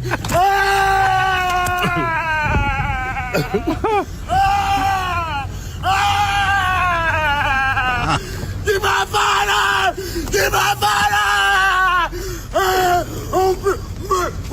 Oh, no. Give my $5, man. Man, stop playing me, man. Give me $5. I'm gonna tell you got it $5. I'm gonna tell you got it $5. I'm gonna tell you got it $5. Oh, no. Gosh, yo, you told us a toxic that sent me that, bro. The video is hilarious, though. But I don't know if we should be laughing, guy. I don't know if we should Did he eventually get it back? I hope so. Me too. I hope so. Man, that's better than the $2 from Better Off Dead. $2. Share that with your song, Lucius. Mom. Paper. Yeah, Mom. Can I get $5, Mom? Yeah. Super Bowl of sports is probably the Super Bowl. I get you, dog. I get you. My dad, when we were driving home as kids, he'd be like, does anybody want to come get out and see if you can race the car? And like me and my brother were idiots. We'd always be like, yeah, let's do it. And then like for the last quarter mile home, he would let us catch up and then hit that gas. Oh. And we'd be crying by the time we got home. My mom would be like, Cole, let him back in the car. That's what that reminds me of. You were 22 years old. Them. He was probably crying laughing, dude. Yeah, he was hysterically laughing. Yeah. And I respect him for it still. Although I couldn't imagine doing that to my kids. You know, I think that's probably the softer generation. You just gave me an idea. Cole, You're going to run over their feet. Is it Boosie Badass? Is it Clint Dempsey? Is it Harold Reynolds? Wanted to see swing adjustments from Alex Bregman. Is it Monica McNutt? Is it, man, give me my $5? I'm going to go with Clint Dempsey here, Chief. How about you? I'm going to go with the champ. All righty, Lucius. Boosie Badass, man. Vulture. I'll go with Clint. We're tied at 2, Brian. Yeah, Clint. Okay, by a score of 3-2. And your new Shameful. G-Bag of the Day champion, a fine American. Look at that. One of the great goal scorers in U.S. soccer Texas history. own. I think he did play for the Texans. Okay. No, Dallasons or something like that. What's the name? Dallas Texans? Something like that. Yeah. I think that was his club team as a kid. home, right? Yeah, Yes, but sir. I think he would drive up for practice. I think, that was committed family to soccer. It's time now to stay in the Pimp Cup. I'm sure somebody has the details on text for me. I'm sure. Here's Lucius with LA Live. You guys so stupid, man. Can't believe it. U.S. soccer. They don't know everything. Don't even know his damn number 8. Let's get into a Toxic Tuesday edition. LA Live, right into the great Rick James. Baby. All right, you squares. It's time you smoke. Give my $5. Fire up this funk and let's have a toke. It'll make you dance to some of everything.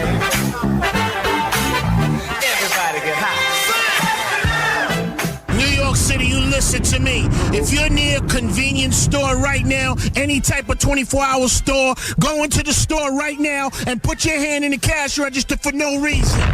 Yeah. Their money is your money as of right now.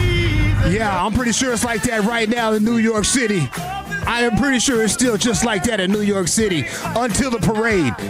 Then once the parade happens, you must cease and desist from all that chaos, New Yorkers. I'm hoping the Statue of Liberty doesn't make it to Broadway. I hope she doesn't make it to Broadway, dog. This is LA Live for Tuesday, June 16th, 2026. It is a Toxic Tuesday edition of LA Live. Welcome in, folks. We're busting out on the phone.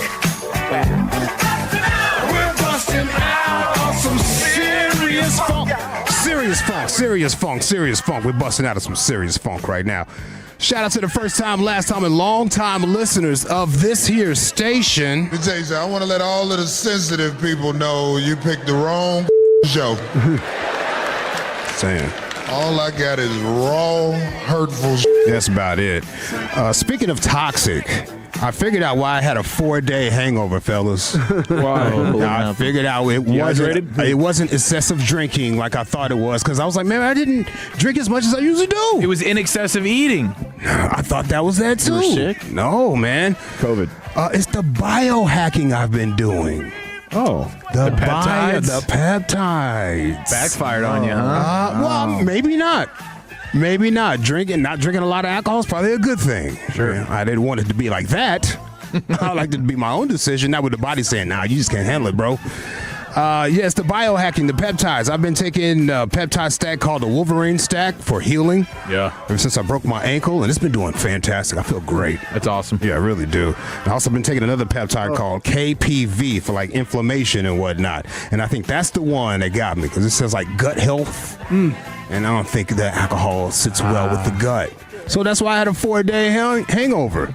It was kicking my behind. The peptides and the alcohol just don't mix together like that. So you're giving up the peptides, huh? Won't be doing that Wolverine anymore. Yeah, so, that's why I figured that out. I had some help with figuring that out, but I figured that out, man.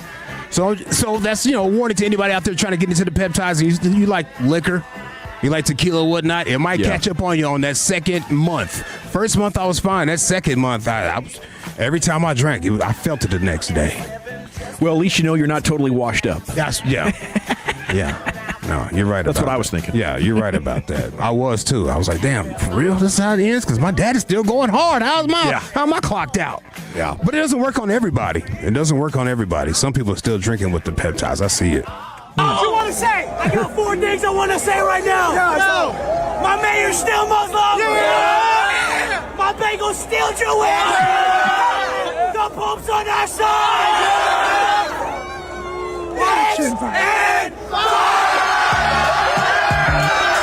LA Live 105.3 The Fan. One time for a man named Wallace West. Wallace West. One time for this man right here. They call him AKA the Spurs final boss. The Spurs final boss. You boys Google that up right now while I'm talking about him. Is it okay? I know. Get these visuals. I know who this is. Get these visuals right here. Wallace West, a man from Philadelphia. Well, this run is crazy. We got Spurs fan. He lives in Philadelphia. This is wild. He was rocking a Dennis Rodman Spurs throwback jersey. He was taking everybody. And he was headed down to the Garden to catch a fade. I know this because he said this. He went live on his Instagram and he said, hey, I'm going down there to catch a vibe, maybe catch a fade. I'm not scared of anybody, and I'm willing to die today. He said this. He said this. I saved it. But I found this maybe 10:30 this morning. By the time I got to the studio, he had already deleted his whole Instagram. I couldn't pull the audio for you. But he was ready for that smoke. Dude is huge. Look how big his arms are. He's massive. And he had the Rodman jersey to let you know what time it was. Right, He's chasing people down. Oh, my gosh. That's a nice touch. Oh, my He God. posted a poll. Should the cops have let me continue at this point? That's what I'm saying. He was here for the smoke, man. Saturday night after the Knicks won the chip, Mr. West went viral for standing his ground against 20 Knicks fans, maybe more. It was a 20v1, 500v1. It was the gorilla versus man thing. Yeah. Yeah. Oh my gosh. He's built like an oak tree. Huge, bro. Yeah. Yeah, he's got the center of gravity. He's got the width. Yeah. They call him the Black Thanos. Oh, okay. Call him the Black Thanos. Yeah. Mr. Wallace was moving through those crazy Knicks fans at Penn Station like Moses parting the sea. Every time he looked a direction, the whole crowd would try to move away from his eye shot. Yeah. They're like, no, we don't want none. We don't want no smoke. It always surprises me that there isn't one guy amongst 500 that know how to get a sneak shot in. You would While think. he's engaged They're with trying one. to kick him. They're trying to kick him. everything. Trying to kick him. Yeah. There's nobody that knows how to throw a punch, and neither do I. But you figure in a group that big, Somebody. there would be somebody to be like, dude, I'm going to get this guy. Watch this. This man was ready for somebody to rip off that jersey. He was ready for it, throwing straight hands out there. Locker clean out. What a freaking badass. Yeah, This policeman talking to him now. Additional footage shows West being escorted outside the Penn Station by police where he continued to face off against Knick fans. Yeah. And the police was begging and pleading, please don't kick any more Knick fans' butts, please. Let me just help you get out of here. This guy's my hero. 100%, bro. Looked like he was a hell of a football player, but those Knicks fans are such terrible people for some of the stuff they did. That's why he went down there. Yeah. To throw hands. Oh, I see what you were doing to Spurs fans. Guess what? Yeah. I'm that dude. Somebody want to try to light my hair on fire? I'm that dude, bro. Ridiculous. He did an Instagram story showing where one person connected on him. He's like, right here is where I got hit. I was reaching for my cell phone. The dude snuck me. There you go. He had one little thing. And then he showed his knuckles where he just teeth marks, scratches, all types of stuff on that joint, bro. What a legend. Yeah. Yeah, he is, dude. Yeah. Wallace West, the Spurs final boss.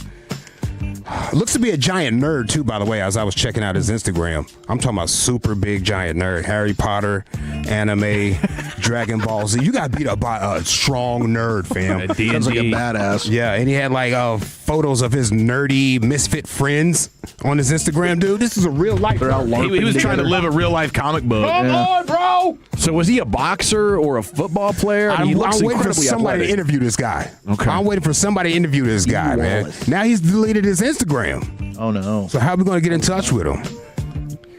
Now, why did he delete it? I don't know. Probably incriminated himself a little bit. Because he did say he was looking for the smoke and he wanted to die. He said, I'm not afraid to die, bro. I was like, okay.